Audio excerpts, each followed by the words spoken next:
Luciano Bells and Mobsters Series Collection EVA Winners. Luciano Bells and Mobsters Series Collection. Each book in Bells and Mobsters series can be read as a standalone. If you'd like a preview to the Bells and Mobsters, Book 2 makes sure to keep reading and check out the prologue to Nico after the ending of Luciano. Prologue, my wife. As he whispered those words into my ear, his warm breath seared my sensitive skin. He pumped into me with slow, powerful thrusts.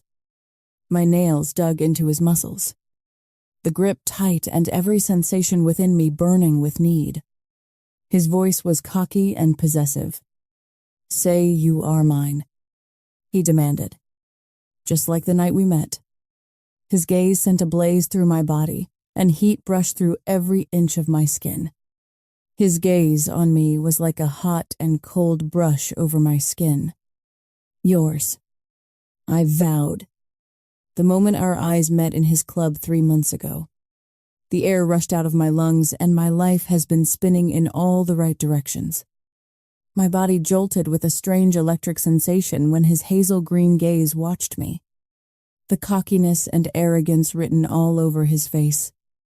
But I still couldn't resist the pull.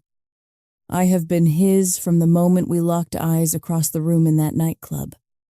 Right now, I ached for him, needing more of him, his everything.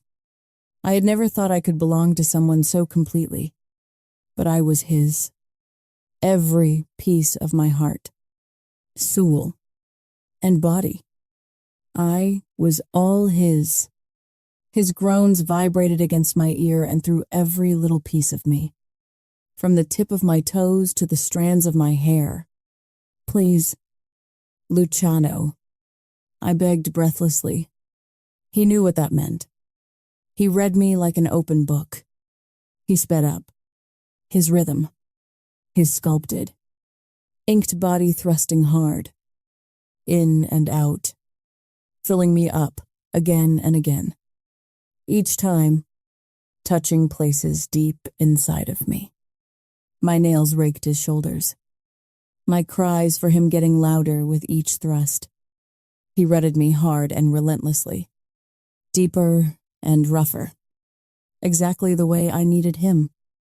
My hips rolled beneath him, meeting his every thrust. He made my body burn, the flames of desire licking each inch of my skin. I didn't care about anyone or anything, just him. He'd ruin me for anyone else. My heart was his.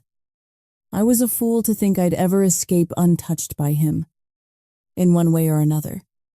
He had taken my heart and my body, like a thief in the night. "Fuck. I can't get enough of you," he grunted, thrusting hard, pounding me like the ruthless beast he was. And I loved every second of it, relished the feeling of him losing control inside me. His fingers dug into my hips, holding me in the manner that would enhance both of our pleasures the best. He knew my body better than I did. An intense orgasm burst through me, a scream leaving my lips, and my entire body went taut.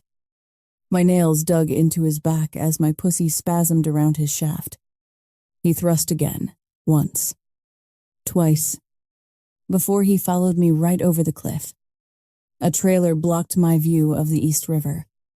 Frowning, I hoped the driver would speed up and pass us by so I could get a glimpse of the view. This was my favorite part of going into the city, going over the Brooklyn Bridge and the views stretching across the river. I kept watching and waiting, but the tractor-trailer maintained its speed, parallel with our driver, and I missed it. It was snowing lightly and temperatures were cold. So cold that I heard on the news that the river froze. But because of this driver, I missed it. On my way back, I hoped silently I'd catch it on our way back if it wasn't too dark. I glanced over at Luciano to find him watching me. My husband. It still seemed surreal to find myself married. And to this man, images of what we had done before we showered to get ready for our date played in my mind, making my cheeks hot. I was sure the blush was permanently stained there with things we've done since we got married. He always managed to make me blush, like a permanent side effect every time he looked at me, touched me, or spoke to me. Has it only been 3 months? It felt longer. I never expected to fall for him, but here we were. I have fallen in love with my husband. It had been a rough start, an unexpected start, but somehow it had all worked out. You are staring at me. I scolded him on a soft chuckle. You love it when I watch you. I bit on my lower lip to hide my smile. He was right. Regularly. I hated being the center of attention. But when he watched me, it was different. I felt like the most beautiful woman in the world. And everyone faded out as he stared at me with eyes the color of cool moss in early fall. Right after the rain. I loved his eyes. There could be a harshness, a ruthlessness in them, but also such incredible passion. Hopefully, I'd see love glimmer in his hazel gaze one day as well, because I knew without a doubt I was falling for my husband. Despite our rocky start, it was his eyes that captured me from the very first moment. The moment our gazes locked across the club. The night of my graduation. He had turned my world upside down. In a good way. Despite the fact I didn't think so at first. The way those hazel eyes watched me, hungrily, made my insides shudder in delight. God, I hoped one day our kids would have his eyes. My husband was handsome. His face fit for GQ magazine. Not a mobster world. Except when he was furious, ready to make his enemies suffer. Then, his mobster side came right out. My family was on his revenge list. Not that I could blame him, although I didn't know what exactly they had done to him. I knew firsthand how cruel, heartless, and evil my grandmother and uncle could be.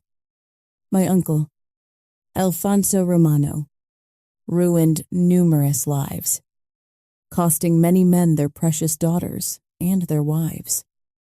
He almost ruined my life until I found haven in the unlikeliest of people, this ruthless mobster, covered in ink. Luciano pulled me closer to him, and all thoughts of my family evaporated. Bending his head, he showered kisses against my neck, whispering the naughty things we would do the moment we got back home. Shivers of delight ran through my spine and desire pooled between my thighs. My body burned with an inferno only he knew how to set off. He knew it would be on my mind throughout dinner. We hadn't even gotten to the restaurant, and I was ready to go back home.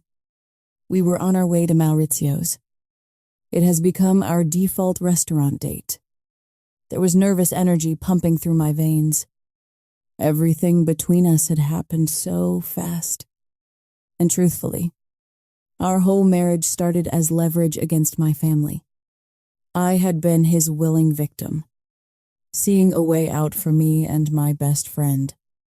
Yes, he forced me down the aisle, but I wasn't blind to the benefits in taking that walk. Protection from my uncle and grandmother. And somehow, we ended up here. We never talked about the future or our plans. Hopefully, he would be happy about our future together as much as I was. Luciano swept me up from his nightclub and straight down the altar.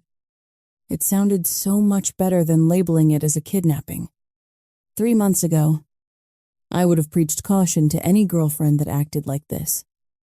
I would have called it Stockholm Syndrome and the start of a very unhealthy relationship. But now, I could understand falling head over heels for someone. Besides, unintentionally and unbeknownst to him, he saved me. If he hadn't taken me when he did, the fate my uncle had prepared for me was horrid. And now, I could help my best friend Gabriella too. Things were finally looking up. The driver pulled up in the back of the restaurant, which was reserved only for the restaurant owner and Luciano's team. After the car was parked, Luciano stepped out and held his inked hand to help me out. I took it with a smile. "You look beautiful," he murmured, his eyes mesmerizing me. "You don't look too shabby yourself." Truth was, he looked so handsome. Women always gawked after him. And today, I was sure it would be no different. But it wasn't his good looks that captivated me. It was his over-the-top possessive and protective personality. Since my parents died, I had not had that. My best friend and I pretty much had to look out for each other. Nobody else cared what happened to us. And if my uncle's plan had succeeded, both she and I would have been sold. The back door of the restaurant flew open, and Maurizio's son Mauro stormed out frantically. His disheveled hair was the first thing I noticed. Roberto's and Massimo's furious expressions were the next. They were right behind him.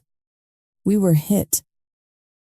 The word slashed the cold January air, but it didn't compare to the way my blood froze as I watched Luciano spin around and push me up against the car. Before I could even process what happened, Roberto and Massimo had their guns aimed at my head. "You betrayed me." Luciano spat at me, the affection dissipating from his hazel eyes. And now all I saw in them was hate. What? My heart thundered. Every fiber in my body was drenched in fear. His burning gaze turned into one of frigid fury, matching the cold, gray day around us and flurries coming down. Cold fear gripped me. How did he go from his hot, hungry gaze to this cold rage? I struggled to process it all. Luciano's hard, towering body locked me against the car. The freezing metal of the barrel of his own gun pressed hard against my temple. "You betrayed me," he shouted. I didn't." My voice shook, my words fumbling in a stutter. "You are the only one who knew besides my men. I fucking trusted you." My vision blurred, my breathing heavy. I stared at him, praying he'd see the truth in my eyes. "Please, Luciano," I whispered as a snowflake landed on my eyelash. It felt heavy, my face frozen from the cold and terror. "I didn't betray you." I breathed in, my lungs hurting from the frigid cold air. "I've had shipments coming here for weeks. We were never hit. The week I tell you, we are hit." "Luciano, please listen," I begged in a small voice. "I didn't betray you. I love you," he laughed, his face twisted in disgust at my words. At me? At my declaration of love. It was the first time I spoke those words to my husband. The barrel of his gun pressed harder against my temple and my whole body shook. From fear, from the cold, and the look of disgust in his eyes. "Let's play a little game," he growled, a menacing smile on his face. Slowly, he pulled the gun from my temple while Roberto and Massimo held their aim on me. He opened the cylinder of the revolver, eyeing it, counting the number of bullets before spinning the cylinder and flicking it closed. Russian roulette. "Shall we?" He pressed the barrel of the revolver back to my temple. The whole scene played out like it was happening to someone else, like it was a bad movie. "Should I kill you now?" he bellowed, rage clear on his face. I should have expected something like that from someone of your caliber. After all, the Romano family excels at backstabbing. I stared at him in confusion and hurt. How could he think that of me less than an hour ago? He was inside me and made love to me. "Luciano," Massimo cut in. "Shut the fuck up," he roared at him.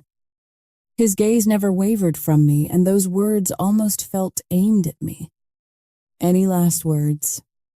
Wife, I watched those eyes that I loved so much, my heart shredding into tiny pieces. It felt like shards of glass tearing at my skin, except the pain tore through me, inside me, leaving invisible scars in its wake. A tear rolled down my face, its trail turning to frost almost immediately. Just as I felt my heart freeze with each of Luciano's harsh words, I was too scared to move, to wipe it clean. Despite my shattering heart, and suddenly bleak future, I felt anger rise within me. It was better that way. It kept my walls up that I should have, never lowered for him. I wanted to tell him to go fuck himself. He wasn't worth my love. He wasn't worthy of me. But the words got stuck in my throat. Then he pulled a trigger. Click. Chapter 1. Luciano, 3 years later. I was the ruthless king in the financial business world and in the criminal underworld. That's what everyone called me. Ruthless king. Unforgiving king. Just ask my fucking wife, who has been missing for the past 3 years and 6 months. The memory of the betrayal still tasted bitter. But one good thing came out of it. My heart was as hard as the Arctic ice. It had been 3 years and 6 months since the full-blown war erupted between the Vitale and the Romano family. The war between our two families started when the Romano family killed my mother and sister. Attacks. Lives lost. Fortunes burned. But it was that last betrayal that drove me insane. She chose them over me. She sold me out. And I never go soft on my enemies. I had stripped down the trust funds and empires of my enemies in this war. Some even lost their lives. I won. And the people who were on my side flourished and became wealthy beyond their wildest dreams. My empire grew tenfold. People who were not on my side, let's just say they lost much. The Romano family lost most of their fortune. But just like rats, they kept coming back. Their financial suffering wasn't enough. I wanted them all dead. I had successfully pushed the Romanos out of every business except for one. Human trafficking. But that one would happen soon, too, when I set my mind to shit. I didn't stop till it happened. Tonight, I was hosting the biggest event of the year at my casino. I owned every casino in New Jersey, except for one. That one belonged to my best friend, Cassio King. There will be members of the Mafia here, Irish, Italians, Russians, Colombians, as well as politicians. Dirty and clean. Drug and gun dealers. Human traffickers. The rich and famous of this world. I didn't discriminate. I took all their money. And they all owed me. They all needed me. I had runners all over the world who cleaned money for me. I ran it all. But none of it could be easily pinned on me or traced by anyone. Money laundering was my main source of fortune. But I also owned casinos, nightclubs, and ran drugs occasionally. Though the latter was not something I did often. Drugs and guns were mainly Cassio's line of work. And the rest of the guys. I sat my cognac on the side table, watching through the one-way glass, as politicians, criminals, and the rich equally squirmed. I hated all those fuckers. I hated the criminals that pretended they were better even more. Like the fucking Romanos. We were all killers and sinners. One big difference. My friends and I only killed when we needed to. Or for revenge. Many of these men killed for power, money, sport, or even pleasure. And some even used their own family to try and get ahead. The way. Alfonso Romano used his niece's charms and beauty to blind me, and I played right into it. My blood boiled in fury, tempting me to just go into full attack mode. Consequences be damned. I wanted the man dead, but only after I tortured him. Nice and slow. I wanted to hear him cry, squeal like a pig. Big. But he still wouldn't get any mercy from me. You good. Cassio's voice pulled me back from the edge. No, I wasn't fucking good. But I kept the words locked in. Cassio King was my best friend. He had been since we were kids. My allegiances were always with him. And his with me. His territory was New York, alongside the Italian and Irish Mafia there. I wouldn't be surprised to see him in bed with the Irish soon. Jack Callahan was a ruthless but fair motherfucker. He'd be a good ally. Cassio and Luca kept an eye on Margaret and Ine, Callahan's niece and stepdaughter. It would be interesting to see how that unfolded. My territory was New Jersey and Connecticut. We have had a working relationship for years. It certainly helped when both of us had to divert shipments. He used my ports, and I used his. I am ready to get this show rolling. I gritted through my teeth. Seeing my wife's uncle made me want to rage. Destroy. It was a reminder of what I lost. Because of that man. He cost my mother and sister their lives. And then he used my wife like a disposable toy to get one over. She fucking knew it and played willingly. It pissed me off that she didn't tell me. It infuriated me even more that I fell for it. That was what happened to men like me when we became blinded by pussy. There were whispers he had her killed after I dropped her off at his doorstep. I didn't think so. Those two probably conspired against me about everything. It was probably their whole plan from the moment I spotted her. In my nightclub. I wanted her to watch the Romano downfall and know who caused it, so she could grovel and regret her decision of betrayal. My father was the only person that firmly believed she was alive, and that she was innocent. I fucking hated that I hoped she was alive, but I thirsted for revenge even more. Once I got her, I'd make her pay. But first, I'd fuck her out of my system once and for all. Cassio backed me up when the war started. Helped me make them all. Pay. He knew what happened with my wife, and he still had my back. Like always, Cassio stood by me. I hit the Romano family where it hurt the most. Their money. They had lost it all. Or at least I thought they had. But it wasn't enough for me. I was after their blood. It helped that both Cassio and his brother Luca were against human trafficking. They fought it too. Just like my family did.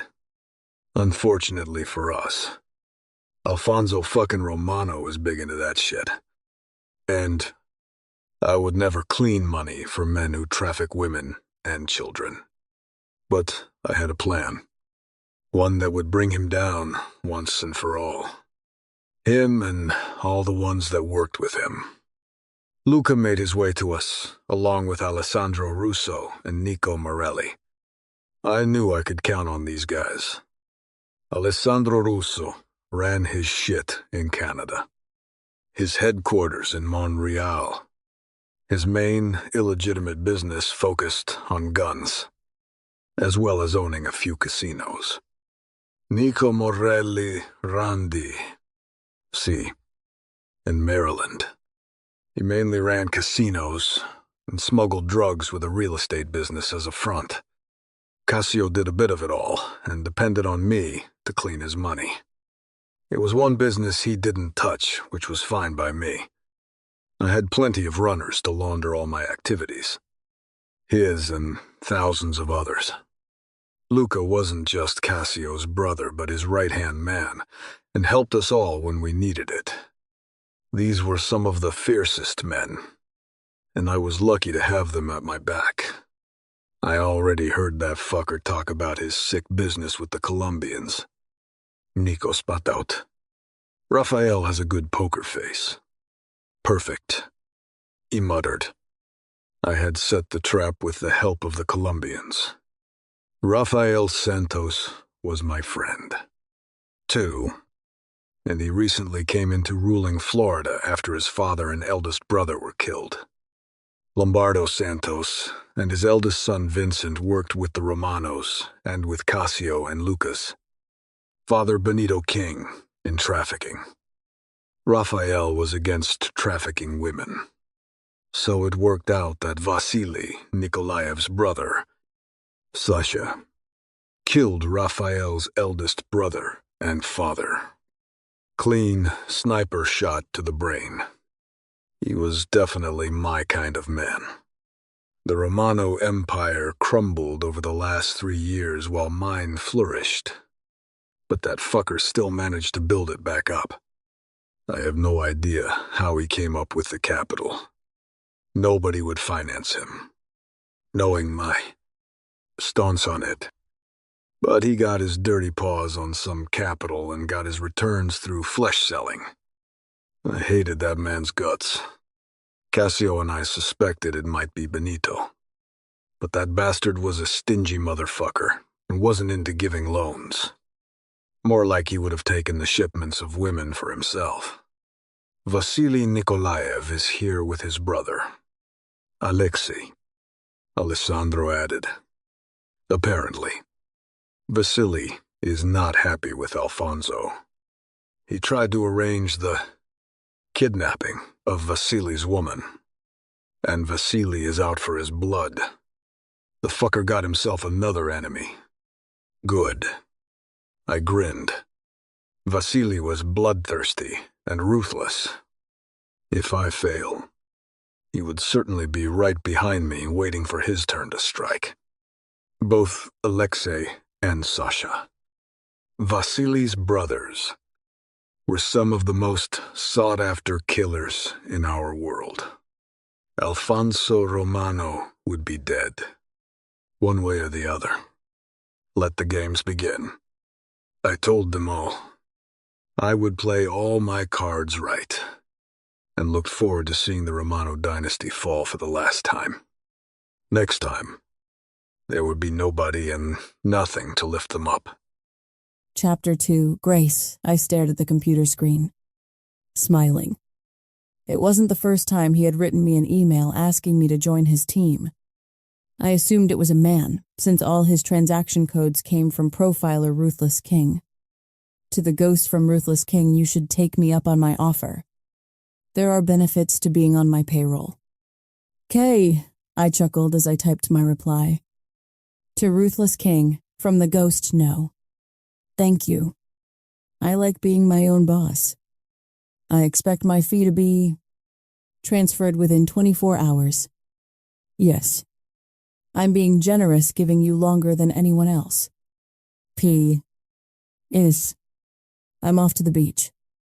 Don't even think about bothering me for the rest of the day. P.S.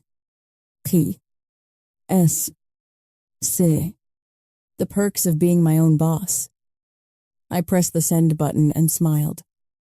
It was sad that most of my social life consisted of talking to my 2-year-old son, my best friend. An email correspondence with Ruthless King. That name should have caused me fear. But I found that after what Gabriella and I survived over the last 4 years, it didn't.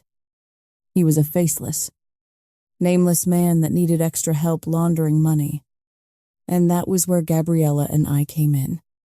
I stretched my back, careful not to knock the laptop off my lap, and enjoyed the view of the sea that spread for miles and miles in front of me.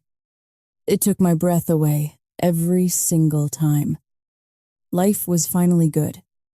We have found the perfect little island with the population of less than 4,000 people to settle in. The island fell under the region of Sicily, but still had its own authenticity. Sicily was too big for us. This was perfect. I had the people that were most important to me in my life. My son and Gabriella. She has been my best friend since boarding school. She was the sister I never had. After we escaped, the nightmare still wasn't over for us. Taking the first flight out of the U.S., we lived on the run, constantly looking over our shoulders. We misjudged how long the money would last us. Within 3 months, we were broke, hungry, and without a roof over our heads. But we survived it all, and we were stronger now. We had our little routine going, and the past seemed irrelevant, as if it happened to someone else. Not me. Not us. The day was beautiful. Every day was beautiful here. We've seen a lot over the last few years traveling, but Favignana in Sicily easily became my top favorite town. I could understand now why my husband's father, Matteo Vitale, spoke about it so fondly. It truly was a little slice of heaven on this earth. Life was just different here. The slower-paced mentality and mild climate made it an appealing spot to settle in permanently. And ironically, it made me feel at home, just like Matteo Vitale said it would. We moved here 9 months ago, after spending over 2 years constantly moving. This place lingered in the back of my mind from the moment we went on the run. Didn't experts always say that hiding something in plain sight was most efficient? Besides, in some weird way, the area that used to be home to Matteo Vitale and his young wife felt like an invisible cloak of protection. So we found ourselves here, and I could see myself staying here forever. Except that I sucked at Italian. Matteo, my son, on the other hand, was soaking it up. Ella, are you ready? I called out to my best friend, sticking to her nickname.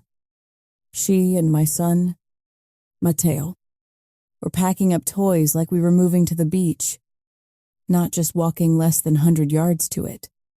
Yes, grabbing the sunscreen and putting on a bathing suit. Then I'm all ready. You are not even in a bathing suit, I asked in a groan. I went to shut my laptop down when my email pinged. Throwing a quick glance, I smiled. I knew he couldn't resist. To the ghost from Ruthless King, I'd let you go to the beach. Once in a while, I'm a great boss like that. I chuckled again. At least he was being honest. To Ruthless King from the ghost, but I'm a better boss because I'd let myself go to the beach every day. You're not that great at selling yourself. Nice doing business with you. Till our next transaction. Clicking the send button, I waited for the email to leave my outbox and shut the laptop right after. I strode to the little play area where Matteo kept trying to throw another toy into the bag. Who's ready for the beach? I asked excitedly. His green eyes raised up to me and a big smile spread on his face. Io. Me. Matteo was answering more in Italian than English. He raised his chubby hands to me to lift him up, and I laughed out loud. You are a little boss man. You know that, he grinned, little giggles escaping him as he twirled around. Ella swept into the room with a wide smile. Okay, I'm ready. Let's go then. Our villa was small, but the most charming place I had ever lived. I loved everything about our life here. People were friendly and kind.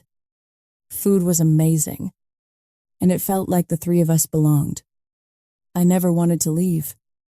It took us exactly 5 minutes to get to the beach, and that was with interruptions of running into familiar faces along the way and chatting.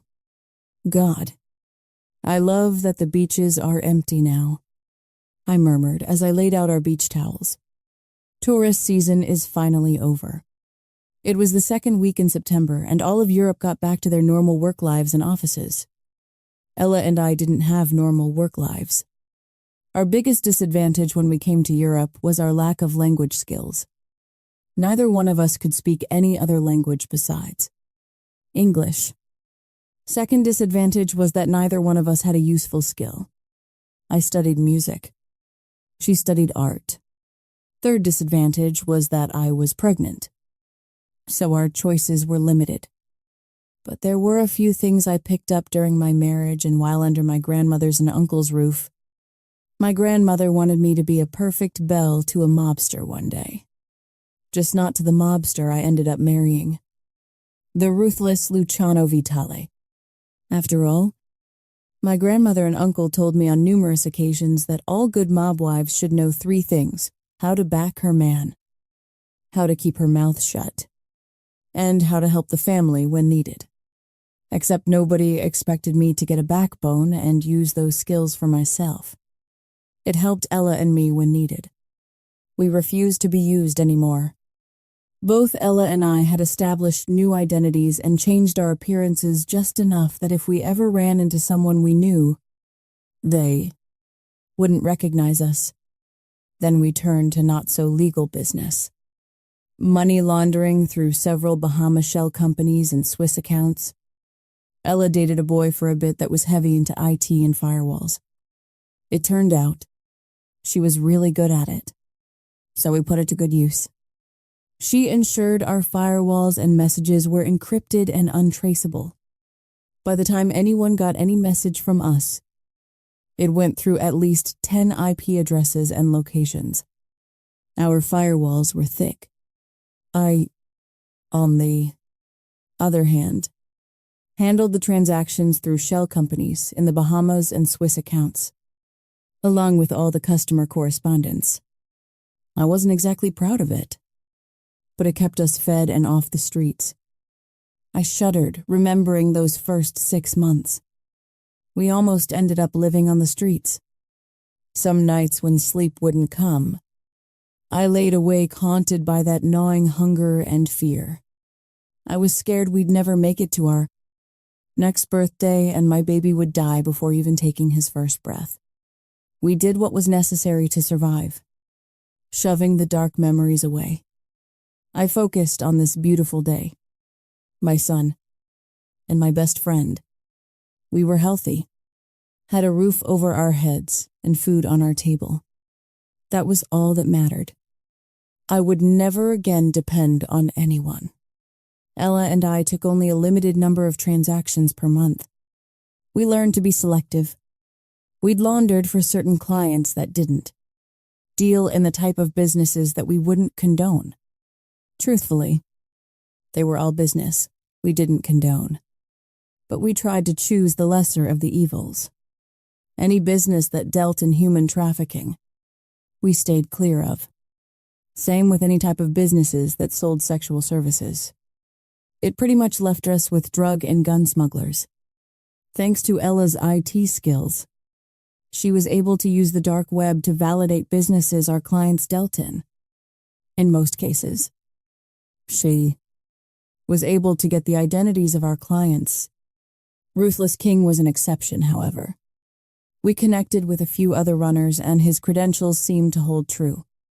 He was against human trafficking and was known to turn away the business of laundering money for those like the Kings and the Romano family. Everything we checked on him panned out. He didn't deal with any criminals that touched that type of business. I connected with Ruthless King 15 months ago and had dealt almost exclusively with him over the last 6 months. He kept it short, clean, and to the point. Plus, he paid the most commission. So it was good all the way around. We are living the life. Ella agreed, turning over onto her stomach and promptly drifting off to sleep. That girl lived for sunbathing. Yes, life is good now. Even if the business was to go away. We were financially set for several years before we'd run out of money. If we could keep this going for another 3 years. We could stop doing it and just live the rest of our lives doing little jobs here and there. We'd still be set. And Mateo would never go hungry. Mateo, come here so Mommy can put sunblock on you. I called out to my son. He abandoned his little sand digging and walked over with a big grin. His hazel eyes watched me with love and trust while his dark hair ruffled under the light breeze. God, how he reminded me of his father.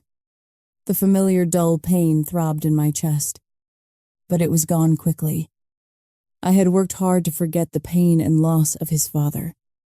My son was a reminder, but in a good way. I like to think of my husband as he could have been if he wasn't corrupted by all the events in his life. I squeezed the lotion into my hands and applied it over his exposed skin. Mateo had a year-round tan, just like his father. But I was paranoid, and used lots of sunscreen. If I could, I'd put Mateo into a secure bubble, but I knew it would fail. My parents tried that with me, and it didn't work out. They only succeeded in making me weak. I wouldn't repeat that with my own son. Instead, I'd make him strong. He could be good and still take no shit from anyone. I wouldn't let my son grow up to be gullible or defenseless like I was. Okay, you are all set, I told him, placing a smooch on his cheek. He immediately giggled.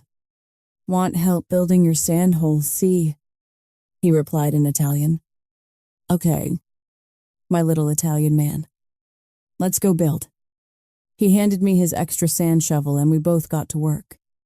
He babbled all along, half in English and half in Italian. Most of it, I couldn't understand. It didn't help that he babbled Italian and baby talk. I've been trying to learn Italian to keep up with Mateo, but I was failing miserably. Or Mateo learned at a much faster pace than me. Still, I didn't let any of it deter me. You know the waves are going to crash into our masterpiece in the next half hour. I followed his gaze to the sea, watching him frown. But the good news is that we can come back tomorrow and do it all over again. He grinned, and my heart melted for my little guy. What should we do for dinner? Huh? I asked him. Pizza. Oh, I think that is a marvelous idea. I agreed. Should we go to Zio? Juno or Neptuno? Juno. Mama. I smiled. I knew Juno would be his answer. They had a little girl Mateo's age that always came out to play with him each time we ate there. I agree. Okay. Juno it is. We'll tell Aunt Ella when she wakes up. I glanced at Ella. She still laid in the exact same position. Woman, you are going to burn like a crab. I shouted to her, laughing. She stirred and got up. Her beach tan and blonde hair made her look gorgeous, like a real beach babe. I wished I could tan as beautiful as her. I constantly applied sunscreen to prevent sunburn. My natural ginger red hair combined with my fair skin made it hard to get a decent tan. Although I colored my hair brown, it didn't take away from my fair skin tone. When we first arrived in Italy, I was so envious of everyone's tan, but I quickly got over it. It wasn't as if I could do anything about it. I'm hungry, she announced. Yes. Mateo and I decided we would go to Zio Juno. It is pizza day. What do you think? She immediately grinned. That's a great idea. Chapter 3. Luciano. It wasn't until early morning hours that I finally went to bed. The trap was laid. Every table last night was strategically placed. There was a good reason why I sat Alfonso Romano next to the Colombians. He was a greedy bastard, and I knew he couldn't resist jumping on a deal. It was exactly what I wanted him to do. Raphael would play along, as if his father's flesh-moving business was still alive, and offer a deal to Alfonso. The bastard would take him up on it and promise a shipment to Benito King along with an advance payment. He would end up empty-handed because Raphael would never deliver him women to sell. His sister, Isabella Nikolaev, would never speak to him if he ventured into it. And just like that, Alfonso Romano would be squirming like a little rat, knowing Benito King never gave second chances. But not to worry, I'd kill him before Benito, because I would ensure his torture was long and detailed. Money traded hands multiple times, and I made more than enough from all of them. It was what I was good at. It was the reason why the Vitale family has owned New Jersey and parts of the city for the last 2 centuries. We were good at making money. We owned every crime family that operated in the city, along with most of the buildings. Laundering money for crime families gave insights to their secrets. Not that I cared about them, as long as it didn't fuck with my family and my friends. I itched to speed things along, but I knew each wrong move on my chessboard could cost me. Alfonso had information I needed. I needed to know where his niece was, where my wife was. Once he was ensnared by the Colombians, and I had him exactly where I wanted him. I'd burn the Romano family to the ground, as if they never existed. They'd be wiped off this planet. I peeled off my 3-piece suit and headed for my bathroom, turning on the water. I stepped into the palatial shower in my master bath. I let the water wash the night away. I wished it would wash away this anger and frustration that brimmed inside me, ready to boil over. Staring at the built-in shelf in my shower, my eyes locked on my wife's. Shampoo and conditioner that still sat there. Body wash, too. I should have gotten rid of it. The fragrance still lingered in her bottles. All I had to do was open them. I remembered her smell, that unique smell of violets. Every time we showered together, the smell lingered around me for hours, despite my own body wash. I'd lather her hair, help her smooth out those red tangles. She was so responsive to every touch of mine. I could still remember each touch from her during our last shower together. I closed my hand around my cock as I pictured my wife, her body writhing under me, her full mouth smiling dreamily as she prepared to take my cock between her lips. God, the first time she lowered herself onto her knees, I almost spilled before she even took my cock into her mouth. After weeks of foreplay, and her refusing to ever get on her knees for any man, it was the most magnificent sight. My queen wanted me as much as I wanted her. Her submission was fucking erotic. With one hand pressed against the stone wall of the shower, I gripped my cock tighter and stroked it as I pictured my wife. The mental image of our last time together in the shower. Luciano, what are you doing? Grace rasped, a blush spreading through every inch of her pale skin. She blushed so easily, and her light complexion with freckles refused to hide it. I fucking loved it. I dropped to my knees in front of her, prepared to worship her. She was like the rarest brand of cognac that I wanted to savor for the rest of my life. I'm going to taste my wife. My queen, I murmured against her pussy, and love every fucking second of it. She was my queen. The way her body shuddered at my touch. The way her beautiful eyes hazed with lust. Her sassy mouth always turned soft after I'd gotten her off. What? Gently. I spread her legs open with my hands, and I felt her limbs tremble. She was beautiful like that, her wide eyes watching me with anticipation and her cheeks flushed in excitement and embarrassment. Her innocence was evident in every touch she gave me, every word she spoke. But there was also strength underneath it all. Keep your eyes on me. I rasped. Understood. She nodded. Her mouth parted slightly, and the moment I leaned in and swiped my tongue against her slit, a shuddering moan escaped her lips. Her lids lowered, but she did as I commanded, keeping our eyes locked together. My wife tasted divine. I could have eaten her for days and never sated this hunger for her. I sucked on her little sensitive nub. Her body withered above me, pushing into my mouth, pulling away. But I wouldn't let her pull away. She was mine. To pleasure. To fuck. To use. All fucking mine. Oh, Luciano. She moaned, her gaze full of lust through her heavy eyelids. I'm gonna. I pulled away, chuckling darkly. I'm not done with you yet.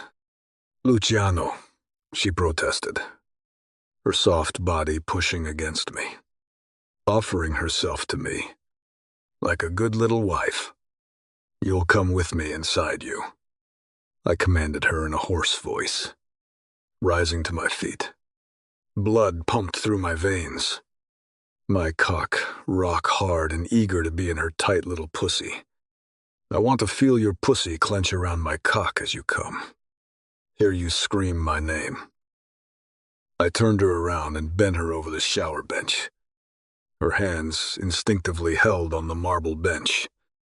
Glancing over her shoulder, she watched me with anticipation, licking her lips. My wife was greedy when it came to pleasure, and I loved that about her. In one thrust, I filled her to the hilt, and she threw her head back, screaming my name.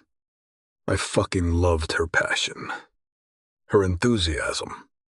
My fingers gripped the soft flesh on her hips, and I fucked her deeper and harder than ever before. And she took all of me, her moans vibrating against the tile, mixing with the sound of shower spray. Luciano. Oh, please, she panted, arching her back. My strokes grew harder and more desperate, needing her all. She always begged. My little wife was perfect for me in that regard. She met each one of my thrusts with a pant, taking me deeper and harder till she screamed her pleasure. And I felt her insides grip my cock in a chokehold as she brought me my own. And I spent inside her pussy. My balls tightened at the memories, and I stroked harder and faster, imagining her beautiful ginger-red mane in my fist as I pounded into her.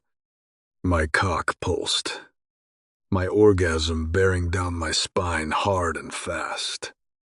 This was what I had been reduced to, jerking off for years with the images of my wife. Only her, she was fucking mine, my cum splattered against the shower wall. The thoughts of her moaning as she sucked me. The memories of her screaming my name when I fucked. Her hard took me over the edge, and this time it was me with her name on my lips, finding my release. I felt a fraction of a tension leaving my body. My eyes were still locked on the remains of my wife's possessions in the shower, wishing for fuck. I didn't know what. I didn't dare to even think what I wished for. If I only knew that day was the last time I'd have her. From the moment I touched her, she became my vice. The way she moaned my name melted into my touch. It grated on me that a niece of that fucking Alfonso Romano would be the one to become my addiction. Where the fuck are you hiding? Wife, she was hiding, I was sure. I couldn't even think of the alternative. She was too young and too stubborn to die. My men had found people that hid in the jungles and deserts, but they seemed incapable of locating my wife. 3 fucking years and no sign of her. Not even a hint of where she might be. Every so often there'd be a false alarm. A woman that looked like my wife. But it was never her. Alfonso Romano hid her well. There could be no other explanation. My wife was too naive to be hiding on her own without leaving any traces.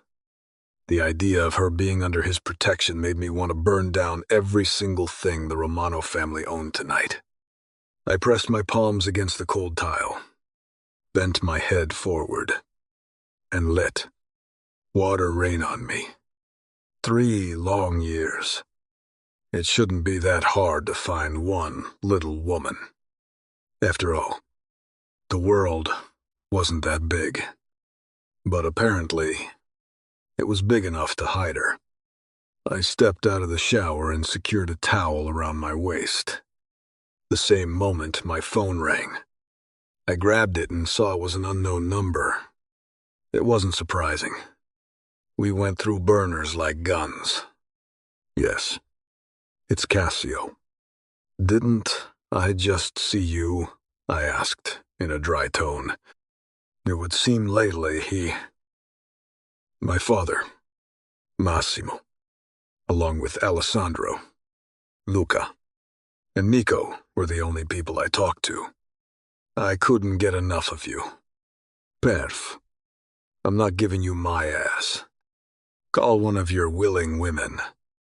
I don't need your ass. I have a willing woman sucking my dick right here. He chuckled. Fuck. Some days I envied him. I couldn't stomach betting another woman, or have her suck me off. She says hi. I hope this is not the only reason you called. Because best friend, or not. I will beat your ass next time I see you. He laughed again. I'd like to see you try. Luca might have something. He trailed off, and I waited for him to continue. The only reason I am telling you this is so you hear it from me before anyone else. I knew whatever he would tell me next, I wouldn't like. Luca's contact informed him that Alfonso Romano has petitioned to transfer all of his niece's assets to his name. On what grounds, I barked out. Was this his way of keeping my wife off my radar? Was she his capital? Financing his human trafficking business, on the grounds of her being deceased. He claims he has evidence of his niece's death. The phone line went quiet, and the silence stretched between us. I didn't expect that response. I refused to believe the possibility of Alfonso speaking the truth. That motherfucker was born with a lie on his lips. Deadly anger simmered through my veins. The hate I felt even deadlier. You there. Luciano, yes. I responded. Thanks for heads up. Tell that hooker to keep you busy so you are not calling me in the early morning hours. Later. I hung up. There was nothing more to say. I locked eyes on my form in the mirror in my large bathroom. She loved this fucking bathroom. Would spend hours soaking in the tub while reading or working on her assignments. My phone flew through the air, crashing against the mirror, shattering it into a million pieces. The sound echoed against the tile in the bathroom, but the hollow silence still remained. I stood in the middle of the mess I just created, and all I could see was that last look my wife gave me with those stunning violet blue eyes as a lone frozen tear trickled down her cheek, leaving frost in its wake. The day I forced her to marry me, to use her as a leverage against her. Family. There was a lone tear that trickled down her face, too. I never bothered asking her what it was for. I was focused on my revenge. I planned on using her as leverage against her family, but somehow the entire plan went up in flames. Literal flames with the colors of her red hair and violet blues of her eyes. The instant I saw her strolling into my nightclub with her friend, and my men confirmed who she was, I kidnapped her, and we were married within 2 days. Was it on-the-fly plan? Yes, it was. But fuck it. She was so beautiful. I wanted her, and the word on the street was that Alfonso Romano valued his niece, using her for his bargaining chip with Cassio's father. When I took her, I didn't have qualms about using her and then discarding her, whether that meant killing her or just shoving her into one of my penthouses to never see her again. The problem was that my wife quickly became my obsession, and I decided I'd keep her for good. I couldn't stand to be away from her for longer periods, constantly craving her. I finally understood the term hooked. I was her junkie. Luciano. Why are you looking at me like that? I could hear her soft voice echo in my brain. You're staring. She'd giggle, and her eyes would haze with lust. Her response to me was fucking exhilarating. She could deny she wanted me, but her flushed cheeks always gave her away. She'd give me her body, mold into mine, scream my name as I fucked her hard, but she refused to break her allegiance to her family. Always holding back, and that damn betrayal caught up. It cost me my entire shipment, and Cassio's. She could have cost us our lives. Failing suppliers was deadly in our world. Fuck. No sense in dwelling on it anymore. At least we recouped our losses fast by bringing in another. Somehow the loss of my wife still lingered, though. I headed into my closet and pulled on a pair of workout pants and a white t-shirt. It was pointless to go to bed now. There would be no sleep coming to me tonight. Chapter 4. Grace. I frowned at the email. It was unusual for the ruthless king to want another transaction so soon. He usually kept to 2. 3 max per month. This would be his 5th. I reread his email. To the ghost from Ruthless King, I have another batch.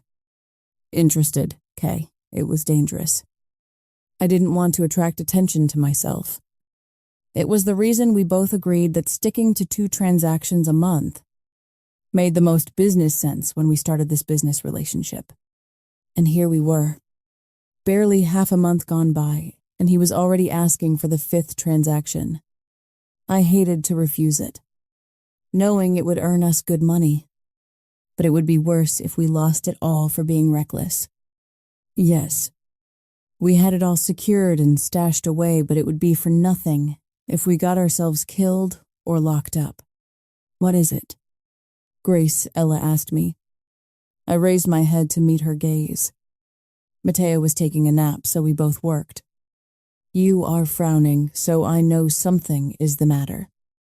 It is the Ruthless King. She raised her eyebrow. Usually. We liked hearing from him. He wants another batch cleaned. But it is the 5th one this month. I just think it is too risky. Just tell him no then. Do you agree? Though she met my eyes. I agree with you. I know you like working with him and he pays well. But it won't help us if we are caught. I nodded. I'll just tell him we can't do it. To Ruthless King from the ghost, sorry. I can't do another one this month. Gee, I shut down my laptop. I didn't want to get another email from him and be tempted. It was probably best if I didn't check for any messages over the next 2 weeks. Temptation was a bitch, and caving into the Ruthless King in order to get to that light at the end of the tunnel too fast could be dangerous. For my son, Gabriella, and myself. And we worked too hard to keep safe. Why did he change his monthly rule? Maybe he lost some of his other contacts. Either way, None of it was our concern. I couldn't help but think about what was driving his need. Unlike other runners, I never connected with any of our clientele over the phone. Ella and I kept it all through scripted email messages. Each email I sent was short and to the point. I never divulged what we did, keeping the language vague. But in times like these, it was hard not to ask for specifics. It would be easier and safer to discuss over the phone, but I wasn't willing to accidentally reveal anything about us. We just had to do this for a few more years and then we'd be out of the game. Ruthless King or any other client wouldn't matter anymore. Ella and Matteo were my entire world. We looked out after each other because nobody else would look after us. It was a lesson we learned the hard way. 2 hours later, Matteo and I were leaving out the door. "I'll see you later." "Ella," I shouted before closing the door behind me. We were in our courtyard when I saw Lucia in the neighboring courtyard. She was in her late 70s, but a great woman. When we moved here, she took a chance on us and let us rent this house. This little community was very tight-knit and distrustful of strangers. It was what made it perfect to live here. "Hey there, Lucia." I greeted my landlord. Lucia's English was another perk. It was heavily accented, but it didn't matter to us. It allowed us to communicate. She gave me a big smile. "Going to the beach, I wish." I told her. "Market." She walked over. "And how is our boy, Matteo?" Doing Matteo wiggled excitedly. "I think that means he's doing good." "I think you are right." I agreed. God. It felt good seeing happy people all around me. Lucia handed my son a cookie. She always kept them on her. Just for him. "What do we say?" "Matteo," I reminded him. "Grazie." Lucia beamed. She loved it when he responded in Italian. I laughed. "Good job. Where is your sister?" "Oh, she's getting ready." I leaned over and whispered. "She has a date tonight." Everyone on the island believed Gabriella and I were sisters. It was easier that way. Besides, even if we were sisters, we couldn't be closer. Certain experiences in life brought you closer than blood ever could. She chuckled. "She better be careful with Italian boys. They are wild and reckless." I keep telling her the same, but she won't listen. "And you, dear, any dates for you?" Lucia was nosy, but for some reason I didn't mind it. It was a good-hearted nosy. I chucked. "I got one right now." I pointed to my son. "He's the best-looking guy around." See, that he is." "Okay, I better get going." "Do you need me to bring you anything back from the market?" She thought for a second, but then shook her head. "I think not." "See you later, then." I put Matteo in his little stroller, and we started our walk towards the market. The breeze felt good, coming right off the Tyrrhenian Sea. The color of the sea took my breath away every single time. It was turquoise and clear, where you can see the bottom of the sea, and that salty smell that lingered in the air, no matter what time of the season, was just addicting. "Buongiorno." "Grazie." The ice cream shop owner greeted me with a big, toothless smile. Everyone in Italy seemed to have a problem with pronouncing Grace, so I became Gracie. There were times I worried about keeping my first name.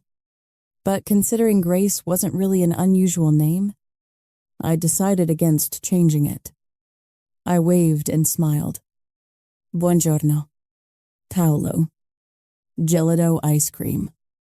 I laughed. Dinner time was not for another hour or two. If we had ice cream now, Matteo would never eat his dinner. Maybe later. After dinner, he grinned. We've had this conversation several times. He believed it was never a bad time for ice cream. I continued on, but awareness tickled at my neck. My eyes searched out my surroundings. I couldn't help feeling like I was being watched. I glanced around me several times but saw nobody. Probably paranoia, I assured myself. We kept on walking, and within moments, the market spread in front of us. But the feeling didn't diminish.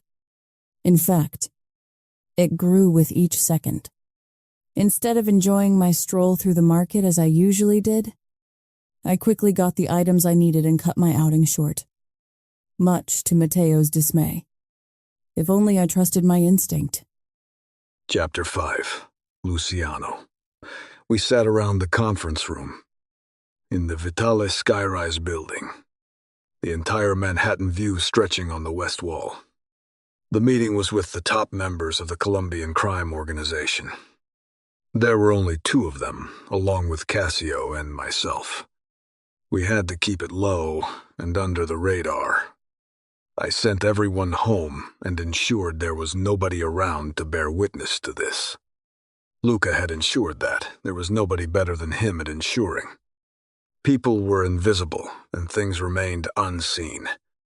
It was Luca's forte. Just like guns were Alessio's forte.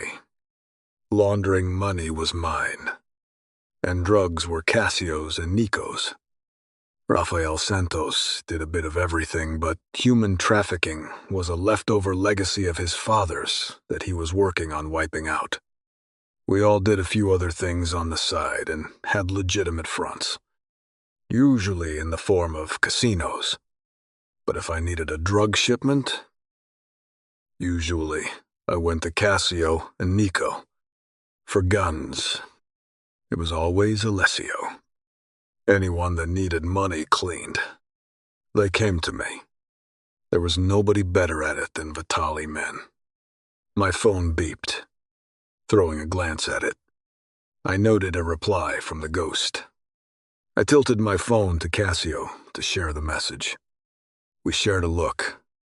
I wasn't surprised that the 5th request in less than 15 days to launder our money was rejected. Neither was Cassio. Nobody wanted to attract attention to themselves. The ghost didn't know it, but it was a test, to ensure we could control the transactions over the next few months. I needed to know which one of my runners would be tempted to get greedy and potentially jump ship when Alfonso reached out to them. He would soon try to do that. I quickly typed a message back. To the ghost, from Ruthless King, good answer. I'd like to book the next 6 months of your exclusive services. Max 3 times per month. As initially agreed. Monthly retention. 200,000. The percentage fee per transaction remains the same. You accommodate nobody else. Okay, that should be clear enough. The last sentence wasn't necessary. But I inserted it to ensure there was no misunderstanding. There was no room for misinterpretation. I often wondered who the ghost was. Every runner I used, I had their picture and their phone number. If they fucked me over, I'd be able to hunt them down.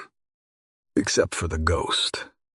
That one kept tight security walls, scripted messages, and stuck to code names. Right up front, the terms were established. No calls. No laundering for human traffickers or sex traders of any kind. No names. Limit to 3 times per month, with maximum amount 10 million per month. Right off the bat, I was impressed. In fact, within the first 3 months of business dealings with the ghost, I offered them a job on my payroll and found it amusing when it was refused. Several times. The first shipment the Romano family expects is in 2 weeks' time. The head of the Colombian crime organization, Rafael Santos, announced. He was a tough guy, but he hated moving flesh. Luckily for me, He owed me a big favor and would play this game. He wants drugs and women. He will get neither. When Lombardo Santos died, he left an unpaid debt to Benito King and Alfonso Romano for the women that were in transit to be delivered to. Those two assholes. Raphael freed them, without second thoughts or worry to himself. Some he sent back to their homes. Others he helped settle all across the states. He needed cash to pay Benito and Alfonso back, with a hefty interest. And that was where I came in. After all, I was the money guy. So, I helped him. Of course. In the process, he pissed off Benito and Alfonso. There was an added bonus in my book. The only regret was that those two tried to go after his half-sister. With Raphael running Florida's Underworld, we had the entire East Coast covered. It made Alfonso's and Benito's job much harder in smuggling. They even attempted to do it through Vasili's territory in Russia.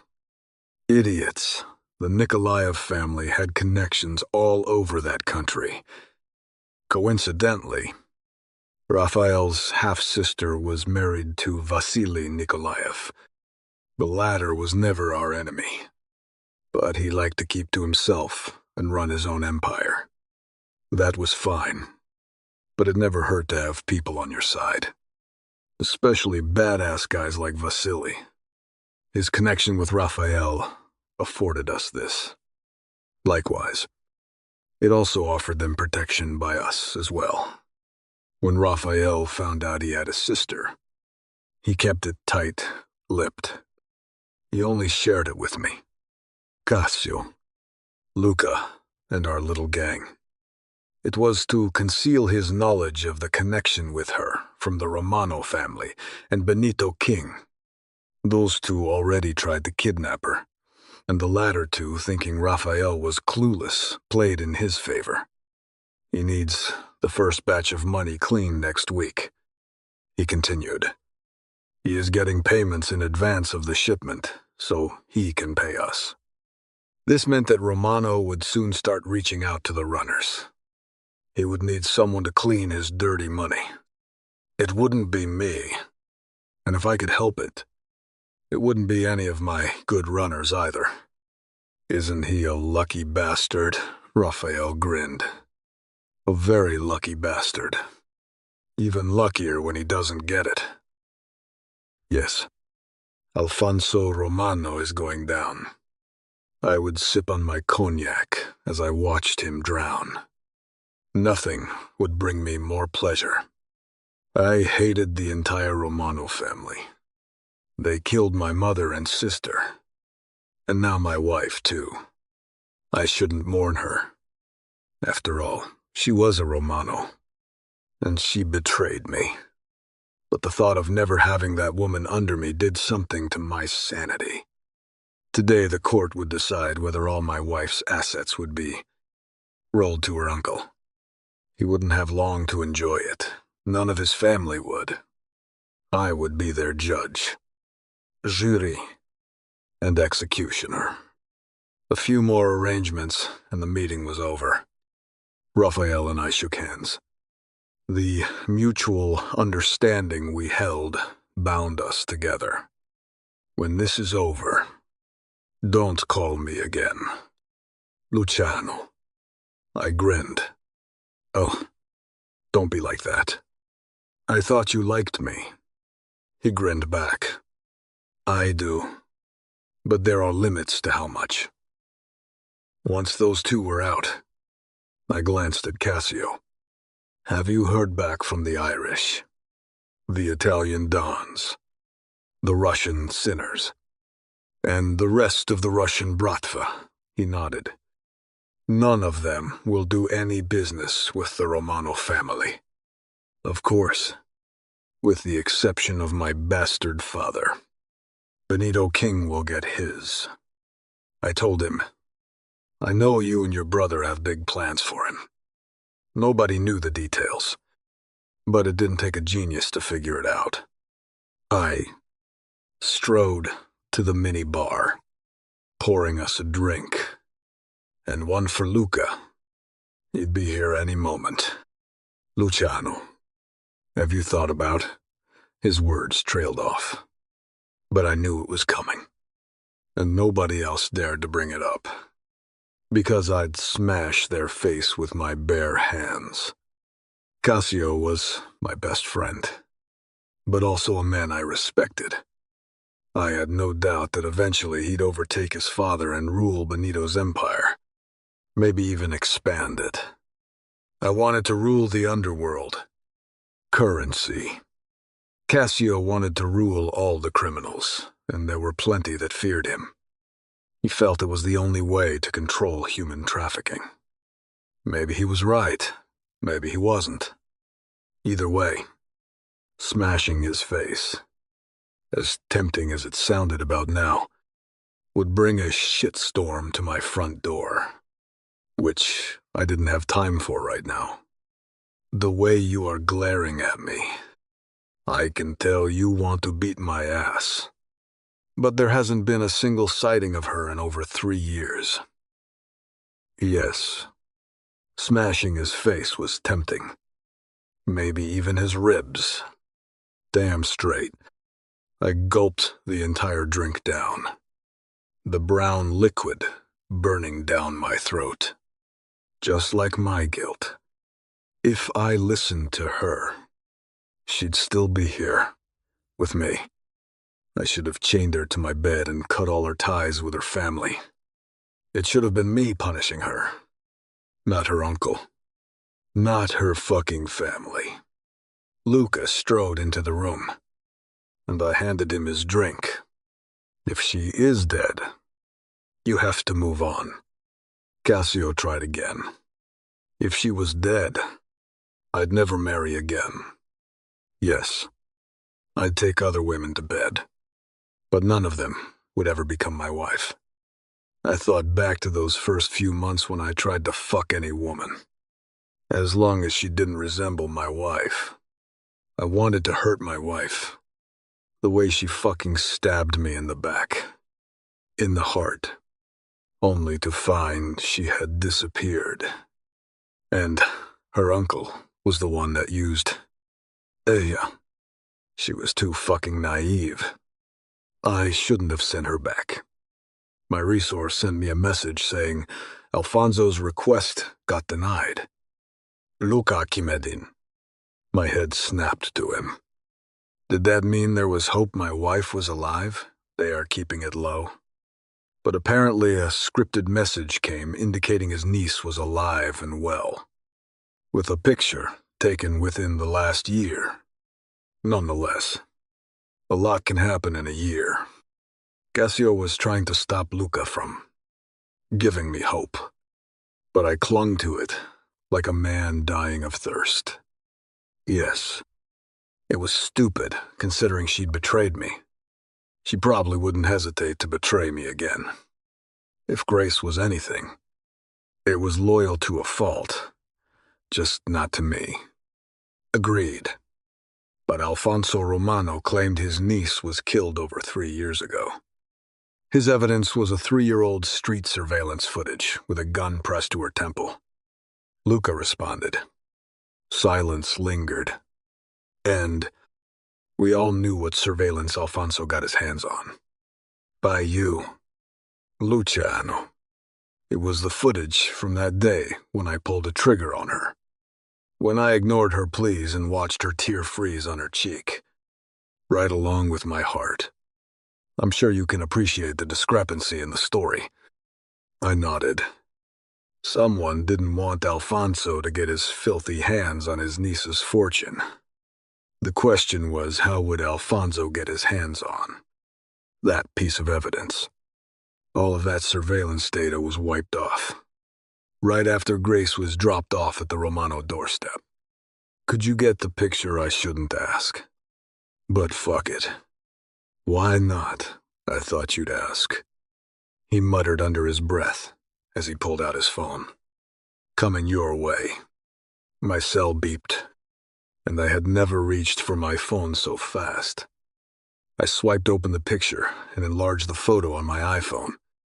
A familiar face of a young woman stared at me, a wide smile on her face as she glanced over her shoulder at whoever called out to her. Her face was free of makeup, her eyes a striking color against the blue of her dress.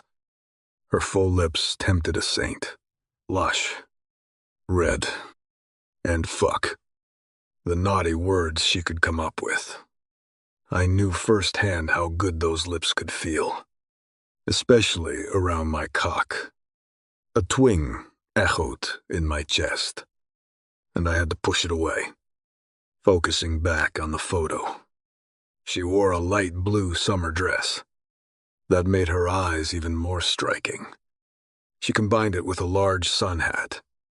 I still remembered her fair skin complexion. She was always diligent about applying sunscreen and wearing hats, even in the middle of the winter.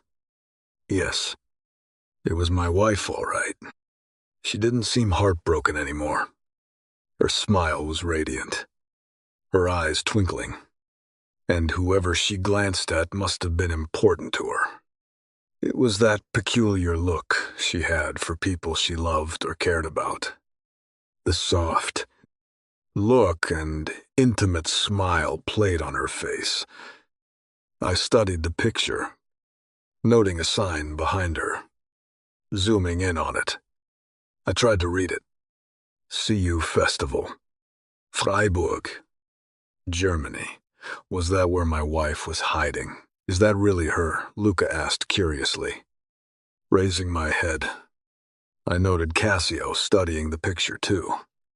Nobody had ever seen her, except for my family. It was by the design. First because I was using her, and then because I was jealous as fuck. She was too young for me. But like a thief in the night, I took her and spoiled her for anyone else. I stole her innocence, enjoying every inch of her body while ruining her. And I'd be a fucking liar if I said I didn't enjoy every goddamn second of it. Yes. A curt answer as I felt the familiar jealousy brimming inside me. Fuck. She is hot, Luca muttered, his eyes never leaving her photo on his phone. I'd totally do her.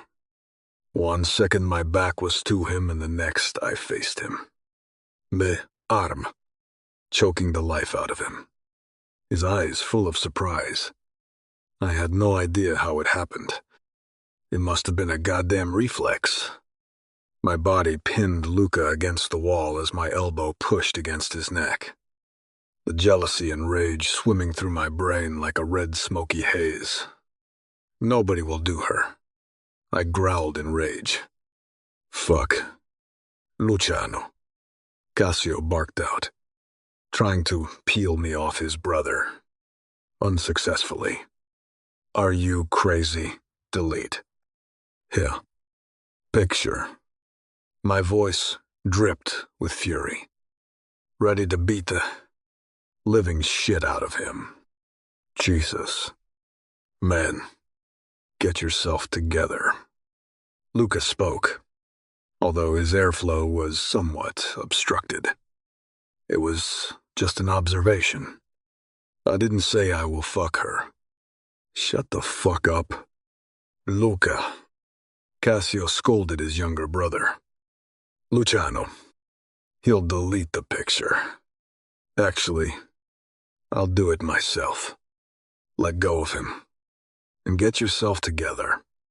I took a step back, but I kept towering over Luca, the adrenaline rushing through my body. 3 years and 6 months, and I still felt that raging possessiveness. Even worse than before.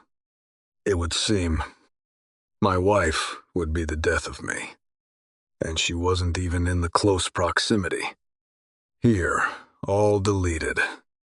Cassio pointed the phone my way. He didn't need to show me. I knew he'd do it. I gave him a jerky nod, and then returned my attention to his brother. Don't talk about my wife that way. I gritted out. He stared at me with a knowing look. But he didn't know shit. Nobody did. So, she's definitely alive, Cassio muttered. I hate to say this. Luciano. But if her uncle is trying to take all her inheritance, the likelihood she is working with him is slim. That crossed my mind. Too.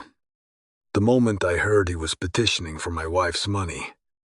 Unless she wants the world to believe she is dead, Luca countered. And her uncle is the only way she can get her hands on it. And I thought about that too. God damn it. I needed to get my hands on my wife and find out all their damn secrets.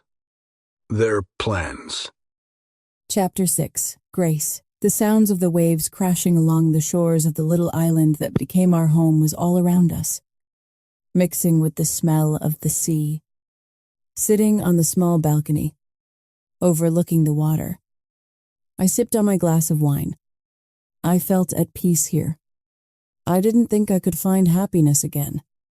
But right at this moment, it felt pretty damn close to it. Even with the paranoid feelings I'd had when I rushed out of the market and barricaded Matteo and myself in the house. It was stupid. I just knew it. If either my uncle or my husband found us, we'd be dead before we knew what hit us. We would never see it coming. My uncle was a sick, twisted old man that got off on power and torturing humans. Mom just finished her performance at Metropolitan Opera House in New York City. I headed backstage to see her. I felt hurt and anger in my chest, which never happened when it came to my parents. Hearing my mom sing her last song and dedicate it to a man in the audience, someone I have never heard of. A man. It didn't make any sense at all. It was my parents' song. Did she not love Dad anymore, Roxette's? Listen to Your Heart was Mom and Dad's wedding song. A memory of their love that endured hardships. Neither one of them ever told me what those were. But whatever it was, it always put worry on Dad's face and fear on Mom's.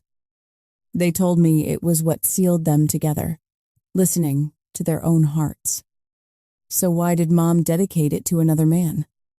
The shuffle of the crew of producers, various orchestra musicians, stage managers, and technical staff made it too crowded.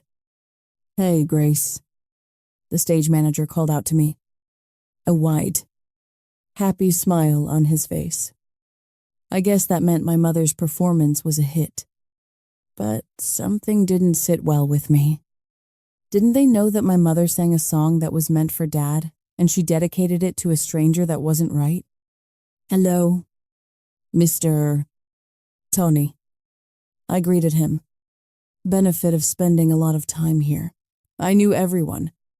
Every single member by their first and last name. Have you seen my mom? She's in her dressing room. Thanks.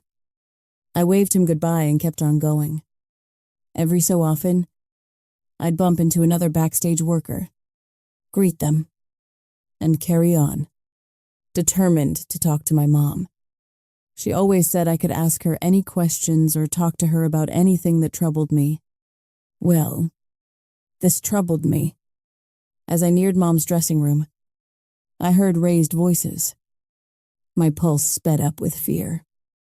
Whose voices were those? I thought I recognized Mom's voice, but I wasn't sure. I never heard her yell. My parents never raised their voices. Not at each other. Not at me. Yes, I heard my dad use a grumbled, elevated voice at his advisors, but it was always with frustration. This sounded more threatening. Ugly. Mean. What were they saying? I couldn't make out the words. My heart pounded in my chest. An unfamiliar feeling of fear increasing with each step closer to the cracked door to Mom's dressing room. You will never have her. Yes. That was Mom's voice. Never, as long as there is a breath left in me or Kennedy. You'll never have her. You just wait and see. The stranger's voice was dark and threatening. My ears rang as my breathing hitched. What were they talking about? You better listen to your fucking heart and save Kennedy. Because there is nothing you can do to save her. Get out, she screamed, her beautiful voice that awed the world shaking. And for the first time ever, I heard a terror in my mother's voice. Get out. Kennedy will hear of this. I leaned forward and could see the tall man through the open door. There were two of them in there, one older and one younger. But only the older one was talking. Instinctively, I knew the older one was more dangerous. He knows he can't do anything about this. He smirked, disgust on his face. You two listened to your hearts instead of reason. Now it is time to pay the price. You two can have more children. Be smart and say goodbye to this one.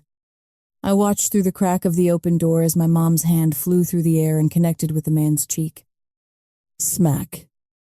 His face turned dark, his whole posture threatening, and he took a step, towering over her. Aria, get the fuck out. I froze in fear as I watched the man's hand curl around her slim neck. It is as easy as this, he growled. Snap your neck, and it's over. I took a step forward, everything inside of me screaming to help my mom, as if I could stop him. The floor creaked under my black Mary Jane black shoes. I was still in my school uniform. Both of their eyes snapped to me, one full of fear and one with a look I couldn't quite describe, like he was evaluating me. Mom, I didn't like this man. There should be guards here. Where were Dad's men that always watched over her and me? You must be Grace. I swallowed hard, remaining glued to my spot, my eyes darting between my mom's terrified face and this man's cruel one. I had no idea why, but I kept my mouth closed, refusing to say anything to him. Nice uniform. Good little Catholic girl. That will come in handy. I didn't understand what he was saying. He didn't make any sense. My eyes lowered to his hand that was still on my mother. His filthy fingers curled around my mother's pale neck. A fear that he could hurt her swelled with each thump in my chest. Suddenly, his hand lowered, and he took a step back. Without a glance at my mother, his eyes on me, his throat bust me. Remember my words, Adia, and they were gone, like boogeymen in the dark of night. With her back against the wall, my mom's body slid down till her butt connected with the floor. She was so shaken up that her whole arms shook as she spread them open. Without thinking, I ran to her and lowered myself onto the floor, burying my body against hers. Mom, are you okay? My voice shook, just like her hands that kept brushing against my face. My little Grace. My mother's voice was soft as she brushed hair out of my face. My precious baby. Who was that? I asked in a whisper. I was scared he'd come back. Nobody important. Love. My mother never lied to me, but I knew she lied to me that day. I felt it in my gut. Promise me that no matter what happens, you will keep strong. For me. For Dad. I raised my head, searching out her eyes. I promise. Mom. I wasn't sure if I could keep that promise, but it seemed so important to her. I wanted to ease her worry and fears that were edged so deep onto her face now. If it would help her, I would have promised anything that day. You'll always be my little Grace. A soft, warm, fluttering feeling blossomed inside me at hearing those words. I loved my mom and dad. Even more, I loved their affections for each other. I loved their hugs and kisses. but my stubbornness insisted I pretended they were annoying. Though right now, I needed all her comfort, and I sensed she needed mine too. Never let anyone clip your wings. My baby. I won't. Mom. I promised. God. If only I knew how hard it would be to keep that promise. How hard it was to be strong. Mom and Dad died 3 months later.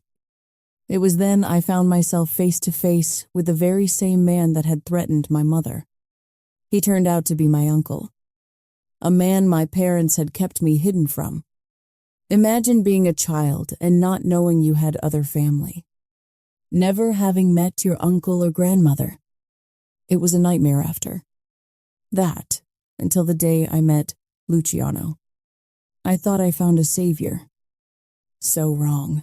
Tilting my head up at the moon, my thoughts traveled across the ocean, searching the memories. The past was left buried and behind us when we ran, but it was harder to forget. It was a constant exercise of discipline to make myself not think about him. The image of my husband's face flashed in front of my eyes. Even after all this time, the memories hurt. I fell in love with a true villain and learned my lesson, in the hardest way possible. I would never let another man in. Maybe one of these days I'd get brave and take another man into my bed. Although I knew with unquestionable certainty that nobody would ever compare to my husband, the way my body hummed for him, needing his touch. All the fucked up shit that happened, and I still craved his hands on me, the way he brought me pleasure. And I hated myself for it. I wanted him out of my heart and out of my system. I didn't want to remember him, the way his mouth felt on my skin or the way his touch lifted me to unimaginable heights. All the while, he crushed my heart like it was worthless. Like I was worthless. A shuddering breath left my lips as I brought my glass of wine to them. This was the reason I always avoided thinking about him. It made me feel like shit. Reaching over to the side table for my laptop, I checked my emails. It was better than thinking about the bitter past. Only one email sat in the secured mailbox. To the ghost, from Ruthless King, good answer. I'd like to book the next 6 months of your exclusive services. Max 3 times per month. As initially agreed. Monthly, retention, 200,000. The percentage fee per transaction remains the same. You accommodate nobody else. So he was testing me. I didn't like it. It felt manipulative. I was done being manipulated. But could we afford to refuse his business? No. We couldn't. Instead of replying, I closed the email and stared at the blank Google search page. I was so tempted to use it. All I had to do was type in my family's name or my husband's name, and I knew there would be information flowing through the web browser. I had so many questions, but I knew they wouldn't bring me any good answers, nor any peace. Curiosity killed the cat. Grace. I needed to remember that. What are you doing sitting in the dark? Staring at your laptop, Ella's voice startled me. And I almost dropped my laptop. Damn it. You scared the crap out of me. I looked behind me to find Ella standing, leaning against the door. You are home early. She shrugged her shoulders. I just wasn't in the mood to listen to the Italian accent tonight. I see. In Ella's language. It meant she was homesick. Maybe I was, too. Hence for the trip down memory lane. She came around and sat down on the other chair. I handed her my glass of wine and she took it, gulping it down. What's going on? She questioned, after emptying the glass. I checked my emails. Ruthless King was testing us with that 5th transaction. Her brows frowned in confusion. I don't know what it is about. He wants us to do exclusive transactions for him over the next 6 months. No more than 3 a month. Weird. Yes. I didn't reply. Are you going to refuse? I shook my head. No, but maybe we can renegotiate a higher fee cut if we are exclusive. Although he did offer a monthly retainer fee too. She nodded in agreement. It doesn't hurt to ask for more.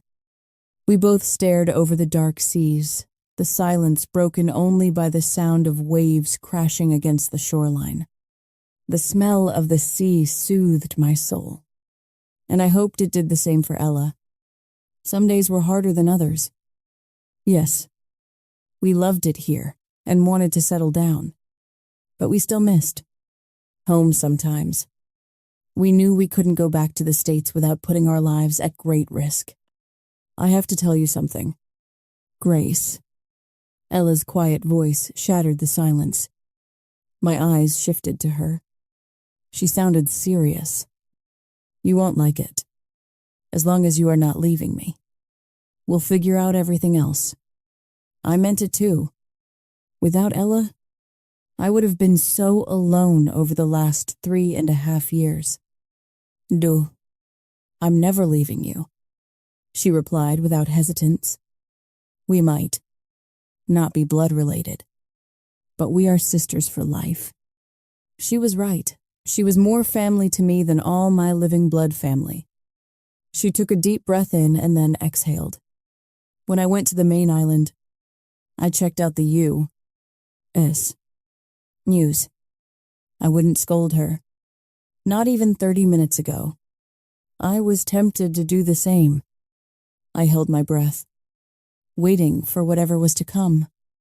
Your uncle filed a petition to transfer all your assets to him due to the evidence you are deceased.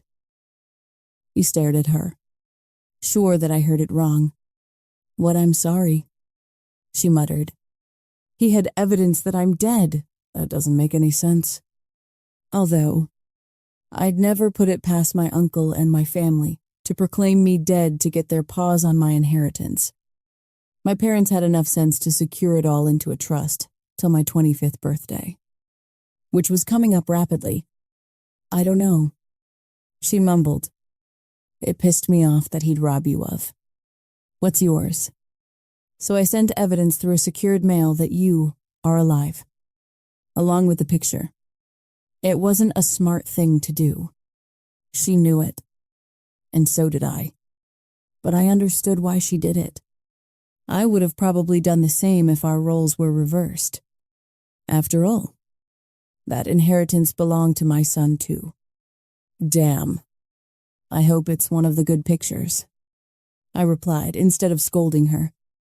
She was beating herself up enough as it was. We locked eyes and burst into fits of giggles. It wasn't funny that my family pretty much took everything from me and now went after the inheritance too. But crying wouldn't help us. I sent the one from our rave party in Germany. I rolled my eyes. Okay, that one is not too bad.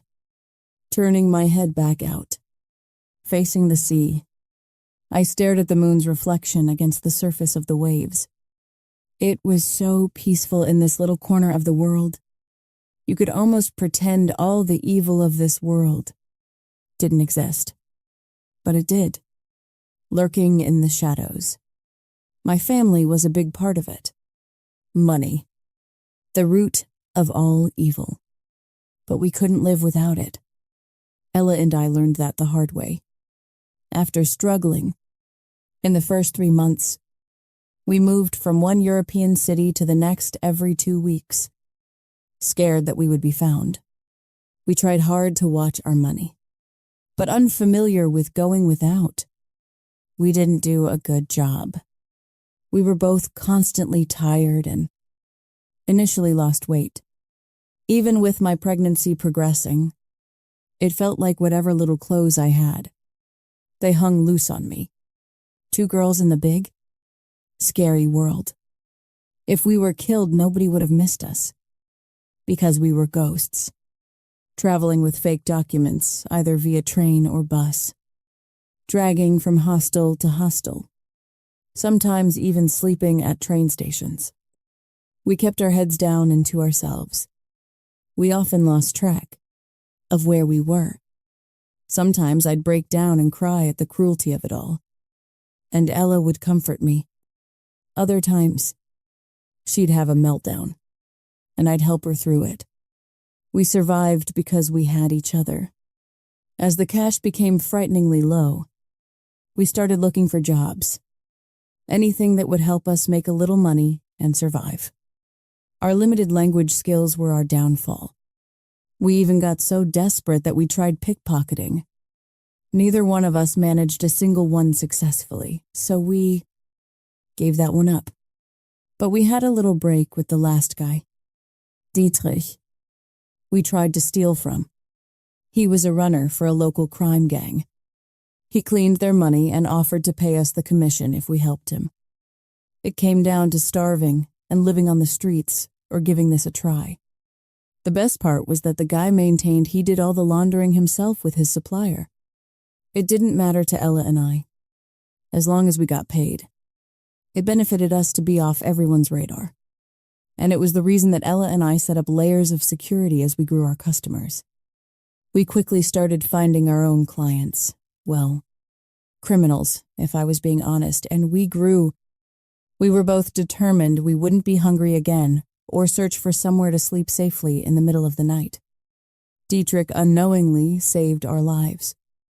Ella and he dated for a bit. We never told him our story, but he picked up on the fact that we didn't want to be found.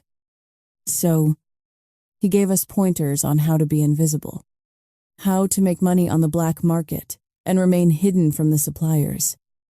We worked hard to keep ourselves invisible. And for the first time ever, I wondered if maybe I should just let my family get their dirty paws on my inheritance. It wasn't worth my life. Mateo's. Nor Ella's. We didn't need million. If I worked for Ruthless King for a few more years, we'd be settled for life. What are you thinking? Grace, I'm not sure. On one hand, I want to fight for what's mine, I admitted. But on the other hand, I don't think it is worth putting all of us in danger for it. If anyone understood, it was Ella. I agree. But it bothers me to think about him getting away with so much. Look how many people he hurt. She was right. My uncle hurt her family, ruining them financially. Oh, because her father refused to be part of human smuggling with him and Benito King. Yes, her father was a dirty politician, but at least he had some scruples. I suspected my uncle had caused my parents' death, and that was barely scratching the surface. He would have killed me and Ella too. Or worse. He would have sold me to satisfy my family's long-standing tradition. God knew. The Romano family had a reputation to uphold as producing some of the best for their fucked-up arrangement. We didn't have any choice. We had to run away. In the dead of the night. Like two thieves. It was either run or die. Ella and I weren't strong enough to take them all down. We've been slowly chipping away at him financially. I murmured. It's not enough. She hissed. It won't be enough till he... She cut herself off, her lip trembling. I knew she was right. If it was just me, I'd jump right in and cause havoc. I wanted to hurt my family and make them pay. But even more, I wanted Mateo safe. Just the thought of him getting anywhere close to my family rattled my bones with true terror.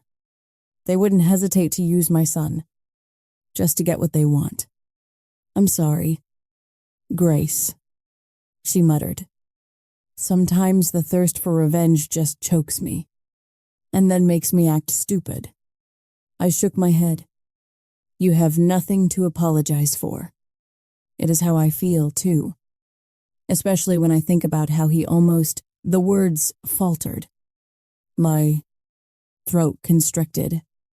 The last thing I want is for them to take more advantage of me. But Mateo is more important to me than all that. But you did the right thing by sending a picture. I told her. We'll just have to be careful not to have it traced back to here. I kind of like it here. I was careful. I knew she would be. I like it here too. But it would be nice to have an option to visit back. I nodded in agreement. My family was her only obstacle. We met in the boarding school, our first year of high school.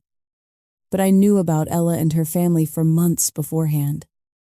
Her father was a crooked politician that crossed paths with my uncle, who made a fatal mistake in dealing with my uncle to secure a passage for his smuggling. Her father provided a state port passage, but he realized too late what it was used for. Human trafficking for Benito King. He should have asked better questions. Done his homework. Instead, the idiot only saw dollar signs. When her dad started backpedaling, my uncle demanded the payment back with hefty interest. Her father didn't have the money, so he promised his daughter. But then he started running his mouth, and my uncle killed him and his wife. Brutally. The only reason I knew was because I eavesdropped on his conversation. So, he took charge of Ella, not out of pity or sorrow. He took her in to protect his investment. Of course, it was always us women that paid the price for men's stupidity and cruelty. We were just pawns in their stupid games. Unlike Ella, for me. Even if my uncle and family that wanted me dead were eliminated, I'd still not be able to go back. Because my husband wanted me dead too. But we refused to be victims and just take it. It was the reason I told Ella what I learned about her parents' death when we met. We bonded. Instantly. And we might have been young. Naive girls. But we wouldn't be willing victims. We started researching and studying the men from the Mafia world that did business with Benito. We refused to be sitting bells waiting for our ruin.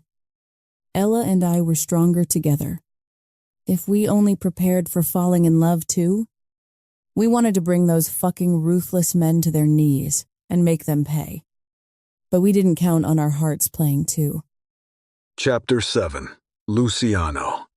Everyone was staying the fuck away from me. It suited me just fine. If only I wasn't frustrated as fuck. How hard was it to find an American woman roaming Europe with a friend? Apparently too fucking hard. Massimo, my cousin, happened to be in Italy, so I ordered him to make a stop in Germany to find any clues about my wife. He was one of the rare people that knew her and saw her, and I trusted him not to try to fuck her. That was 2 weeks ago. He went to Germany, then went back to Italy. He was due to go back to Germany again, to continue. It has been 2 long weeks, and nothing. He came up with nothing. Not a single clue. Like she was a ghost. Luciano. My father's voice caught me in the hallway. I turned around to face him. His eyes were the same shade as mine. Our facial features similar too. He was in his 70s. But my father still looked strong.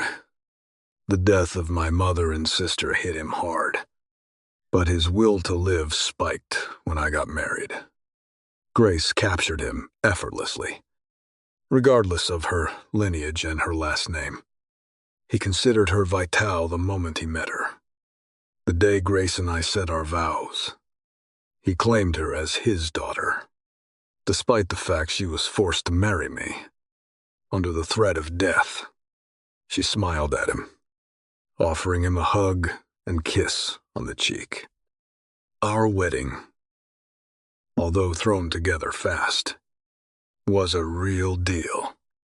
Yes, I had to drag her out of her room, under threat of shooting the door down, but the moment we said I do, and our lips connected, our union was sealed. Marriages were forever in our world. The way he beamed on the day of our wedding, proud and happy, as if all his life goals had been achieved and he could die in peace. And though Grace bickered with me, stood up to me all the time, She played the perfect daughter-in-law to my father. There was no hiding that she actually enjoyed spending time with him. They'd sit and talk for hours about Pa's hometown in Sicily, about plants he grew, about her friend Ella, Italian food, anything and everything. She'd play piano for him, his favorite tunes of Andrea Bocelli, Bach, Beethoven, Chopin. When I came around, she'd put her reserved walls up, not that I could blame her. She had my father's heart, without even trying from the start. She had good instincts. I'd give her that. Because there was nobody more I trusted than my father. He had been my role model my entire life. Taught me everything I knew. But he hasn't been happy with me lately. He hasn't said it. But I knew it. He blamed me for losing my wife. For not having children. Father, I greeted him. Did Massimo find your wife? I should have known it was about her. Not yet. I kept my voice cool, hiding my own frustration at the delay. What will you do if she doesn't want to come back? I watched my old man wondering why he would care so much about her. After all, she betrayed us. Honesty, respect, and trust were the foundation of any relationship. Business or personal. He taught me that. I never told my father all that happened that day, except that she betrayed our shipment location. He didn't believe it. My old father was actually on her side, defending her. After that, the only thing he told me that day was that Vitali men never let their women go. And he never taught me to be ruthless to women. By the time I went to get her, she was already gone. She won't have a choice. I answered my father. She is my wife, and her place is here. In our world, divorce was non-exist. It is till death do us part. Literally. He nodded, pleased with my answer. I wondered what was going through his head. Without another word, he carried on to the patio and towards his garden, he maintained. That garden has been his only consolation since my mother's and sister's deaths. When Grace came into the picture, she'd help him mess around in there. But since her disappearance, he kept himself busy expanding it. Grace was Papa's willing pupil when it came to his garden. It was as if he kept it going for her, waiting for her to come back. She told him she loved white lilies, so he had a whole section dedicated to white lilies and nurtured them, like they were his children. I knew from the background I had Roberto, the man that worked for me for the past 13 years, run on Grace. She had never stepped foot in the garden before meeting my father. Her life was a fancy, golden gilded cage from the moment she was born. Her parents had guards assigned to her even before she was born. She was treated like royalty, a combination of Astor and Romano family legacy, pretty much making her an American princess. The odd part was that for all of Grace's famous family on her mother's and father's side, there was not much in her background. Her father, while being a Romano, chose to become an ambitious political figure with the whisperings of presidential potential. Her mother was a famous opera singer that came from a wealthy family. Once her parents died in a car accident, her uncle and grandmother took her in, and information on Grace became even more scarce. For years, nobody even knew what she looked like or where she was. Once a public darling figure, she vanished like smoke. The boarding school she attended kept her secluded, just as her family had done. It was Massimo that ran into her information and obtained her picture by sheer accident when he hacked into the Juilliard school. He was helping his old friend get his sister into a program there, and those two wanted to check where she stood before manipulating the results to ensure she got it. Imagine the surprise finding out that Grace Romano, the only descendant of the great Romano legacy, lived right in my backyard. Sofia and Alfonso Romano protected her like a rare treasure, keeping her out of the public eye. She was their most valuable asset. I didn't have a doubt that they trained her to be a true Romano. After all, she had proven herself when she betrayed me at the first opportunity. She threw away what we could have been, for her loyalty to her family. When she walked into my nightclub, I thought destiny brought her to my doorstep, handing her over on a silver platter to avenge the killings of my mother and sister. But now I wondered if it wasn't a trap, a well-played web thrown over me. I shook my head and swallowed the bitter pill memories kept bringing, then headed to the house exit. From here, I would see my helicopter in the distance. Roberto was already there, waiting for me. He wasn't family, but he had proven himself enough. He was 35 years old, 5 years younger than me, and despite his loyalty, I had never brought him into my inner circle.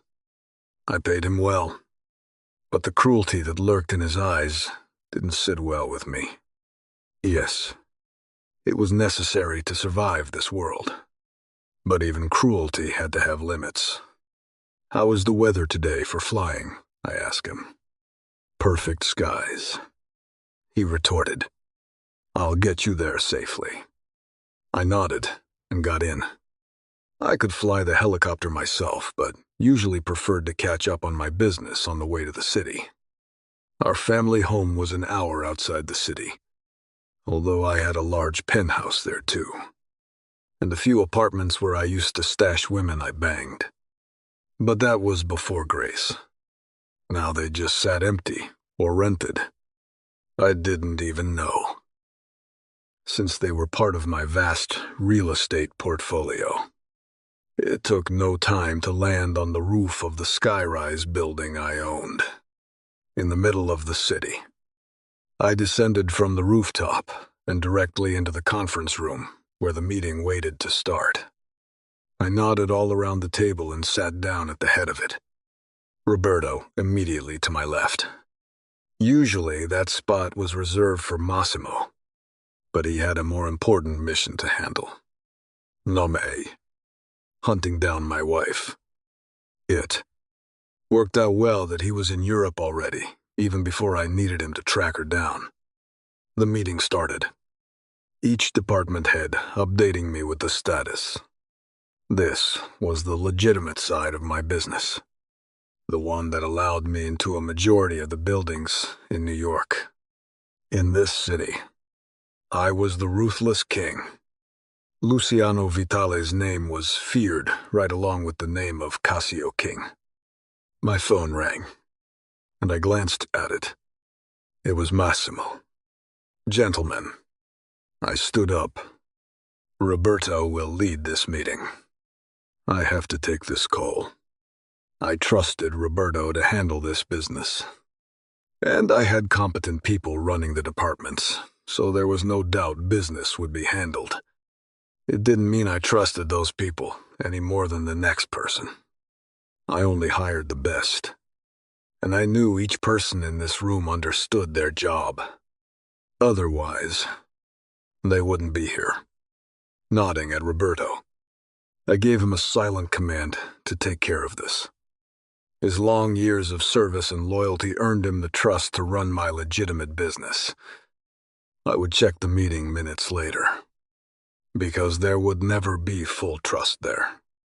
Whether it was my distrusting nature or the fact he wasn't family, I wasn't sure. Roberto hasn't done anything to earn that distrust. He was an orphan and considered this job the men he worked with, part of his family. Those were his words, and God knew he had proven himself over and over again. I strode away without a backward glance. When it came to Grace, I didn't give a shit about any meetings. As long as everyone did their job and profits came in. Finding my wife was the top priority right now. Once I was out of the meeting room, I strode to my office and shut the door. Massimo, Luciano, I need you to come to Sicily. What the fuck are you doing in Sicily? I growled. You are supposed to be looking for my wife. In Germany. I would kill him myself. Once he came back, I'd strangle him with my bare hands. There is a woman here. I think it might be her. A deep exhale came over the line. I just happened to be roaming the street, meeting an old friend, and this woman caught my eye. I think it's her. Luciano, you are staring. Her soft voice resonated in my chest and my brain. My chest tightened, but I willed it to harden. There could be only one woman. Grace. My wife.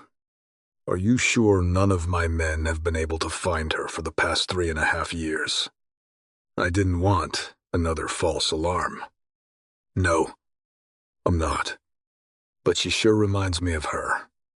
Where in Sicily?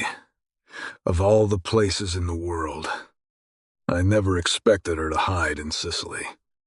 It was where my parents were from. She lives in Favignana, but I spotted her in Cefalù. Cefalù was the hometown where both of my parents were born.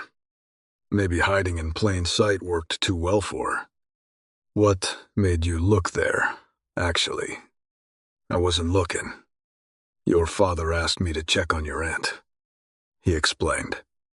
I was here already anyhow. So before I went to Germany, I made a stop. She told me there were 2 American girls living here. For the past 9 months, I didn't think anything of it. But then when I was meeting an old friend, he pointed the woman out. It fucking looked like her. So I followed her. I have been following her for the past 2 weeks. Wanting to make sure. I went to Germany for 2 days, but nobody from that festival knew anything about any American girls. Then I came back again. And fuck. I think it is them. I'm pretty sure Grace is here with her friend. Ella. I stared out the window. Silence stretching over the phone. I could still see her violet blue eyes staring at me in fear. The tears streaming down her face. It couldn't be helped. It had to be done. Bring her back, I told him in a hard tone. A heartbeat of silence. There is something else, too. Luciano. What there is a kid. I think it is hers. Locals wouldn't divulge too much, but I'm told the baby is hers. Bitterness slithered through my veins like poison. Grace had a baby, while still married to me. Anger and jealousy tasted like acid. Fuck. What did I expect? I knew she'd move on.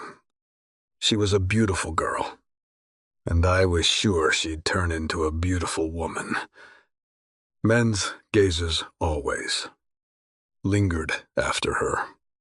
Her ginger hair, her eyes like the deepest sapphires, and her body that brought men to their knees. Maybe it is not her. My reason whispered. Once we started sleeping together. She told me she didn't want kids. Not for a while. I wanted them right away. But considering she was barely 21, and I uprooted her whole life, I agreed to wait. It was the least I could do. Change of plans.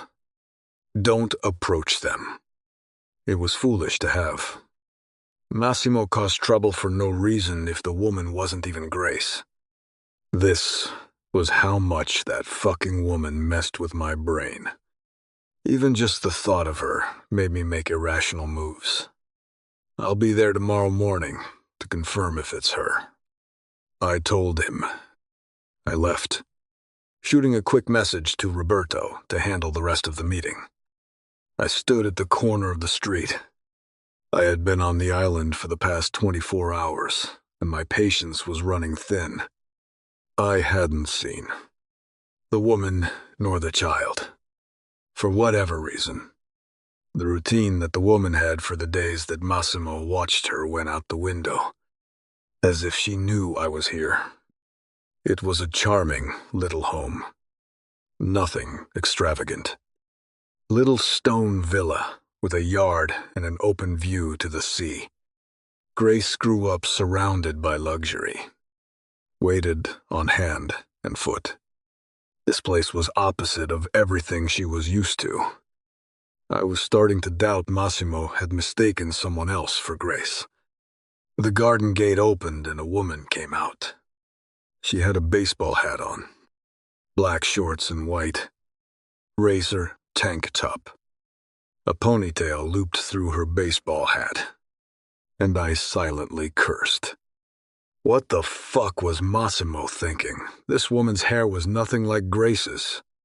Grace had a thick mane of ginger wavy hair, and this woman had smooth brown hair. I ground my teeth at disappointment. I was getting tired chasing after my wife all over the globe. I was just tired. Period. My eyes traveled over the woman's body, and I couldn't help but admire her curves. Her skin was the color of light golden tan, like she spent a lot of time in the sun. But underneath that barely there tan, you could tell she had a fair complexion. She was a beautiful young woman, similar build as my wife. She stuffed her headphones into her ear, then stretched her legs. They were long and toned. The hat was pulled down far on her forehead, and I wished I could see her face that was hidden by the hat. A minute of stretching, and she took off into a light jog. I watched her till she disappeared from the view, the sinking feeling heavy in my stomach. Where are you? Grace. The silent question lingered on my lips. I would find her eventually. She couldn't hide from me forever. Before my life was over on this earth, I'd find her. Fuck. I'd bury myself into her and inhale her scent. Drown in her stunning eyes. Her betrayal didn't diminish my need for her. Not one fucking bit.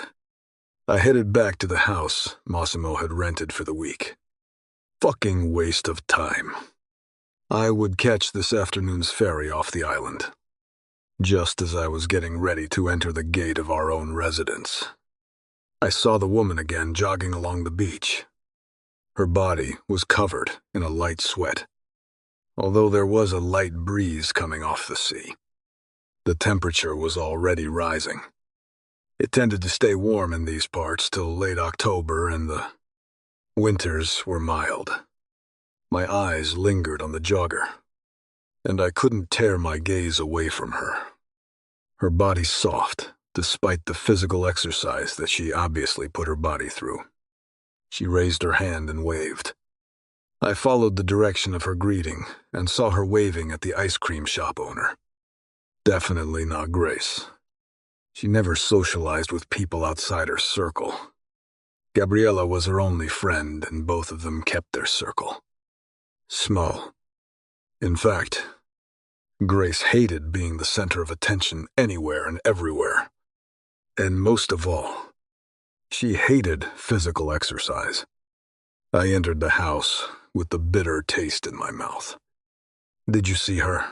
It was Massimo's greeting to me. He was sure that was her. That's not her, I told him. heading for the little mini-bar. It was barely 9 in the morning, but I needed a stiff one. The look of disbelief on his face was almost comical. If it wasn't for the heavy lead in my stomach and the agitation. Fuck. I was sure that was her, he muttered. And that friend of hers. Both of them. I didn't see her friend. But the woman I saw couldn't be Grace, nor her friend. I strode over to the balcony, overlooking the sea. My wife's fucking eyes were haunting me. Everything about her was taunting me, reminding me of what I could have had. If only I hadn't fallen for one Romano. We are catching the first ferry in the afternoon. That's at 3 p.m. It couldn't be fucking soon enough. I needed to get back to business. Bringing down the Romano family. Several hours later, Massimo loaded our luggage into the car. We sat in the back of the convertible, waiting for the damn driver to get moving. I felt the tension itching my skin, the pressure of the day ready to explode. It was all her fault. She had the worst effect on me. The driver finally decided to get a move on. He drove so slowly, I might as well have walked to the damn ferry. I took a deep breath, keeping a lid on my temper. It wasn't his fault I couldn't locate my wife, until the latest stunt her uncle pulled, trying to proclaim her dead and get all Grace's inheritance. I was convinced her family was financing her hideout. Otherwise, there was no way she could have survived on the run for that long, and with a friend at that. But now I wasn't so sure. No. I questioned everything. Goddamn woman. We approached the ice cream shop by the beach, and my eyes traveled over the few guests sitting there. I spotted the jogger from this morning right away. She didn't have a baseball hat on anymore, but I'd recognize that body anywhere. Her back was to us, leaned against the stone flower bed, speaking with a few women and the old man who I guessed must be the ice cream shop owner. She wore a light, white, summer-thinned strap. Dress. Her thick brown hair falling down her back in a soft, shining curtain. Damn. I was sure that was her. Massimo muttered under his breath, spotting her. Different hair, but the driver stopped at the crosswalk to allow pedestrians to cross. I hated that I kept staring at the woman. I had sunglasses on, so at least it wasn't visible. There was just something about her that was captivating. No other woman besides Grace ever captured my attention like this.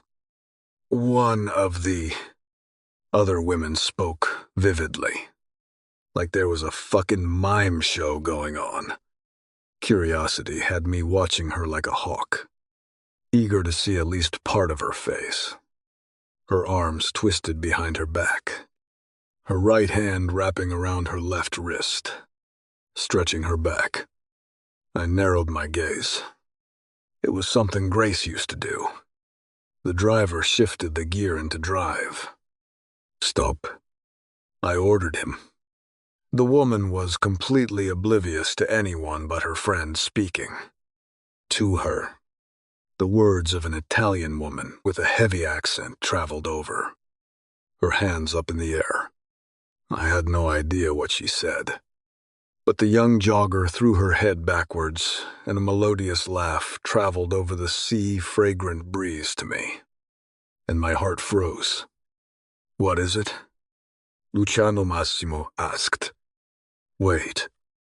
I told him. I waited for another sound from her. I just needed to hear a word leave those lips, hear her voice, and I'd know for sure. Massimo and I sat in the car, in the middle of the road by the ice cream shop, but nobody seemed to care.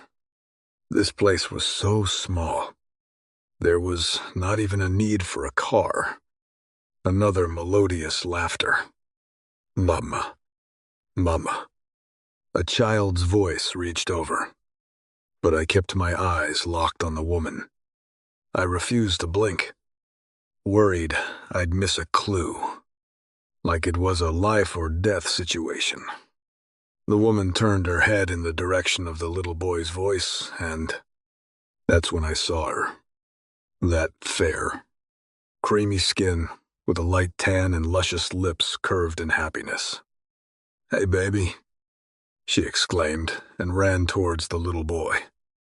A wide smile spread on that beautiful face. Her profile, her mouth, that nose. Fuck. It was her. Its hair. My voice strained. Fuck. Maybe it shook for a second, too. But I kept my eyes glued on her form. There was no way I'd let her out of my sight now. She colored her ginger-red hair into a rich brown. I didn't like it. Scratch that. I hated it. But her voice, her smile, her face, they were all still there.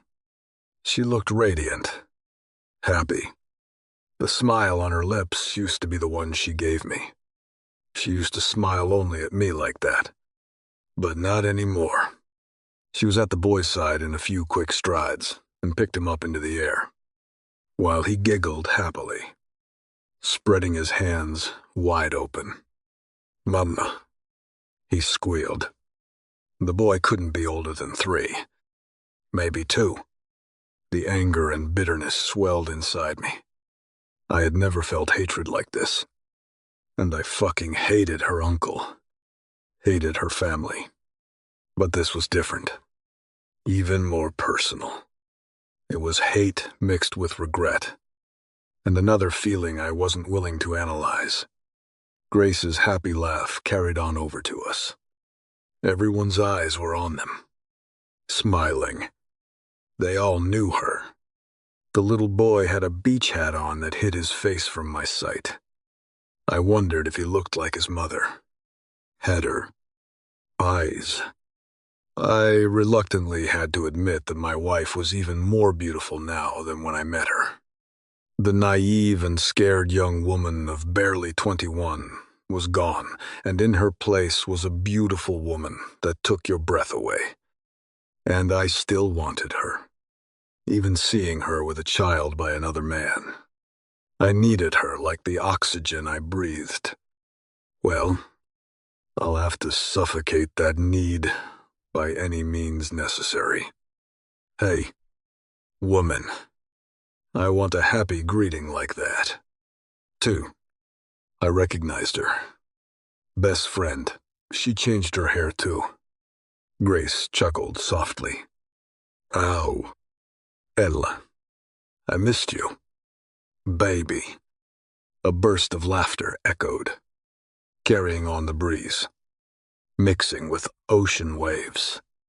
All 3 of them seemed happy. Truly happy. The memory of that last time I saw my wife played on repeat in my mind.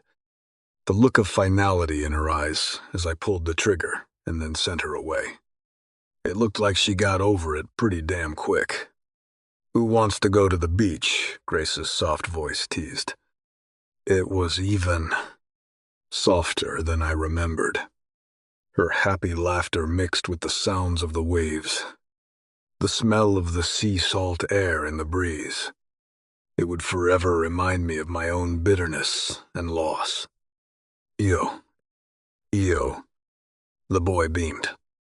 "Mama. Giù." He demanded to be put down. First, my kisses. She showered kisses on the boy's belly, and he wiggled. It felt like being stabbed over and over again, in the sweetest agony. "Mama. Giù," he demanded, giggly. Little boy is bossy. The ice cream shop owner yelled over to my wife with a wide smile. Must be like his papa. Grace glanced in the direction of the old man and smiled. No, he's better than his papa. Who is the boy's father? The boy put his chubby hands on Grace's face, and she kissed his palms, one at a time.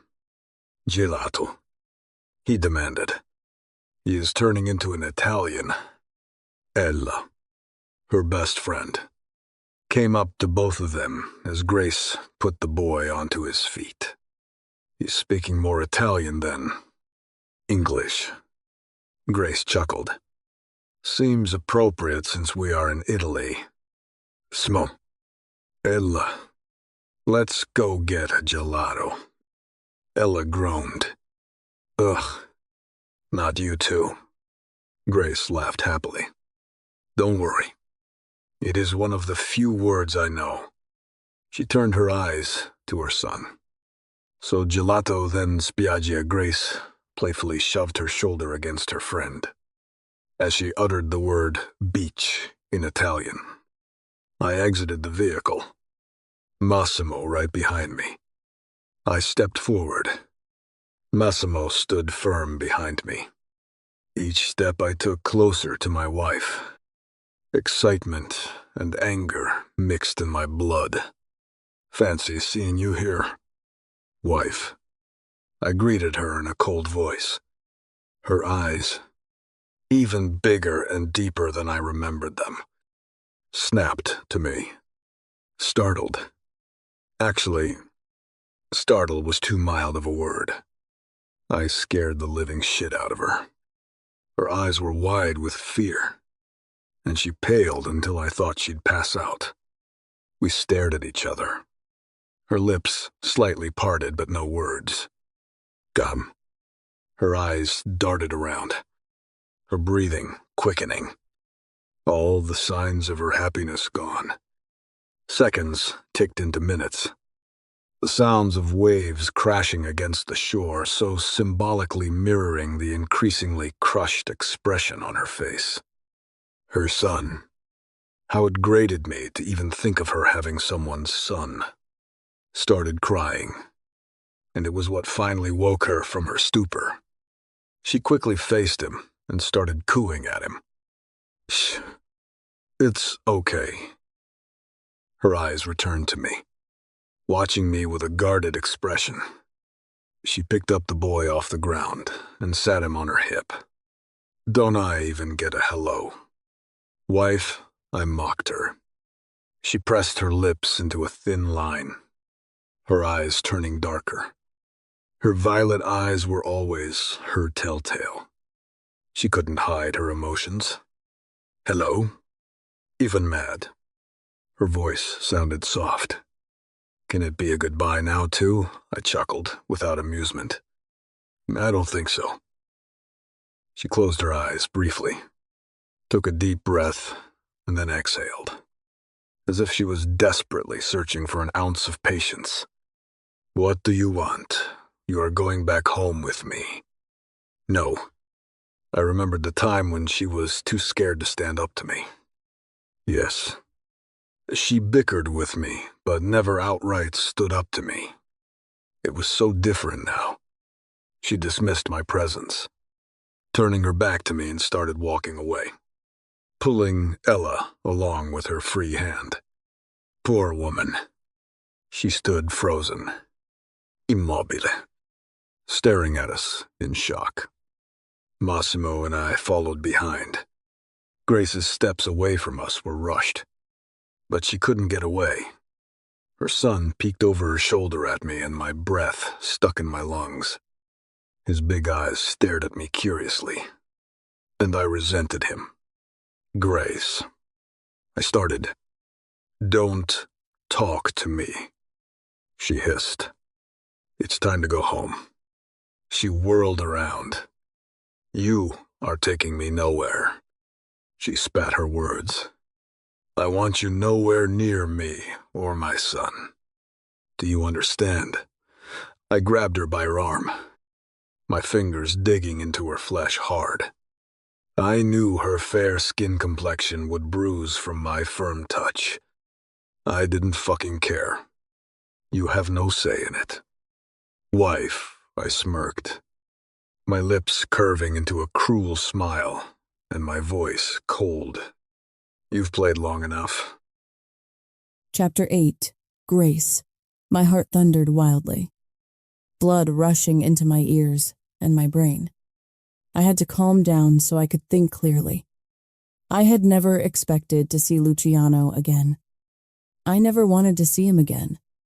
Just like before, his eyes took my breath away. They were bewitching, and each time I gazed into them, oxygen would get caught in my lungs. Those eyes of rich, dark cognac mixed with colors of the forest, and those damn eyelashes. The envy of every woman. They were thick and black. Surrounding those stunning eyes. Those eyes only gave a hint of the predator he was, a beast full of power and danger that could kiss you 1 second and snap your neck the next. His hand firmly squeezed my arm in his grip, his inked fingers searing my skin. "Let go of me," I hissed, hating how his touch warmed my skin. I held on to my son, keeping him close to me. I didn't want to alarm him. I wanted him to have a safe and happy life, full of joy, not angry words. And don't ever touch me again. He lost that right a long time ago, and I would never give it to him again. I fell for him, and he broke my heart. Pulled a trigger like I was nobody. Nothing. There was no forgiving that. Surprisingly, Luciano's hand fell down. I turned to Ella, and we shared a look. Yes. It shocked me to run into Luciano. I didn't think we'd ever cross paths again. But we weren't stupid. We always prepared for the worst. Every town we stayed at, we had a contingency plan. Take the baby. I told Ella. Yes. Calling Matteo, who was almost 3, a baby, was stretching it. But he'd always be my baby. Go ahead towards the house. I accented the last word, and she knew what I meant. I'll be right behind you. I leaned over to give her my son. Swallowing hard, I murmured to him. It's okay, baby. Go with Ella. Mommy will be right behind you. Gelato, Isuenza. He pouted. Mama, voglio gelato. Mama, I want ice cream. Yes, in a minute. The lie was bitter on my tongue. Go with Ella, and then we'll do that. He reluctantly let go, and I nodded to Ella. She started walking away from us, in the opposite direction of the ice cream shop, and I hoped my son wouldn't decide today, of all days, to throw a tantrum. I watched them go and then turned back to Luciano. My husband, I thought bitterly. There wasn't a bigger regret in my life than him. My eyes traveled to Massimo. I couldn't stand either one of them. If I never saw a single member of Luciano's family, it would be too soon.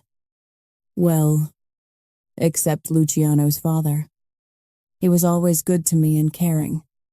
I'm not going anywhere with you, I told him, folding my arms over my chest. My eyes studied my estranged husband. He was just as handsome as I remembered, the arrogance and ruthlessness written all over his features. His thick dark hair looked soft, just as I knew it was. And those smoldering hazel eyes could once upon a time make me weak in my knees. You'd think those eyes would clash against his tanned skin, but they draw you in even more. There was a hint of ink above his crisp shirt collar, and I knew it snaked down his tanned chest, down his arms and over his hands. Those tattoos were equally beautiful and intimidating. For all intents and purposes, my husband was a gorgeous man. If only he wasn't such an asshole. He gave me one of those arrogant smiles I hated so much. What I wouldn't give to slap that arrogant expression off his face and knee him in the family jewels and watch those lips curve into a painful grimace. Those lips were made for sinning, and he knew exactly how to use them, for good and evil. Oh, but I think you will come with me. He sounded so damn sure of himself. I hated his guts. No, I won't, I replied. My voice sounded sure.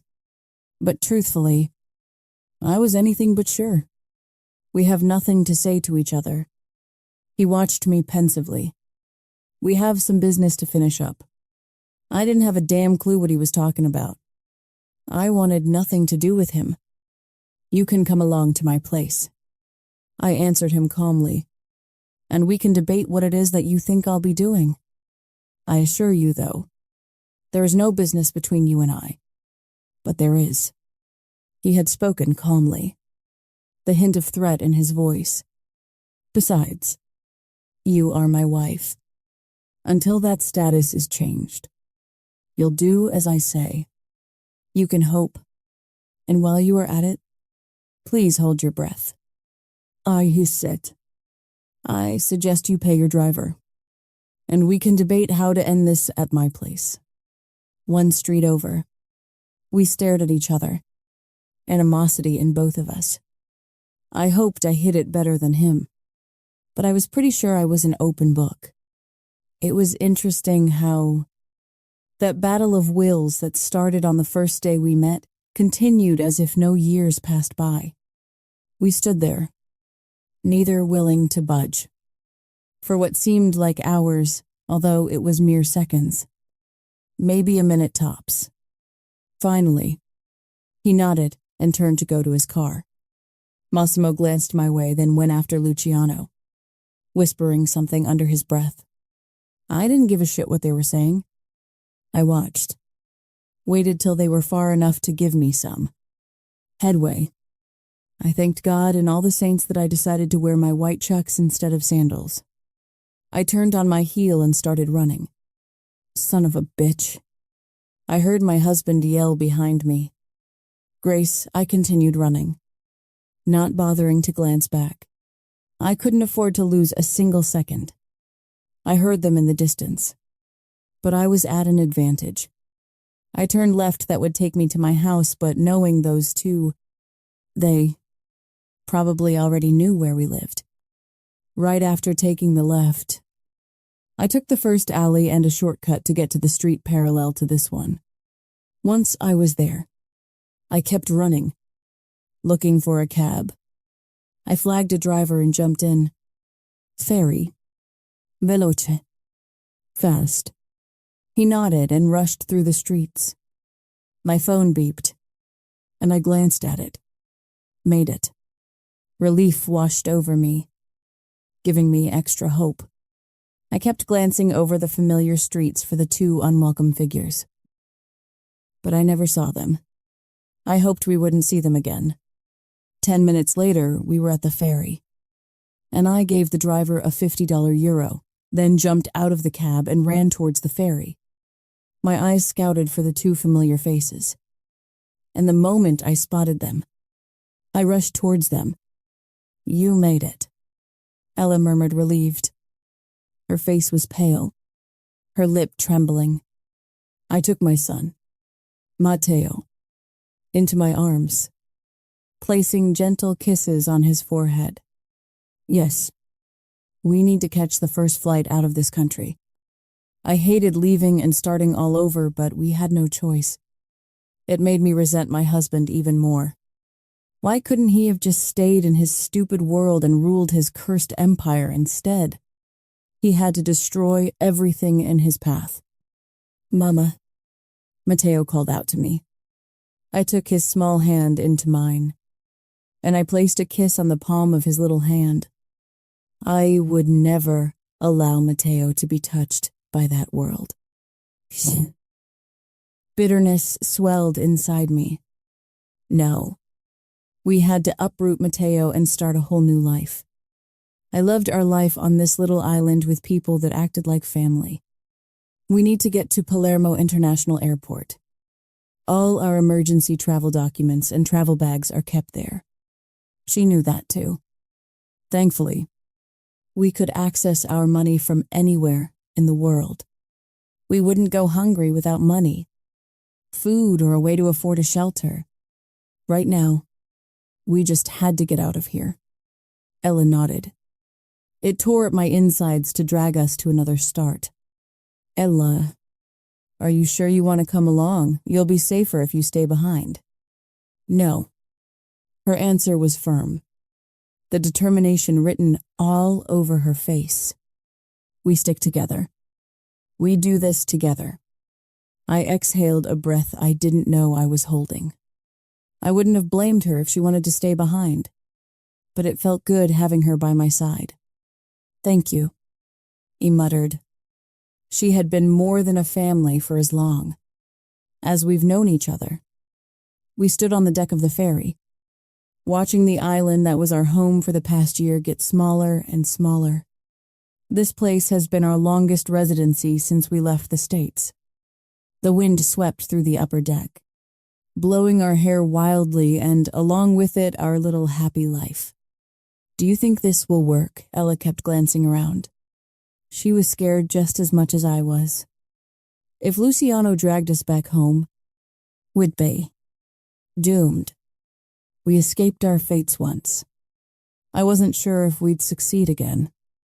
Despite my worries, I nodded in answer.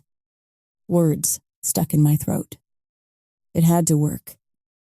Chapter 9. Luciano. I had to admire my wife's resourcefulness. I couldn't remember the last time someone slipped through my fingers and got this far. Oh, wait. Yes, I could. It was my wife then, too, the last time she disappeared. Her family smuggled her out of the country without a trace. She vanished right out from under my nose. I had to get my connection in the police to get me off the island and have them follow her discreetly from the moment she stepped foot off that ferry. One thing Grace didn't know was that I had connections to pretty much all the authorities in Sicily. I watched her with passport in hand and a carry-on bag, her son in her arms. Her friend had a carry-on bag, too. I was curious to know where they kept their stuff, since they never went back to their house. I couldn't help but be a little impressed. My wife was prepared in the event I ever found her. She had come a long way from being my naive, trusting wife. However, I wouldn't repeat the mistake and let her slip through my fingers. If I have to chain her to me, I would. Or even better, maybe her son. Because I knew without a doubt she would never leave without him. He would be my leverage. Your plane is ready, Mr. Vitale. Good. I headed towards my wife, with Massimo and Mario, one of my local bodyguards, and 2 police officers. She was ready to board a plane for South Africa. Fucking South Africa. What did she think she'd do in South Africa? Yeah. Never gonna happen. I strode towards her, coming up right behind her. Even now, I admired her graceful back as she held her son in her arms. Going somewhere. Wife, I asked her, in a mocking tone, towering right behind her. She jumped, a startled whimper leaving her mouth. She turned around to face me, her son wrapped in her arms, watching back and forth between his mother and me. I watched her face pale a few shades again, her eyes filled with terror and surprise. It seemed to be her only response to me. She feared me, as she should. I should have felt regret, sorrow, but I didn't. I felt nothing but satisfaction that I got her. She was going to fucking leave me, like dust, behind her, without a backward glance. Now that I had her, she wouldn't have a chance to escape. She'd be under my clutches till I was done with her. My plane is ready, I told her, my voice cold and unwavering. You will be boarding with us. No. That was twice in a day she refused me. You don't have a choice. I'll make a scene, she threatened, her eyes darting around the airport. You can, but it won't matter. I warned her. The police here work for me. Make a scene, and I'll throw you over my shoulder, then carry you into my plane. Or even better, I'll take your kid and leave you behind. She knew I was serious. I wasn't in the habit of making empty threats. We don't want to go anywhere with you, she hissed. I don't give a shit about what you three want. But I know you are coming with me. Or maybe I'll drag your kid with me and allow you to follow like a dog. Her eyes flashed in anger and hate. Asshole, she muttered. I watched her weigh all her possibilities, her facial expression changing. The moment she resigned herself to the realization she had no other choice. I could see it in her eyes. I smirked. It took her long enough. But resignation wasn't the only thing lingering in her violet gaze. There was fury and detest in there, too. Pure hate. I would know. After all, I was intimately familiar with the feeling. Fina, she spat out. She shared a glance with Ella, then a quick nod by my wife. Those two would give us problems. I had no doubt about it. But Ella stays with us the entire time. Even when we get back to the States. I should tell her no. She doesn't get to set rules. I wanted to punish her. Make her regret ever going against me. If not, you might as well kill us all now. My wife added in a false bravado. There was a hint of fear in it, but also something telling me she meant it. Fina, she can stay with us. Fuck. Did those words just leave my mouth? She'd always had this effect on me, made me want to do right by her. Till she burned me and stabbed me in the back. Thank you. Her gratitude surprised me. I didn't expect it. Probably. Didn't deserve it either. Her voice was small, and she tore her gaze away from me and gave her friend a small nod in a silent agreement. I could always take the offer back. I assured myself. It wasn't as if I owed my wife anything. We strode towards the gate that would take us outside, into my own private plane. Mario led the way. The two women after him, with Massimo and I following behind. I wouldn't risk her escaping again. I watched my wife's rigid back as she walked in front of me. Her son kept peeking over her shoulder at me. He didn't look anything like his mother. He babbled something to his mother, and Grace's posture immediately changed. In a little bit, she murmured softly to his unknown question. The loud engine of the airplanes was the only noise surrounding us, while we walked towards the steps of my plane.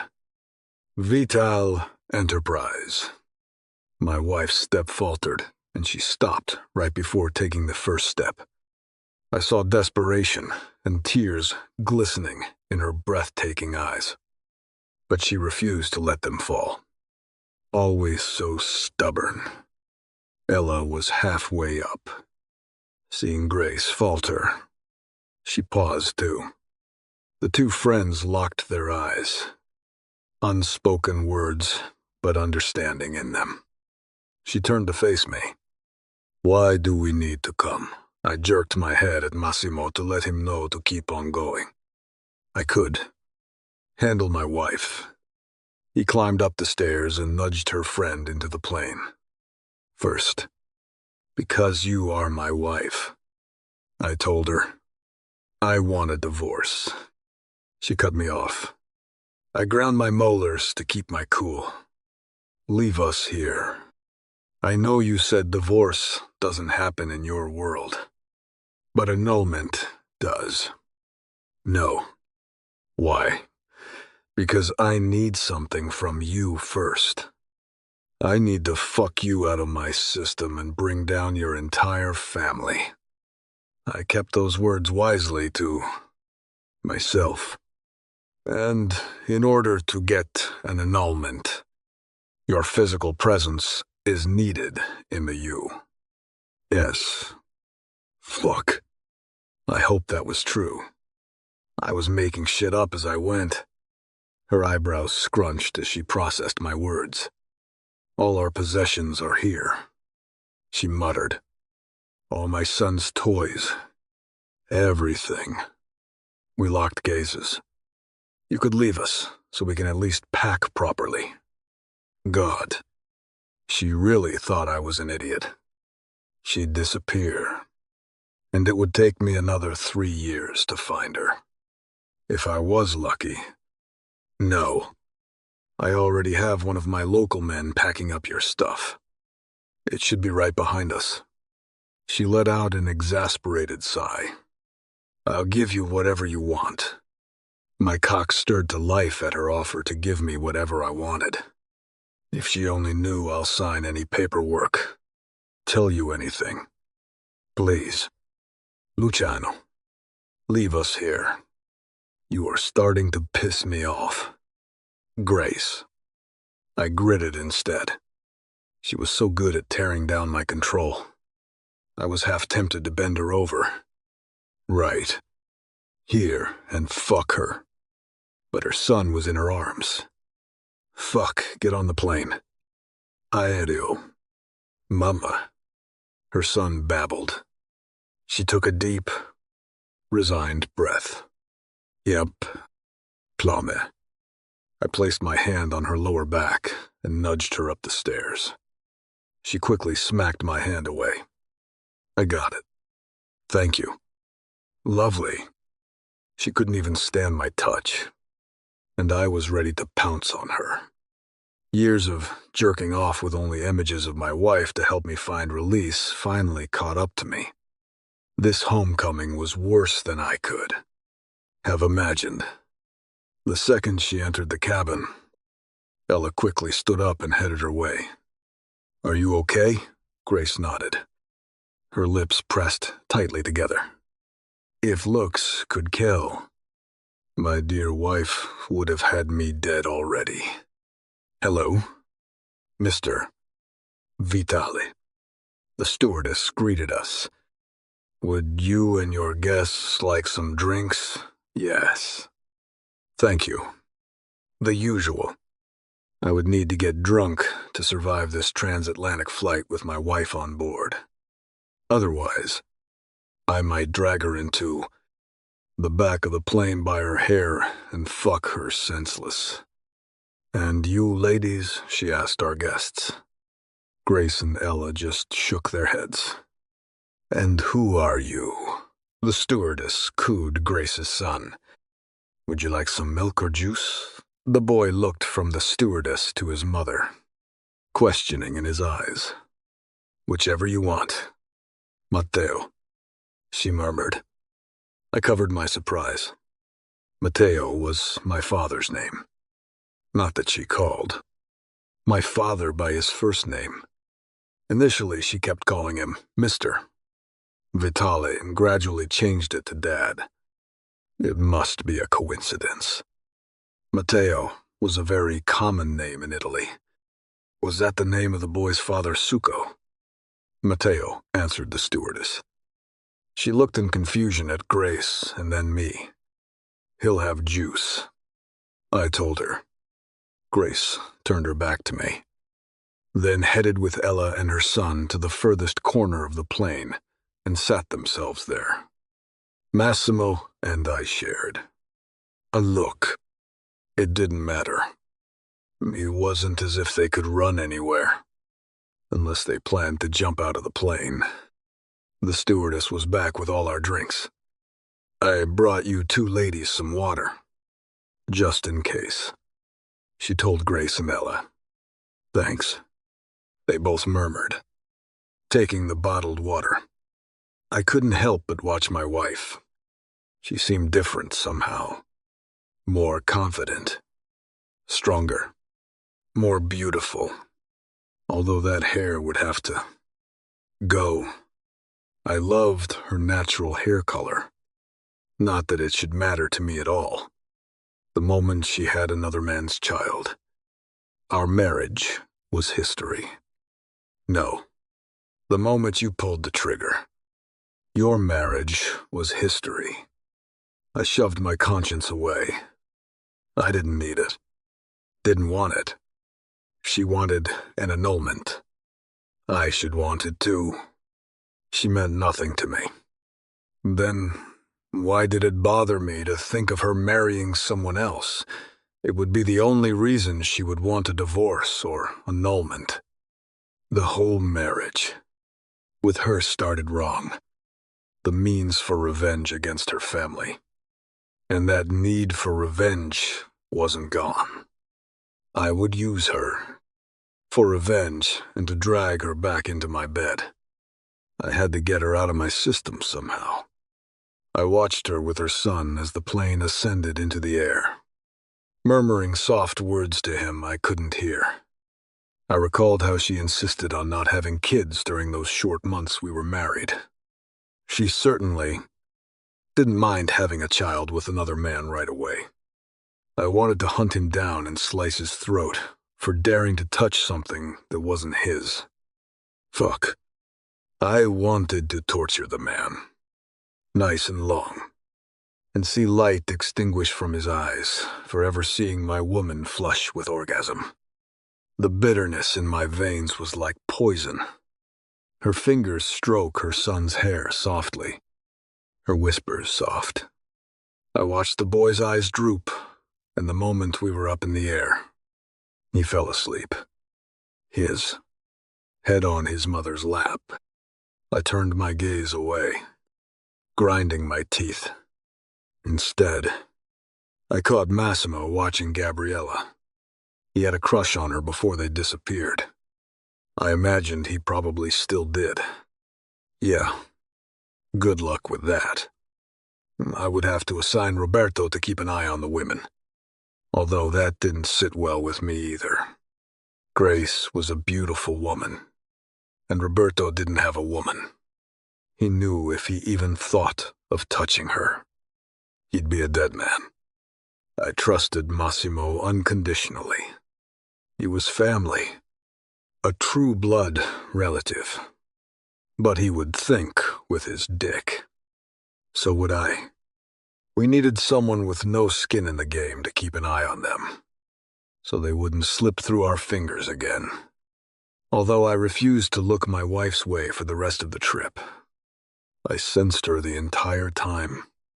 I could hear the two of them speaking in hushed voices, and I had no doubt they were planning an escape. Chapter 10, Grace. I sensed Luciano's eyes on me, but I worked hard to ignore him, even when he wasn't looking at us. I knew he kept watch. He said he needed something from me. I wondered what it was. One thing I knew for sure. I was sick and tired of being a pawn in everyone's struggle for power. By pulling Ella, Matteo, and I back into his world, he put our lives in danger. It made me hate him even more. Do you think it was my email with a photo that gave us away, Ella? Murmured under her breath. I wondered how he found us, too. We were so careful. Just a few days ago, I thought about him, and here he was. Maybe it was my warning. And I ignored it. Didn't I feel like someone was watching me the other day at the market? Now I knew for sure someone did. I should have packed us up and made us move that day. Instead, I ignored my instinct. God. I hope we get out of this alive. Finally, I shrugged my shoulders. I didn't want Ella beating herself up about this. I don't think so. It doesn't really matter. We both spoke in whispers. We'll just keep out of his way. He said he needed something from me. And in order to get an annulment, I had to be in the States. Emma's mouth just about dropped. He'll give it to you. I guess he wants it too. I don't really care, as long as I get it. What do you think he wants? I wished I knew. Not knowing made me anxious and blind. I couldn't afford to be blind when it came to Luciano nor anyone else. What about your family? That was my biggest fear. Yes, I feared Luciano, but I feared my family more. I need a plan to get us out of Luciano's clutches and to keep Matteo off my family's radar. How? I brushed my fingers across his forehead, moving the little strands of hair out of his face. I don't know. Should we tell him I knew what she was asking? If I told Luciano that Matteo was his, he'd protect him. But I was scared of losing my son. I couldn't lose him. He was my everything. I wished I knew what the right thing to do was. I wanted to keep my son protected and with me at all costs. Did that make me selfish? Maybe. But I needed my son. He was my reason for fighting to survive. Besides, Luciano hated the Romano blood so much. I kept telling myself not to entrust my son to him. Not yet. I murmured. I just need a plan. By dragging us back to the States, Luciano was putting us all right back. In the middle of the war between his family and mine, I refused to allow my son and my best friend to be pawns. Nobody would use us ever again. As far as I was concerned, they could all kill each other. I couldn't care less. Well, except his dad. Although his father hated my family too. But he never transferred that hate to me. If anything, he was extra nice. I never understood why Luciano hated my family so much. I gathered they did something to him. But I could never get an answer. I figured it must be about money. That was all that mattered to my grandmother and my uncle. And God knew. Luciano did some horrible shit for money. I saw it firsthand. Drug trafficking and money laundering. Why did he need it when he was rich as fuck between him and Cassio King? They owned most of the real estate in New York. Luciano owned casinos in New Jersey and Connecticut too. Wasn't that enough? I raised my eyes, risking a glance at my husband. Our gazes met and shudders ran through my body. It's just disgust. I lied to myself. God. I hated him. I hated everything about him. We landed at JFK International, and I debated if somehow I could alert security or the Border Patrol to help us and get us out of my husband's clutches. We exited the plane, and Luciano already had extra men waiting for us, along with his armored vehicles. If he wouldn't work with criminals, he wouldn't need this shit. But I kept those thoughts to myself. I glanced around, hoping someone would come and take our passports. Hélas, Matteo's. And my traveling documents were falsified. We left the country with fake documentation too, but we discarded them the first chance we had in Europe. Our first purchase in Europe was new identities. When I gave birth to Matteo in northern Italy, on the military base, I used my real name, so I could ensure there was a record of my son. But I already had a new identity established for him too, so when Ella snuck me out of the hospital 2 hours after giving birth, we were on our way to Portugal. We stuck to EU countries, to ensure we moved under the radar. Crossing borders was always my biggest fear. Yes, we invested a lot of money into our new identification, but neither Ella nor I were experts. I couldn't tell the difference between a good fake travel document and a bad one. But I should have known that Luciano would bribe whoever so we'd never have to go through any security or border patrol. Oh, wife, you look so disappointed. He taunted me as we all crammed into a large vehicle, his guards packing 2 vehicles in front of us and behind us. He probably knew exactly what I hoped for. There will be nobody to check your travel documents. Don't worry. I wouldn't let my wife get put in federal prison for traveling on falsified documentation. Ex-wife. I barely choked out. Not yet. His cold gaze was on me, chilling me to the bone, and the smile on those sinful lips was cruel. Still, that sweet spot between my thighs throbbed. I tried to justify to myself it was deprivation. My body would react like this to any man. The last time I had sex was with him, the day he pressed his gun onto my temple. It was only natural that my body finally wanted a release, though I suspected I was lying to myself. Maybe I am just plain stupid. Only a stupid woman would feel any fucking tingling on her pussy at seeing a man that played Russian roulette with a gun against her skull. There was nothing natural about this. My body should be repulsed by him. He put a fucking gun to my forehead and would have killed me. He pulled the trigger. And the only reason I lived was because of some sheer, dumb luck. I fucking hated him. My husband, my uncle, and my grandmother were all competing for the first spot on my hate list. I should kill all three of them. At least, I was smart enough to learn some defense skills over the last few years. And I learned how to use a gun. Maybe it will come in handy, I thought to myself. And I could rid this world of 3 parasites. But even as I thought that, I knew having Luciano's blood on my hands would shatter me. I could never look my son in the eyes. If I murdered his father, regardless if he deserved it or not. I hate his guts. Mama. Ho fame. Mateo's voice pulled me from my hate tantrum. I blinked my eyes, looking at my son. What ho fame? He whined. I glanced at Ella in exasperation, but I knew she didn't understand him either. I had to learn Italian. What kind of mother doesn't understand her son Matteo? In English, please. I felt like shit asking him to say it in English. I should know my son.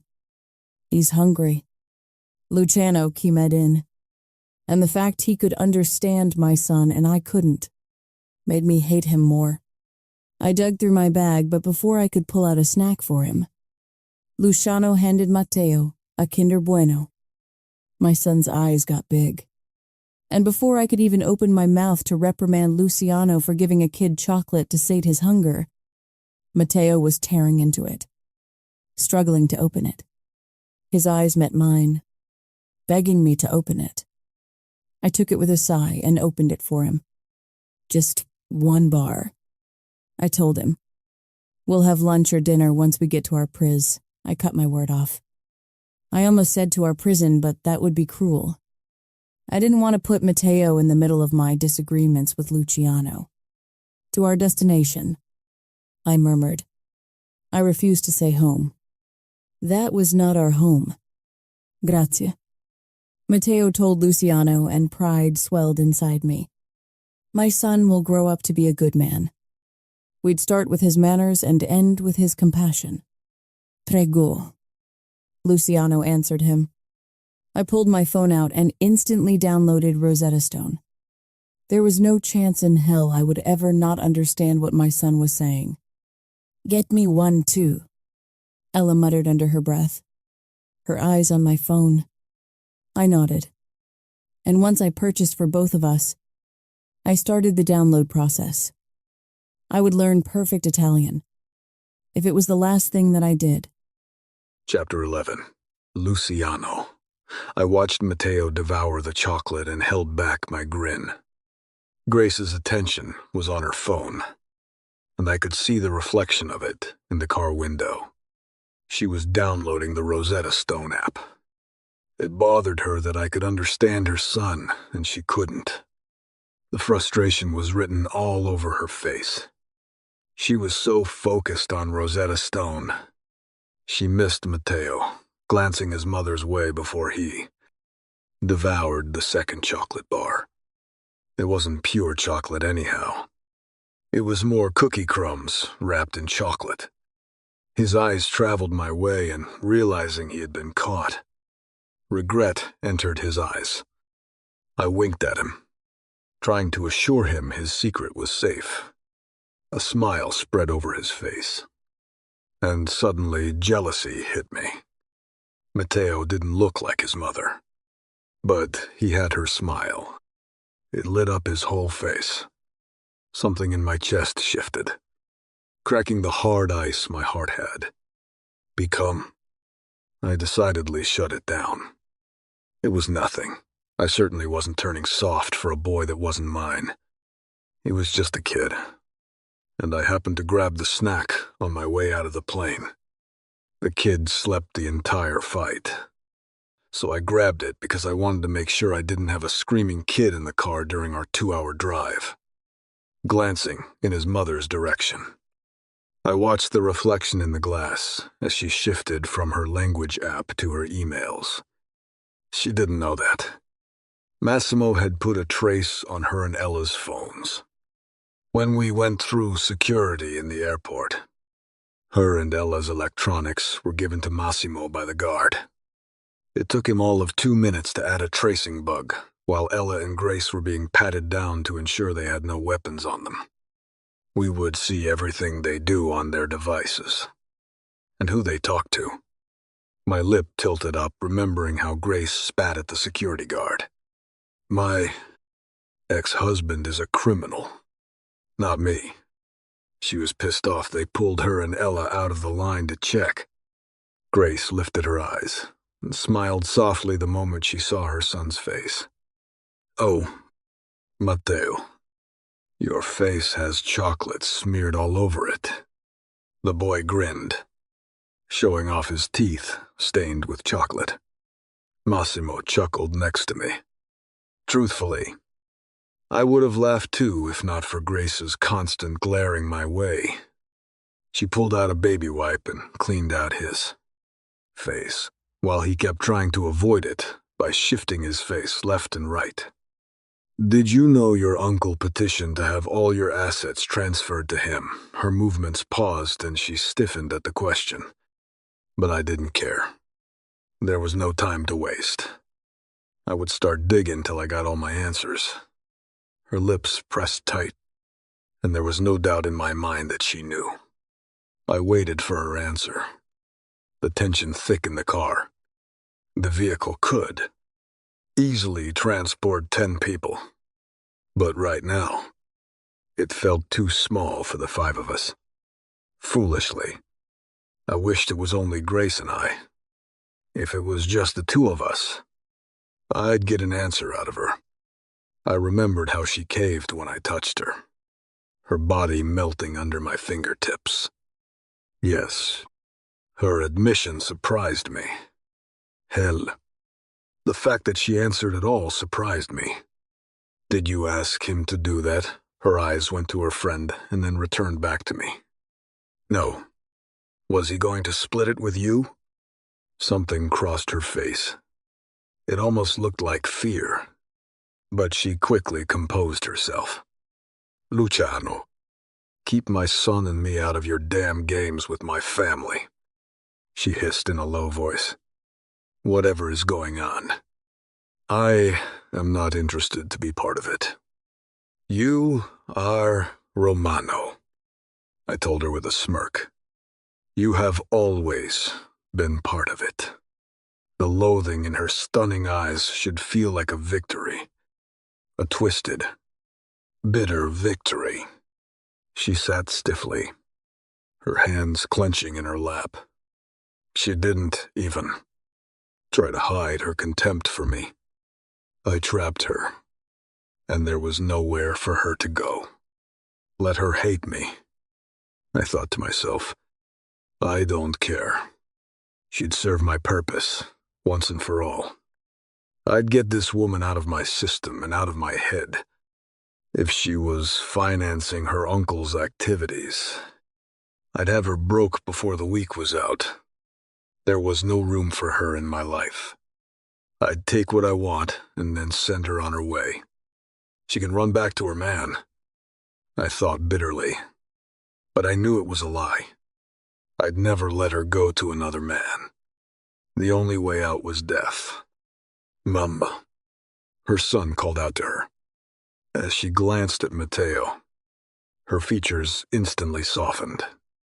Yes, baby Bene, that kid worshipped his mother. For all I knew, he was still in diapers. Yet he was already worried about his mother. Yes. She pulled him into her arms and pressed a kiss against his forehead. For the rest of the trip, she ignored me, while she stared out of the window. Stubbornly, I couldn't help but admire her graceful pale neck. The last time we drove together, I couldn't keep my mouth off her neck, nibbling and licking her soft skin. I wondered if she still tasted the same. My eyes roamed over her face, and I noticed exhaustion written all over it. While her son slept during our flight, she didn't. Even Ella fell asleep. But Grace remained awake, as if she kept watch, which was ridiculous. Did she think I was going to throw them all out of the plane? She probably did think that, considering how we parted ways. But what did she expect? Her family killed my mother and sister. There was no way she didn't know what her uncle and grandmother had done to them.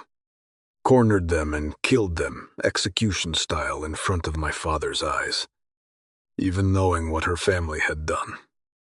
Grace betrayed me by telling her family about my shipment. I just started to trust her, and she betrayed me at the first opportunity.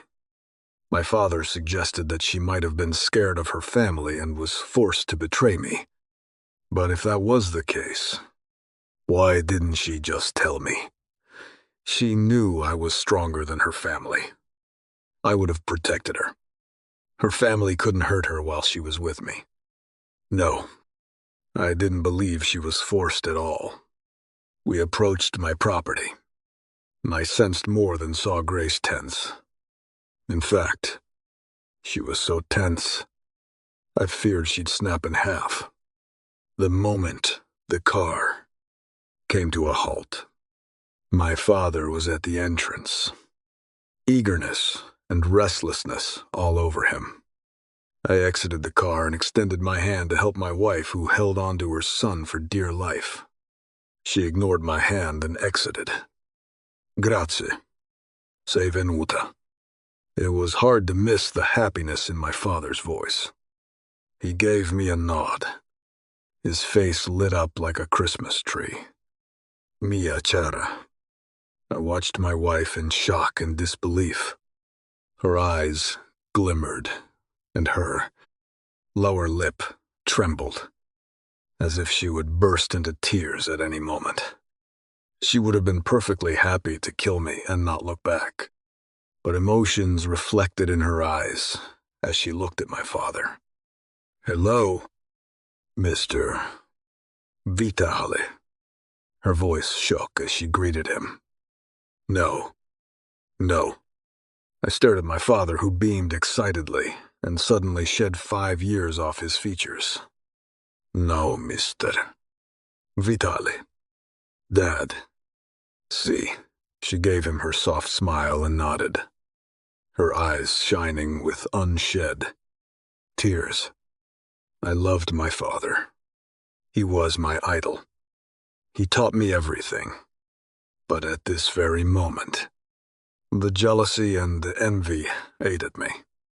My wife paled and ran the moment she saw me, but she smiled softly and sincerely at my father. See, Dad. Matteo broke the moment, and it seemed my father only now noticed that Grace held a child. Chi è questo? My father asked, his gaze on the boy. He would finally realize Grace was not part of this family. She was Romano. Who is this? He asked in English. This is my son. Grace murmured softly. My father gave her an odd look, and then his attention returned to Mateo. He reached his hand, and he gently took his chubby cheeks between his thumb and index finger, making him laugh. He used to do the same to me when I was a kid. Mateo. His eyes snapped to Grace, and they didn't have to guess what crossed his mind. It's just a coincidence. I told him in Italian. I didn't want my father to draw the wrong conclusion. He didn't need that hope in his old age, when it would only get crushed sooner or later. But my father just ignored me and grinned at her. Little Mateo. He spoke softly. You call me Nano. I groaned inwardly. There would be no dissuading my father from allowing the boy to call him Nonno now. Grace barely stepped foot onto my property, and she was already conquering hearts. Damn it. I didn't need this. Right now. I needed to use her to bring down her family and get her into my bed till I had my fill of her. He wrapped Grace and Mateo into a hug. Welcome home, he murmured softly, placing a kiss on the boy's forehead. The boy grinned and rambled something that sounded half Italian, half English. My father chuckled softly. See, Matteo, we have a beach and a pool. He can't swim yet. Grace muttered. Mister. No. This is Ella. Not sure if you remember her. She'll be staying with me.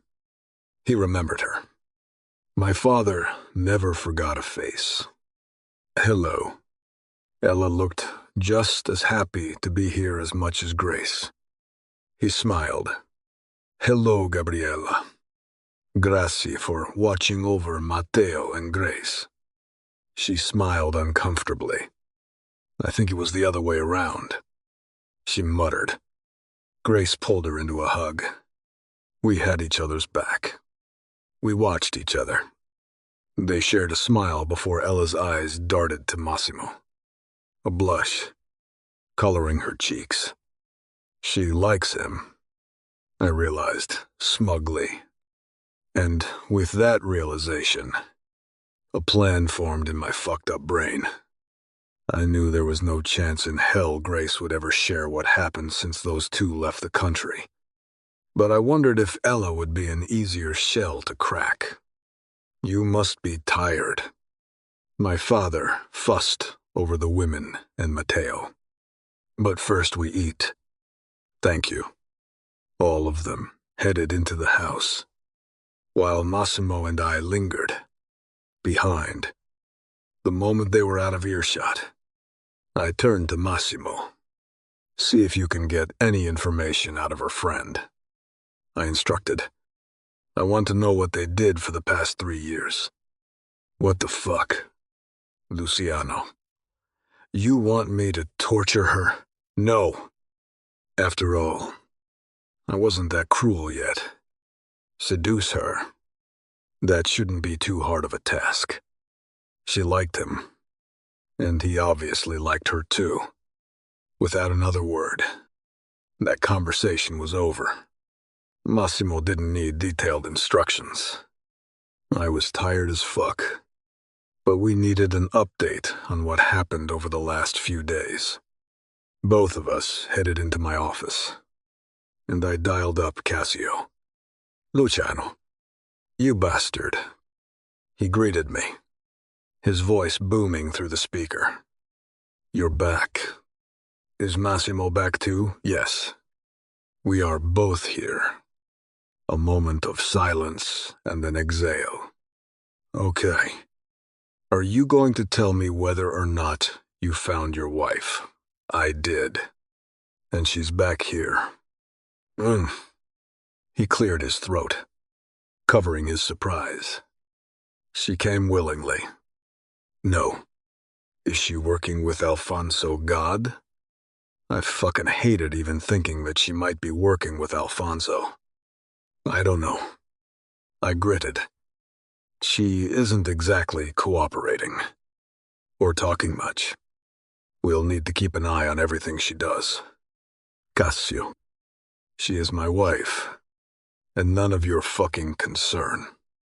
I tried hard to keep my calm. Just the thought of any other man around my wife, or even concerning himself with her, was enough to send me into a rage. I have a tracker on both her and her friend's phone. I will handle my wife. My way. Silence followed. I didn't give a fuck if Cassio liked it or not. It wasn't up for discussion. Yes, I banked on him needing me. But even if he didn't, nobody was to touch my wife. Okay, we'll do this your way. You'll keep me informed. Yeah, anyone else? Cassio would have killed them for telling him off like that. The fact he let it slide for me said a lot. It was at this precise moment that I knew we would always have each other's back. No doubts. No questions asked. Yes. Is she okay? There was nothing but concern in his voice. More importantly, are you? She has a kid. I grumbled. Anyhow, tell us what we missed. A heartbeat of dead silence, and then he answered, changing the subject. After all, what was there to say about it? Well, while you two were strutting through Europe, he said teasingly, trying to lighten the mood. Massimo and I rolled our eyes at the same moment. Alfonso and my father struck a deal. Romano is playing the Colombians. He and my father plan on ripping Rafael off the moment Alfonso receives the goods. So they get free shipments of women and drugs, and keep all the money. Do the Colombians know I didn't want to see anything happen to Rafael and his men? Yes, we were all criminals. But Rafael was like us. He stuck to drugs and arms smuggling, staying clear off human trafficking. If something was to happen to him, the next guy that stepped into his spot might not be so honorable. Yes, Rafael's father was a bastard, but so was Cassio's. We were our own men, not our father's men. Luckily, my father was a great man, but not all of us were lucky like that. Yes, I alerted them. Anything else, there is something else. But we don't have any details yet. Cassio didn't seem happy about it. He was very much like me in that regard. He hated waiting on information. Luca hacked into our father's email and found correspondence with Alfonso referencing an old agreement between my father and the Romano family. There isn't much more than that. We still have some digging to do before we know exactly what it is. But I don't have a good feeling about it. Have you run it by Nico? There wasn't a man walking this earth that was more cool-headed than Nico. And he had an unkeen way of digging up the past. Probably all his. Vast contacts in every known and unknown agency on this damn planet. It was the reason he made a good advisor. The man was a human machine. Yes. He mentioned an old standing agreement between the Romano and King family that traded women of high social circles to high-ranking members of the Mafia. And he seems to think this agreement wasn't only with the Romano family. He's chasing it down. You are kidding me. It certainly sounded like a bad joke. Like a matchmaking service for mobsters or some shit. Fuck if I know. My bastard father and his ancestors kept a tight lid on it. There are only a few people that even know about it. Personally, I think it is some made-up garbage. I didn't point out to Cassio that his father's ancestors were his as well. He hated his father's guts and anything related to his father. I didn't blame him. That man was a monster. Cassio and Luca were his sons, but he mistreated them like they were disposable commodities. It was the reason Cassio and Luca only associated with their mother's side of the family. Marco King, their half-brother, was no better than Benito King. He was younger than Cassio and Luca, but he was a cruel asshole that enjoyed inflicting pain, just like their father. Marco's mother was no better. Some airheaded, gold-digging, blonde bimbo that insisted she was a natural. Redhead. The whole world knew she wasn't. It was probably the reason Marco King was obsessed with redheads. Something definitely wrong with that one. Matchmaking for mobsters. He muttered. Now there is something I have never encountered. You and me both. We worked through a few more outstanding items. I would have to get in contact with Ghost soon and schedule the next 3 dates I would require services. That actually improved my mood slightly. For some reason, I liked corresponding with Ghost. I found the humor that shone through those short messages entertained me. The next morning, when I woke up, I felt at peace for the first time in over 3 years. I checked my phone to see if Grace or Ella had reached out to anyone. Nothing. Not a single email or text went out. I logged into the security system and accessed the cameras in her son's room. By the time I was done with meetings and handling all the business I had missed over the last few days, Grace had already gone to bed, along with her son. The room I designated for Mateo came up on my phone screen, and I found Grace's sleeping form. Her brown-colored hair spread across the pillow, making her skin appear even paler than it really was. I fucking hated that hair color. She still looked beautiful, but something about those ginger-red curls matched her personality to a T. It took me a few seconds to realize something wasn't right. Where was Mateo? I checked different angles of the room to ensure I covered the entire room. He wasn't there. Abruptly, I jolted out of the bed, put my pants on, and rushed out of the room shirtless. That's when I heard it. The soft giggle of a child. I followed the sound and found Mateo in the kitchen, sitting in a high chair. My father fed him brioche con gelato, a sweet roll filled with ice cream. A summer Sicilian breakfast. Neither one of them noticed me, and I listened to my father speak to Mateo in Sicilian dialect about things they would do today. Mateo grinned, which told me he understood him perfectly. This boy already captured my father's heart. Come in and sit with us. Luciano, my father said, without lifting his head. Have breakfast.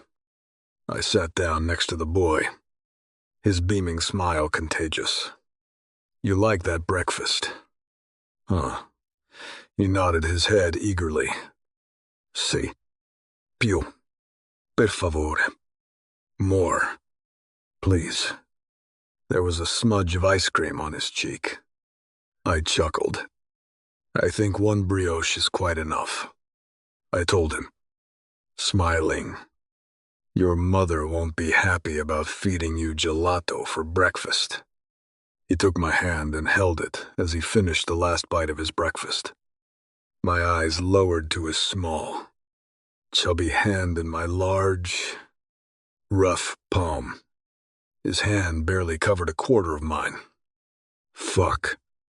My chest hurt again. At this rate, I'd get a heart attack soon. He cooed some more unrecognizable words, and I smiled. I guess so. Buddy, I didn't pick up on that. Spiaggia, he babbled.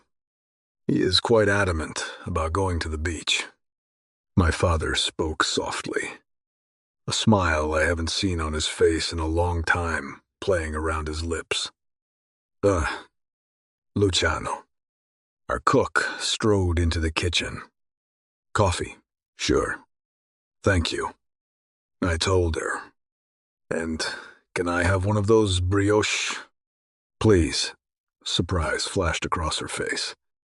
But she quickly recovered and brought me a plate. Massimo strolled in at that moment. I want one too. Please. He sat down next to my father. Buongiorno. Buongiorno. Massimo. My cousin was the closest thing I ever had to a brother. His mother was my father's sister, and he practically grew up with my sister and I. Maria placed brioche in front of Massimo. Make sure you eat it all. Boys, she loved feeding us. Aren't you too old for brioche? I joked, poking at Massimo. You can never be too old for that, he murmured, biting into his breakfast. Besides, aren't you? No, I'm not, I answered him. Them. I forgot how good they are. Right. Matteo Massimo looked at the little boy, and the latter nodded in agreement. I smiled, shaking my head at him. Strangely, this moment felt almost like the old days, before life became a clusterfuck. Before my mother and sister were killed by the Romano, changing all our lives forever. How about we share this one? Matteo, I asked the little guy next to me, who watched us all with wonder in his eyes. At the offer, his big eyes sparkled like I just offered him the world. I let him take a bite and returned my gaze to my father. Should I take him to the beach? My father asked. Grace said he can't swim yet. Probably better if you don't go down there alone. He nodded. He seems to love the beach, considering where we found them hiding. I was sure he was right. Boy probably spent every day at the beach, and now he's missing it. Where did you find her? My father asked. There was no question about who we were talking about. Favignana, your mother's hometown. Surprised etched on his face while I nodded in confirmation. I didn't think it was a coincidence. Grace spent quite a bit of time talking with my father during our short marriage. He often spoke of his time in his hometown and my mother. Was Matteo born there? I shrugged my shoulders. I don't know. He watched me pensively, and I wondered what went through his mind. Usually, my father and I were in sync, but when it came to Grace, our wires always got crossed. Lei resta aqui. Davvero. Mio figlio. She will stay here. True, my son. Maybe I shouldn't be surprised that my father still wanted Grace to remain. I thought she'd fall out of his graces. But my father had a permanent soft spot for my wife. And now, her son. Pew, the little boy demanded, giving me time to answer my father. He was certainly bossy. He opened his mouth and waited for his brioche.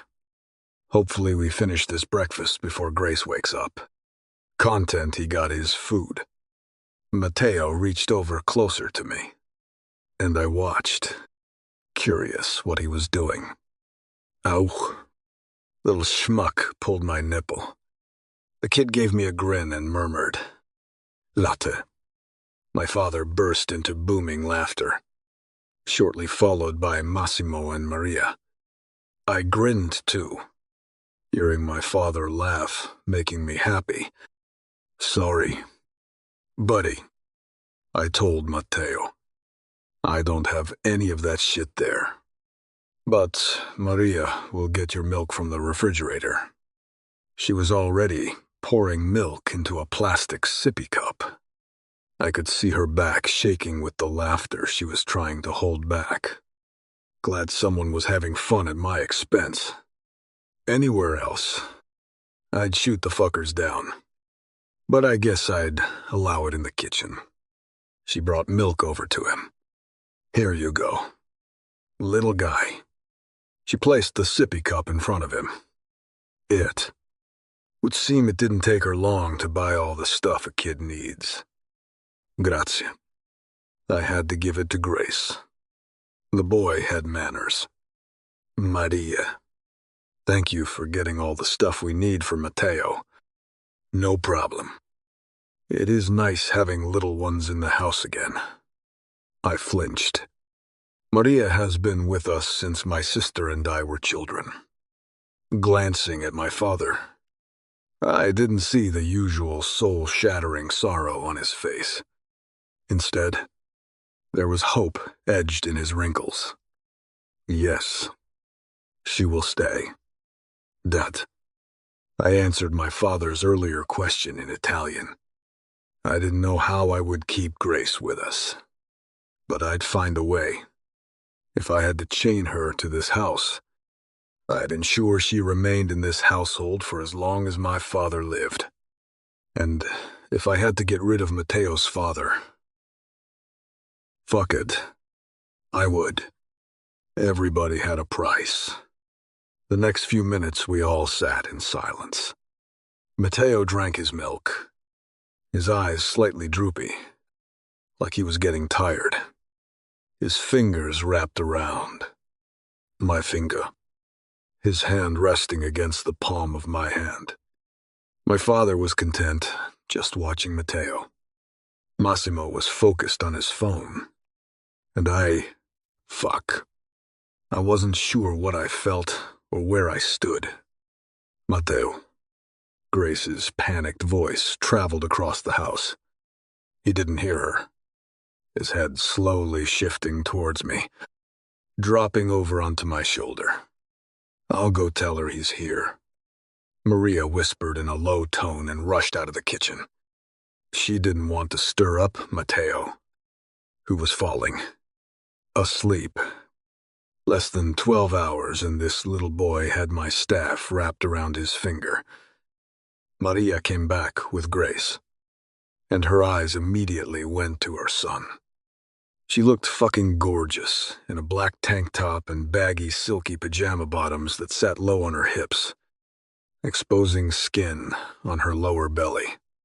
My cock immediately jolted to attention. My wife has had that effect on me from the moment I saw her in my nightclub.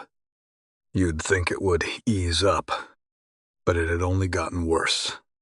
I watched relief cross her face at seeing Matteo and turn into a soft smile. Is he fallen asleep? I nodded at the same time that my father replied. See, sit down. Grace, I'll get you some coffee. Maria offered. I can. No. You sit down. I remember how you like your coffee. Grace tensed slightly at the reference of our past, but my father wouldn't let her retreat. Here, sit with me, Gracie. He patted an empty seat between Matteo and himself. Her gaze darted to her son, who was now soundly asleep, against my arm. Then her eyes traveled over me, and I watched her pale, delicate throat move as she swallowed hard. Her gaze was stuck on my chest, lingering over my tattoos. The tattoos always fascinated her. She wouldn't meet my eyes, her cheeks blushing light pink. She wants me. The thought pierced through my brain victoriously. My wife is still attracted to me. Morning. Grace. She startled and her eyes snapped up. Did you sleep? Well, I asked her, pretending not to notice her attraction towards me. All the while, I schemed how I would get my wife into my bed as soon as possible. Fiend. She focused on her coffee and turned to look at my dad, taking the offered seat. Could we get bed rails or something for that bed? It is too high up. And I kept waking up to ensure he didn't fall out. I don't know how I didn't feel him get out of bed. I glanced at Maria. We got them. She assured me. We didn't want to. Go in and wake up the baby, or you. But I'll have someone install it today. Grace smiled at her gratefully. Thank you very much. Maria. Of course. She smiled back and went back to doing whatever she was doing. Mateo woke up early. My father patted my wife's hand. I heard him call out, so I opened the door and took him. You needed rest. Thank you.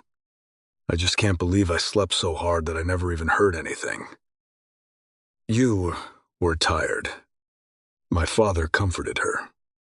That was a long trip. Yeah, she muttered under her breath. An unnecessary and forced trip. My father refused to let her words deter him from his happiness of having my wife back.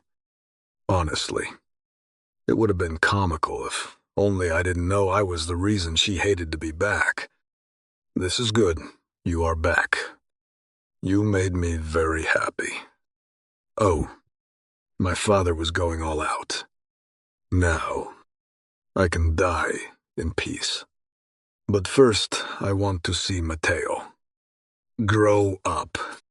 A resigned breath left her lips. You did a good job raising him. Grazie. Yes. My father worshipped the ground. Grace walked on. I could see my wife shift uncomfortably in her seat. Thank you. Nonno. But he's only 2. When is his birthday? He inquired. God. If he got it into his head to throw some crazy children's party, I'd have to put a stop to it all. October. My old man grinned like he just got the best gift of his lifetime. What day? She acted like she didn't want to tell him. I couldn't understand what the big deal was.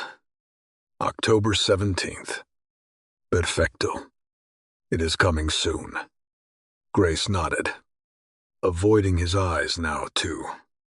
Instead, her gaze shifted to her son's sleeping form.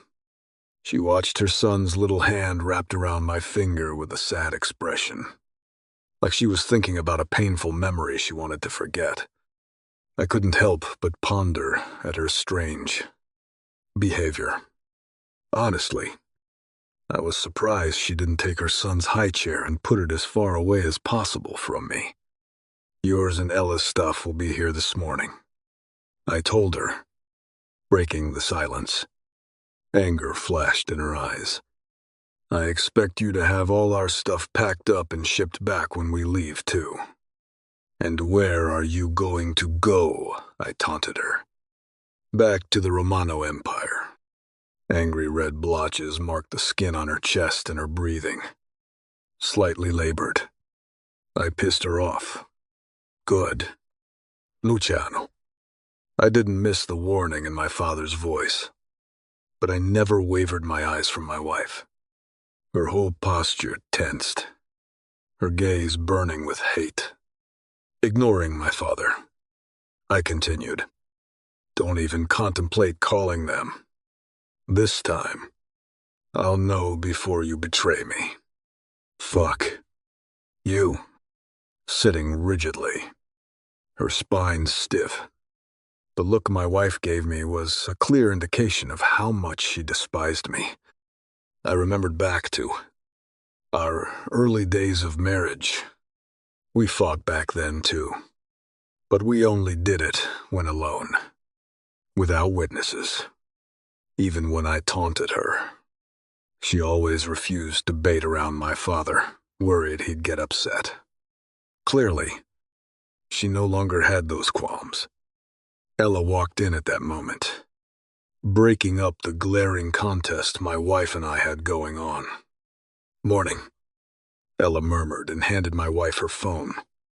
A look they shared. A yerkinot. And my wife bent her head reading something on her phone. An emotion flashed on her face. But Grace now was unlike the woman I married. She was much better at hiding her emotions. He glanced at Massimo, telling him silently to check the tracker. Grace's eyes focused on her phone. I couldn't tell whether she just had good news or bad news. She carefully masked her feelings. Her only betrayal was her lower lip between her teeth. She used to do that when she was nervous. Her soft, full lips were torture to gaze upon. I could still remember how they felt wrapped around my cock. How expertly she sucked and took all of me deep down into her throat. Great. Now I'd have to jerk off before heading for my morning meeting with the Colombians. My phone beeped, and in slow motion, so I didn't wake up Mateo. I took it and read the message. Firewalls on the device. Need to hack. If Massimo told me the sky was falling, I would have been less shocked. Why in the hell would Grace have firewalls on her phone? What was she hiding? Do it. Everything okay? Gracie, my father asked her in a concerned tone. Her smile was forced as she locked her phone.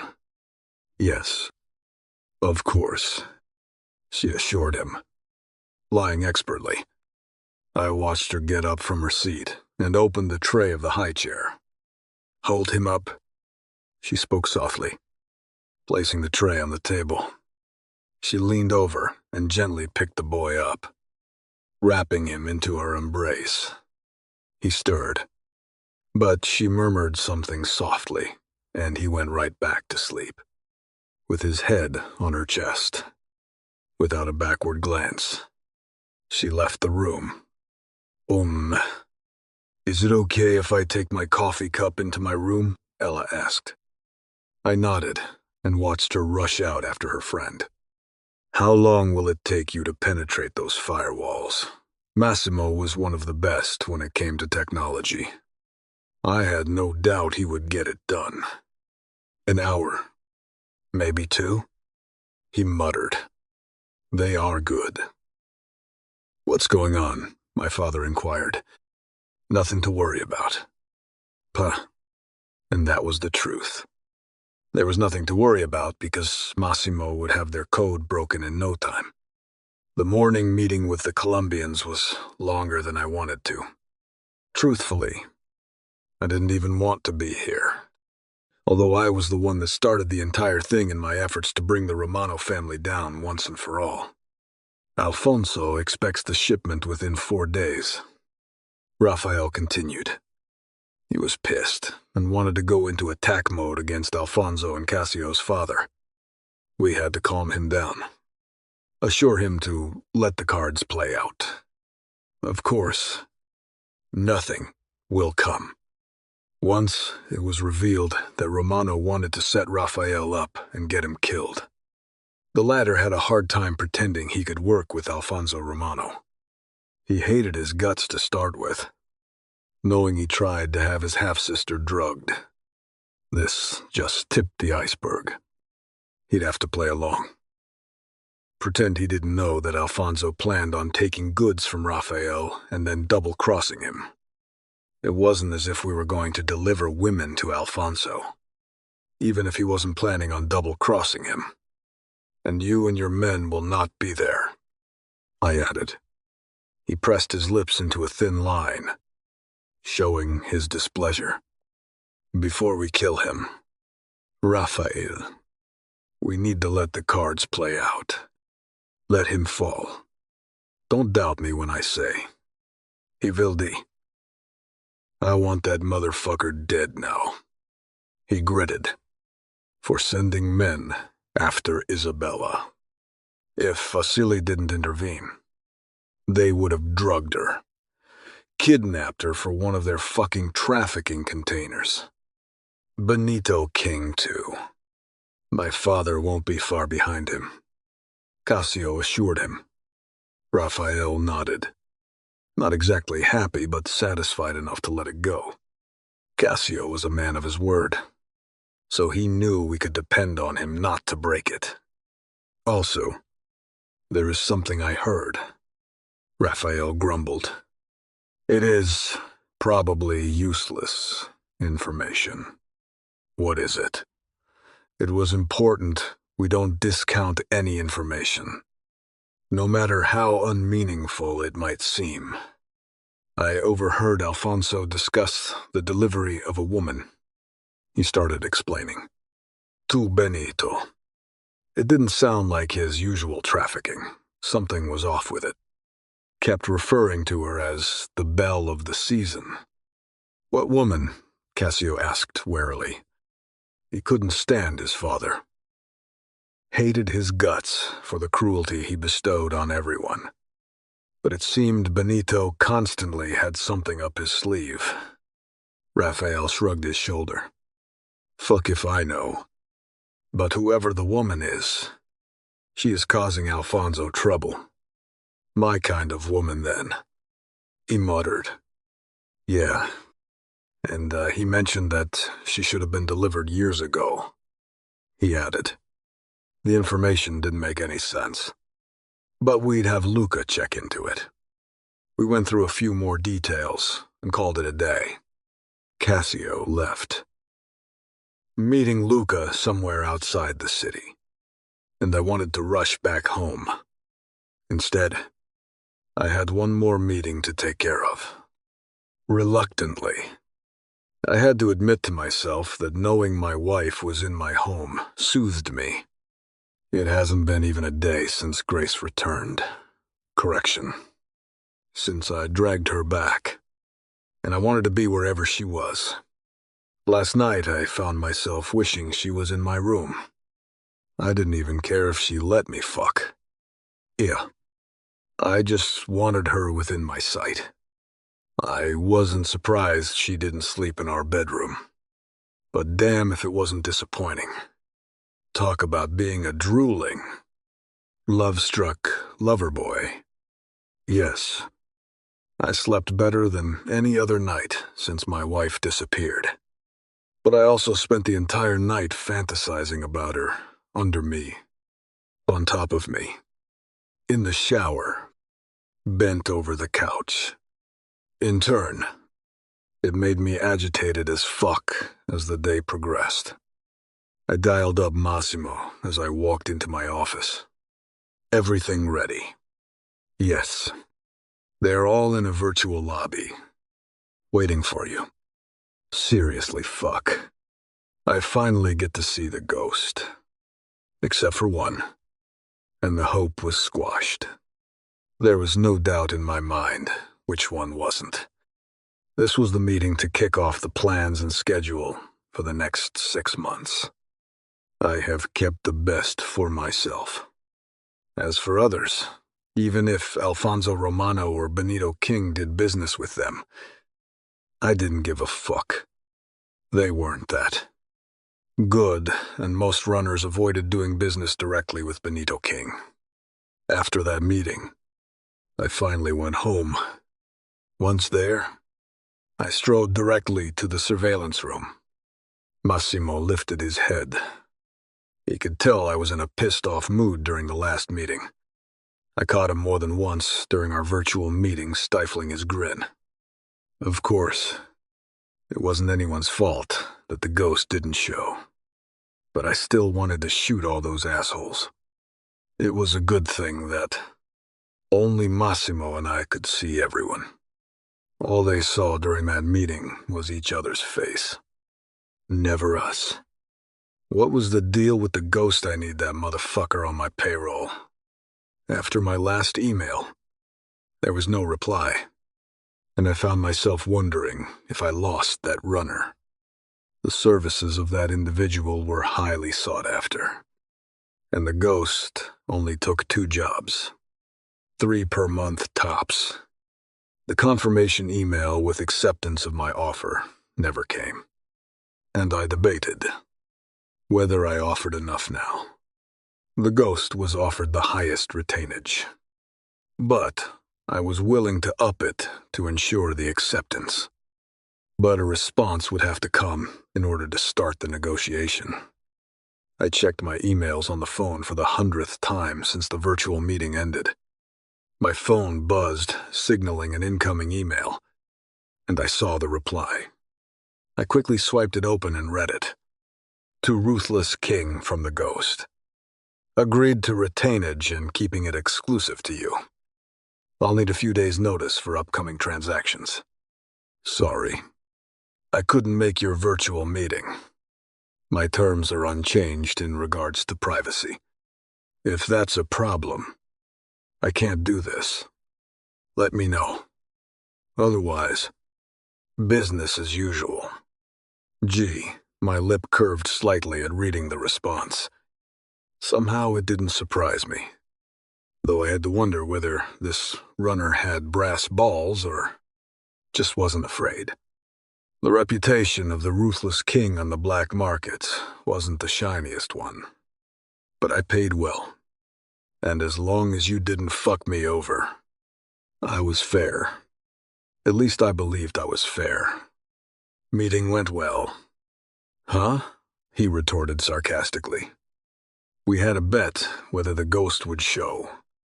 I thought I made it appealing enough for the person to bite the bait. We were both curious to know whether it was a man or a woman behind that title. My intuition told me it was a woman, but the way the ghost handled business made me think it was a man. Massimo was certain it was a man. I wasn't so sure, though, especially after that email with the comment about the beach. Men are usually not excited to go to the beach. Yes, it went peachy. I spat back dry. As you well know, though I just got an email from the ghost. I quickly started typing my reply, letting the ghost know the privacy terms were fine. The privacy terms are a deal breaker. So, are you keeping the ghost on or cutting him loose? I noted. Massimo said him. I grinned. I'm still not convinced it is a him. I told him. But yes, I'll accept the terms. Switching to a more interesting subject. I tilted my head towards the surveillance monitor. What have those two been up to? I tilted to the screen. It showed Grace and Ella by the pool. Pretty much this, most of the morning. His eyes lingered on Ella. I knew he had hots for her. Apparently. Quite a bit of hots. Any progress with Ella? I questioned him. His eyes darkened, and he grunted. She avoids talking. I raised my eyebrows. Just talking, fuck off. Luciano. He grumbled. There was no doubt those two were already fucking. She'll talk eventually. Yeah. Good luck with that. Those two had anyone connected to me on the enemy of the state list. By default. Massimo was shit out of luck. Still, it didn't hurt to try that route. We had a bet about Ella going. She'd be an easier one to cave than Grace. I saw the way she watched Massimo. He might be able to get some information out of her way before Grace would spill anything to me. But at least he was getting laid. He didn't have to outright say it. But it was clear he was doing perfectly well in that department. Were you able to crack the firewall? I questioned him. No wonder our tracer on both their devices showed no activity. They were both hiding all. Their transactions behind layers of firewalls. Almost there. If I wasn't so agitated and needed to know what my wife was doing, I'd laugh. Massimo fucking hated that those two were giving him run for his money. He was actually impressed and planned on using some of it set up to upgrade our own security system. Where is Roberto? I questioned him. He was with your father for about 5 minutes, and then headed for the life. City. He said he had to take care of some shit. Frowning, I wondered what shit he would have to take care of. I didn't send him to take care of anything for me. I glanced at the screen again, forgetting Roberto. And Massimo continued, as if he could read my mind. Grace has been messing around on the laptop, and Ella sunbathed and swam all morning. And the boy, your father took him to a playground. I raised my eyebrow. It will be hard when the boy leaves. Your father won't like it. I frowned. I didn't like to think about Grace leaving. If I could help it, it would never happen again. Besides, I told my father she was staying. I just needed time and her to stop fucking ignoring me or glaring at me. Music blared through the monitors, and both of us looked back at the screens. Grace and Ella were laughing, signing along the song. More like screaming, because neither one of them could carry a single damn tune. If you're looking for love, know that love don't live here anymore. Yeah, they were also butchering the tunes.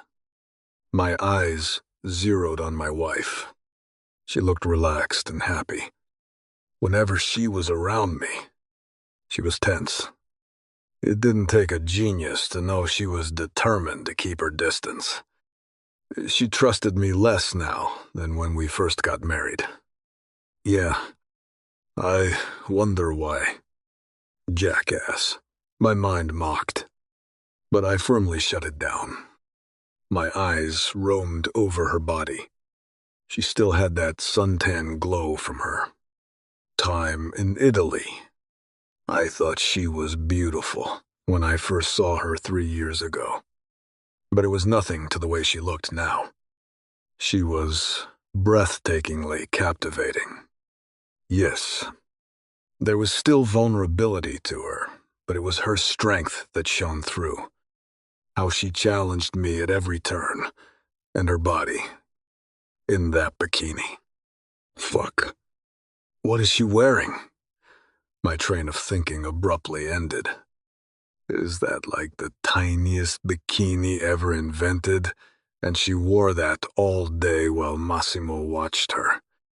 Massimo pulled his phone up. What the fuck are you doing? I barked out. If he tried to take a picture of my wife in that tiny bikini, cousin or no, I'd shoot him. I'm shazamming the song. I frowned. What the fuck forgot to keep up with the trend of those two? He muttered. Miley Cyrus is someone else. Should we take off our bathing suits and just sunbathe nude? Ella's exclamation came through the screen. Amid their singing. What a great idea, my wife exclaimed. Before I knew what I was doing, I strode in angry steps out the door and onto the patio. I didn't realize Massimo was behind me till I stopped abruptly at the terrace to see my wife reaching for her backstrap to untie her bikini. Don't even fucking think about it, I growled, shooting glares at my wife. If I wouldn't be seeing her tits, nobody else would either. She glanced over her shoulder. First of all, you have no right to tell me what I can or cannot do. Her voice was unperturbed, dismissing me with her scolding look. And second, I'm itching my back. Unless you volunteer to be my pool boy and scratch, I was behind her in 1 heartbeat. 2 seconds. And 3 strides. Sûr. I volunteer. I rasped in her ear. I volunteer to scratch your itch. She was getting under my skin. Fuck. She has been under my skin from the moment my eyes met her sparkling gaze 3 years and 9 months ago. My calloused palm placed against her back. I felt her stiffen at my touch. She hated my fucking guts. I waited. expecting for her to move away from me, but she remained still, almost as the two of us dared each other who'd stop the connection first. It wouldn't be me because I was finally touching her bare, soft skin. I have been itching to touch her since I found her. I would take more from her. She'd sleep in my bed tonight. I want you to get rid of that hair color. I growled. My voice was rougher than I intended. It was on the tip of my tongue to bark at Ella and Massimo to get lost so I could fuck my wife right here and right now. I didn't give a shit who could see or hear us. This need to bury my cock inside her was clawing at me, demanding I be sated. Chapter 12. Grace. I stood still. Luciano's warm palm against my back. I hated how it made my skin burn. The tingling sensation shooting throughout my body. My blood sizzling with need. It is not for his touch. I tried to convince myself. It was a natural reaction to have a physical reaction after feeling man's hand on me after so many years. I had to fight the urge to close my eyes and lean back into his touch. My heart thundered in my chest. Excitement and adrenaline mixing together. Luciano Vitale would end up costing me more than my life if I lowered my guard. I'd stick around till the annulment came through. Then we would run and never look back. I have to say, Luciano, I started, although my voice was slightly high-pitched. You suck as a pool boy. I've had so much better. So either scratch the spot or step away from me. Scared. Tesoro, he whispered the question into my ear. His breath was hot, igniting my blood with each syllable. That was the most terrifying part. I didn't feel fear, only a burning desire that would turn me into ashes at any second. The need to feel his hands all over my skin wiped any reason or sanity, leaving me only with want. This aching want for this man. The ache only he could sate. Mama. My son's voice woke me up from the haze and impending doom under my husband's touch. I shook off his touch and ran to Matteo. Hey, buddy. I lifted him up, into the air. How was the playground, fun? My eyes shifted to Luciano's father. Thanks for taking him to the playground. He grinned, and it struck me how much my son looked like his father and grandfather. The resemblance was plain as day. Luciano was a perceptive, smart man, and I feared he'd see it any moment. Each second around these men was a danger.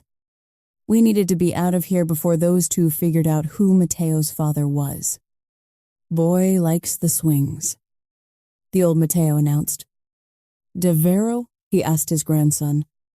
Right, Matteo nodded eagerly. His whole face lit up from happiness. But now we are hungry for lunch. Matteo wiggled out of my arms and ran up to Luciano's father. Nonno. Nonno. Each time I heard Matteo call out Nonno to Luciano's father, a pang of regret hit me. It felt like I robbed him of the knowledge that he had a grandchild. Not like I robbed him. I did. But it wasn't all my fault. His son was to blame too. I'll go ahead and feed him, I said in a strained voice. He is full of energy. Luciano's father just shrugged his shoulders. I like it. He reminds me of Luciano when he was that age. I swallowed hard, my mouth desert dry. I always thought Matteo was Luciano's twin. Nono just confirmed it. Did he suspect Luciano's father was very perceptive? After all, his son got it from him. Although when it came to me, my husband was blind as a bat. I thought sarcastically. I wanted to honor Luciano's father when I named our son, but I believed I'd never see him again. Any of them again. Now I pondered whether it was a smart thing to do. I watched my toddler walk away from me with his grandfather, hand in hand, in the direction of the kitchen. The youngest generation and the oldest. Damn it. I didn't want Nano to experience more loss. Or Matteo. This had to end as soon as possible, so we could all move on and leave all this behind once and for all. I turned my back to Luciano and bent over to pick up my laptop, stuffing it into its slip. I glanced over my shoulder. Luciano, I want the annulment expedited. With your connections. I'm sure you can have it done fast. I was so lost in him. I didn't even notice Massimo standing to the side. Of course. That man was always by his side. I narrowed my eyes on him. I wouldn't forgive either one of them for that evening when they discarded me like some garbage. I strode quickly away from both of them, and the memories that opened my heart and made it bleed. Even after all that time, it still caused physical pain in my chest. I was almost 10 feet away from them when Ella's voice reached me. Wait. Grace. My steps slowed down, but I didn't stop. Grace. What was that about? We have to get out of here. I murmured low. The sooner, the better. What about the annulment? I'll give him a timeline. If he can't make it happen within that time, we need to go. Shit. Are you falling for him again? Abruptly stopping. I glared at her. No. I hate his guts. He said. Turning my gaze back to where I left Luciano, I noted he still stood there, his eyes on me, and that damn arrogant, ever-knowing smile on his kissable lips. Matteo is getting attached to Luciano's father and to Luciano. You should have seen Matteo this morning, sleeping against Luciano. And it's only been a day. The longer we stay here, the riskier it is. I took a big breath and locked eyes with Ella. I want to figure out how to get my hands on my parents' will. The sooner, the better. If Luciano doesn't have an annulment done by then, we clear out of here. Can you work on hacking the Romano network? She nodded. Ella became really good at hacking, and our firewalls were strong, thanks to her picking up a few tips during her relationship with Dietrich. How are we going to get away from Luciano? Her question was barely a whisper. His guys are watching our every single move. Boom, boom. Boom, boom. Boom, boom. I'll move his attention to something else.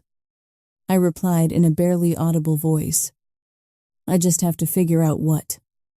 The man is devouring you with his eyes. She muttered. Maybe sleep with him and keep him distracted that way. My sweet spot between my legs pulsed at the idea, but my heart cringed. No fucking way. That man would ruin me, utterly destroy me because, despite everything that happened, he was still my weak spot. More like he would be my distraction. I muttered begrudgingly under my breath. Forget that for now. Let's focus on robbing Ian Laszlo of my will and finding my uncle's kid. Tomorrow we'll accidentally run into Ian. I put an air quotation when I said accidentally. And in the meantime, we keep digging for my uncle's kid's identification. I couldn't believe it when I read it. She mumbled. It was the message that alarmed both of us. It was the reason she handed me this morning in front of Luciano. Nor that I lucked out when I hacked into his network. Honestly, I can't believe he has a kid, I told her, still shocked with that discovery. My uncle was a cruel bastard, and he shouldn't be allowed around children or innocent people. As far as I was concerned, my grandmother's and his evil was contagious.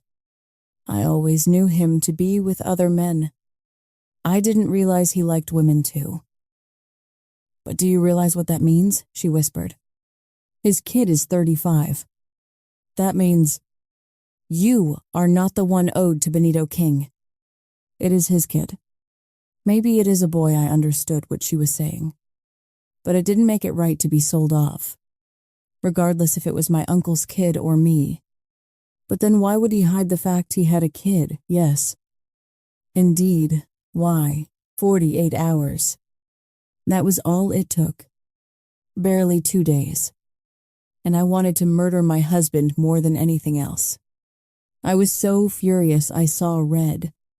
I barely stepped foot into his house. And he already dominated my life and my schedule. First at the pool. He swarmed me with his presence. Then demanded I change my hair color. Who in the hell did he think he was? But I bit my tongue and made the appointment. For the same day, just as he demanded. It was back to its ginger color. Of course. I would never admit to him that I liked it better this way, too. I never used permanent hair color, so the hairdresser was able to strip the color off without major damage to my hair and did an amazing job bringing it back to my natural color. Or as close as possible to it, because, honestly, after all that time, it was hard to remember the exact shade of it. It felt good to have it cut and freshened up.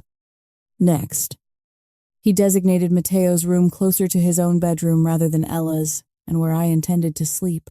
I didn't complain. I just gritted my teeth and went along with it, reminding myself it was only temporary. Until I got the annulment. If I had to, I'd just sleep in Mateo's room. It was certainly big enough. But now he went too far. He had all my stuff taken to his bedroom. If that man thought I'd sleep in his bedroom for 1 second while we wait for this annulment, he was crazier than I thought. Luciano. I have to talk. My words trailed off as I burst through the office door, finding Luciano with 4 other men I had never seen. All 5 of them were deep in discussion, with drinks in their hands. Luciano and another guy were sitting with their feet propped up on the table. 1 guy was lounging on a sofa, and 2 were playing darts. Yeah, these are some tough criminals right here. I scoffed in my head. And there was no doubt in my mind they were criminals. Just the air about them was enough to confirm that. Well, that and the fact that each one of them had a gun holster. I might have missed a little fact like that 3 years ago, but not anymore. I pierced them all with a glare. I hated them as much as my husband. Guilty by association, if you asked me. But, of course, nobody asked me. Nobody cared that he dragged us back into this life we didn't want, jeopardizing my son. Our son. Why did my mind try to be fair? Nothing my husband did was fair. So, no, my son. I glanced around the space, and just like when we first got married, this space impressed me. Luciano's office was one of the biggest offices I had ever seen. I guess it made sense, since he spent so much time here. Expensive mahogany furniture accented the entire room. There were 2 sofas to allow visitors to make themselves comfortable. The room was decorated with taste, but mainly with comfort in mind. The best feature of it was the extensive top-to-bottom French windows that led to a patio and allowed you to see over the whole property. The pool stretched barely 15 feet outside. Grace. Luciano greeted me with a wide smile that didn't reach his eyes. To what do I owe this pleasure? You. I searched for the right words. Your husband. Yes, he finished sarcastically. You are not my husband. I spoke the words through my clenched teeth. I was so pissed off. I could barely see straight. He tilted his head as if considering my words. Funny, because I have paperwork that shows I am, well, that is funny indeed, because I have experience showing you are an asshole. Someone started to laugh but quickly covered it by clearing their throat. But my gaze remained glued on my husband. wishing I could kill him with my glare. Did you come here to discuss our marriage status or something else? Wife. A growl escaped me as I glared at him, locking my gaze with those hazel eyes I used to love so much. I want my own room. I gritted through my teeth. No. You don't get to decide where I sleep. I hissed. My house. My rules. You fucking asshole. I don't even want to be here. You are forcing me to stay here. I'd rather sleep on the street than under the same roof as you. But here I am. Until the annulment comes through. You will give me my own room, or what? Wife, he challenged me, a knowing smile on his full lips. My blood boiled and an image flashed through my mind. Me throwing something and smashing it into his handsome face, wiping that smug smile off his lips. Before my brain processed what my body was doing, that was exactly what I did. I reached for the first object closest to me and threw it flying across the room. It missed him and crashed against the wall. I watched with horror as an antique vase shattered into 1,000,000 pieces, landing all over his floor. Desk and some chips even landed into my husband's hair. I hated his fucking guts. The crash was followed by stillness, and I was painfully aware of my heart thundering in my chest. It beat so hard, I was scared my ribs would break. Silence stretched as all kinds of creative words played in my mind. Each was worse than the previous, and I wanted to scream them all to his face. We've only been here 48 hours, and I hated it.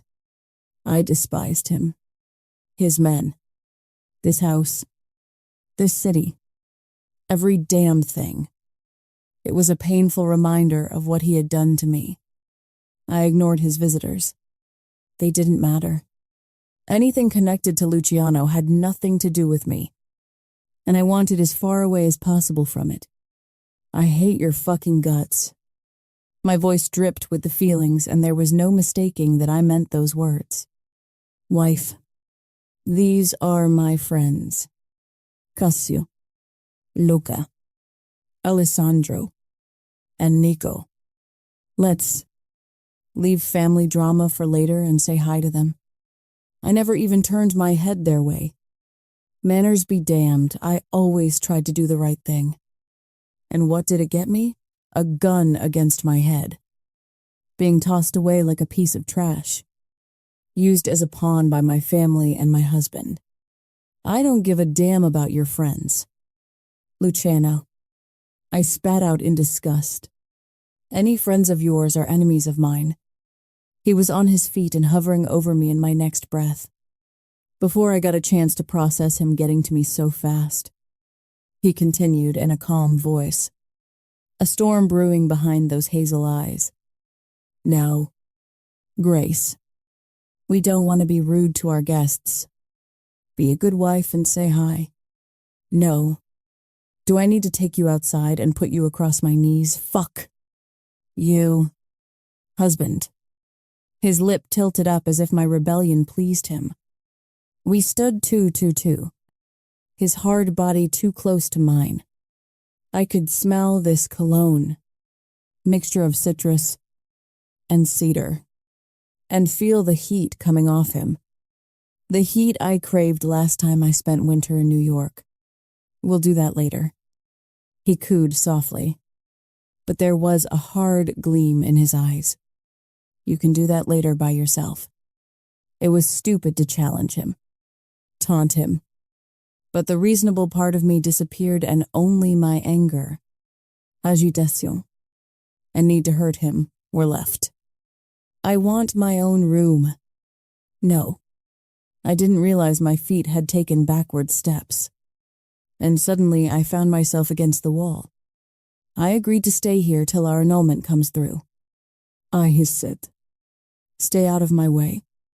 Otherwise, I'll make you regret ever finding me. He laughed. The sound bitter. Too late for that. Wife. Despite my anger and hate, it still hurt to hear him say that. I wanted to slap him, claw his beautiful face, make him hurt like he had hurt me. Now greet our guests. How about I greet them the way you said farewell to me? I raised my chin in fake bravado. He was so much taller than me. I had to crane my neck for better effect. A game of Russian roulette. Which one should I pull the trigger on first? Something flashed in those hazel eyes. But he quickly recovered and blanked his expression. Probably a regret that bullet never came. His head bent forward, and I could feel his hot breath against my earlobe. You don't want me to punish you here. Tesoro. I knew fear flashed in my eyes because he chuckled softly. That's right. There will be punishment. But if you behave now, I'll save it for later. And you might even enjoy it. You have no right. I meant to sound defiant, tough, but the words came out in a breathless whisper. I hated having him so close to me. I didn't want to smell him, feel his body brushing against mine. Oceans between us was not far enough, if you asked me. I'll make you scream so the entire household hears. He made promises that I dreaded he intended to keep, but I would fight him. I wasn't that same young girl anymore. I scoffed in fake bravado. What the fuck ever? Luciano. Go fuck yourself. His hand gripped tight around my arm and he pulled me along through the door. Into the hallway. I thought he dragged me through the house to our bedroom. But instead, he shoved me into the closest dark corner, a mere 10 feet from his office. I noted from my peripheral. His office door remained open. Always so defiant. What shall we do with that mouth of yours? His voice was a warm caress on my cheek, sending shivers through my body. They are shivers of disgust, I told myself. His mouth crashed against mine. The kiss was meant to punish, dominate, Bryce, and God helped me. I liked it.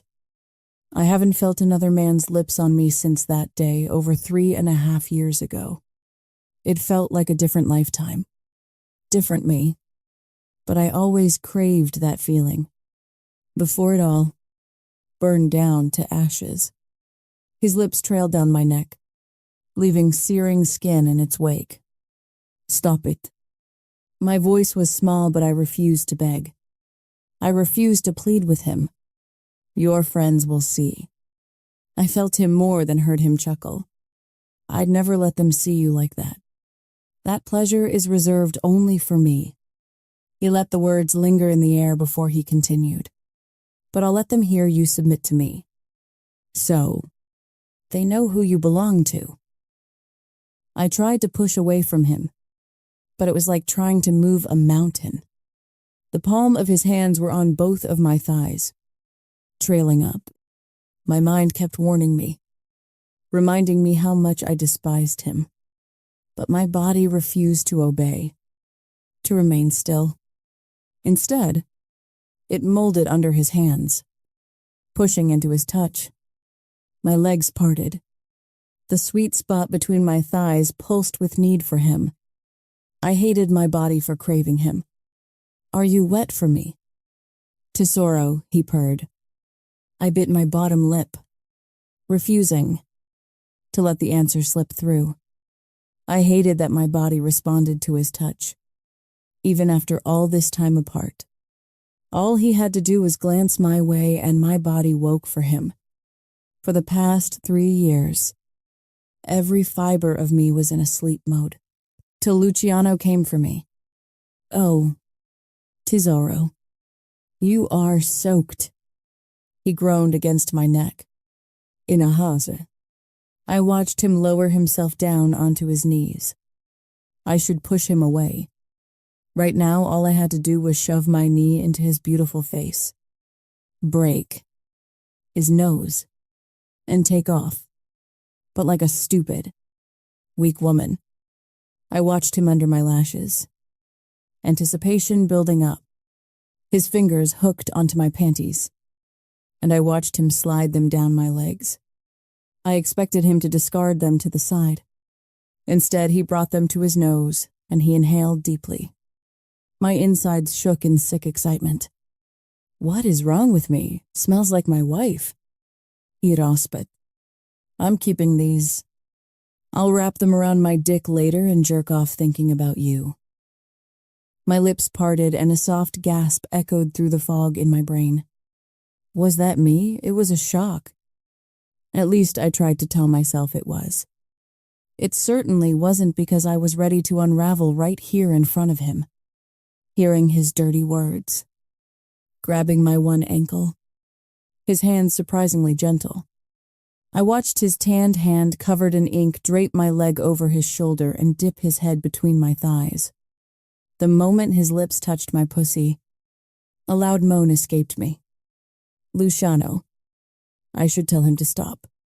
I needed to fight him, but my body refused to listen. My lips wouldn't let the words come out. I wasn't sure how or when my hands grabbed onto his hair. My fingers tangled through his short, dark strands. Instead of pushing him away, I pulled him closer, needing more of his tongue. His mouth, his tongue teased my clit, and stars already swirled behind my eyelids. He had barely touched me, and my insides already shook, close to bursting, into sweetest pleasure. The scruff of his 5 o'clock shadow tingled against my inner thigh, rasping against the soft flesh. All my anger melted and turned into lust under his expert touch. His tongue swirled my clit in lazy circles, and I twisted my body, pulling away or pushing against his mouth. I wasn't sure. The sensation overwhelmed every single reasonable thought. His hand grabbed my ass and held me firm against his mouth. Oh my God. I breathed. More. I'd regret it later. I'd think about it later. No. I just needed to come undone. For me, not for him. I lied to myself. He pushed his finger inside me, and his mouth worked me mercilessly. His growling sounds made it seem like he was enjoying the best dessert of his life. Fuck. You taste amazing. My moans got louder, and I bit hard into my lip to keep silent. I was right at the edge of the cliff, ready to jump off and spiral into an abyss of delightful pleasure. He was the only one that could ever do this to me. Chapter 13. Luciano. The scent of my wife drove me insane. Her aroused scent made my mouth water, like I have been deprived of food and water for centuries. Her slick sweetness was all around me. I had lost my mind to do this in the hallway, with my friends behind the office door. But I didn't give a fuck, as long as they didn't see her. I wanted them to know she was mine. Luciano, she cried out as my tongue slid up her slit. The restless, ruthless beast inside me finally retreated, satisfied with grace on my tongue. Fuck. She tasted so damn good, like my woman sucking on one of her pussy lips. I wiggled my tongue around her bud. Her body hummed with need, twisting under my mouth. The moans filling the hallway made it abundantly clear what we were doing. Her fingernails raked through my hair, scraping against my scalp as I devoured her. Keening sounds rasped from my wife's lips. Her pussy on my face. I would die a happy man. Just like this, with her taste on my tongue. I nipped at her clit. Her body tensed for a brief second before she shuddered and she flew over the edge, with my name on her lips. Just the way it should be. I lapped at her juices like the greedy man that I was, my eyes drinking the sight of her. My wife's cheeks flushed. her hair attractively messy. She looked like a pleasured woman. My woman. Her eyes locked on mine. The haze in those beautiful eyes slowly lifted. But instead of the softness I was used to seeing in them after I brought her to heights, there was only resentment there. You are an asshole. She spat out, her voice slightly hitched. I swiftly stood up and pressed my mouth hard on hers. Taste yourself on my lips. Wife, I told her, my lips inches from hers. Because that's where you'll be until this is over. No. Go greet our guests. She pushed herself away from me, smoothing her dress down her thighs, her cheeks still flushed from what we had just done. There was no mistaking what just happened in this hallway, even if she would have been silent through the whole ordeal. But she wasn't quiet through her pleasure. I grinned smugly. She loved every second of it, although regret was clear on her face now. They are your guests. She bit out. Not mine. You can tell them if they get anywhere near my son or Ella. I'll kill them. She strode away without a backward glance. Her hips swayed in unintentional seduction, her cream dress accentuating each curve of her body, tempting me. There was nothing more I wanted to do than to stride after her, throw her over my shoulder, and take her into our bedroom where I'd fuck her for days. Forget about my friends. Forget about the past. The Romano family. Forget about everything except her sweet body underneath me. I was stupid to insist her sleeping in our bedroom. She'd probably slice my throat in the middle of the night. The hate-filled glares she threw my way were evidence how much she despised my guts. I'd fuck the hate right out of her. I grinned to myself. It wasn't a brilliant plan, but it was all I had. I headed back into my office. All my friends still there. It wasn't as if they could have left, not unless they wanted a first-row seat with a show while I ate my wife's pussy. I thought someone said your wife was a meek pianist, of course. It would be Luca, to fucking edge me on. And here she is threatening to kill us all. Fuck off, he muttered. My wife's sweetness lingered on my tongue. My cock rock hard for her. It has been a permanent side effect from the moment I've found her, and getting worse by the minute. She hasn't forgiven you? Cassio asked the unnecessary question. No. I had a feeling she'd never forgive me. I wouldn't have. None of the men in the room would have forgiven such an offense. So why would I expect anything else from my wife? Are you sure you want to sleep in the same room? Alessio questioned. She might kill you in your sleep. She hates your guts. I glared at him, hating his guts right this second for telling the truth. Fuck you, asshole. Alessio chuckled like the bastard he was. I'm good. Although, you might want to keep your woman under you all night. From the sounds we just heard. She seems to be receptive to you in that arena. I might shoot you one of these days. I growled at him, but a grin played on my lips. He was right. Grace was receptive when I pleasured her. She had been avoiding me from the moment she set foot back in my house. She either clung to her son, my father, or hid who the fuck knows where. Besides, she had to get over her jet lag, too. Don't pay attention to Alessio. Nico Shimedin. He's just jealous. Because he can't get his dick into the woman he wants. Alessio promptly flipped him the bird. We all knew the story. He touched what was forbidden and now he craved more. It would seem all of us had rough starts with our women. Nico was no different. I swear. Watching you guys makes me grateful not to deal with women on a longer than one-night basis. Luca retorted dryly. Your time is coming. Brother. Cassio smirked at his younger sibling. And I look forward to seeing you squirm. It was Luca's turn to flip the bird at his older brother. Hold your breath. Brother, see how well it works out. Cassio flipped him 2 birds.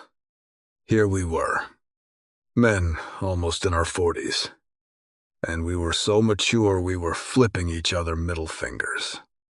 Okay, back to the business at hand. I stopped all this bird flipping. Do we have any update on fucking Alfonso and what he's doing? Nico grabbed his glass and took a drink. I have a little bit more detail. On the Romano connection to the kings. Nico, or the Wolf, as we called him, had an unkeen way of finding out details on everything and everyone. We called him the Wolf because the bastard had the instincts of a wolf. He was highly intelligent, sometimes a loner, domino, but above all, loyal. Except that his family fucked him over, it certainly seemed a running theme around here. We are all ears, I told my friend. Now, take this with a grain of salt, since there is no hard evidence. Nico started. The Romano family is old. They go back at least 2 centuries here in the States. So does the King family. Cassio nodded. We all knew that the King family ran the criminal underworld in Europe. And when they migrated here, they continued the same path, establishing their territory. The story was there was some bad blood between your ancestors back in Europe. The Romano family were wealthy and amongst nobility. A Romano daughter fell for one of the kings, while both families still lived in Europe. Once the Romano head found out, they hunted the man down and hung him. They considered them lower class. Shortly after, the kings migrated to the States and established themselves. Revolution swept through Europe, and the Romano family lost pretty much everything. When they migrated, unfortunately for them, they landed in the king's territory. Anyhow, the agreement was made between the head of the King family and the Romano family. Each generation would provide 1 woman, a belle, to the King family, as compensation for the man the Romano family killed.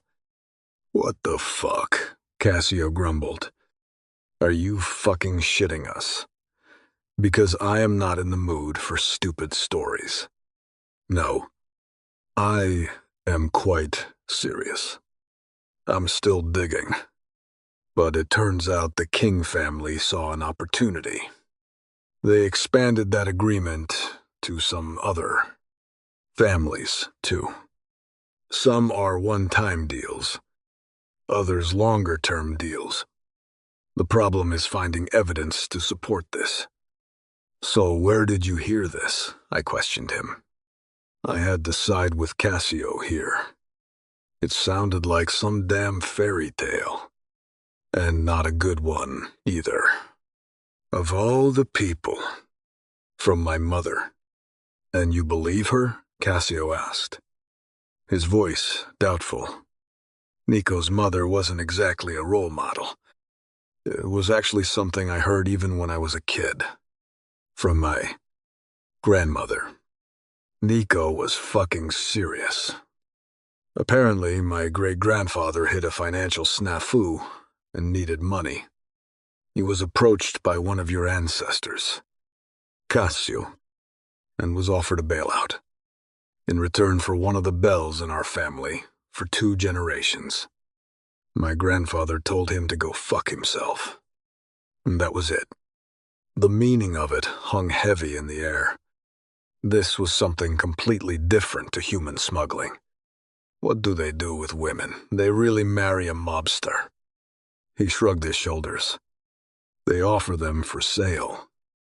You know, fancy upbringing and good pedigree fetches a high price among men in our world. Yes, we all knew we were bastards. But the word is that bells from the Romano family have been fetching the largest sum for centuries.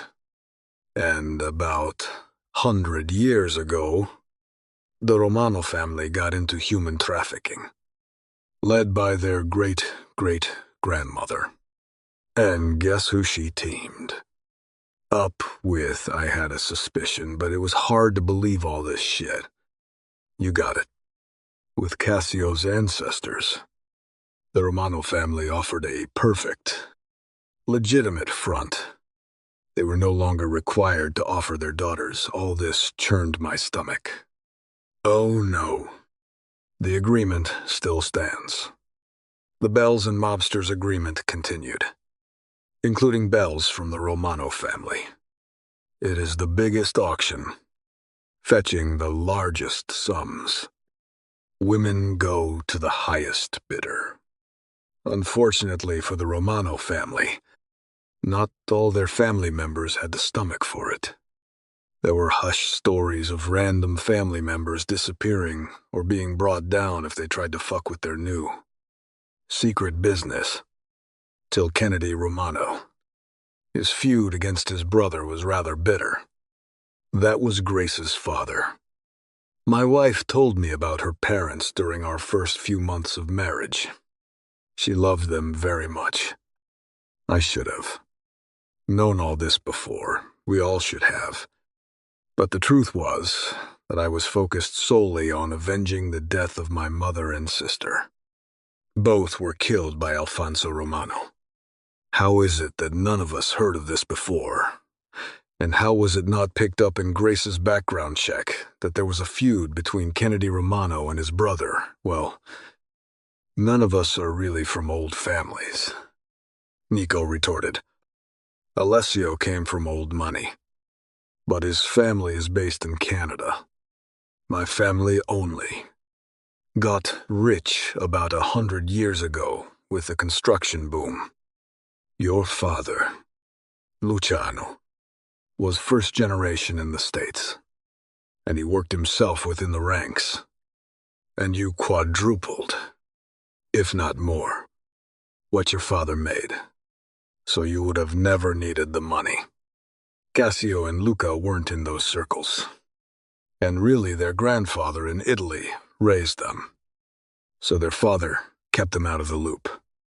Holy fucking shit, Luca muttered. Bells and mobsters. Who in their right mind would ever agree to offer a daughter to a man in our circles? He was right. I knew I wouldn't want my children to be part of this underworld. It was cruel and unforgiving.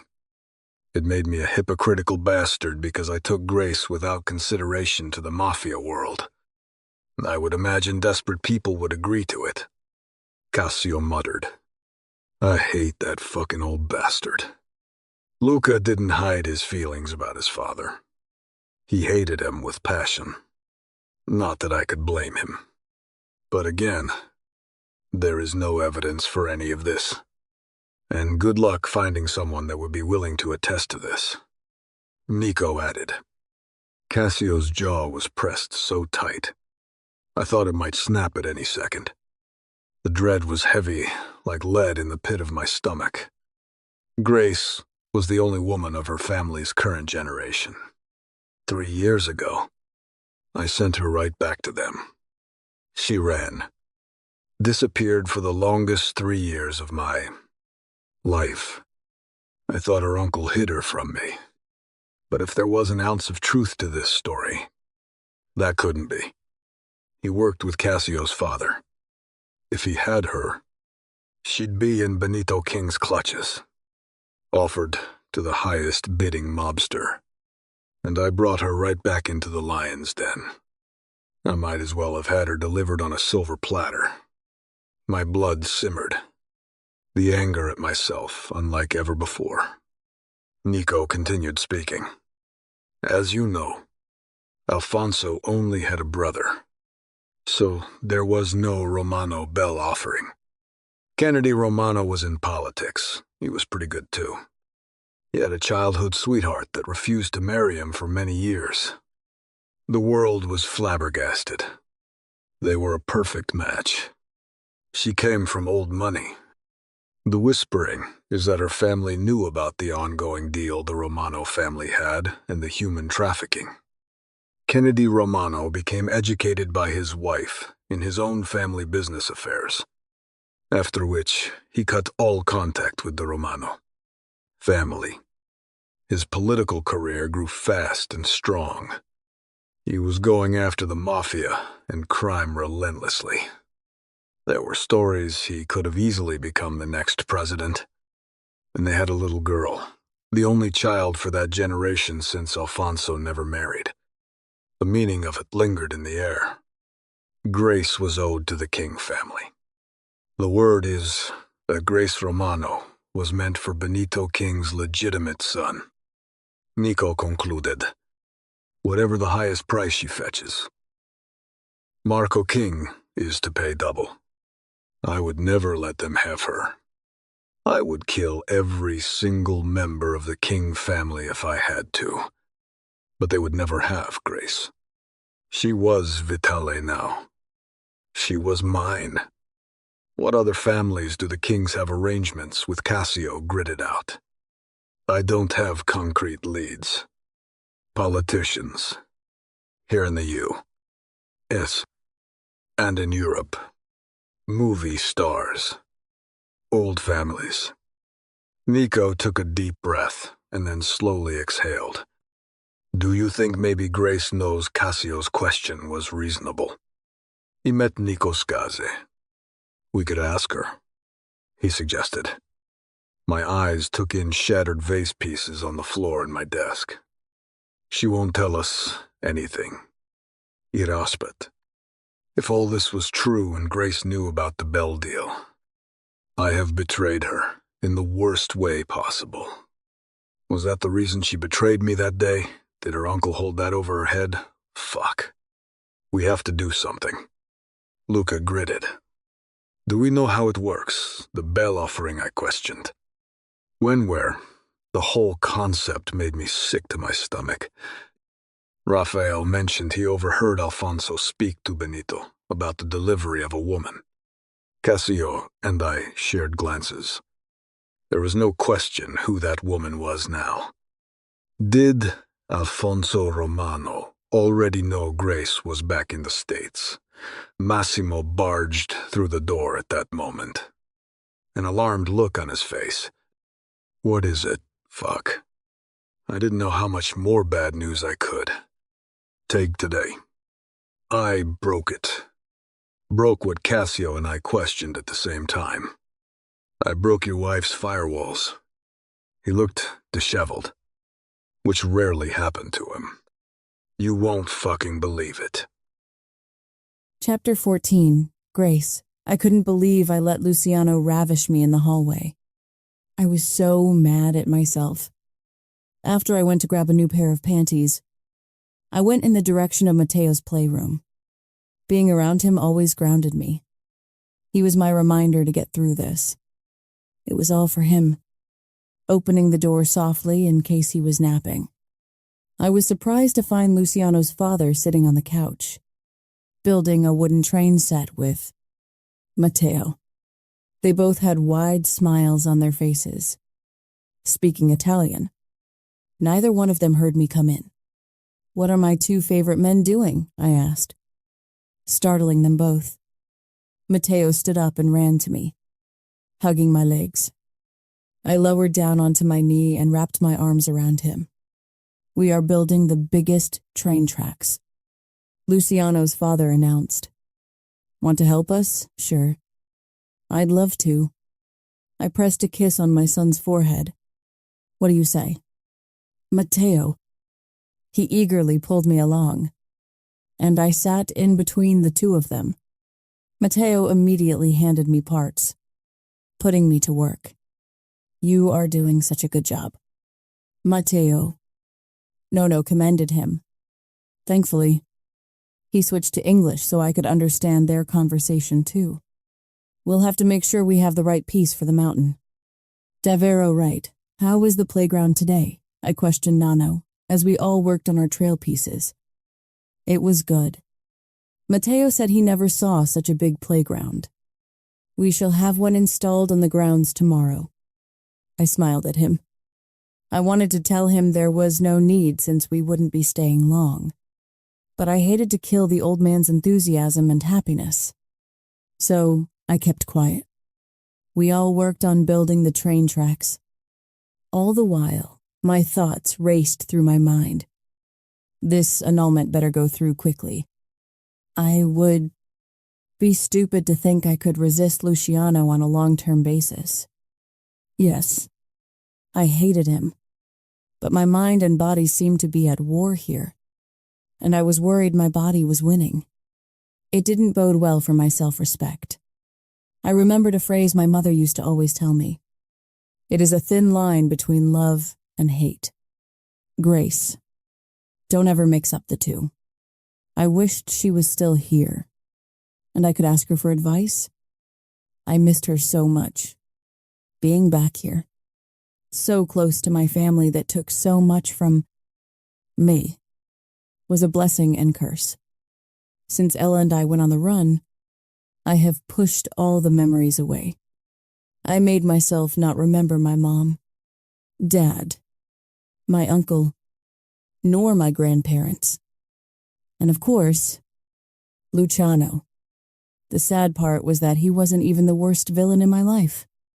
My uncle and grandmother were the worst villains of them all. Truth was, I was scared out of my damned mind.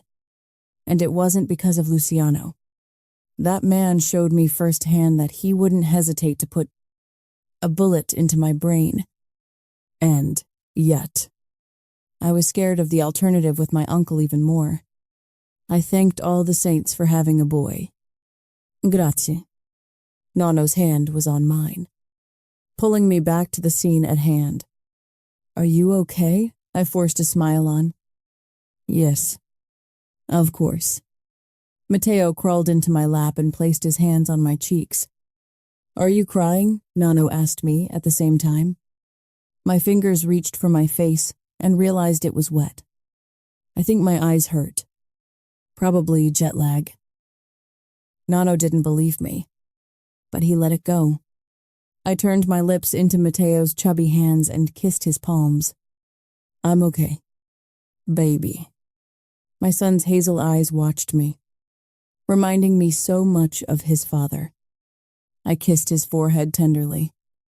Truthfully, all the heartache Luciano brought onto me was worth it, because I had my son. He was my life, just like I was my parents' life.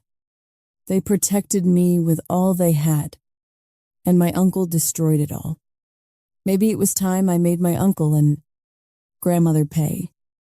When Luciano pretty much seduced me and then kidnapped me all those years ago, I was an inexperienced, naive, and a scared young girl.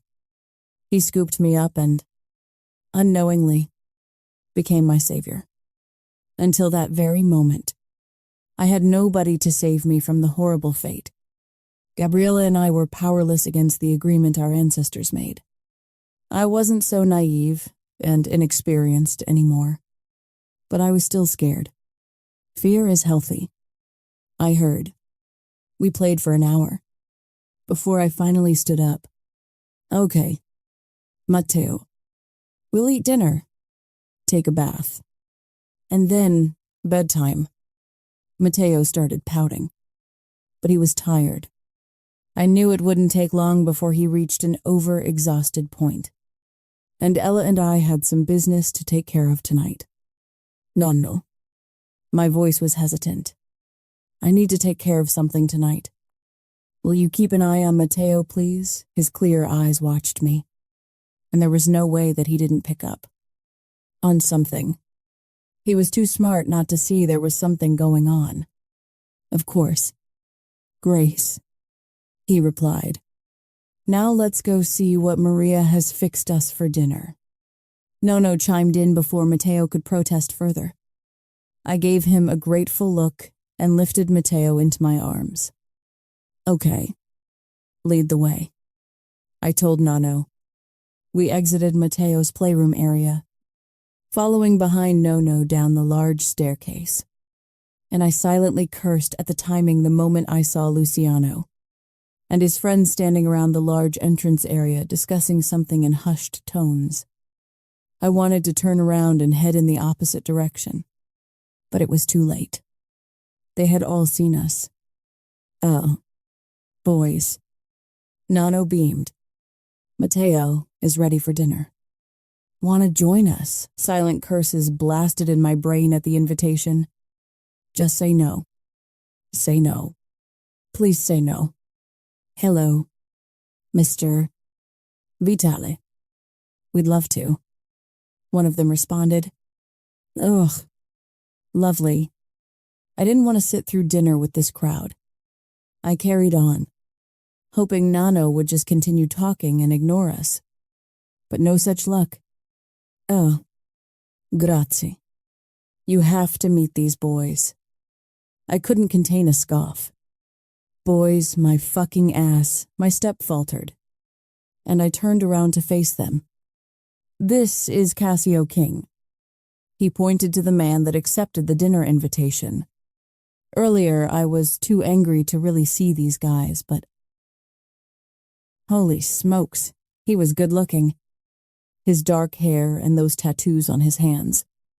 And neck gave a don't fuck with me vibe. And his brother Luca. That one also had tattoos marking his neck. Dark expression on his face. I was sure if I ran into him in the dark alley, I'd run the other way. He looked like a total badass. Nico and Alessio. The latter two were more clean-cut than Cassio and Luca, but still gorgeous specimens. I hated to admit it, but these guys were devastatingly handsome. Of course, none of them compared to Luciano, but they were pretty close. And every single one of them was dangerous. There was this air of ruthlessness about them. They smiled, but it was all a facade. They'd kill you just as easily as smile. And you know Luciano, Nano added, chuckling. Unfortunately, he muttered. You didn't think so earlier, my husband retorted with a smug grin, and instantly my cheeks burned with embarrassment. I fucking hated this guy. I really did. Yeah. Keep telling yourself that. Although there was a smile on his full lips. I couldn't decipher the look in his eyes. He stared at me with hunger or threat. Maybe those two were the same, since either would shatter me. Nice to meet you, Mrs. Vitale. Cassio King greeted me, bringing my attention to him. All the men watched me with an odd expression. Probably think I am crazy due to my earlier tantrum. Or they probably knew what Luciano and I did in the hallway. I shot Cassio with my most furious glare. It's Grace. I spat out, sounding bitchy. Well, nice to meet you. Grace. Another one of the men added. It was Cassio's brother, Luca. Luciano has been keeping you hidden from us. Was this guy for real? I rolled my eyes at him. Whatever. You'll like them. Grazie. Nano smiled gently, ignoring my obvious dislike of the men. They are good boys. I shook my head and muttered under my breath. Right. Good boys and these men should not be mentioned in the same book. Even less the same sentence. And this big boy is our Matteo. He introduced my son, who watched the entire scene with fascination. I shifted, adjusting my son's weight on my hip. Matteo babbled his greeting, grinning widely, and reached out to go to Luciano. How old is he? Nico asked. God. I really didn't want to have this conversation right now. Mateo will be 3 soon. See, Nono beamed proudly, avoiding looking at any of them. I nodded, swallowing hard. There you are. Ella's voice had everyone's attention diverted from us. She came right on time, and from the look we shared, she knew it. I've been looking everywhere for you. Yay. You found me. I forced a cheer on with a fake smile. We locked eyes. Remember, we have that thing going on tonight, I reminded her. Nana will keep an eye on Mateo. She nodded, her skin slightly pale. Shit. Did something else happen while I played with Mateo? No. Can Mateo go with you to the kitchen? I asked. Yes. He was so eager to spend time with Mateo. In just a few days, this man was captured by Mateo. Like he felt they were related. But that was a ridiculous thought. Nobody but Ella and I knew that. And we never betrayed each other. Hey, buddy. Ella and I will be right back. Okay, Mateo nodded and demanded. Jew, down, putting him onto his feet. He took 3 steps to Nono, taking his wrinkly hand, and then surprised me by taking Luciano's hand. A heavy sigh left my lips, seeing my toddler holding hands with his father and grandfather. Excuse me, I muttered with a trembling breath, turned away from the men and strode towards Ella, all the while committing the image of Mateo with them into my memory. If it wasn't for this whole fucked up circumstance, it would be a heartwarming sight to see Mateo holding hands with those 2. We both started walking towards the wide door, leading to the back garden and the pool. What's going on? I whispered as soon as we were out of earshot. I glanced around and noted all the men could still see us, and each one of them watched us. I was so tempted to flip them a bird, but Nono was still there with Mateo, pulling her away to the side, so they couldn't see us. I repeated, lowering my voice further. You are freaking me out. I mumbled. What's going on? I hacked into your uncle's network again. Her voice was barely above the whisper. Did you find out who his kid is? What could have shaken her up so much? I'm not sure. She mumbled. What do you mean? I questioned her in a low voice. Why are you so shaken up? She took a deep breath in and slowly exhaled. He's funding his illegal business with your assets as collateral. What I hissed. How his lawyers help. Of course, because the lawyer that handled my inheritance was the one and the same as my uncle's lawyer, Jan Laszlo, and coincidentally my uncle's lover. But nobody but Ella and I knew the latter. That lawyer was the executor of all my parents' estate that was supposed to come into my possession on my 25th birthday. My parents trusted him. I trusted him. But that is not all. Is it I have known Ella for a long time. She could read my emotions as well as I could read hers. No. The fact she kept her answers short told me this would be bad. Really bad. I watched her face. And I knew.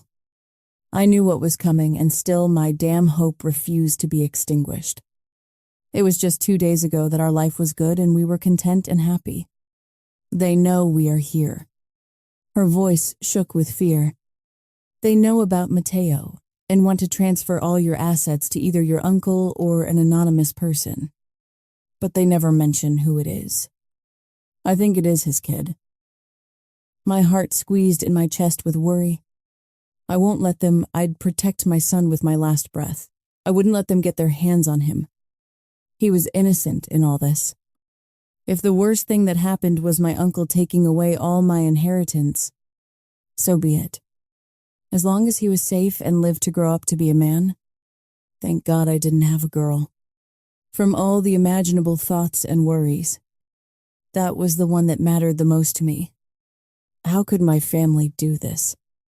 To their own flesh and blood The worst part was that my grandmother has been running it all and had no qualms sending me to pay our family's generational debt. Who even does that? It sounded like some bad movie. We have to run, I muttered, and my heart clenched. 2 nights back was all it took for them to find us. It would be hard to disappear again. But now that they knew about Mateo, we were running out of time. I wanted a happy life for him, not one on the run. I swallowed hard, knowing what I needed to do, but just not having the strength to follow through.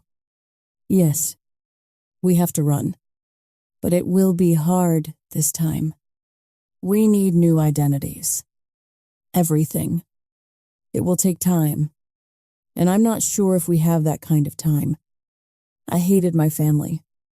I knew my uncle was no good. From the moment I heard him threatening my mother backstage all those years ago, I learned his identity after my parents' death and knew there was a good damn reason why they never went around my father's family. They were protecting me. I wanted to make my uncle and grandmother pay, hurt them like they hurt so many others. Maybe we can fight back, I muttered under my breath. Until we have new identities and are back on the run, we'll have to fight. How Ella was scared. And it showed. I was scared too. But knowing I had to protect Mateo at all costs gave me strength. What if we just say fuck it and send my family's empire crumbling? The plan was forming in my head as I spoke. We hit them where it hurts them the most. She watched me, her expression slowly changing. Money. We take it all. Or do we kill them? Kill my grandmother and my uncle? What about your inheritance? The inheritance was from my mother's side. My grandparents from my mother's side were wealthy, and I was their only grandchild. They left me every single cent. About 500 million. That inheritance won't do us any good if we are dead. He muttered. Besides, we don't need that money. We have an arrangement with Ruthless King. He accepted the terms of keeping our privacy. We keep laundering the money till we have enough to survive. We watched each other in silence for a few heartbeats before I continued. We were going to run into my uncle's lawyer tonight anyhow. I told her. We continue with that plan. If I can get my hands on the will, maybe. There's something in it that would allow us to get it out of my uncle's hands. We keep digging for the name of Uncle's kid. And if we could somehow find a way to get closer to Grandma or Uncle, we'll kill them. Jesus. Those are a lot of ifs. She mumbled. I knew it, but I had nothing else. It wasn't as if 2 of us were master criminals. Maybe you shouldn't insist on an annulment. The suggestion threw me off loop. Why? She knew what Luciano did. She hated his guts as much as I did. She took a shuddering breath in and slowly exhaled. Well, if something happens to us, Mateo will need him. Nano is good with him, and I know you don't like it. But Mateo likes Luciano. Nono and your husband are 1,000,000 times better than your uncle or your grandmother. She was right about that. My family would destroy everything good about my son. There wasn't any doubt that he would be better off with his father or Nano. It actually warmed my heart to see Mateo's little head, leaning against Luciano this morning. Yes, it hurt, but in a weird way. It was a good kind of hurt. My heart squeezed at seeing my son with his father. The resemblance was so striking to me, but nobody noticed it. I am happy Mateo likes them, I ended up saying, pushing my hand through my hair. I felt like we were at the crossroads. She was right. If something happened to us, Mateo would need Nono and Luciano. I should probably put a will in place. We could get rid of your uncle. She let the words linger. By killing Ian. Somehow draw him out. If we killed Ian, we aren't much better than my uncle, I told her in a whisper. though if I was being honest, it crossed my mind to use him and kill him. Now what did that say about us? Besides, how would we do it? Ella shuddered. Shoot him. I guess. You are pretty good with the gun now. There was a huge difference between shooting a target and a human. God. I never want to see your uncle or grandmother again. I wrapped my arms around me. It was my sentiment exactly. Let's worry about tonight. I suggested. Maybe we can somehow use Ian. Drug him or something. Her eyes snapped to me in surprise. Before Luciano seduced me, everyone thought Ian and I dated. We didn't and never would. He was my uncle's puppet. Yes. It wasn't the best idea to drug him, but our options were limited. He'd never know. She raised her hand. You don't have to justify it to me. She replied. Ian gave my uncle power of attorney over my well-being and my inheritance, removing the individual my parents designated. In fact, he did such a convincing job. I never even knew who was supposed to be my original caretaker. He used you, has been using you all the while betraying you. Yeah, seems to be a running theme. So, I am all for giving him back some of his own medicine. Fuck. I suggested we kill him. So it isn't like I have any room to talk about what is right or not. Killing him doesn't sit well with me. I told her honestly. His biggest crime is that he is my uncle's lawyer, and under his spell, I didn't give a crap if those two were lovers, whether they loved each other or used each other. However, I did care that my uncle was able to use him to get what he wanted, but I considered it to be due to my uncle's devious and evil mind. Or maybe I didn't give enough credit to Ian. Who the hell knew? We'll make it seem like a coincidence we ran into Ian, I added. As long as your uncle is not with him, Ella muttered under her breath. I guess if they are both there, maybe we should kill them both, I retorted dryly, changing my earlier opinion. We might as well go all the way to hell. God, how did we become this? I muttered. We've been dealt some shitty cards. No, that was an understatement. Of the century. Our families with some fucked up agreement, offering their daughters up to criminals. But hey, at least we found each other. I smiled softly at her statement. Despite all the things that happened, I was glad it brought us together, and that's priceless. I meant it too. Ella and I have been through so much, to hell and back together. Okay, let's start with Ian. I'll put a will in place and have a contingency plan for Mateo in case shit goes awry. Let's focus on getting some information from Ian. Anything that would hurt my uncle. Keep digging for any information on Uncle's kid. And we'll swipe a few million out of Uncle's and Grandma's bank account tonight. It is their turn to get robbed. She nodded in agreement. And hold off on the annulment. I was desperate for a clean slate. A fresh life for Mateo, Ella, and me. But as long as we had ghosts lurking after us, we'd never have a life without looking over our shoulder. Okay. I won't keep bringing it up.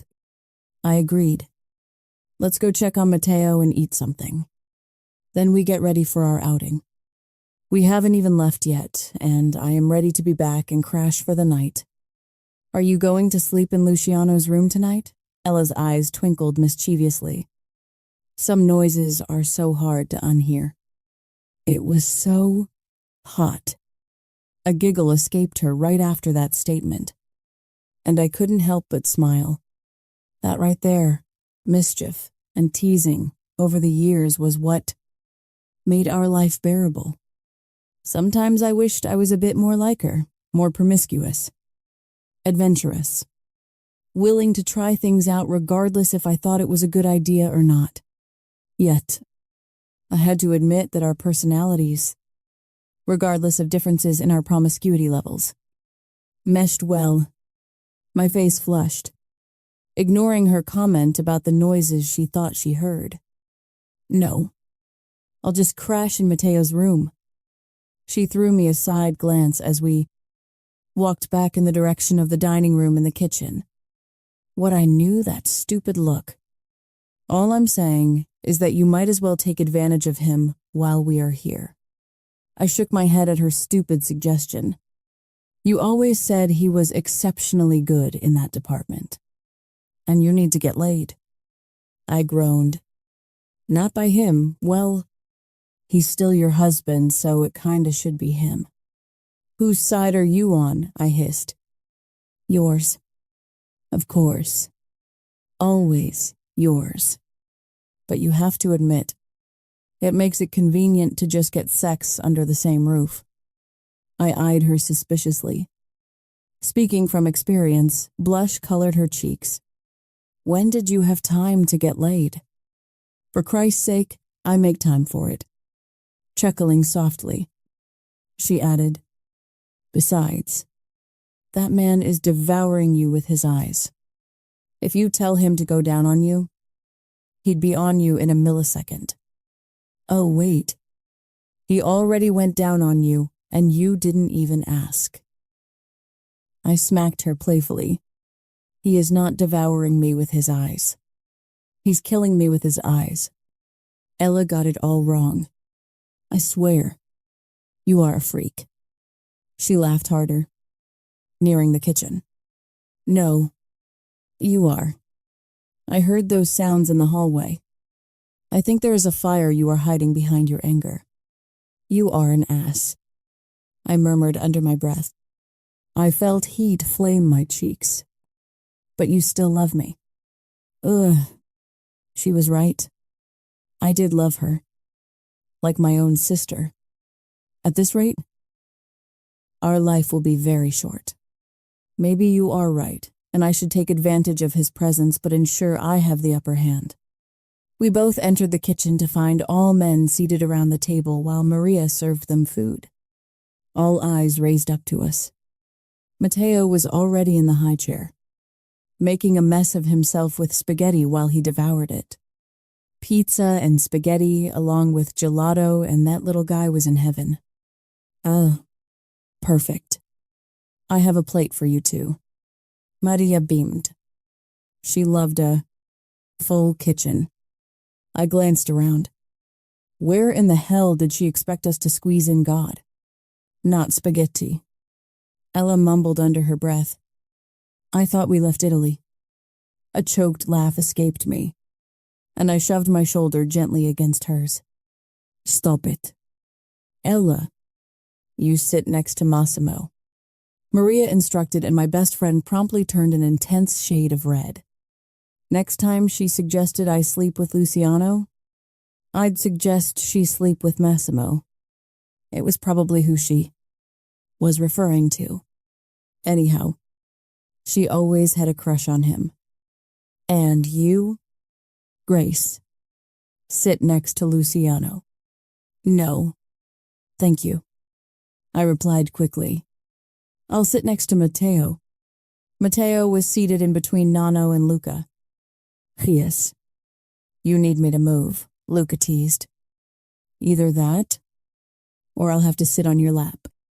Not that I ever would. The words barely left my mouth when Luciano stood up abruptly, his chair falling behind him with a loud thud, making Mateo and myself jump. He stared at me and Luca furiously, ready to murder one of us. Or maybe both of us. Mateo's crying immediately followed. He wasn't used to sudden noises and being scared. What the hell? Luciano, I hissed at him, taking Mateo out of his seat.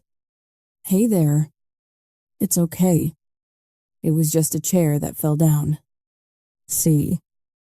I could feel his heartbeat thundering hard under his chest. Nano stood up too, soothing him in Italian. I couldn't understand a word he said, but it seemed to work. Luca, take my seat. Luciano ordered him, barely keeping his anger at bay. What the hell was this man's problem? Luca muttered something under his breath, but I didn't catch it. Each grabbed their plates and swapped seats. I caught Ella's pointed look, as if she was telling me I told you so. I shrugged my shoulders, half tempted to stick my tongue at her. I'm not sitting on your lap either, Luciano, I told him. And damn it if I didn't feel my chest warm up and new blush spread on my chest, neck and cheeks. I hated that my body temperature constantly skyrocketed around him. So scoot over and bring me another chair. Yes. You two sound like an old married couple. It was Nico that spoke. I narrowed my eyes at him. His tan complexion spoke of his Italian heritage. Similarly to Luciano's, Nico appeared clean-cut, but I could see hints of ink under his cufflinks. Probably a wolf dressed in fine clothing. Would all of you just mind your own damn business? I wanted to scream at them that we weren't married. We were separated, on our way to getting our marriage annulled.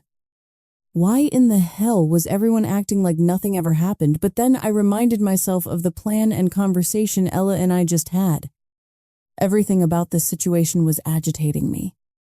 The fact that my husband got me all hot and bothered, that he breathed, looked my way, and that I was stuck in this situation.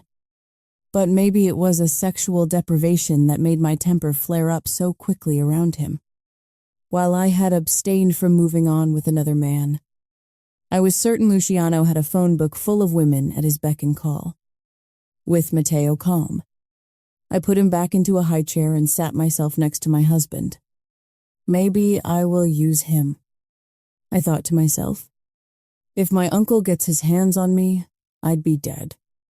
Or wishing I was dead because what they'd have in store for me was worse than death. So, I should have tons of mind-blowing sex and use Luciano for it. Or was I using it as an excuse? The question was whether I could keep my heart out of it. Maria placed a plate in front of me. I remember you don't like Parmesan. Little one doesn't like it either. Maria has been with the Vitali family for a very long time and knew everyone's dislikes and likes. It always amazed me how she observed everything. I never told her I hated Parmesan. No, he doesn't. It was one of the few things he inherited from me. Thank you, Maria. Satisfied that Matteo was back to eating his dinner, I took a bite of my own food. Grace, where in Italy did you all live? Cassio asked. I chewed up my food and swallowed before answering. South. How long were you there? He was seemingly just making conversation, but he was fishing for information. Not long. Where were you before Italy? Everywhere. Where was your son born? Luciano questioned me, and my head snapped to him in agitation. What is this? 20 questions silence stretched on while Luciano and I kept our stare down going. I love that game. Luca finally broke the tense silence. You boys let Gracie be. Nano scolded them all. If this situation wasn't so fucked up, I'd laugh at him calling them boys. As it was, though, it was impossible to laugh. I didn't want to give them our life story and everything we've grinded through from the minute we ran off. Yes, I contemplated sleeping with my husband, but I refused to give him anything else. I offered him my heart that day, and he threw it away. Luciano, do you have an attorney I could use? I asked, changing the subject. I gave him a fleeting look and returned my eyes to my plate. I knew he'd question my reasoning, so I shoved a spoonful of spaghetti into my mouth. He scoffed. What for? I slowly chewed up my food, aware of most men watching me, except for Matteo and Nano. Those two weren't concerned about tensions between Luciano and myself. I took a drink of my water and answered, setting down my glass. So when I kill you and I'm put away, I have a guardian appointed for my son. I smiled sweetly at my husband, and a startling realization hit me. I freaking enjoyed this. I enjoyed bickering with Luciano. Well, could you refrain from killing me? He didn't seem concerned with my threat at all. Honestly, I was surprised he didn't throw my uncle's name in my face for Mateo's guardian. It's too hard, I taunted sweetly. The urge to pull the trigger is too strong. Was that regret that flashed in his eyes? No. Grace, don't read into anything with him. And what will you do with the rest of us? Grace Cassio asked, leaning against his chair. I almost expected him to reach for his gun. Nonno, just winked at me. I guess he knew I didn't have it in me. You know, if you kill one of us, you'll have to kill us all. I rolled my eyes. That can be arranged. I had to admit, I have officially lost my mind. Maybe this life and death situation with my family finally fucked up my brain. What do you think? Ella, I murmured, seemingly unperturbed. I don't know. Grace. She never stopped eating, bringing the fork up to her mouth. She continued, let's wait till tomorrow. I don't want to go out dancing all bruised up or get blood on me. It's a pain to wash it off. I took an exaggerated sigh, and I was so looking forward to ending these guys. Okay, tomorrow then. I smiled at Cassio and had to hold back my grin at seeing comical expressions on the other men's faces. The only ones that seemed unconcerned were Luciano and Cassio. So how about that attorney? What about Ian Nono asked, surprising me. I didn't know he knew him. I stiffened at the mention of Ian. He would never be my choice to use. He'd ensure my uncle had a copy and twisted it all into his own favor. No, not Ian, I answered. Nono nodded, as if he agreed and understood. I really need one tonight. Luciano, I know how you have people that jump just for you. Can I have one before 8 p?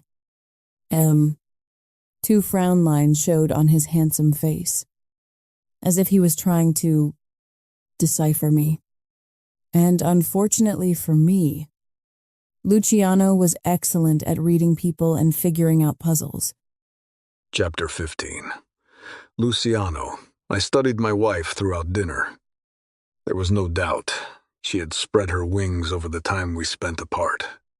From the moment I found her, she kept surprising me. The latest revelation about her was hard to reconcile with the woman I remembered. The woman I married. But I realized I loved this side of her too. It would seem there wasn't a side of her I didn't enjoy. Grace was the ghost. My ghost. My runner. Massimo was finally able to penetrate through their firewall and retrieve the email correspondence. Massimo worked through some of her transaction history, and apparently, he still has to break through a few more firewalls, so we could track every single one of her transactions. She is the fucking ghost. I was so shocked I couldn't even enjoy the fact my intuition was right when I suspected the ghost was a she. Right now, my first inclination was to deny her a lawyer without knowing what she needed it for. It made me uneasy, not knowing, especially as layers of her kept unraveling in the short span of 2 days. But it seemed to be really important to her. Sure, I'll have a guy here in an hour. Thank you. She gave me a grateful, soft smile. If she only knew how much power she had over me, she could smile like that and stab me in the heart. And I'd probably let her. Cassio and I still struggled with the connection between their 2 families. Bells and mobsters. I scoffed again to myself at that notion. Leave it to the king's ancestors to come up with such a ridiculous concept. What was even more ridiculous was that it worked for centuries. Self-hatred filled me remembering that day when I pressed the gun to her head.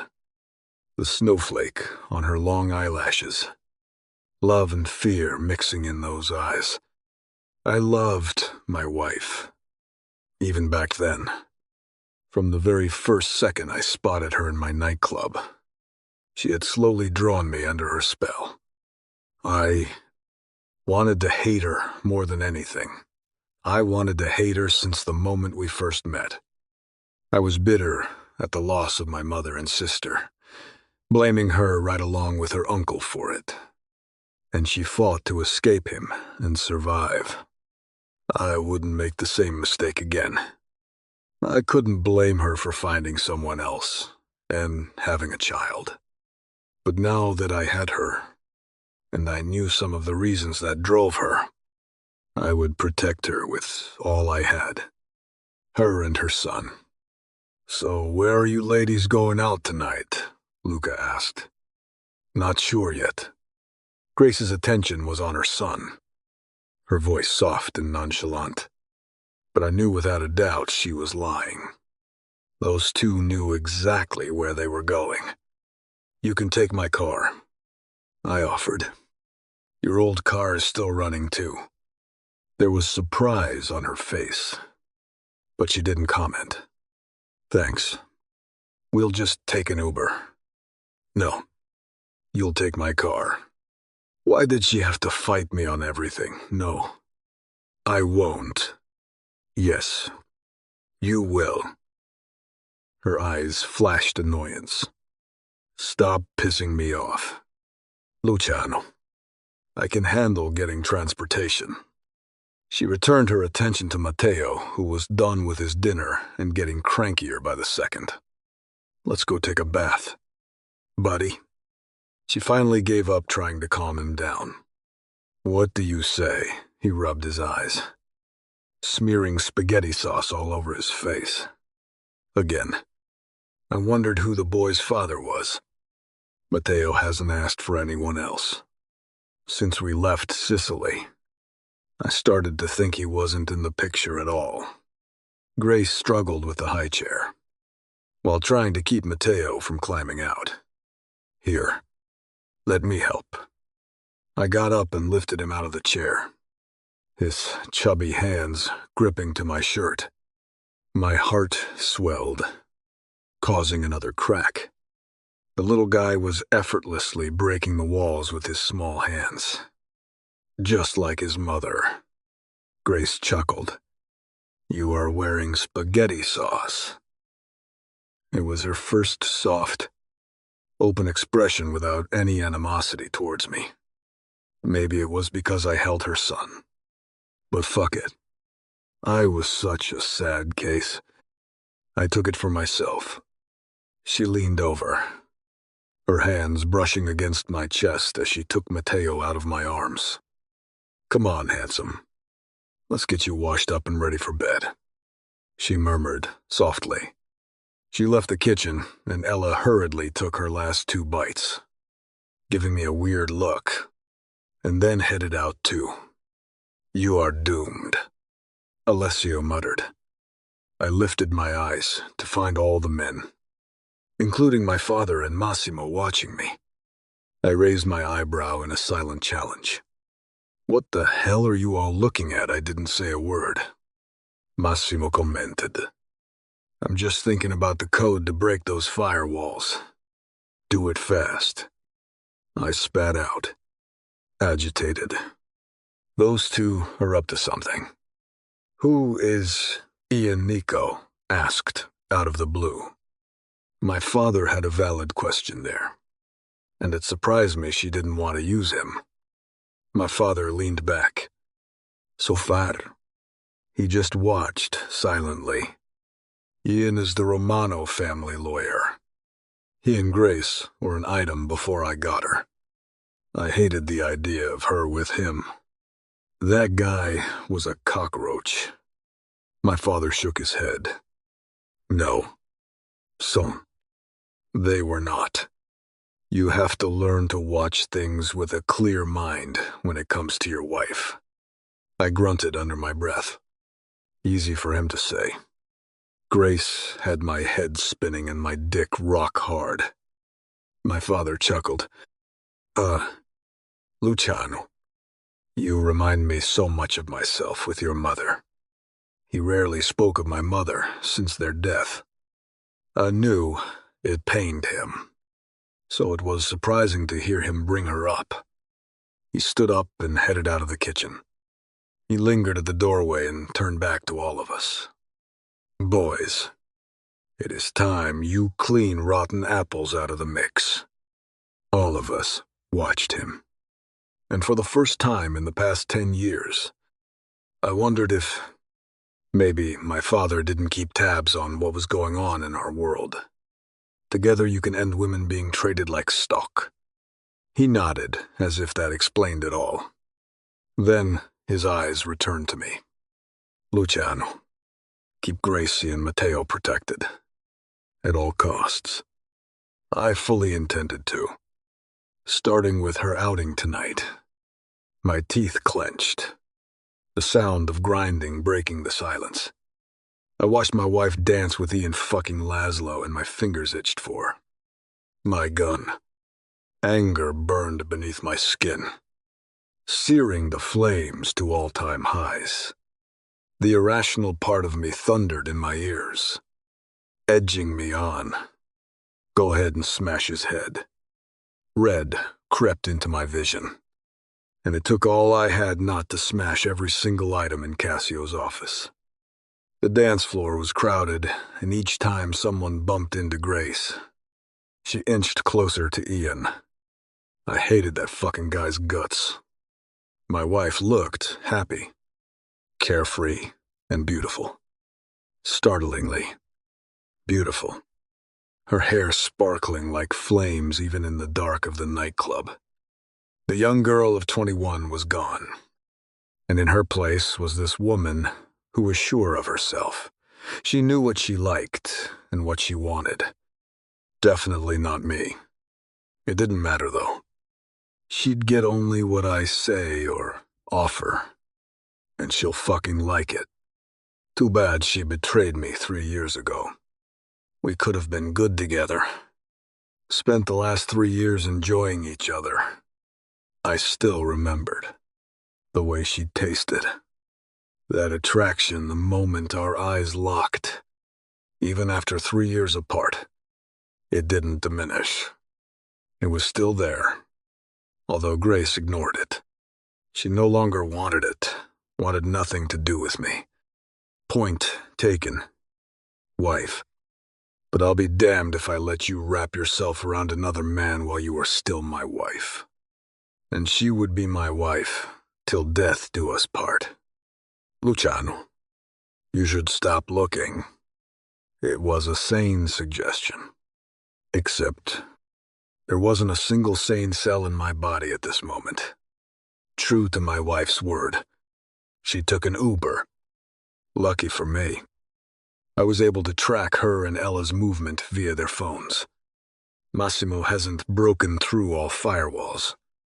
But whatever he did, it was enough to be able to pin their location. And lucky for me again. She was in Cassio's nightclub in New York. Temptation. The unlucky part came in seeing my wife dance with him.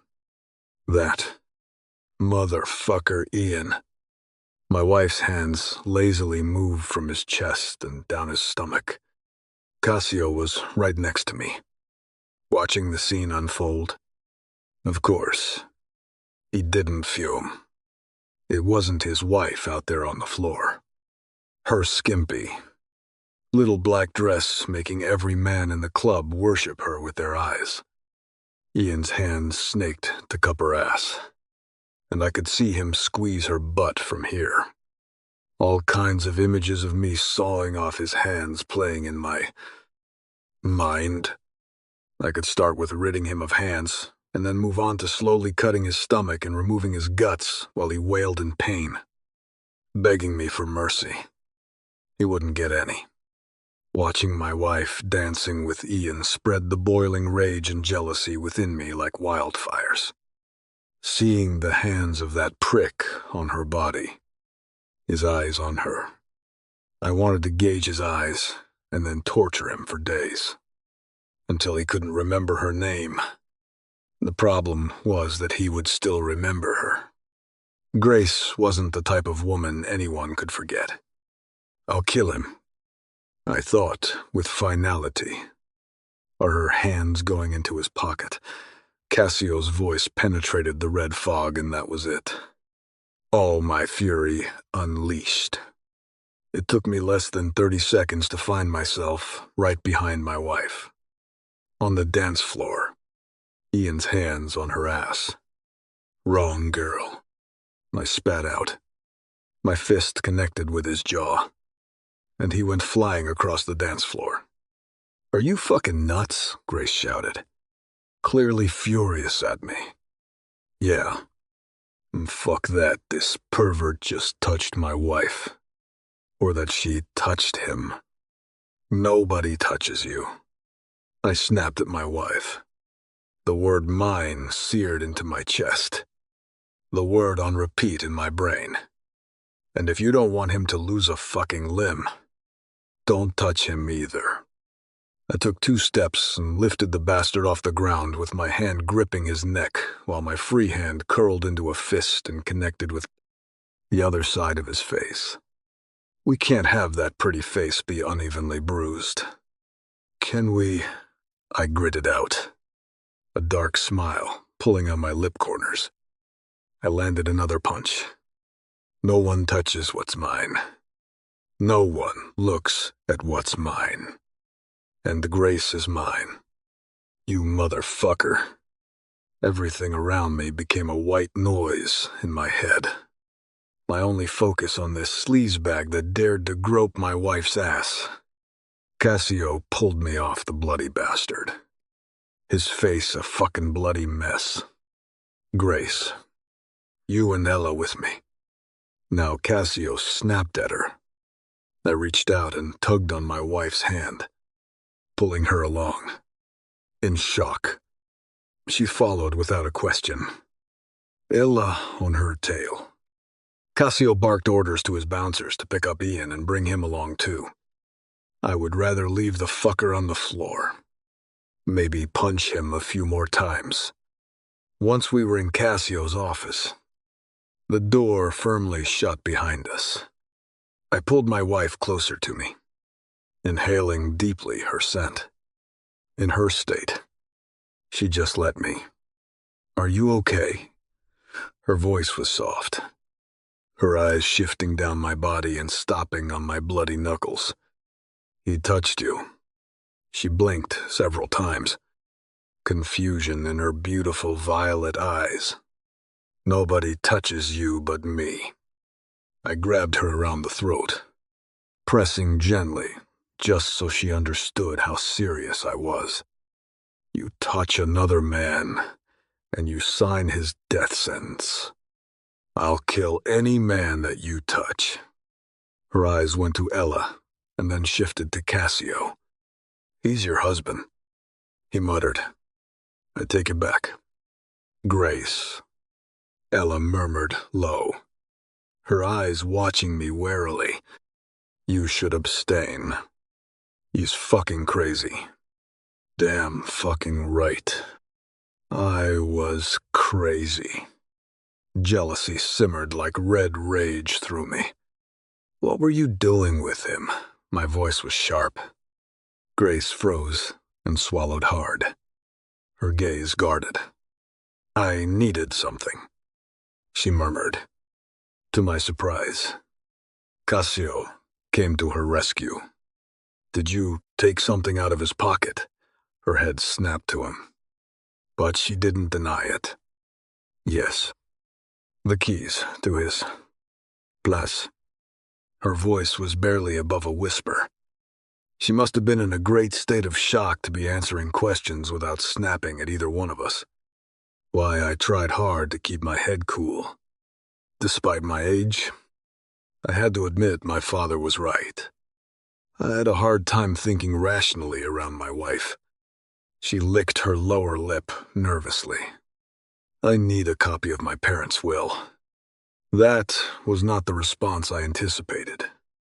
Chapter 16. Grace, I think my husband is psychotic. And God help me.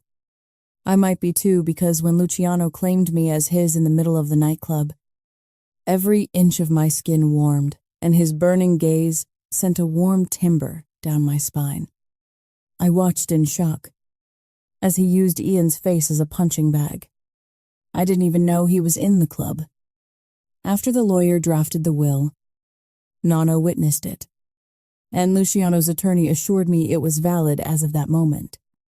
Ella and I rushed to get ready.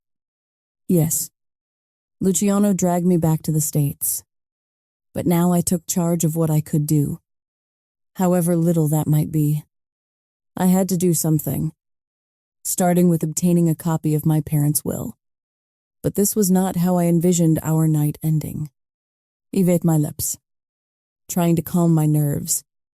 Luciano wanted to know why I stole Ian's keys out of his pocket. I need a copy of my parents' will. I couldn't come up with any feasible explanation other than the truth.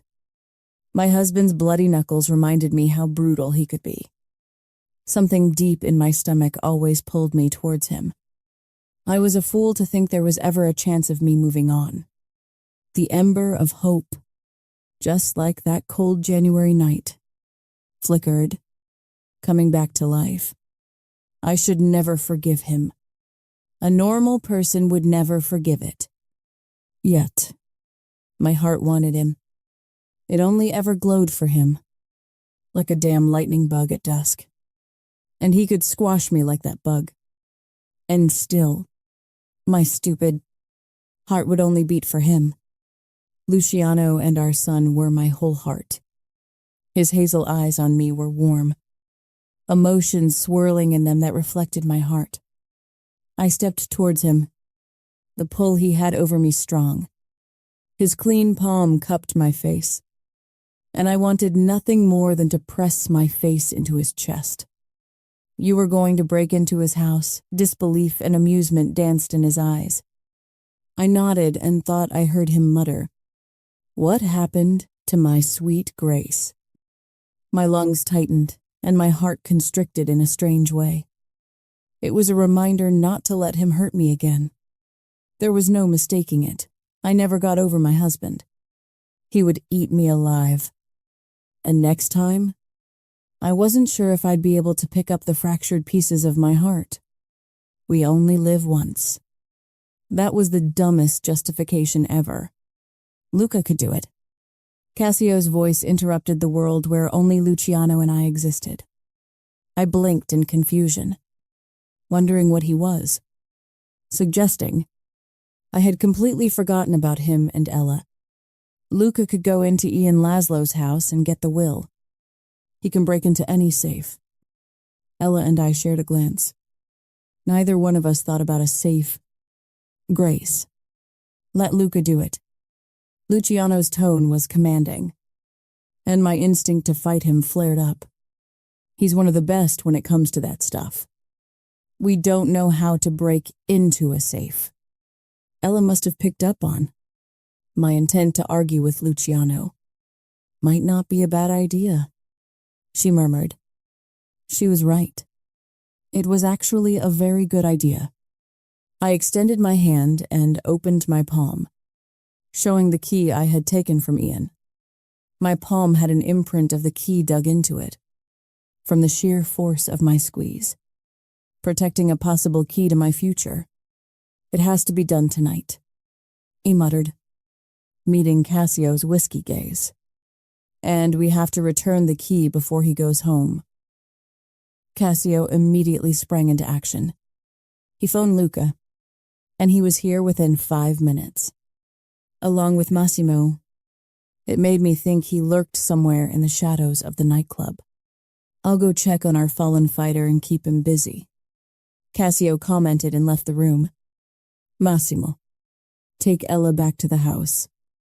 Luciano ordered. I'll bring Grace back. Take the safe route.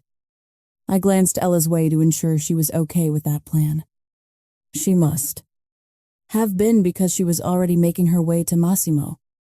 With everyone gone, Luciano and I were left alone. I chewed on my bottom lip, forcing myself to meet my husband's gaze. You shouldn't have lost your temper like that. He seemed unconcerned. His hand slid to the back of my head, his fingers threading through my hair. Right now, I was happy that I decided to leave it down. I loved his smell and the strength of his touch. Our gazes locked, our lips inches apart. His thumb brushed across my lips. My pulse raced. My need grew. We should clean up your bloody knuckles, I whispered, because I was scared to say anything else. I felt tension rolling off Luciano for the next hour, while we waited for Luca to get back. But it wasn't an angry tension, more like anticipation of something that was to come between us. I sensed his eyes on me, tracking my every move and every breath. My skin itched with that same anticipation, the one that would unravel me in the best way possible but could also destroy me with its invisible hold. Cassio returned from checking on Ian and sat in the room with us. I learned this nightclub was his. Talk about an odd coincidence. It was probably how Luciano ended up here and saw me dancing with Ian. Have you heard from Luca? I have been pacing back and forth, wondering what took Cassio's brother so long. Ian's place was right around the corner. No, not yet. Both men's gazes were on me. And Ian, I questioned. He's still here. Cassio responded, leaning back into his seat. I could clearly tell by Luciano's look and posture he didn't give a damn about Ian. Slightly woozy after the meds he received. You drugged him, just a small dose of a sleeping aid. That's good. I agreed, in a raspy voice. I couldn't feign wrongdoing when it was something Ella and I contemplated ourselves. Hell, we even talked about killing him. Luciano sat manspreading on the couch, his eyes boring into me while his arm rested behind the head of the couch. He looked comfortable, not a single worry on his face. I, on the other hand, kept worrying about everything. I chewed on my lip. Did Ella get home safe? Yes. He almost looked bored sitting there. Didn't he realize shit was happening? I wondered what was going through Luciano's head because I couldn't read that man to save my life. Maybe it was exactly that which made him a good mobster. I resumed my pacing again. The office door opened, and Luca strode in. I rushed to his side. Oh, were you worried about me? He teased me. No, I was worried about you finding the right documents. I didn't notice it till now.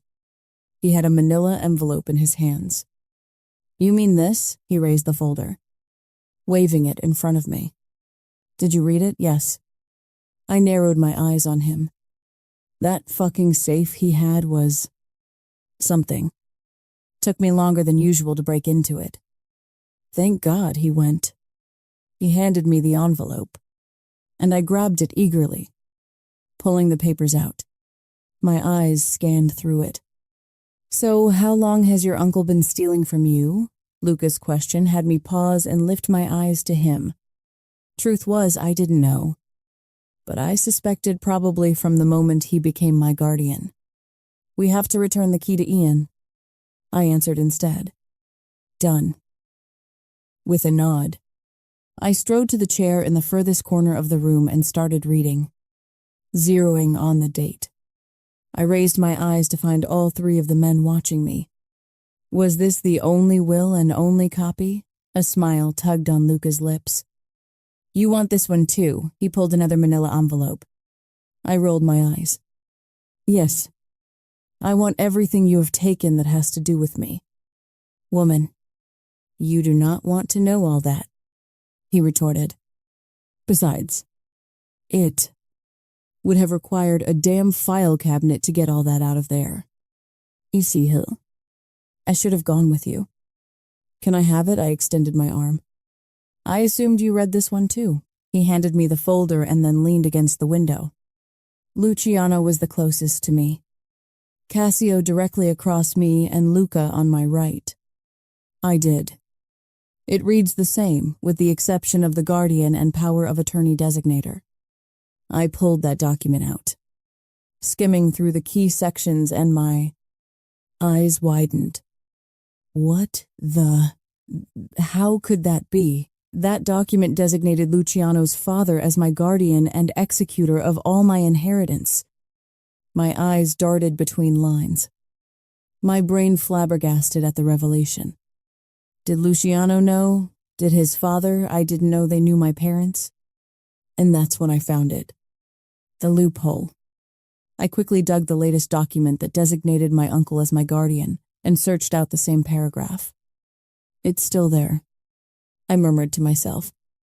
Ian made a mistake and left a loophole in both documents. What is Luciano's question startled me. My head snapped up, my eyes darting between the three men. Luca answered him. The loophole. I nodded. Yes, the loophole. Well, you two are at an advantage. You have read both documents.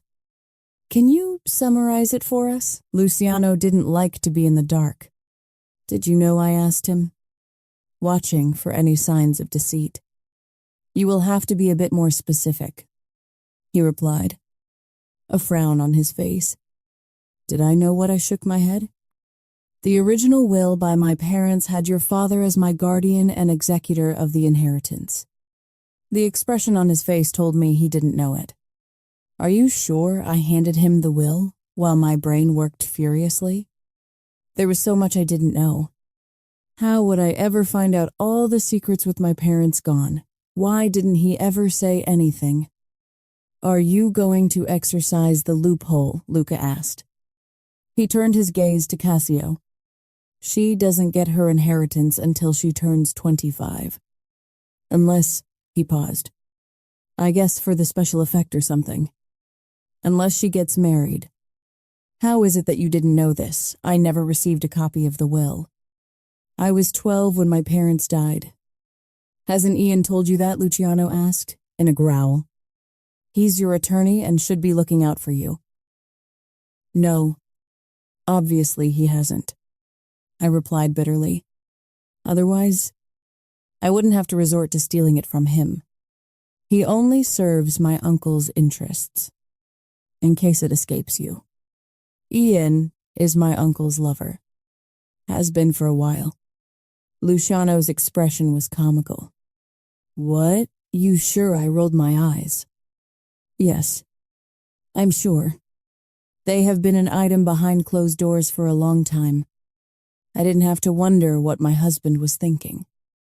And no, Luciano. He never dated me. Both Ian and my uncle needed a diversion. Someone to cover their relationship. He didn't comment further. Not that it would matter, whatever he thought. His eyes went back to my parents' document.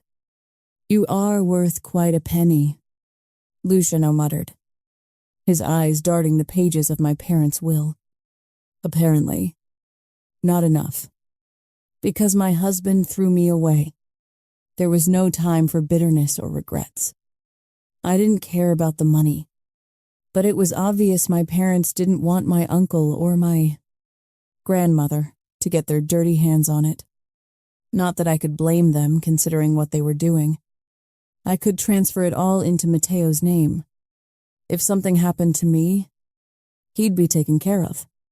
The will I have put in place already designated him or any future children I might have, which I won't have any, as my beneficiaries. Grace, let me help you. Luciano's offer startled me. I forgot about all of their presence as I worked out a plan in my mind. I didn't trust him. Any of them.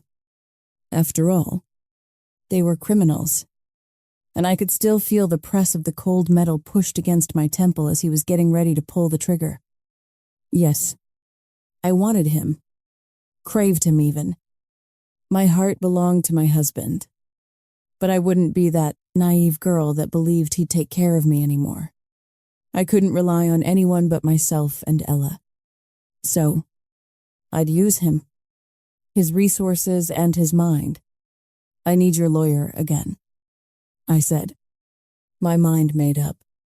He pulled out his phone and dialed his contact.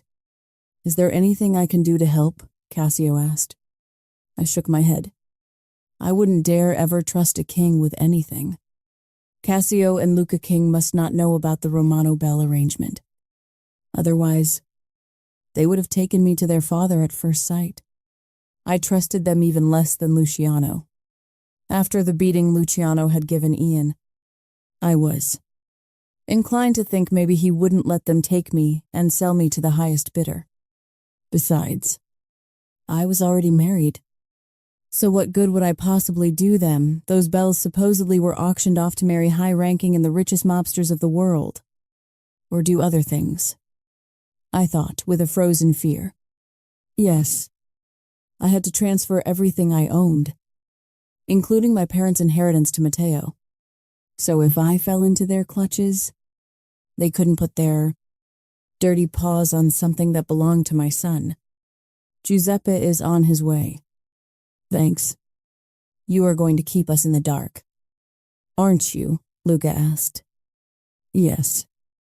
None of this has anything to do with any of you. Liar. Thanks for your help. Though, in retrieving the documents, I sent a note to Ella, knowing she'd be worrying.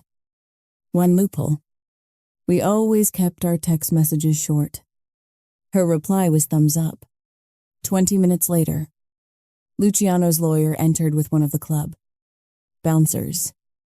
Laszlo is gone, he informed Cassio and Luciano. Mrs. Vitale.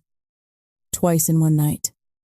Giuseppe didn't seem upset to have been dragged into a club in the middle of the night. He probably did it often. It also didn't escape me that Luciano noticed I didn't correct the man for calling me by my married name. Sorry about that, he muttered. I'd like to have all my inheritance transferred to Matteo's name. I handed him both copies of the will, aware of all three men's shocked gazes on me. The executor and power of attorney should have been removed a while back. I watched as his eyes roamed the pages. If we could do it as soon as possible, that would be ideal, I added. Going somewhere. Wife, I ignored Luciano's question. I can have it done first thing tomorrow morning. He glanced at his watch. Well, this morning when offices open, he continued, chuckling. It was a little past midnight now. I'm assuming the guardian you appointed earlier remains unchanged, I nodded. That's correct. He gave me a pensive look. Will there be problems with Mr.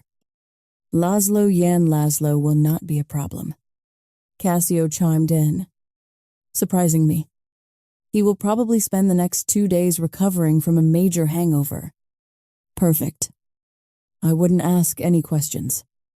Ian chose his side when he started working with my uncle, against my well-being.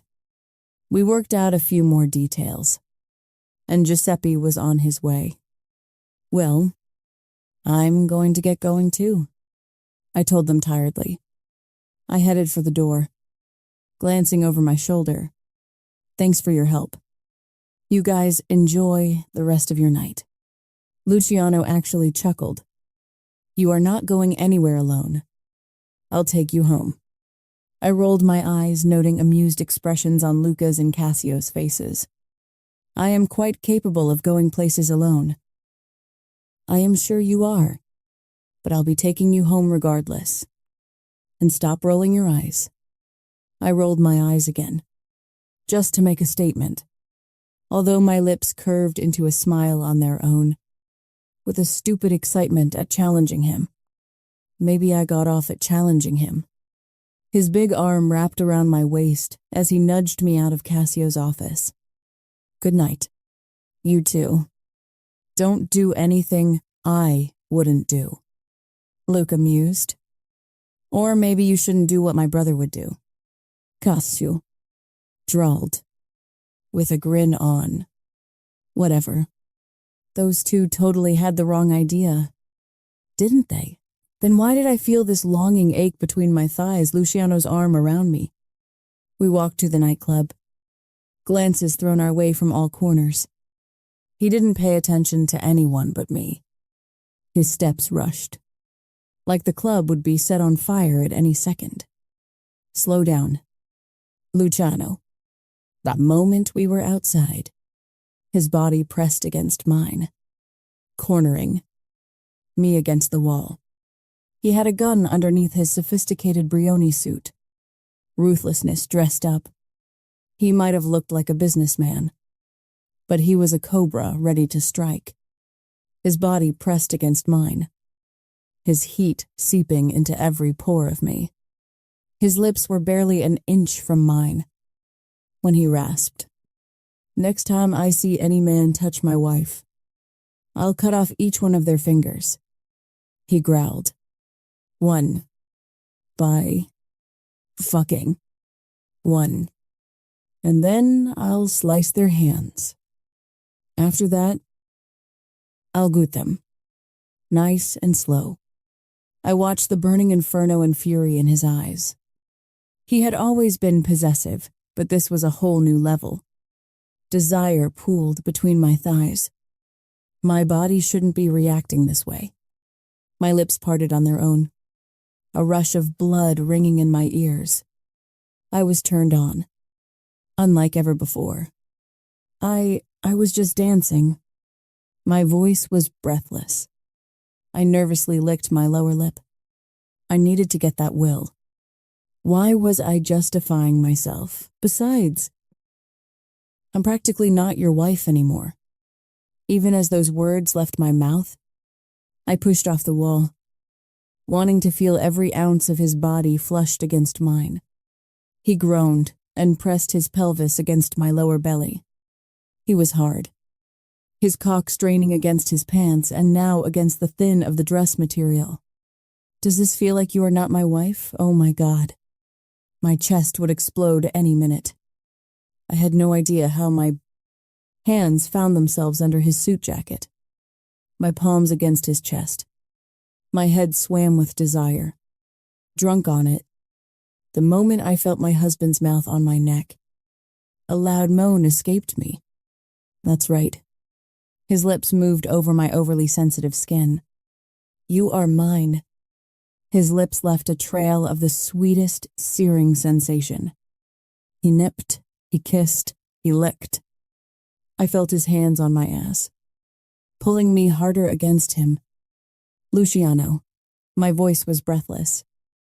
Slutu. I didn't care. I wanted my husband. Please.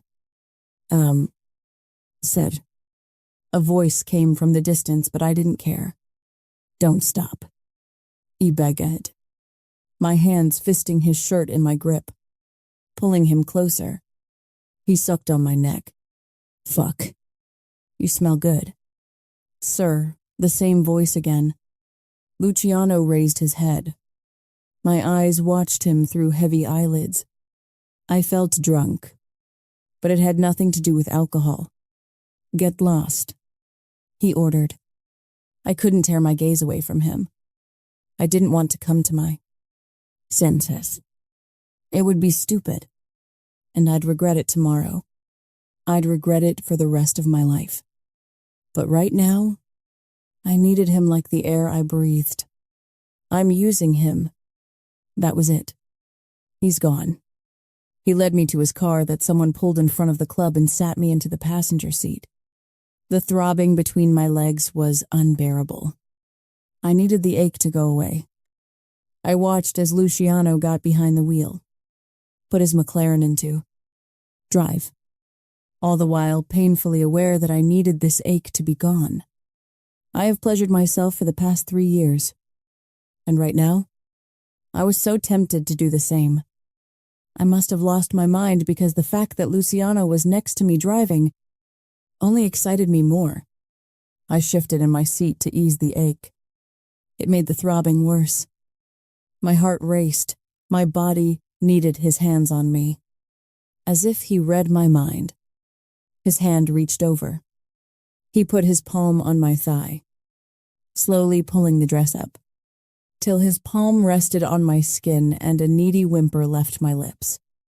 My hand covered his big hand, and I placed it over my pussy. Fuck, he groaned, his eyes burning into me. You are fucking drenched. Pull over. Luciano. My voice was raspy, breathless, needy. It took him 10 seconds to take a sharp turn off the main road into the closed alley and put his car into park. He reached for my seatbelt, unbuckled it and grabbed me by my waist, hauling me over onto his lap. I shifted so I was straddling him. My mouth clashed against his. His lips tasted of liquor and him, the taste of him that I've been craving for the past 3 years. My lips parted, and he accepted the invitation by plunging his tongue into my mouth, conquering it. Moans escaped my lips, getting swallowed by this man that shattered me to pieces. I ground against his hard shaft. His hand tightened on my hips as I kissed him, hungry, frantic. He consumed me. Every single emotion within me shook with overwhelming need for this man. His hand cupped the back of my neck as he sucked on my tongue. Kissing me hard. I moaned into his mouth, my fingers pushing through his hair, all the way down to his nape. God. He smelled divine. Tasted even better. Like cognac, citrus, and a woodsy cologne. Same as before. I rolled my hips. Friction between us, making me gasp. A shredding sound reached through the haze in my brain. In shock, I realized he tore my panties off of me. Before I could even process that fact, his finger touched my clit and every single thought fled my mind. It was only him. In every single cell. Every single breath. Mine. He said. Say it. He felt amazing. Luciano. Please. He thrust a finger inside me, and my hip started moving against it. My blood ignited. My body burned with every touch he gave me. So vite. He groaned. Say you are mine. Oh God. I moved against him, grinding against him. This was so much better than my own touch while I fantasized about him. I never came close to this high. Yes. He pulled his finger out. His other hand came to my hip and his fingers dug into flesh, willing me to still. My eyes shot open and our gazes locked. Our breathing was the only sound in the car, and as I watched him through, heavy eyelids. He brought his finger to his sinful lips and licked them clean. Fuck. You taste amazing. He rasped. Just like my wife. My breathing hitched, and my ears buzzed with desire and blood pumping through my veins. My hands went to his pants. I lifted my butt off of his lap just enough to unbuckle him. The sound of the belt, followed by the zipper, and our labored breathing vibrated within the car. He still didn't wear boxers. My hand wrapped around his cock, and his head fell backwards. Grace. Fuck. Yeah. I pumped up and down, watching him with hunger.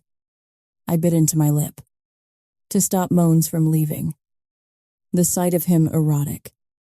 He threw his head back, the look of pure bliss on his face. I wanted to taste him, to see if he tasted as good as I remembered. The ink on his neck tempted me.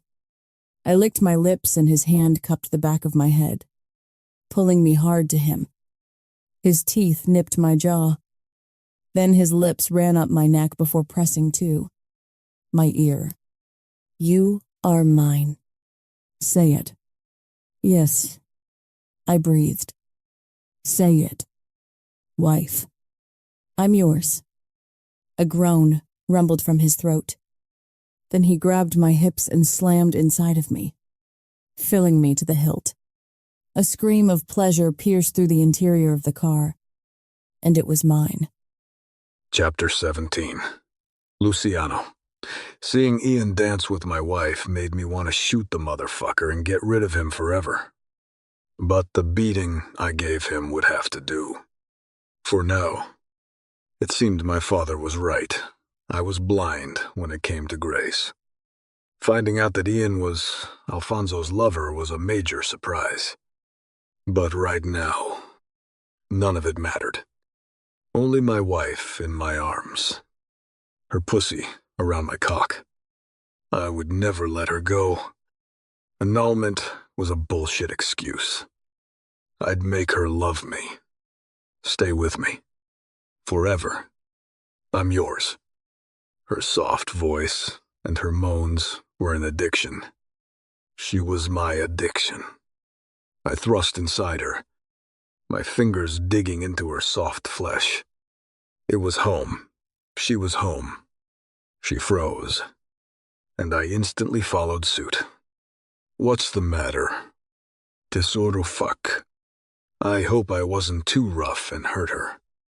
We need a condom. She breathed. Resentment swam inside my chest. I was her husband. How many men? Did she put a condom on? I pushed the thoughts away. She was mine. She told me she was mine. I'd make her keep that word for the rest of our lives. I was hers, and she was mine. From this day forward. No. I thrust up into her again.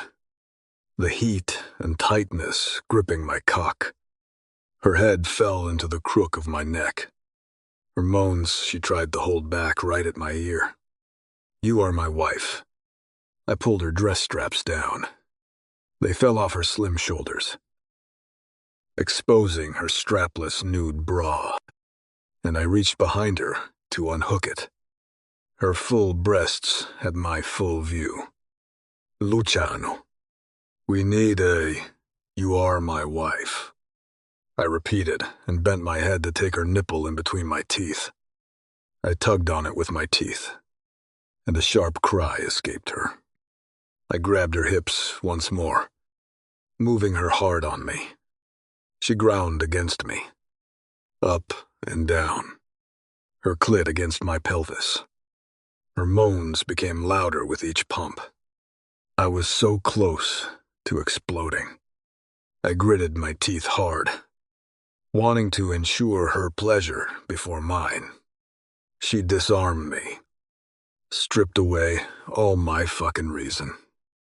And she wasn't even trying. You'd think I was a teenage boy having his first fuck. Because this was what my wife did to me every single time. Every time with her was better. New. And all-consuming. She was my storm and my calm. She had the power to tear me to pieces. Luciano, I'm so close. She moaned, against my lips. I reached between our bodies and rubbed her clit, her body grinding against mine, her tight pussy around my cock. Ask me to come inside you, I demanded. My voice rough. Her moans were loud. Her breathing labored. I watched her pale skin flushed through heavy lids, and she looked like a goddess riding my cock. Ask me. I groaned, ready to explode. Please come inside me. Another thrust, and she exploded around me, her insides clenching, around my cock, and her moans in my ear. With a heavy groan, I followed her right over the edge. I forced her to move against me, to prolong the high. This fucking feeling I missed for the last 3 years. I buried my head in her hair, my hand against her chest, under my palm. Her heart thundered hard, just like mine. My heartbeat followed hers, beating only for her, just like my life was only hers. Chapter 18, Grace. I woke up with a warm body pressed against my back. A man's strong arms around me. In Luciano's bed. I slept with my husband. And had sex. Numerous times. My body was enveloped in the sweetest exhaustion. And my heart, oh my heart melted. With every word he whispered last night. Every promise he gave and every endearment he called me. Some I understood, others I didn't. I was a fool to ever think I could just use him for sex to sate my craving. It was always so much more with Luciano. I tried to put up my walls after our fling in the car. I really did. Then we got home and he pretty much swooped me up into his arms and strode into the house, his mouth colliding with mine. Then straight through to our bedroom, like I was his new bride, just like he did all those years ago. Luciano, stop it, I whispered softly, never ceasing my fingers as they trailed across the keys of the piano. His warm mouth trailed soft kisses along the back of my neck, sending shivers down my spine. Yet my neck tilted on its own will, just slightly, in order to accommodate him better. It has been like this with him since the beginning. My body always accommodated his touch, needing it. We've been married for a month now. We aren't newlyweds anymore. My fingers continued to caress the keys. Tunes of Gnosienne, no. One echoing softly through Luciano's empty house. I always loved music. It was something I inherited from my mother. This has always been one of my favorite melodies. The memories of my childhood warmed my chest. I'd be sitting by the fireplace with my father as I watched my mother play, her graceful fingers moving over the keys with practiced ease. She was an opera singer, but she loved to play the piano. This grand piano that Luciano had was just as impressive as my mother's. Although for as long as we've been married, I never heard anyone play. I wished my mother's piano was here. It was part of our family for generations, part of the Astor legacy. I want to fuck you now. Grace. I felt his lips move against my skin, his breath searing my skin. On this piano, I want to bury my cock deep inside you. The music stumbled, my fingers tripping over the notes. I sensed his satisfied smirk, though I couldn't see his face. You want that too. Irrespect. His body pressed against my back. My core heated with his words. My panties drenched with the insatiable desire he seemed to constantly feed. It wouldn't take him long to strip me naked. I only wore one of his button-down shirts and panties. In one smooth move, his hands gripped my waist, then lifted me up and sat my ass on the black, shiny surface of the grand piano. The cold surface under my ass sent shivers through my lust-sizzling body. Our eyes locked, his gaze full of heat and hunger. For me, my body responded without any thoughts needed. I spread my legs slowly, my core welcoming him. His hands roamed down my hips, to my thighs. The shredding sound of my panties filled the night. By now, I was used to Luciano's passion. There wasn't a flash of panic when his hands roughly handled my body. Instead, my body had been responding to it, just like now. The heady, slow burn of arousal flickered through every inch of me. It felt like a growing fire, spreading uncontrollably. My eyes never wavered from his face, watching every flicker of emotion on his face. His hazel eyes burned from within, with the same fire I felt in my veins. The cold piano under my ass was such a contrast to my body's inferno. His finger dragged through my folds, exploring. "You're drenched." A groan tore through his throat, and every fiber of me vibrated to his words. For me, it didn't matter how many times he touched me. Each time felt new. Better with him, on its own will. My body arched up against him as I watched him under my heavy eyelids. His fingers slammed into me, and a loud moan vibrated through the room. "I fucking love your sounds," he groaned. I barely had time to draw a quick breath before his other hand fisted my hair, and his mouth crashed down on mine, angling my head for deeper tongue penetration. His kiss was hard, demanding, and my legs hooked around his waist. "Take the shirt off. Iraspet. I want to see every inch that belongs to me." In rushed movements, I obeyed his command, and in seconds I sat naked on his piano, waiting for what was coming next. He stepped closer to me, both my thighs wrapping around his waist, his body pressed against mine, his mouth moving down my neck, to my collarbone, then shoulders, when his mouth reached my breasts. He licked and sucked on my nipples until I was panting. God, I couldn't wait to feel him inside me, feel his hot skin against mine. His rough, calloused hand gently pushed me to lay back, the cold surface of the piano cooling the skin on my back. He kissed his way down my stomach until he reached my pussy. His fingers pushed deeper inside me, then out and thrust inside again. My hips rocked against him. My head whipped from side to side. I closed my eyes, flying high, relishing in this sensation. "Keep your eyes on me, 'tis our own," he commanded in a hoarse voice. I opened my eyes, and seeing my husband between my thighs nearly unraveled me. My back arched off the piano as he pinched my nipple with his other hand. "Please, Luciano," I begged. "What do you need?" He knew what I needed. Nobody was ever so in tune with my body as this man. His mouth reached my pussy. He was so close. The anticipation was killing. I wanted his mouth on my sensitive folds. I ached for him there. He must have taken pity on me, because I felt his teeth scrape over my clit just before he sucked on it. A delightful shiver rippled through my body. Oh. My fingers intertwined through his hair, his soft strands of familiarity I never wanted to give up.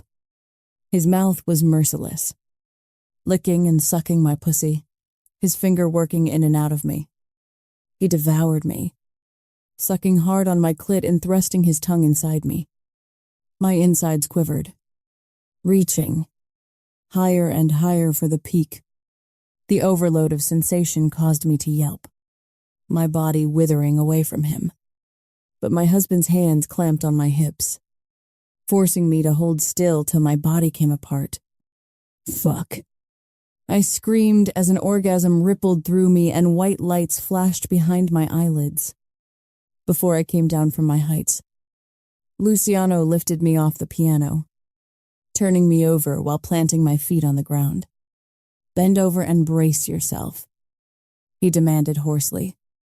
I barely followed his command, placing my palms flat against the piano, the cold surface against my chest sending goosebumps through every inch of my heated skin. He made quick work of getting rid of his pajama pants. His hands gripped my hips and he drove into me from behind, my body still shivering with the orgasm. One deep thrust through my clenching pussy and I was ready for him.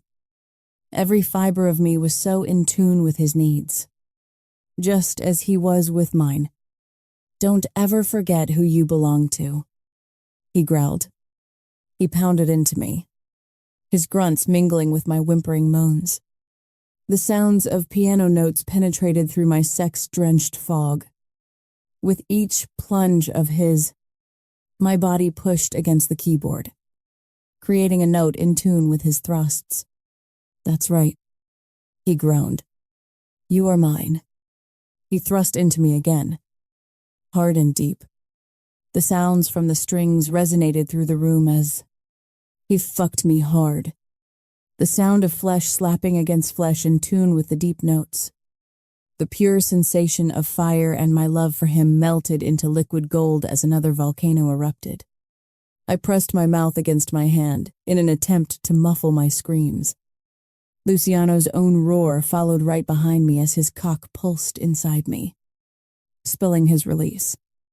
I felt his strong body pressed against my back, and any rational thought evaporated, leaving only the passion for this man. The music notes created by our bodies pressing against the keys ended. Our bodies sated, and every single piece of me fluttered away, straight into my husband's arms. As I took a deep breath, I tried to shift when he scooped me up into his arms. "What are you doing?" I gasped at his sudden movement. "I'm carrying my bride over the threshold of my bedroom. I should have known I had fallen for him that day." Luciano's big body stirred behind me, his arm tightening around my waist. God. It felt good having his arm around me, but it was stupid. I shouldn't have succumbed to my desire for him. Yet, my body didn't mind at all. I was relaxed and sated more than I have been in years. I risked glancing over my shoulder and found my husband sound asleep. His sharp features were still striking, even in his sleep.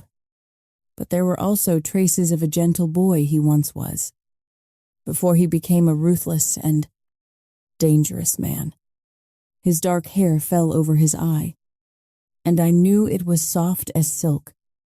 Our son had the exact same hair color as his father. God.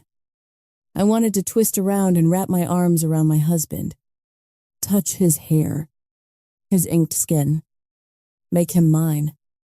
But I didn't want to risk waking him up. And truthfully, he wasn't mine. Not really. Most of the night, what we'd done was intense, rough, like two starving humans that haven't experienced touch in far too long. I preferred that to the gentleness. His softness and tenderness would break me, after all night of starved and greedy sex.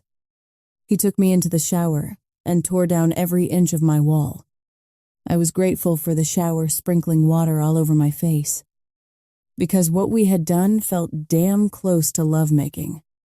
The water from the shower hid my tears that escaped, rolling down my face at hearing my husband murmur words of love as he slowly slid in and out of me, slowly wiggling out of his warm, strong grip. I grabbed my panties and one of his shirts. Before leaving, my gaze traveled over his muscled body. Ink covered so much of his skin. Sleeves of ink painted both of his arms and hands. His chest and torso had magnificent tattoos that I could spend days studying. My eyes lingered on his chest, and then I saw it, and my heart skipped a beat. It can't be. Leaning closer, that was when I saw it. Sola gratia. By grace alone. The tattoo over the left side of his chest. He didn't have it before. How did I not notice it the morning Matteo fell asleep against him? Was there a meaning to his tattoo? It could mean nothing. Yes. It is probably better not to read too much into that. I tiptoed towards the door, softly opened the bedroom door with a silent click, and snuck out of his room like a thief. Then rushed to Ella. Before passing by Matteo's room, I checked on my son, still in a deep sleep. His hair fell down on his forehead in exactly the same manner as his father's. I reached out, brushing it off his forehead gently. My son has been my heart from the second I felt him move inside me. Living without Luciano shattered my heart, but living without Matteo would break me. I had to ensure he was safe, regardless of the cost. To me or anyone else. Leaving his room, I continued towards Ella's room. We ran into each other 10 feet from her bedroom door. She was coming from the opposite direction, wearing someone else's shirt. Massimo's, if I had to guess. Our eyes locked, both of us in a state of undress. She gave me a sheepish smile. I guess we both had a wild night, I muttered, shaking my head. It would seem both of us were stupid. But what a night, she replied wistfully, with a soft chuckle, although somewhat coated with bitterness. We both entered her room. I thought of something. I told her. I wouldn't grill her about Massimo. She'd tell me if she needed to talk about it. It was the same with me. That was what made us great friends. We trusted each other and always listened when the other needed to vent. But we never asked, pried, or demanded to know it all. I pulled her into a room and we sat down on her bed before I started. My grandmother usually holds her annual gala every year. It is supposed to be tomorrow. What if we made an appearance there? Grandma and Uncle usually never miss it. She frowned. Yeah, I remember. But what good would that do? We could take him and her down there. The silence followed. Our gazes locked. We had never killed. I never thought I'd hurt another human being. It wasn't me, but if it came down to them or us, well, it had to be them. I'll do it, I murmured. My family had taken so much from me. But, even with all that knowledge, the thought of killing them didn't come easily. But that's not going to fix our problem in full, though. What do you mean? Even with them gone? That agreement of selling me still stands. It has been standing for centuries. Same is true for your parents' agreement for you. My uncle might have ruined your family, but he sold that agreement to Benito King. What are you saying? Grace, heartbeat of silence. We have to kill all the kings. Are you suicidal? I understood her hesitation. After all, the King family has been known for their cruelty, ruthlessness, and bloodthirst. We'd have to kill them all at the same time, otherwise, they'd hunt us down. And Grace, they wouldn't just kill us. I watched her expression, fear coloring her features. She was right. They wouldn't just kill us. They'd make us regret ever being born. The word was they tortured their enemies for years. I know, I murmured. But what other way could we ensure they never get their hands on us? I took a deep breath in and then slowly exhaled. Gabriella, if they get their hands on us, we are dead anyhow. Fuck. I agreed with that word exactly. Either way, we were fucked. And we'd have to go into a lifetime of hiding. My heart squeezed painfully at the thoughts of not seeing Matteo every day. It made it hard to breathe. Surviving the loss of Luciano was hard. But I wasn't sure if I could survive losing Matteo. But he'll be alive. Luciano will ensure his safety as soon as he finds out he is his son. Matteo's safety was all that mattered. I wanted him to grow up into a man, a good man. Hopefully, Luciano would respect my wishes not to pull him into his criminal world. What about Cassio and Luca King? Ella questioned. What about them? Well, they are the kings too. I frowned. It crossed my mind too. I didn't know what the deal was with them. How come they didn't know about the standing agreement between the Romano and the King families? I was certain they didn't know. Otherwise, they would have hauled my ass out of here the second they saw me. I don't know. I told her honestly. They are Benito King's sons.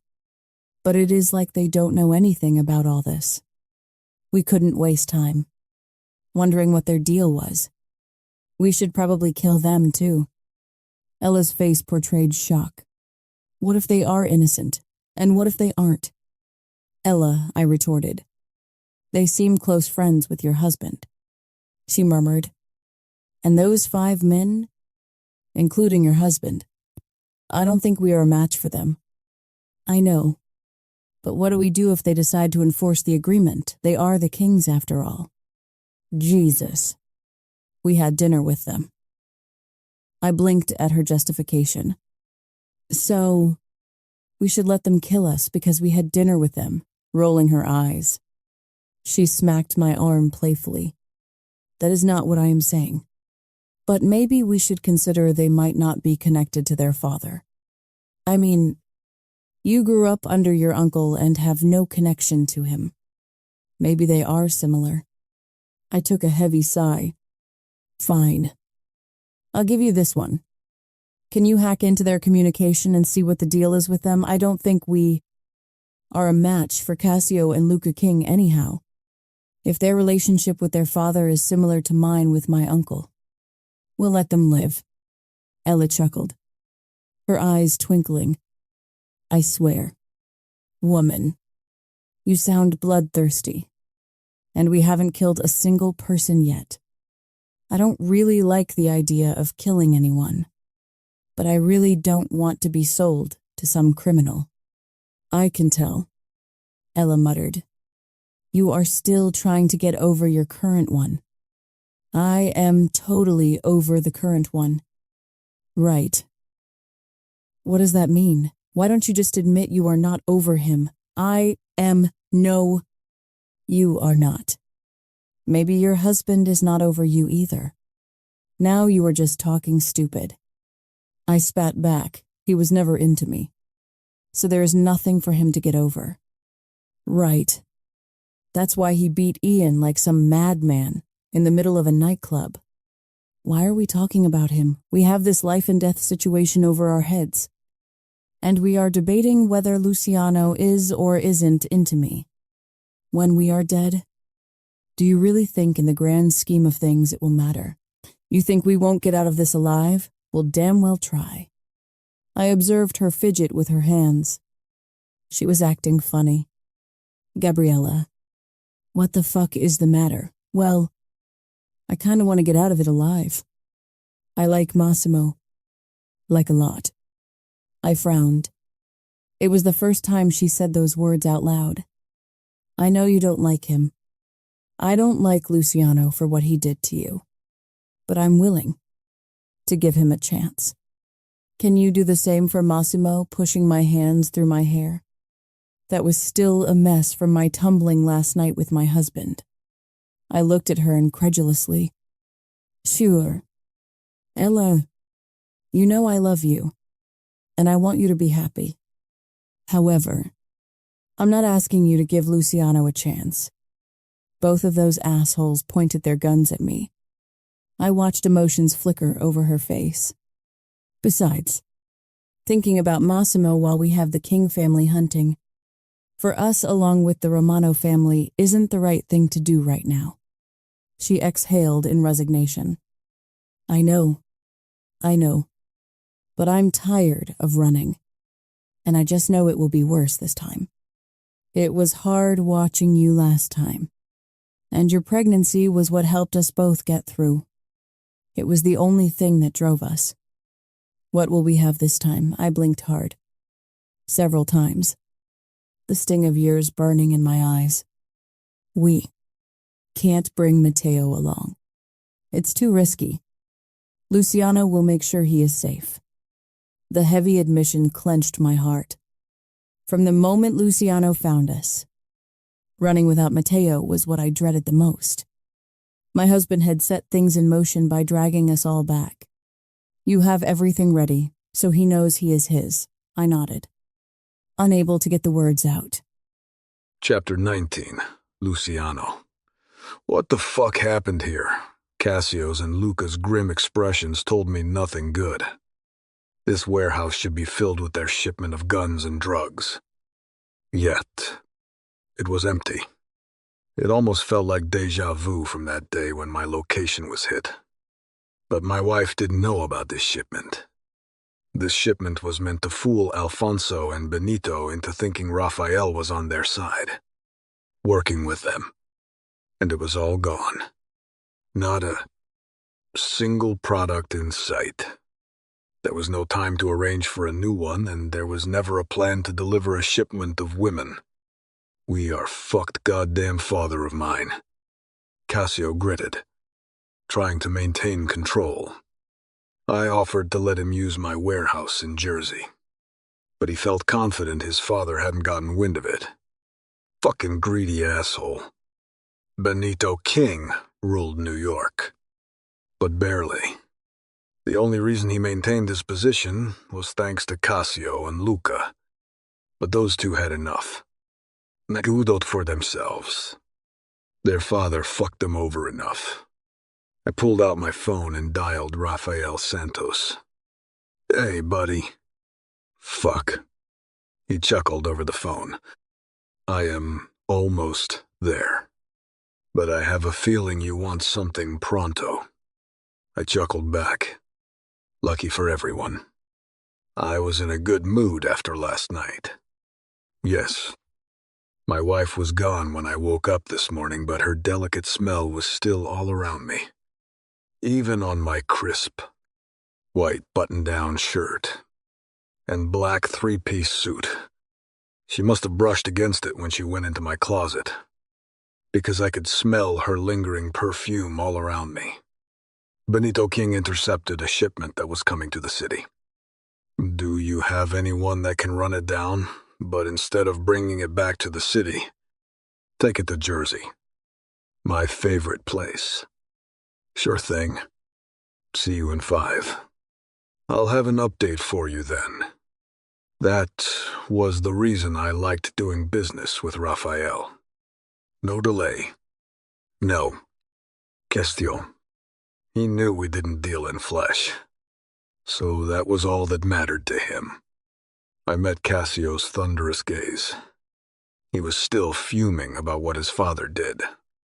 Luca kept playing with his knife, throwing it up into the air and catching it. One of these days, that motherfucker would cut his finger off. I really liked him, but he had to stop playing with knives. Rafael might be able to seize it. Thanks. Luciano. Don't mention it. You'd do the same for me. Cassio has been my best friend for a long time, and I knew he would do the same for me. In fact, he had done the same for me multiple times. When I needed backing against the Romano family for killing my mother and sister, he and Luca were there with me. We stood in silence. I knew Cassio needed to simmer down his rage. We were similar in that aspect.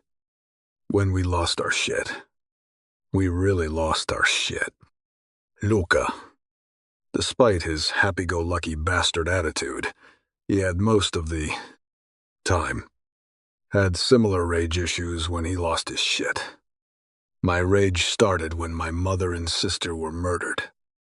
Cassio and Luca's much earlier on. Their sick, bastard father was to blame. After a while, I broke the silence. It might be time to take the East Coast. His gaze snapped to mine. He knew what I meant. His father shouldn't be the ruler of New York. There wasn't a single man that currently ruled the East Coast. Yes, his father wanted to, but he'd never succeed. Nico, Luca, Alessio, and I would never work with him. Same was true for Rafael Santos, who owned Florida, and Vasily, who ruled New Orleans. "We have too much shit going on now," he muttered. "We'll always have too much shit going on." "Why are you in such a great mood?" Luca drawled, a smile on his face. He finally stopped flipping his knife. I had to give it to him. He knew how to control his rage. "Someone got lucky last night," I grinned. "None of your fucking business." "I would never discuss." private details about my wife with any man, although I knew it was hard to hide that shit went rather great last night. After I beat the crap out of Ian Laszlo, I'd back you up if you decide now is the time. Benito is a loose cannon. He has been from the moment he stepped into your grandfather's shoes. Your Sicilian roots. Your mother's father, backing along with Nico, Alessio, Luca, Raphael, and I. Fuck. Even Vasily Nikolaev would be on board to help. We could take the East Coast. I knew he wanted to. He has been working on it for years, moving the chess pieces slowly, undetected by his father. I could practically hear the wheels spinning in his head. Cassio hated unnecessary death. But the fact was, in this world, there would always be death. None of us were saints. It just happened that some of us were worse than others. And Benito King was the worst of us all.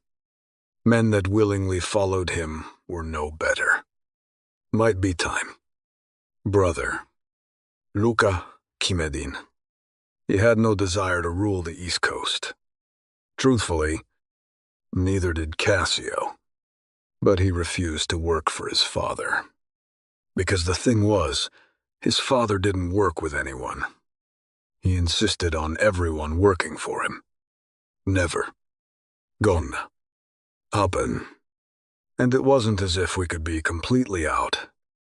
Like they say, the only way out was death. Just think how many lives we could actually save. I justified. The entire coast would be ours. No human trafficking on our turf. From Alaska, Canada, all the way down to Florida. Fuck. Even Louisiana with Vasily. His pensive eyes watched down the docks and over the horizon. He knew I was right. We could have a good thing going. Yes, gun and drug dealing were bad. But it wasn't forcing women and children into fucked up situations. Truthfully, I wanted out of this business. Money laundering. All of it. But with Cassio as the head of the East Coast, it would be a partnership. And we'd control it all. I knew from an early age what my father did. So did Cassio. My grandfather ran a similar operation alongside Cassio's and Luca's maternal grandfather in Sicily. It was the reason we were so close. The three of us. No need to answer now. I told him, hearing Raphael's car engine pull up. Think about it. I'm with you either way. Raphael strolled in. I shook my head. That damn Colombian always looked like he just came off the runway. Wore a magazine featuring the top CEOs. He wore a white three-piece suit, and against his tan skin and dark hair, it didn't look too shabby. It almost led you to believe he wasn't a threat. Almost. Hey, pretty boy. He flipped me the middle finger, and I chuckled. Yes, maybe I was in a great mood today. Well, this pretty boy has a surprise coming for you guys.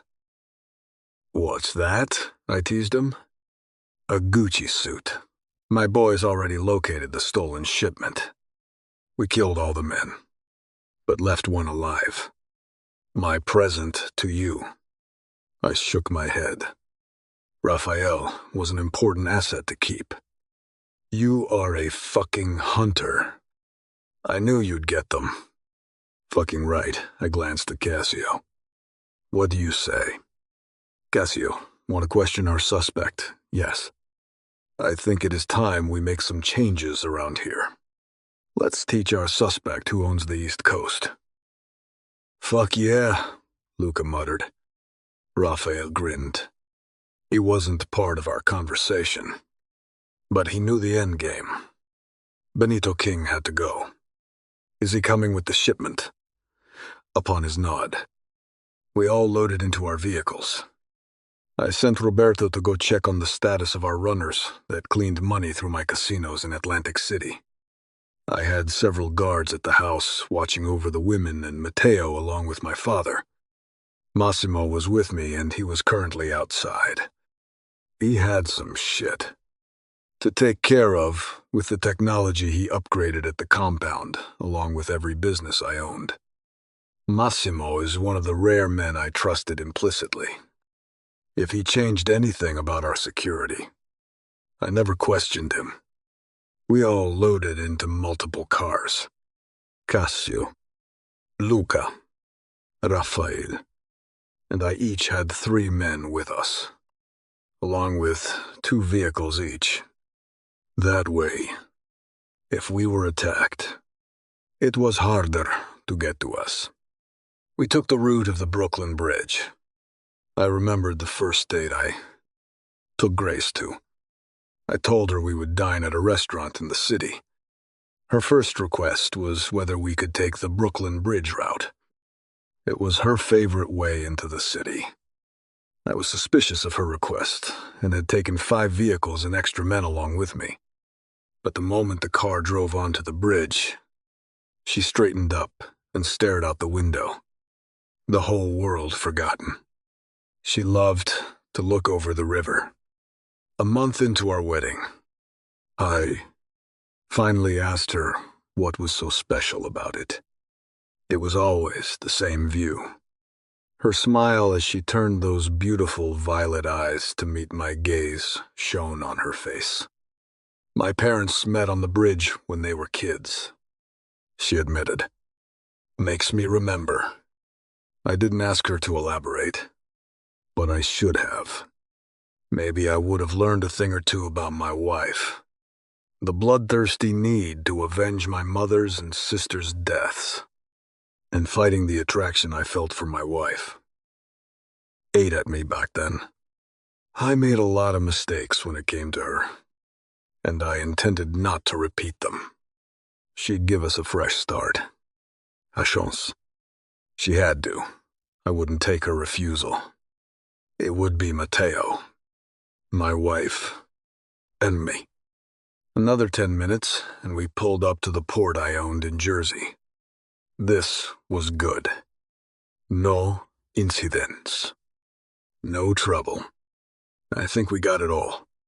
Raphael's brother-in-law, Sasha Nikolaev, spoke up. We got them while still on the boat, before they were able to dock. At least I was able to use my new sniper rifle. I left you one guy to play with. He smirked. His pale hair and pale blue eyes made him look very much like his oldest brother, except Sasha's temper was more off the hook than Vasily's. Thanks, men. I pat him on the back. We owe you and Raphael. Just put it on the tab. Pretty boy. Raphael's voice taunted from the back. It was my turn to flip him the bird. Okay. I'm out. Sasha chimed in, flipping us both a middle finger. I got some personal business to attend to. No doubt that meant there was a target on his list. Sasha and his half-brother, Alexei Nikolaev, were 2 of the best enforcers. We all strode into the warehouse. All Cassio's products were already offloaded and ready to go. I have 2 more men heading this way so we can move the product, Cassio explained. None of us held on to our product long, especially not in one place. When Benito King was after it, we moved it even faster. Regardless that this was a set-up shipment for Alfonso, we operated in the same capacity. Not to mention that Alfonso and Benito tried to fuck us over. Many times over the years, the man sat tied up to a chair. his wide eyes darting between us all. He was probably trying to decipher the weakest one of us to the strongest. He'd not have much success. He got himself into a pile of shit, probably wishing he was dead right now. The four of us stood in front of him. All our suites, impeccable. Fuck. I really didn't dress for the occasion. Rafael muttered. I love this suit. Dude, you look like you are a virgin. Luca joked. Who wears a white suit? All the badasses. Rafael reached under his blazer and pulled a gun out. Can we just shoot him so I can keep my suit white? Or did you have something else in mind? This was how we played with the fuckers. I shrugged. I was thinking maybe we start with pulling his teeth. With a set of pliers. There is one set around here. I'm sure. I pretended to look around, as if I was seriously searching for the tool. I turned my head at Luca.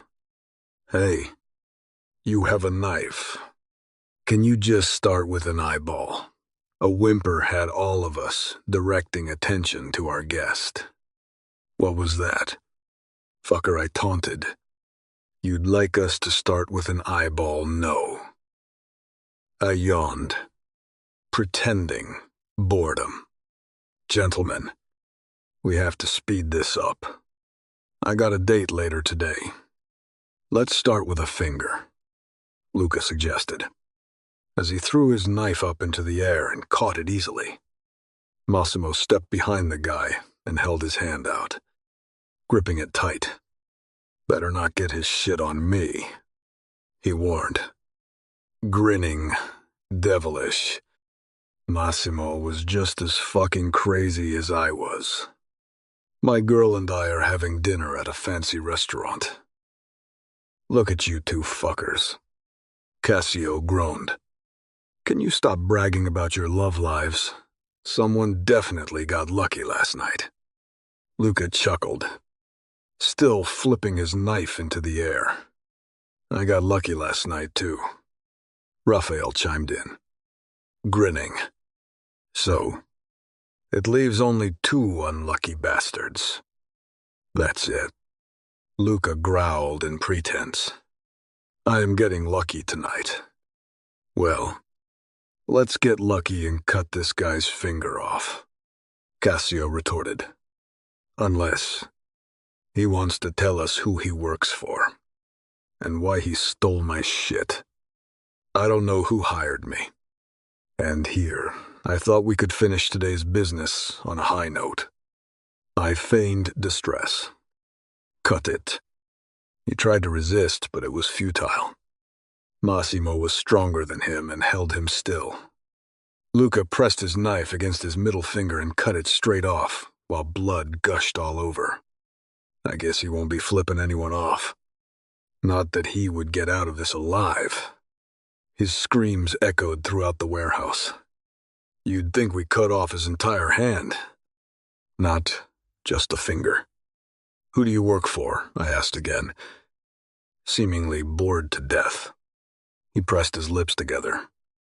His refusal to answer. I nodded at Luca. Cut the other middle finger, too. Yes. I could be a sick and crazy fucking lunatic. Maybe we should just do the entire hand, Cassio suggested. He looked pensive, as if he seriously weighed the pros and cons to it. Yes, I like that better. Massimo grabbed his other hand and held it still. You get your fucking blood on me. I'll bring you back to life just so I can kill you again. He growled. I guess nobody wanted to get dirty today. King. Marco King. He pretty much screamed the name. Oh. Man. Your little brother. Cassio hated Marco as much as his father. Those two were made out of the same kind of evil. They raped and tortured women for pleasure. Both of them heavy into human trafficking. He wanted the shipment And the woman is next. The pathetic fucker cried out. I stopped dead in my tracks. What woman? I growled. I had a bad feeling that I knew who the woman was. I don't know. He whined. He bragged she's a fucking descendant from some kind of royalty. All I know is that she was promised to him for a while. She is a natural redhead, and he's into redheads. It was Grace. I had no fucking doubt. The cold rage and fear snaked through me. Marco King wanted Grace. Kill him. He spat. Massimo stepped away. Then Cassio reached for his gun and fired one bullet. He slumped forward in the chair. 3 seconds of silence. Yes, it's time to take the East Coast. Cassio acknowledged. About fucking time. The rest of us muttered in unison. Chapter 20 Grace. I sat on the property's private beach. Ella was back at the house, trying hard to find out information about the unknown cousin I had. I didn't hold out much hope that piece of information would help us. Though it remained to be seen, I watched Nano and Matteo play in the sand. Grandpa sat in a beach chair while Matteo shoveled sand from left to right and then right back. Such a simple act, but it filled my heart with longing. I remembered spending time with my parents at our beach home in Connecticut. They always made time for me, helping me build castles in the sand. All I wanted was to keep Matteo safe, to see him grow up to become a man. No, I wasn't so sure if I'd succeed. As messed up as everything was, and after everything Luciano had done to me, I still had no doubt he and Nana would keep Matteo safe. But I really wanted to be part of my son's life. I just didn't see any other alternative. There were only 2 options, run or be killed. Living on the run wouldn't be a good life to offer anyone, much less a child. And I really didn't want to get killed. Despite my conversation with Ella earlier today, the chances of us succeeding in killing my family along with Benito King and his descendants were slim. We weren't criminal masterminds, and we certainly weren't killers. The yearly fundraiser my grandmother held would be our chance to get closer to my uncle and grandmother. But the problem was, I didn't know how to go about killing them at such a public event. Or maybe that would be where we set the trap. Both my grandmother and uncle had guards protecting them. But if I could somehow get them alone, I'd have a chance to get rid of them. I had to find a way. I worried about the threats at Matteo's life, now that they knew about my son. I looked back to Matteo and his grandfather, building a tower. Well, Nono was building it. Matteo was probably just digging a hole. A tower. Come here. Grace.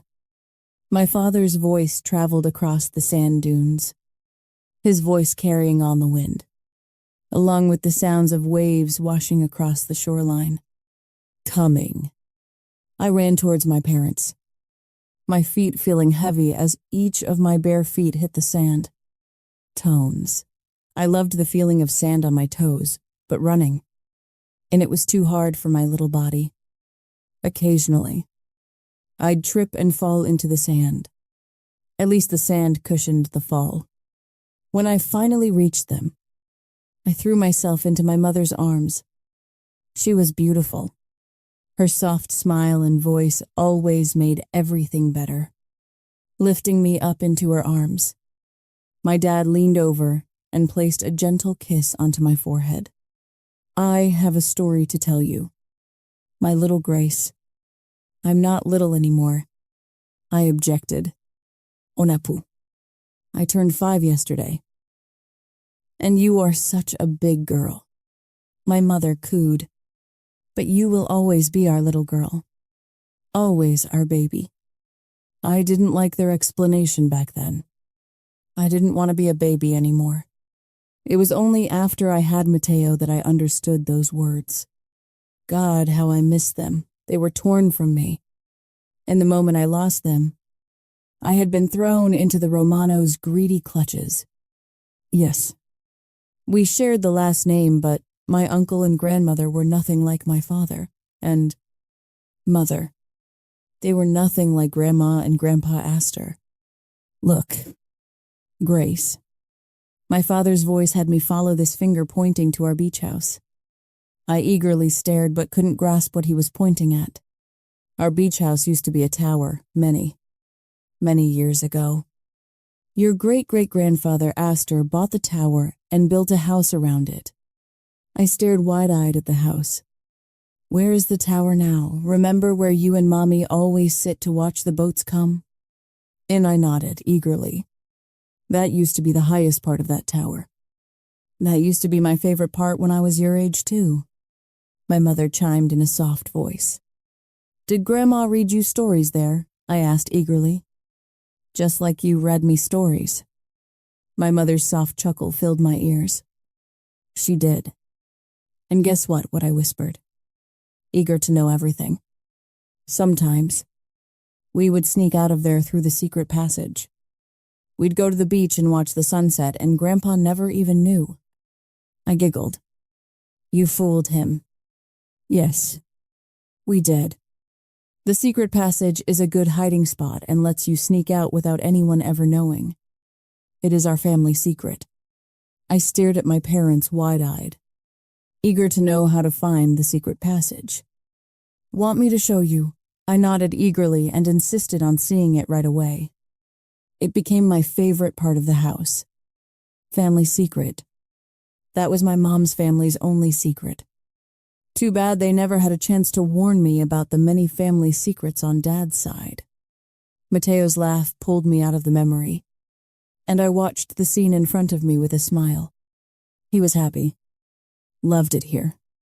I wasn't sure how that would work out, but there was no chance I wouldn't try to eliminate the threatening shadows lurking over him. I might not have a daughter, but Mateo might have one in the future. This wasn't only about saving my son or myself. It was for his children and grandchildren, too. Okay. Step 1. Eliminate Uncle and dear old Grandma. Step 2. Eliminate Benito and Marco King. Possibly Cassio and his brother, too. It was what would probably end me.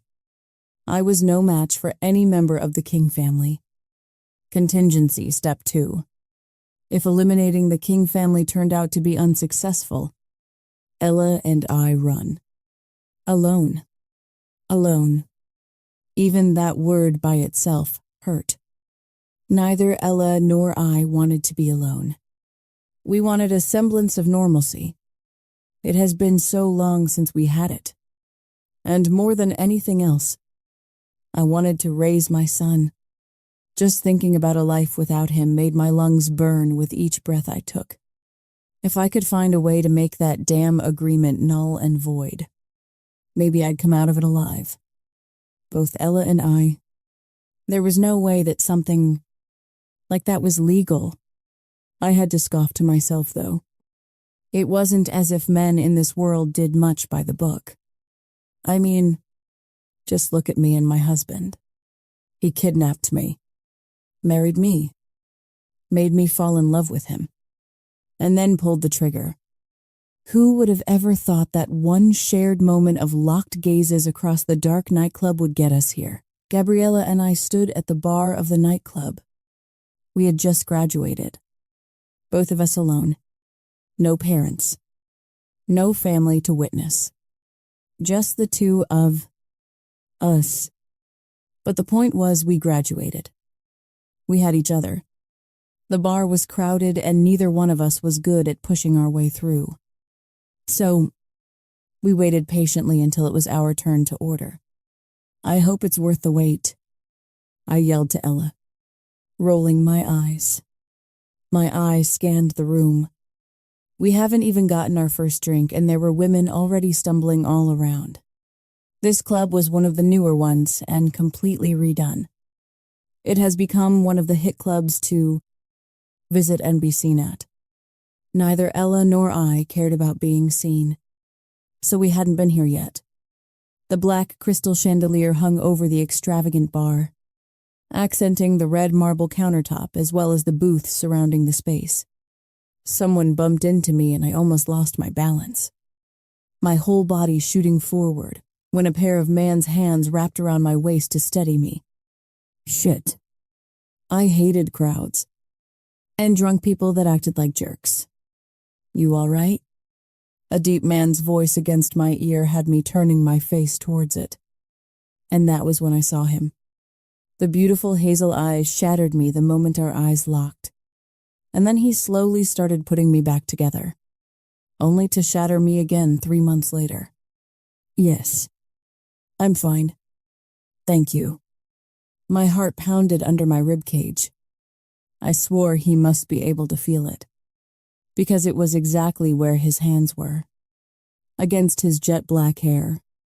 His eyes were more prominent, more green than hazel. The 5 o'clock shadow on his sharp cheekbones and those beautiful, full lips made me want to trace his face with my fingers. Everything about the man that I met that night, my future husband, made my muscles tense and go rigid. I wasn't sure if it was a warning of self-preservation that I ignored or awareness. Did my body recognize the man that would bring me the ultimate pleasure or demise? One kiss. One night. It was a hard and fast falling. Yes.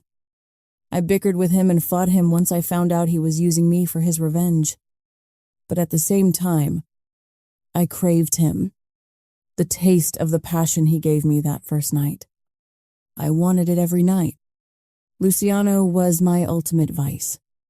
Probably my ultimate destruction.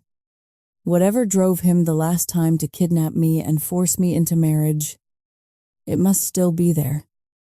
Grazie. What are you thinking about? Nano's voice startled me. I was. So deep in thoughts I didn't even notice him approaching me. I met his gaze, full of concern and softness. I wondered why Luciano's father never mentioned he knew my parents, or that he was meant to be my guardian. How did they know each other, and why didn't Luciano know? He and his father kept no secrets between the two. My eyes sought out Matteo. He was still in the same spot, slowly taking down the tower, just as I intended to do. Can I ask you something? I turned my gaze back to Nono. He had never given me reason not to trust him. Unlike Luciano, his father had consistently been kind and welcoming. Even more importantly, he had been honest. Of course, he must have expected a long discussion because he sat himself next to me. How did you know my parents? You too.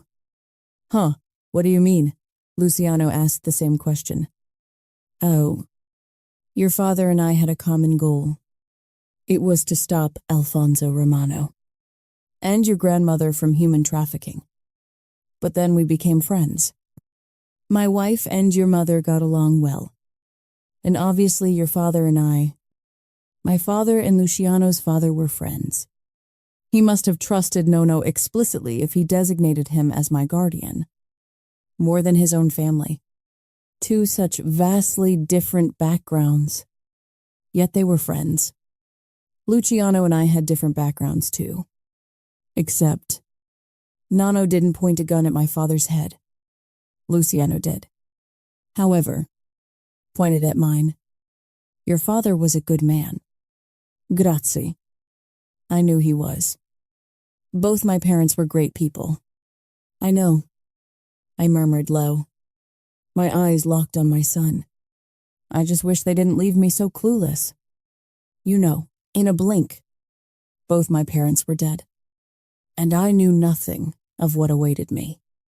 I went into it blind, trusting, and came out burned. By my uncle, grandmother, and finally, Luciano. They all used me. He wanted to protect you. He should have made me stronger. My voice cracked.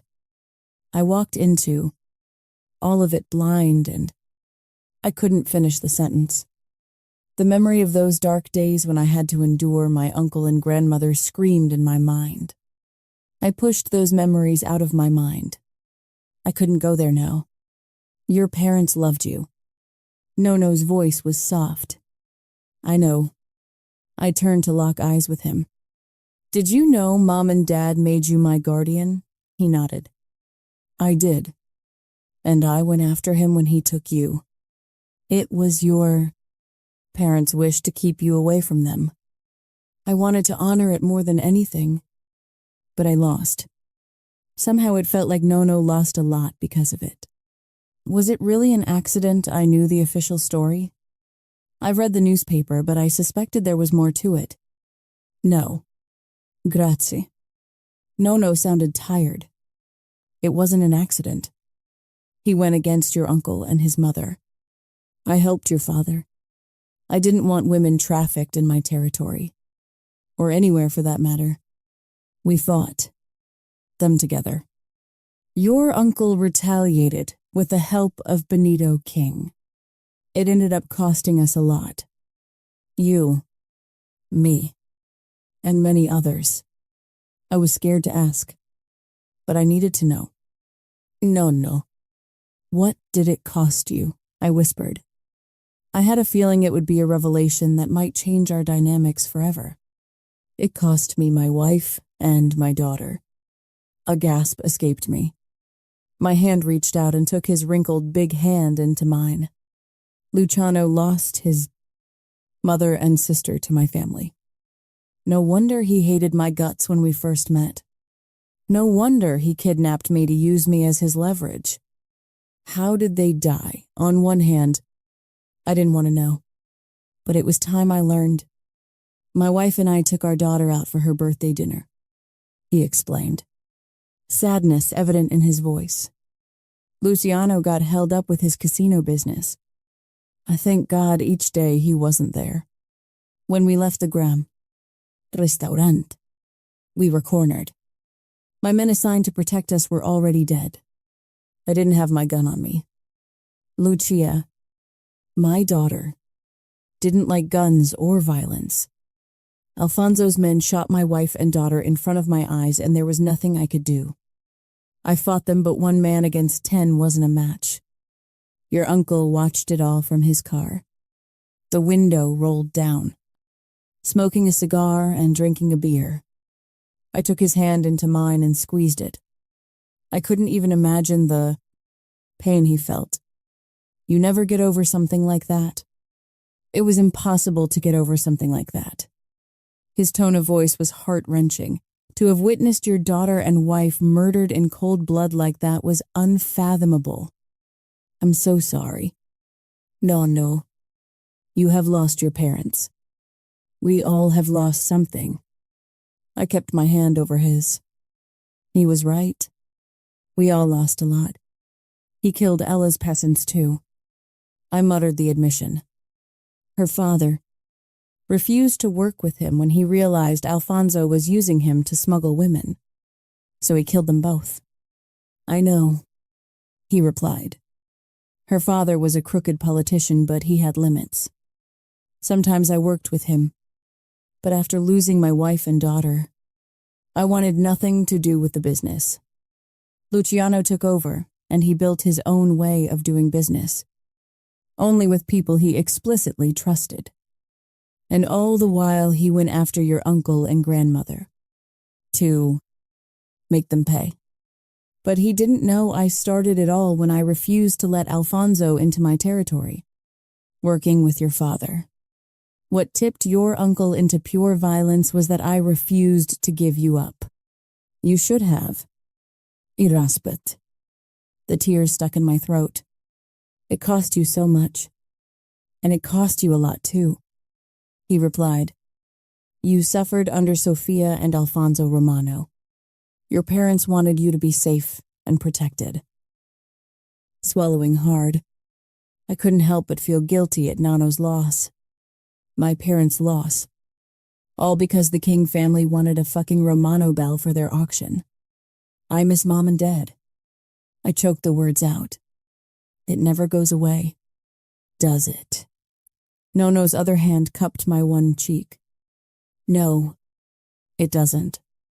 But we have Matteo now. We have a future in front of us. You, Luciano, Matteo. I swallowed hard. And you too, Irosbit. He chuckled softly. I'm an old man. I will be joining my wife and daughter sooner than you and your husband. And definitely sooner than our little Matteo. I glanced at my son. His concentration on the sand. He had a big grin on his face. And the breeze shifted his curls onto his forehead. I would make sure my son has a chance to grow up without the threat of the Romano family. My uncle and grandmother had to die. Anyone that threatened my son's life would be eliminated. I hope you stay around for a long time, I told him, to see Matteo grow up, because I wasn't so sure that I'd live that long. The sound of seagulls above us and waves rolling off the shower mixed with Matteo's enthusiastic babble, while Nano and I both sat lost in our own memories and regrets. At least I had those. Wishing Nano hadn't tried to do the right thing so his wife and daughter would still be here, among the living. What are you thinking, daughter? He questioned me, with such sorrow on your face. It kills me that my family hurt your daughter and wife just because you helped my dad. Irosbit, finding it hard to look at him. Guilt slowly spread through my chest that he lost two important people in his life because of my fucked up, cruel family. No. Grazie. There were more reasons. He turned his gaze towards the horizon. The beautiful view lost to the bloody memories. Luciano grew our territory and our fortune fast. It made Benito king and Alfonso Romano jealous. Your uncle wanted to use New Jersey and Connecticut along with New York to move flesh. Luciano intercepted all their shipments and freed women. I told Benito and Alfonso we would never allow it to happen. So, for a long time, they searched for a way to eliminate the Vitali family. It started with killing your parents, continued by intercepting my guardianship of you, and ended with the death of my own wife and daughter. So many lives lost just for the greed of two men. We should kill them, I muttered under my breath. Nano's sad chuckle startled me. Oh, my little Gracie, this world has hardened you. He had no idea. Nano's words played in my mind on repeat. So many deaths and suffering caused by the greed and cruelty of my uncle and grandmother. Yes, I had never killed anyone, but those two surely deserved to die. I never thought I'd consider killing a human being, but those two I wanted to kill. The need to see them suffer and get what they deserve choked me. I guess this was what they called thirst for revenge. They killed my parents. They killed Luciano's mother and sister. They killed Gabriella's parents. How many more lives did they take? How many women suffered a cruel fate because of them? All that blood was on their hands. And without a doubt, I knew they'd try to use my son if it worked in their favor. Uncle and grandmother had to be eliminated. I felt tired, drained, maybe even a tad bit cranky. Past and bitterness would do that to you. Though activities from last night when I ended up in my husband's bed probably contributed to that too. I couldn't even say I regretted it. I was more than a willing participant. But after learning that my uncle killed Luciano's mother and sister, I finally saw what should have been evident the moment we met. We were never meant to be. It took less than a half of a week for my entire world to become a big, tangled mess. The threat of my uncle loomed over my head. The bell agreement of my family with the Kings was a noose around my neck. And I had no solid plan. Yes, kill evil old uncle and grandma, but the question was, how? And then, how would I ensure I didn't end up in prison? I mean, these people killed all the time and they got away with it. Mobsters must take some lessons somewhere along the way on how to get away with crimes. I need that damn book. Get Away with Crime for Dummies. I scoffed in my head.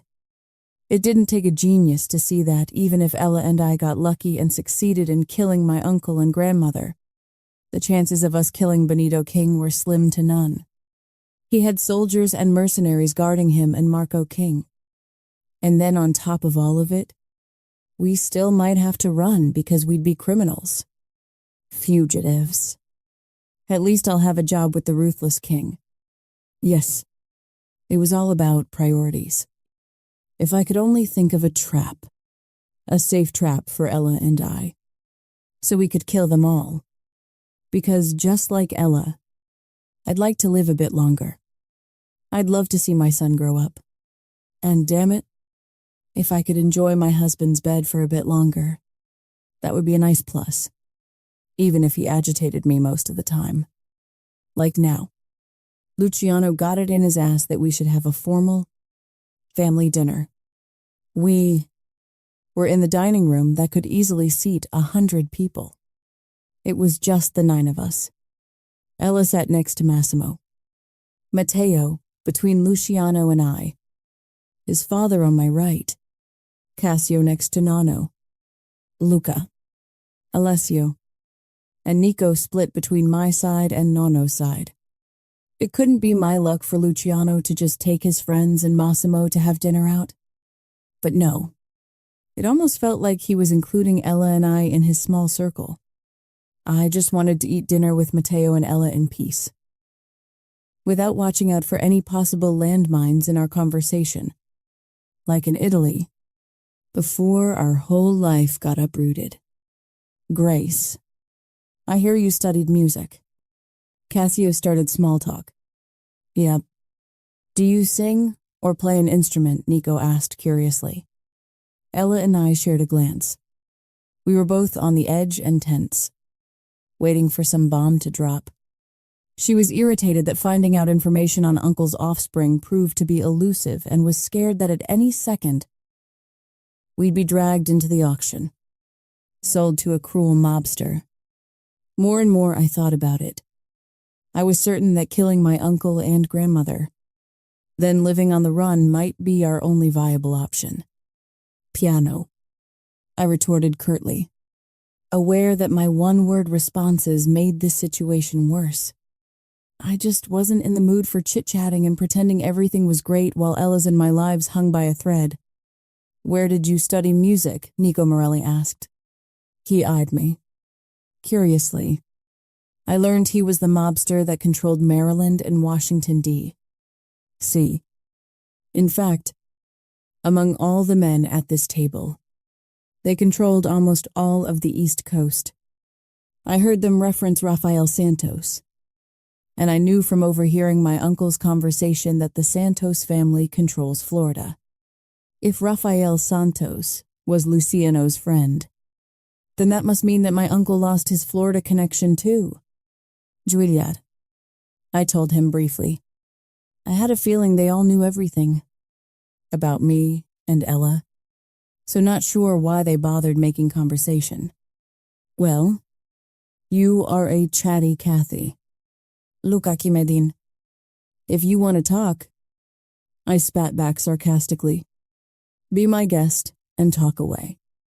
How come you two parked yourself in Sicily? Cassio asked, ignoring my sarcasm, especially knowing that Luciano's ancestors and my ancestors came from Sicily. Matteo shoved the spoon full of spinach that I attempted to feed him out of his face. First of all, how in the hell would I know where your mother's ancestors are from?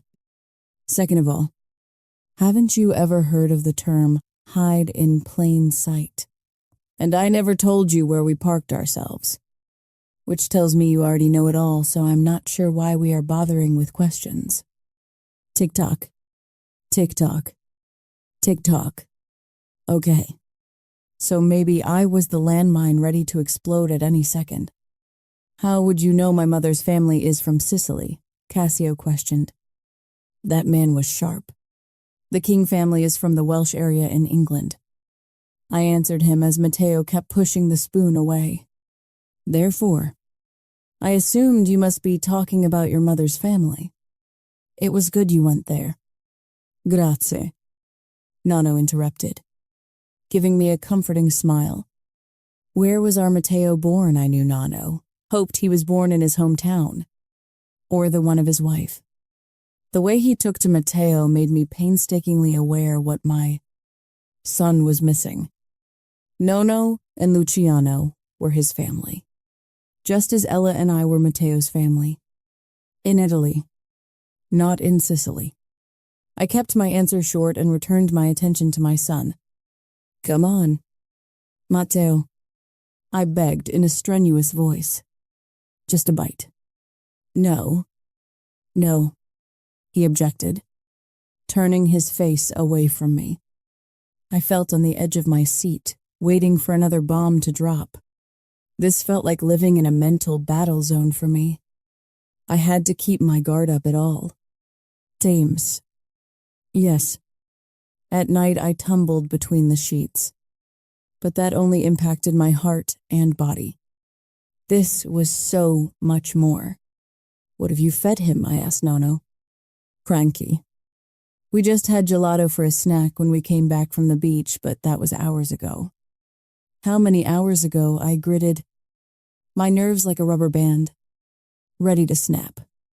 We were happy in our little town on an island in Italy. Our whole life got interrupted in a matter of a week. At this point, Matteo, basically, demanded only gelato for breakfast, lunch, and dinner. And now I was having dinner surrounded by ruthless mobsters.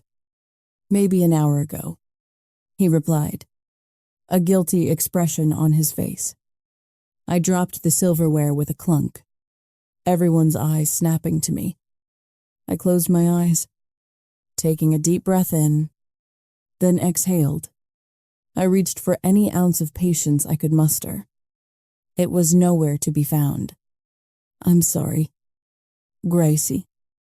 Nonno must have sensed I was teetering on the edge. Him calling me Gracie didn't help at all. It reminded me even more how happy we were in Italy. And now we were here facing danger at every corner. I had no solutions and was tempted to beg someone, anyone to help us. But the people at this table were the reason we were in this predicament. Well, except Nonno. I swallowed hard, reining in all the control left within me. Don't lose your shit. Don't lose your shit. Let's go get a bath and then bedtime, I told my son, placing the napkin onto the table and got up. I'd changed into white jeans and an emerald green t-shirt for dinner. I refused to go all out for these men. But both Ella and I agreed. We shouldn't show up to dinner wearing yoga pants. Although it was awfully tempting. I kicked off my high heels, ready to pull Matteo out of his high chair. No sense in strutting around the house in high heels. I wasn't a trophy wife. Here, let me try. Luciano offered. Before I could object, he picked up Matteo's fork and continued. Okay, Matteo, I know veggies are kind of gross, but let's dip them into the sauce. And it makes them taste better. He doesn't like to mix his food, I told him, but just as the words left my mouth, my jaw just about dropped. I watched in amazement as Matteo accepted a forkful of green beans dipped into sauce and chewed. I waited, holding my breath. He would spit it all out any second, any moment now. My son swallowed it and then grinned at Luciano. Pew, he demanded. More. I shook my head in disbelief. Little traitor, Ella called out softly.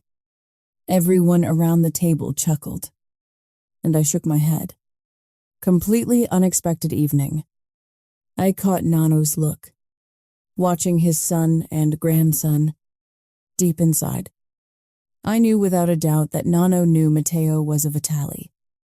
He knew he was looking at his grandson. decidedly pushing that suspicion away. I glanced at Ella. It didn't escape me that Luciano's friends observed Ella and I for any and all movements, like they were studying us. I sat back down, taking the glass of wine off the table. I took a sip. Whatever. As long as he eats. I leaned back into my seat and watched in amazement. Yep. You can feed him for the rest of dinner. I'm taking a break. Luciano's and Matteo's eyes raised to me, the identical mischief in them, and my heartbeat got stuck in my throat. Father and son. Luciano actually winked at me. We'll show her how good we eat, won't we? Matteo Luciano murmured softly to his son, and suddenly my heart twisted in agony.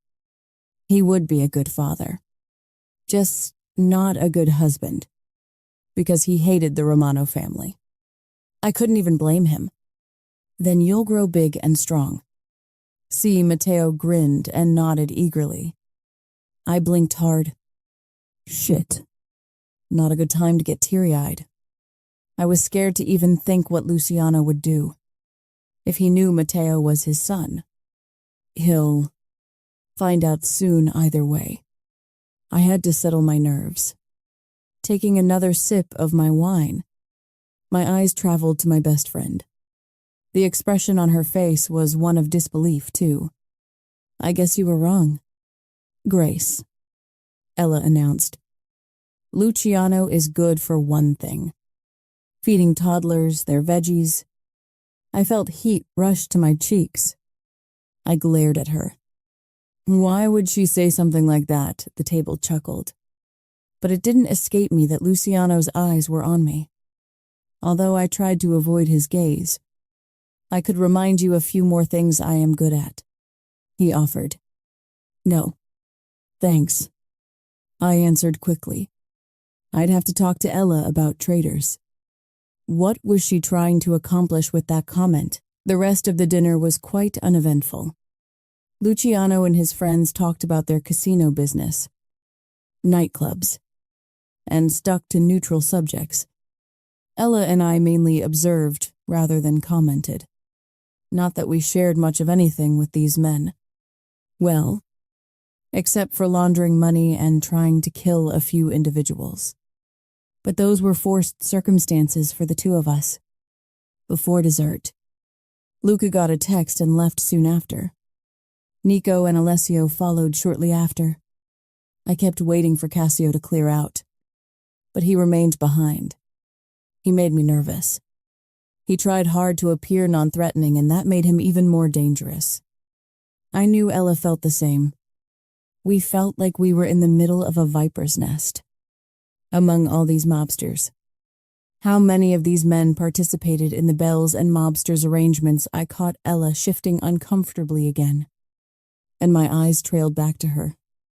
We understood each other well enough for me to know she would make an excuse.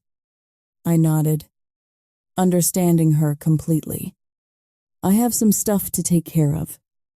She mumbled, Thanks for dinner. She didn't even wait for an answer but rushed out of there. Massimo on her tail.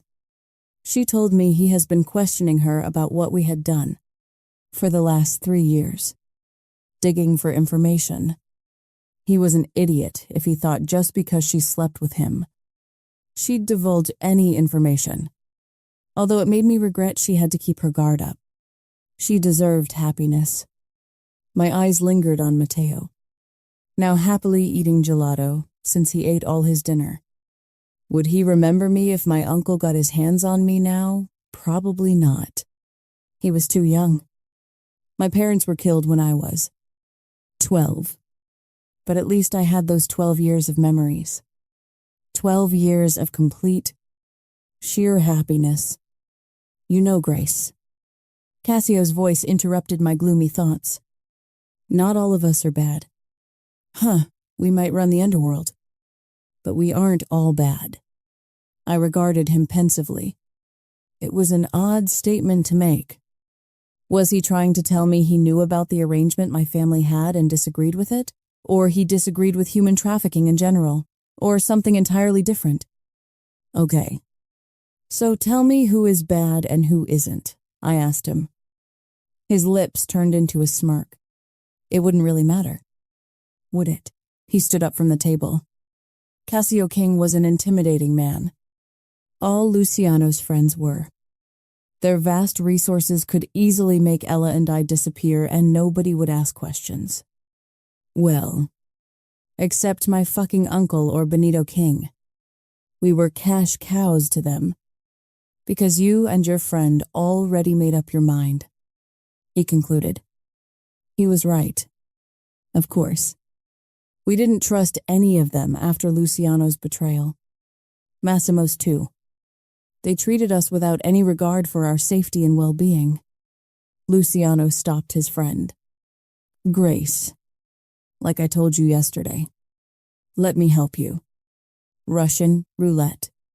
You betrayed me. Those words from that winter day evening rang in my ears. Click. Then you should have left us in Italy, I muttered without meeting their eyes. Instead, I focused on my son. Thank you for dinner, Mr. Vitale, Cassio commented to Nonno, changing the focus of the conversation. Luciano, Mrs. Vitale. He purposely called me that. I knew it. It was a reminder there was no escaping this life. Once you were born into it or married into it, you were in it for life. Till death do us part. But what if I had no choice and was forced into it? Does it still count? A rushed wedding flashed in my mind. The bedroom door rattles with the force of Luciano's fists. Grace, you fucking open this door or I will tear it down. His voice was cold and threatening. I knew it wasn't an empty threat. But did my mind or body care? Nope. It didn't. My body caved into his touch every time, and my mind rebelled and fought him at every angle. Like some damn foreplay. No. Grace. One word. The meaning behind his calm voice more threatening than all the actual threats he could ever utter. I don't want to marry you, he muttered, frazzled. The ceremony had started, but I refused to leave the room. After the makeup artist and the dressmaker got me all ready, they gave me a few minutes before the ceremony. Instead of working on calming my nerves, I locked the door and then barricaded it with the dresser. I was surprised nobody below me could hear the loud, screeching noise of the dresser legs against the hardwood floor. There was so much racket. I was sure someone would barge through the door at any moment. Open the fucking door. No. You better step away from that door. Grace. Whatever. Dude, who did he think he was? I'm shooting the door. Wait. What, make sure you are away from the door. I don't want to shoot my bride on her wedding day. His tone was mocking but serious. Who in the hell was this asshole? Wait. I yelled out. Wait. I put all my strength into pushing against the heavy mahogany dresser. Fuck. It was lighter on the way to the door. I muttered to myself. Hurry the fuck up. His tone was impatient. Demanding. Buy lighter furniture next time. Yerk. I barely pushed it a foot to the left of the door. I couldn't get it all the way back. Maybe I exhausted all my strength while I pushed it over to the door. Grace. I quickly unlocked the door. I swung it open and stepped aside. Jesus. Dude. Learn some patience. Luciano Vitale in a tux was a breathtaking sight. I have seen plenty of. Men clean up in a tux, but this man, he made the tux look good. If GQ magazine could snap his photo and plaster it on their pages, these tuxedos would sell out in the shortest millisecond of the century. My breath stuck in my lungs and the most stupid thought stuck in my mind. Dying while staring at his beautiful face wouldn't be such a terrible thing. What a dumb thought. But still it remained. Not dude. Your soon-to-be husband. The anger on his face quickly extinguished as his eyes roamed my body. Despite the fact this wedding was thrown together at the last minute, I had to admit the dress was exquisite, and the makeup done to my face was minimal and only accented my unusual eyes and soft lips.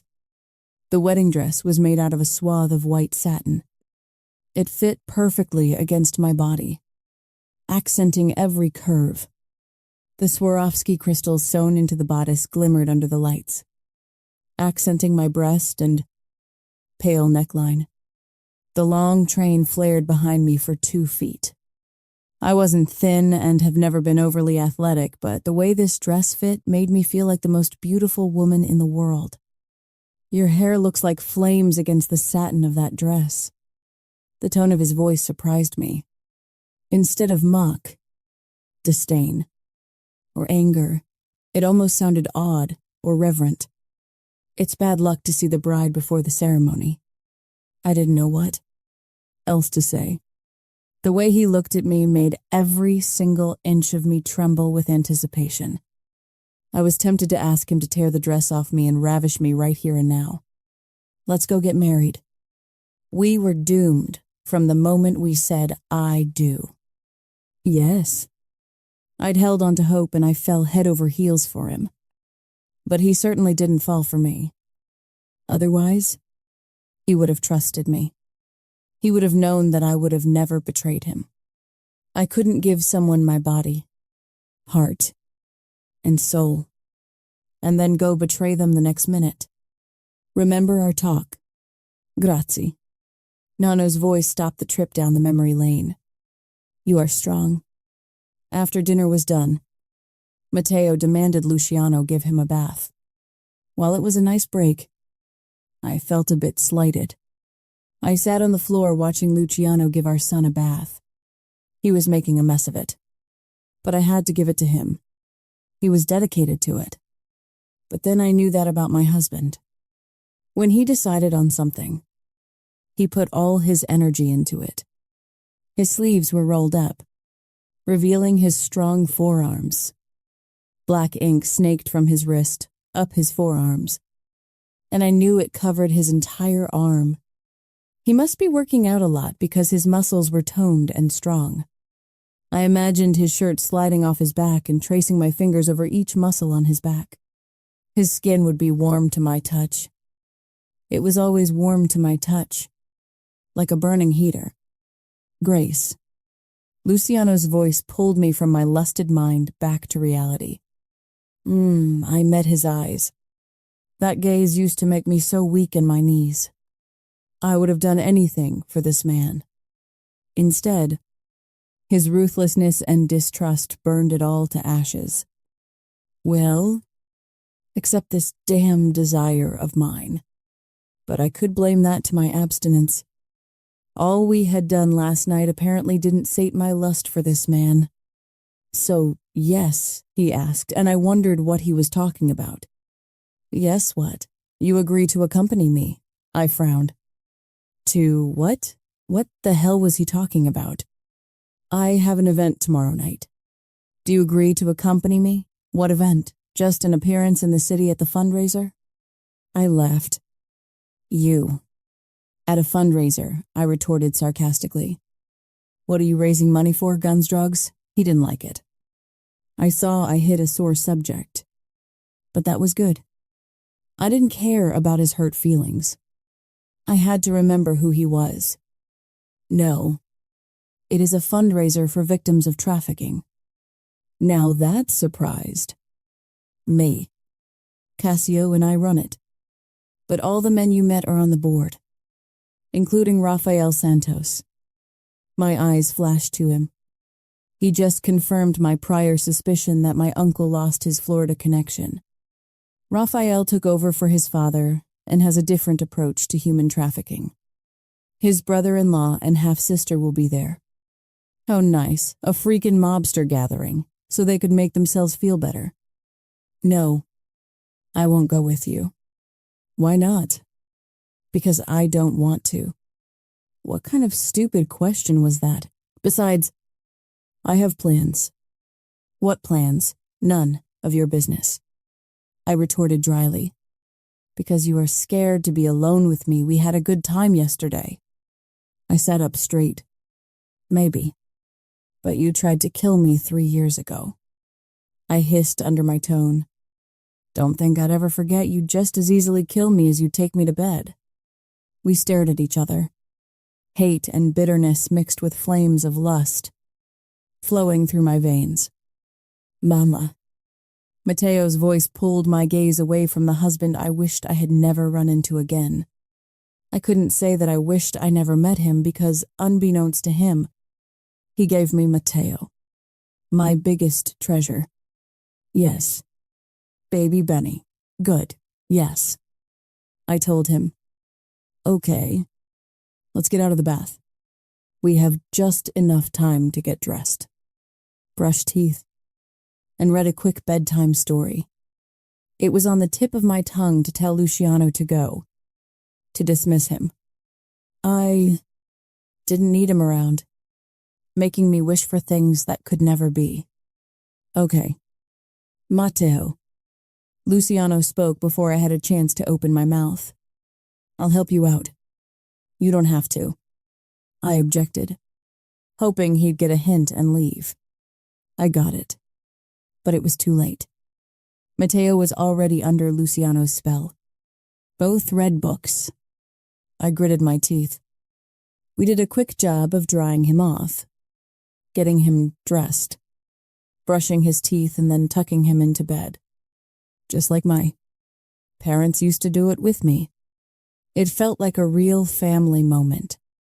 Mateo patted a spot next to him at each side of his bed, demanding we both lay next to him. Okay. Which book? I asked my son. My throat slightly strained from emotions. The truth was, I wanted a real family. A husband that loved me. Children running around our home. Grandparents that cherished them. I wanted it all, though I was more likely to get to the moon than get any of it. Fiava, he demanded. Fairy tale. Well, buddy. Luciano can read you a fiaba. I'll read you Green Eggs and Ham. I handed Luciano one of the fairy tales in Italian. You first. He started reading without objections. But something in his eyes unsettled me. The burning in his gaze. The intensity. It made my insides melt. Made my body react. And it was infuriating. He read in his deep voice. Italian words rolling off his tongue effortlessly. There was something so damn gut-wrenching in this moment. The clear picture of what could have been and would never be. It made me furious at the destiny that wouldn't let me have it. It made me furious with this man that took it all away. It made me furious that, despite it all, my body still reacted to him. And most of all, I hated myself for still wanting my own fairy tale. Grace. Luciano's voice was a soft whisper. I was so deep in my thoughts. His voice startled me. He's asleep. My gaze traveled to our son in between us and then shifted to my husband. I watched those hazel eyes. God. Help me. I wanted him. Even after everything. I wanted him. I couldn't let him destroy me. I barely pulled through last time. A child growing inside me was my saving grace. What would be if I let him pull me into his charms again? I broke our eye contact and gently lifted off the bed. Luciano followed suit. The moment I closed the door of Mateo's room behind me, Luciano spoke. The event tomorrow. No. I cut him off. I am not going with you. Heartbeat of silence. Your uncle will be there. I whirled around. Chest to chest. Two. Why didn't you say that earlier? I watched my husband for any traces of deceit. I couldn't gauge whether he spoke the truth or not. How in the hell did my uncle end up invited to an event that would fund the survivors of the very atrocities he and Benito King supported? Was it all a fake front? And why would you have my uncle be part of your event? I thought you hated his guts. I do. I eyed him suspiciously, waiting for his elaboration. It never came. The Romano family will pay for their sins. Grace. Luciano didn't have scruples when going after what he wanted, or destroying people in his path. I should know firsthand. A pung in my chest. I ignored it. What is the dress code? I haven't decided whether I'd go. Though an idea formed in my mind. It might be easier to handle my family if I handled my grandmother alone and then took care of my uncle. Once and for all, I'll send something to our room tomorrow, he replied. His expression was unreadable, but I felt like he was a cat that just ate the mouse. And I was the mouse. Let him believe that. I wouldn't be anyone's pawn anymore. Not for my husband. Not for my uncle. Not for my grandmother. This time, I would look out for my son, Ella, and myself, because nobody else would. I nodded and went to walk away from him when his hand wrapped around my wrist. Where are you going? To bed? Luciano. He chuckled. That bastard actually chuckled. I'm happy to hear that. His head lowered, and his mouth brushed lightly across the skin on the crook of my neck, sending shivers down my spine, even as I tried to lie to myself, saying I didn't want to do this. My head tilted to accommodate him. Better. Obviously. I was a bad liar. Sleep in our room again, he murmured, his hot breath burning my skin. I shouldn't cave in. I was quickly falling for him again, just as easily as last time. Don't fight me on this anymore. Please. My eyes flared to his face, coming from a man that never begged, never asked, only demanded. So I caved again. Damn this man, for making me weak, stupid, and all kinds of wrong things. I should fight him, resist him, but the only feeling that lingered was the need for him. My hands raised up, fingers pushed through his hair, and I gripped his soft stands. I wasn't sure whether I was trying to punish him or hold on to sanity, both of our sanities, because this lust and desire shouldn't burn between us like infernos of hell. He must have sensed my internal battle because he sealed his mouth over mine. More like crashed against my lips, kissing me with reckless desperation. The same one I felt burning in the pit of my stomach. He didn't wait for the welcome. His tongue pushed against my lips and conquered. I molded into his body, desperate for his touch, clawing at his scalp. God, this man would be my demise. No, not would be. He is my Demis. I will never have enough of you. Wife. His voice was low, husky, desire laced in every word. The way he watched me, the primal need in his hazel eyes consumed every single shivering breath and fiber within me. His hands snaked down to my butt and grabbed my ass, lifting me up, without breaking the kiss. My legs hooked around his waist, grinding against him. This need coursing through my body would burn me to ashes. Maybe it would be a welcomed relief. His mouth was searing my skin. Everywhere his lips touched, he marked me. My mouth and hands were hungry for every inch of him. With each swipe of his tongue, he ignited my desire to a whole new level. From the corner of my mind, I registered he was in our bedroom. Yes, our bedroom. Because there hasn't been anyone else for me before him nor after him. The door shut behind us with a loud slam, and he lowered me onto the floor. Undres, he commanded, his voice hoarse. The passion in his eyes had me instantly obeying him, because I wanted to shed my clothes off, feel his skin against mine. Our eyes locked. Looking at him was like looking at my own dark prince. Passionate. Unforgiving. Ruthless. I lifted my emerald shirt off. A long time ago, Luciano told me he loved me in anything colored green. He loved the contrast of my hair color against the green. Passion and ivy, he said. Did I subconsciously pick it for my husband, my white? Snug jeans followed. The entire time. He watched me with hunger in his eyes. His gaze trailed over my body, each lingering look, caressing my exposed skin. My bra and panties were next, and his ominous gaze turned dark with want and need while he soaked in the view of my naked body. Your turn. Iraspet. My breathing erratic. It didn't escape me how easily I succumbed to this man. What the fuck ever. I was a weak woman. He stripped out of his own clothes. Fast and efficiently. My mouth watered at seeing him naked. Every damn time. I loved his body. Cut from marble. Ripped and chiseled to perfection. My husband was a devastatingly beautiful man. On the bed. His order had me quivering with anticipation. Without hesitation, I climbed onto his California king bed.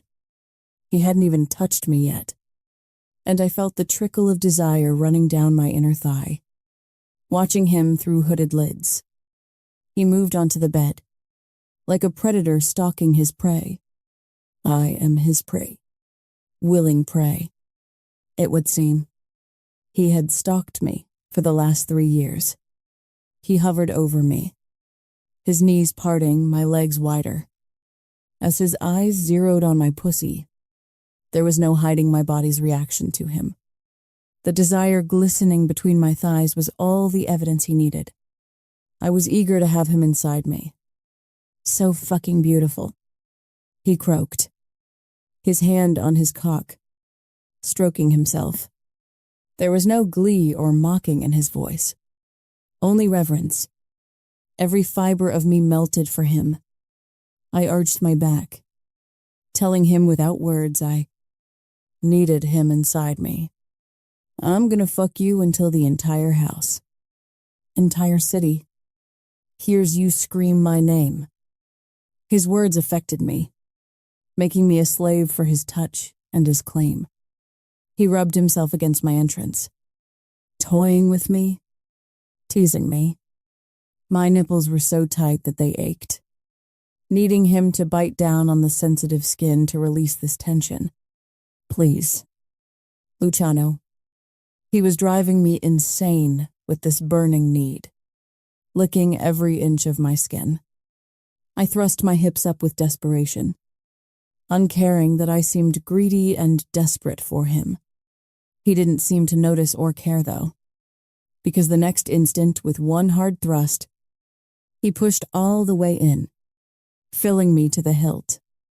I sucked in a breath as sensations rippled through me. This was my utter submission. I was his. I had always been his. Luciano's face morphed into one of utter possession. You are mine, wife. He gritted as he pulled out and thrust back in. Every breath you take, he growled as he pushed back in, is mine, and I'm yours. His grip on my hips tightened, his fingers digging into my flesh. It was a delicious kind of pain. I leaned up and took his lips into a kiss.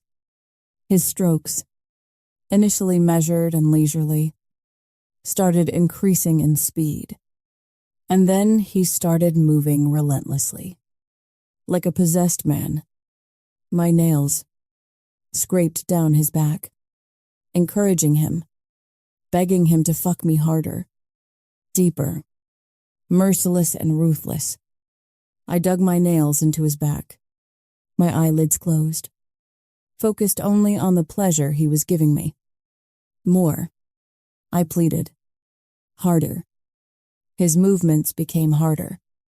Ruthless, he was rutting me with quick, deep thrusts, and stars swirled behind my eyelids. Open your eyes. He grunted his demand.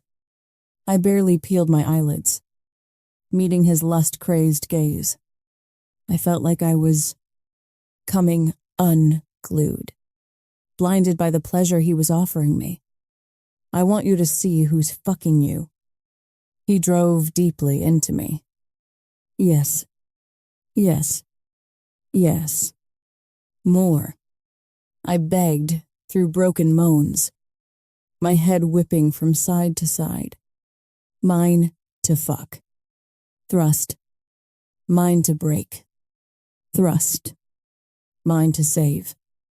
My body was climbing higher and higher, with each erratic, hard pound of his. Incoherent words left my lips. My mind completely lost to the extreme pleasure my husband was offering. You, are, fucking, mine. The pleasure burst through my veins, and I felt myself spiraling off the edge, into a million pieces. The orgasm shook my inner core, my pussy clenching around his cock, milking him for everything.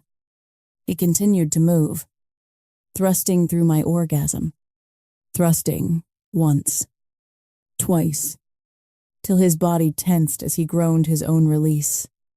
We remained like that, both of us panting heavily as we slowly came down off our heights. His head rested against the crook of my neck. Unspoken words hung in the air, heavy with meaning. I have never gotten over Luciano Vitale, my husband, my Demis. My heart pounded against my chest, and I feared he'd somehow hear the whispers of my heart, confessing to my husband I never got over him, that I still loved him. I was doomed. If his gun against my skull didn't squash these feelings of love, I wasn't sure what would. It was just past midnight, and my bare feet made no sound against the marble floor.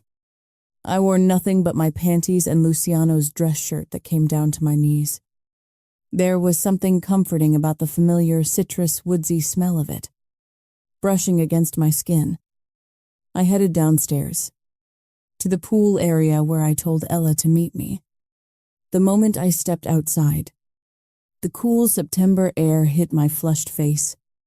For a moment, I halted my step, closed my eyes, and listened to the stillness of the night while the air cooled my hot skin.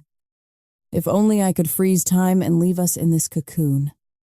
It might not be a realistic cocoon, but it was better than the reality. I opened my eyes and noted Ella already seated by the pool, waiting for me, her small frame sitting on the edge of the pool with her feet dangling off of it. Hey. I greeted her and sat down next to her, mirroring her position, throwing me a side glance. She gave me a small smile. You look like you tumbled through bedsheets with a certain husband of yours. Her shoulder nudged me lightly, her tone teasing. I rolled my eyes. Didn't you tell me to take advantage of the fact that I was under the same roof as him? A soft chuckle escaped her. I sure did, although I didn't think you'd take my advice. It wasn't my intention to take her advice, but it seemed I was a weak woman when it came to my husband. We sat in silence, both of our eyes lingering on the surface of the pool. The darkness of the night that surrounded us reflected our fears. What did you find? I finally asked. Your uncle and Benito King have now put a price on our heads, so other mobsters within their approved circles would help locate us. Boom boom. Boom boom. Boom boom. I knew it was coming from the moment we set foot on the U.S. soil. It was only a matter of time. Seconds. Minute. Days. Not months. I always knew we didn't have months. But damn it, hope was a bitch. A heartless bitch. And even now, it glowed in the dark, like a fucking lightning bug. Always a hopeful lightning bug. It would be squashed, either by the ruthless mobsters or by cruel reality. We'll have to run. Without Matteo, I whispered, and those words physically hurt my chest. Both of us threw a glance up at the marble facade of Luciano's mansion. Tomorrow, after my grandmother's event, we kill her, then kill my uncle and we run. One heartbeat of deadly, earth-shattering silence that tore at both of our souls. God. Grace. Do you think we could bring Matt? She cut herself off. No, we can't. He muttered. It killed me to say that. But this was the safest place for Matteo. If we pulled through, and if it ever became safe for us, I'd come back for him. Even knowing I was doing the right thing by my son, it shattered me to walk away. I had to do it. But every ounce of my being as his mother objected to it. Are you okay? Yes. I wasn't, but that didn't matter. Surviving this, protecting Matteo was what mattered the most. They won't give up till they have us. I'd failed. I should have hunted down my uncle, grandmother, and Benito King and killed them all. Instead of our petty attempts at diminishing Romano wealth, we should have spent the last 3 years planning how to hunt them down and kill them. But we pretended they forgot about us, thinking we could live the rest of our lives in hiding. It was an illusion of safety we fooled ourselves into. Now they were after us even more relentlessly. Our fan list keeps growing, Ella muttered.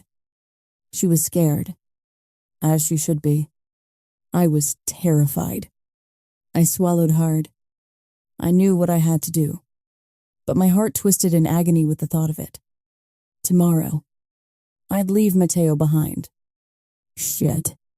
That hurts. It was the right thing to do. But it hurt so badly. I didn't know how I'd survive it. He was my entire life. Ella and I locked eyes and my heart bled. Are you sure you want to come along? Ella, yes. My debt remains unpaid to your uncle and the King family. If I stay. Matteo is at risk. Okay. My voice was hoarse. I knew her heart was breaking too. She fell for Massimo. I fell for my husband again. This life was a dam.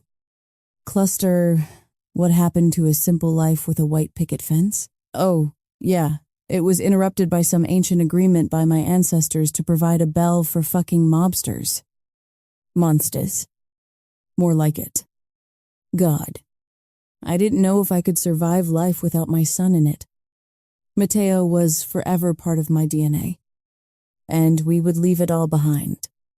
The only semblance of family we had.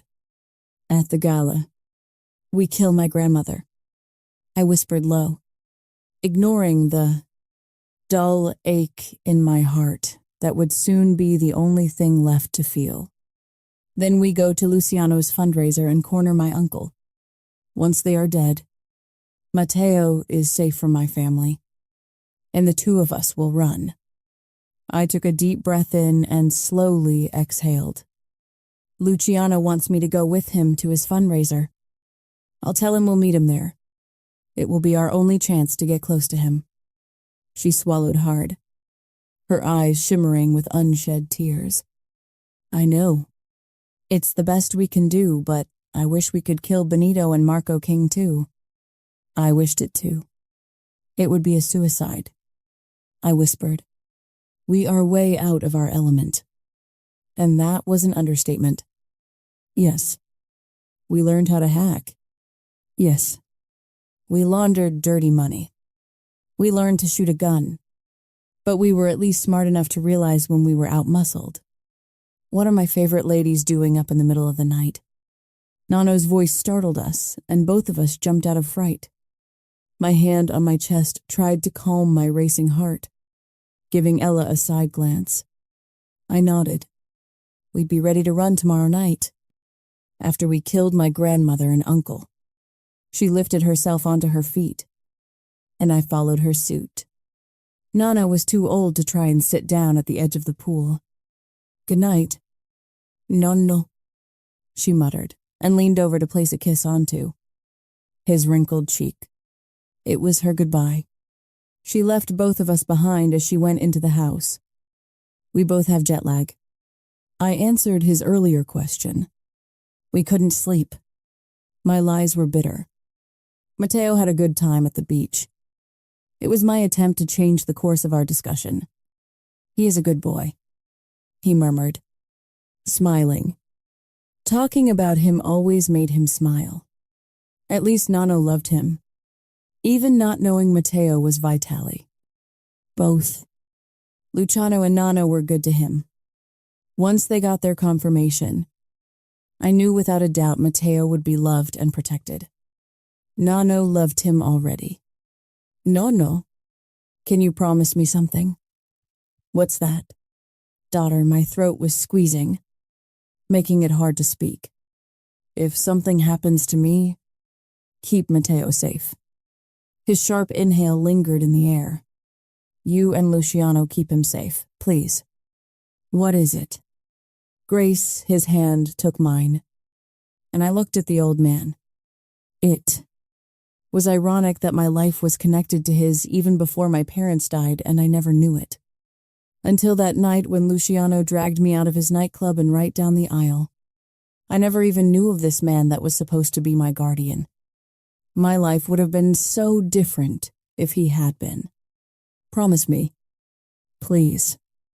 I begged in a whisper. I promise. Thank you. I leaned over and kissed his other cheek. This man has always been good to me. No matter what happened, he would keep his word.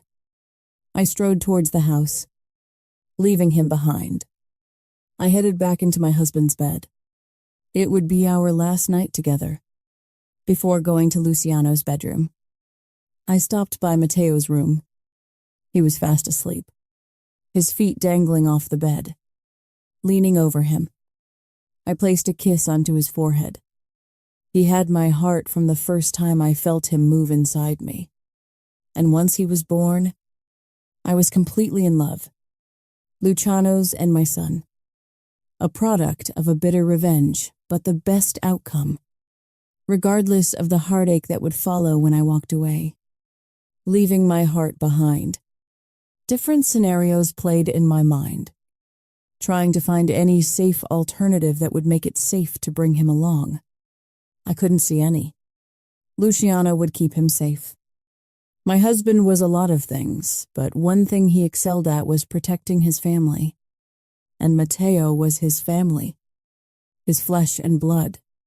I felt that familiar tingling down my spine, and I knew Luciano was right behind me. My eyes lingered on my son's face, trying to memorize each line. He was a part of me, and the thought of living on without him was tearing my soul to shreds. I was literally falling apart on the inside, and I marveled that on the outside I seemed put together. I stood up, Luciano's chest right behind me. I leaned back into my husband's hard chest, and his arms wrapped around me. I allowed myself this weakness for the last time. These memories might be the only thing that would make the lonely future bearable. Maybe another life. Another time we could have had a chance. He's a sound sleeper. Luciano's hot breath burned my skin, sending shivers and regret through my body. Like his mother. That was pretty much one of the very few things he got from me. In every other way, he was like his father. I relished in Luciano's body heat, knowing that the rest of my life, however long it would be, would be spent cold and alone. Bella had fallen for Massimo. She would have her own wounds to lick. I took my husband's hand and pulled him out of Matteo's room. I kept walking towards my husband's bedroom. Luciano's footsteps right behind me. Neither one of us said a word. Tonight would be for us, for me. The bedroom door shut behind us with a soft click. I turned to face this man. He was so much taller than me. I lifted my face to study his features. Matteo would grow up to look like him. I had no doubt about that. And I'm going to miss it all, the thought sent sobs up my throat. But I choked them down. I fought my attraction and my love for this man for so long. Even after he pulled that trigger against my temple, I still loved him. And I hated myself because I loved him. But now, it was different. He was different. I was definitely different. Unlike the earlier passion. Now I wanted to savor the moment. These last few hours before dawn. Tomorrow, I'd leave them all behind.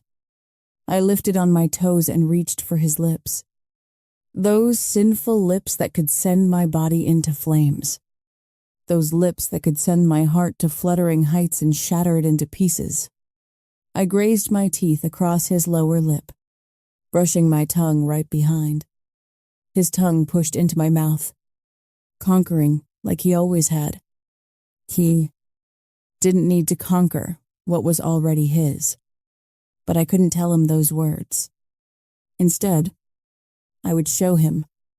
I pressed my soft body against his hard one, my hands wrapped around the nape of his head, my fingers tangling into his thick, dark hair. Wife, he murmured against my lips. Both of our breathing labored. What are you doing to me? He had on jeans and an unbuttoned white shirt. He must have pulled them on when he went searching for me. Or maybe he had some business to take care of. It didn't matter. Pushing his shirt off of his shoulders, I let it fall soundlessly onto the floor and his magnificent chest on full display. I pressed a kiss to his lips and closed my eyes, savoring the taste of him, committing it to memory. His heart jackhammered under my touch, matching my own pulse. Nobody before him ever compared, and there would be nobody after him, ever. I trailed my lips over his tanned olive skin, down his neck. My hands reached for his belt, my fingers fumbling with it and his jean buttons, eager to get rid of his clothes. Soon his pants followed the pile of clothes discarded on the floor. I continued the trail down his chiseled abs. He might have been 40, much older than me, but nobody could deny Luciano had a body of a god. I nudged him backwards. With each step he took, I took a step forward till we were against the bed. Sit down, I told him, my voice barely above a whisper. I lowered myself down on my knees, hitting the plush of the carpet, nudging in between his spread knees. I vowed to myself tonight I'd bring him to his knees. My parting gift. I thought slightly bitter. My husband's grip moved to my neck, gently squeezing, reflecting his dominance and possession over me. I didn't care. Truth of the matter was I belonged to him. I'd admit it to myself. I licked my lips. My heart thundered hard against my chest, threatening to explode. Tonight would be our last night. I kept my eyes on his as I leaned in, taking the head of his cock between my lips. His taste on my tongue, a familiarity I missed. Fuck, he groaned.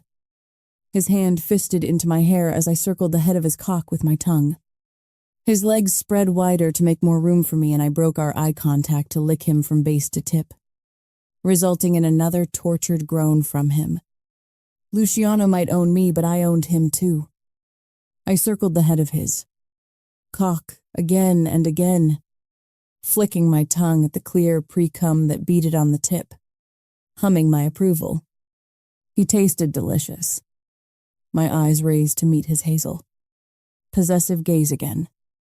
I ran my tongue around the head before sucking all of him into my mouth, taking him deep down my throat. His head fell back.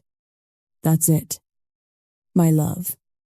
Heat bloomed between my legs at his praise, the wetness slicking my thighs at seeing him at my mercy.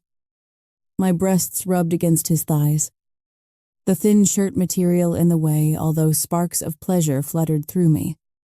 I sucked him hard, gliding in and out. The way he tasted was my aphrodisiac. The ache between my legs pulsed with the need for him, but I ignored it. His hand grabbed onto a fistful of my hair and moved my head, controlling the rhythm, up and down, deep into my mouth. Our eyes never wavered from each other. He watched me with a half-lidded gaze. He pushed himself deep into my throat, and I moaned with his cock inside my mouth. With a groan, he pulled me away from him. Naked. No. His demand was a grunt, his voice hoarse. I stood up and slipped his shirt off, and my panties followed. I stood naked in front of him. Get on the bed. His set. While his gaze burned hot on me. A soft chuckle left me, despite my heart that hurt in my chest. This seems like déjà vu. Even before I finished my statement, I followed his order, climbing over the bed, my butt at full display when his palm connected with my butt cheek. Smack. Hey. I protested, but there was no heat to it. I glanced at him over my shoulder and wiggled my butt at him. Smack. Damn it. I fucking liked it. His palms ran up my legs. The roughness of his hands felt good against my soft skin. The anticipation made my stomach tighten, my body greedy for more of him. His thumbs lingered close to my ass, pressing into my inner thigh, and I slightly parted them, pushing into his touch. I was wet for him, the trickle of my arousal trailing down. I felt his thumbs smear it against my skin, igniting a spark in the pit of my stomach. In a sudden movement, he flipped me onto my back, my head hitting the pillows, my hair spreading across it. The heat in his gaze was raw, unadulterated. My pulse raced in anticipation. He crawled over me, then yanked me closer by the back of my neck until my chest was against his. You are mine, Grace, he growled into my ear. You've been mine from the moment you took your first breath, and you'll be mine when you take your last breath.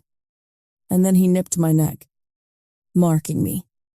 My initial whimper turned into a moan as his mouth tracked down my body, licking, kissing, nibbling, and setting off fireworks all throughout my body. He sucked a nipple into his mouth and my back arched off the bed. Sparks ignited through my veins, the flames igniting and spreading like wildfire. Luciano. I breathed, his name a raspy whisper on my lips.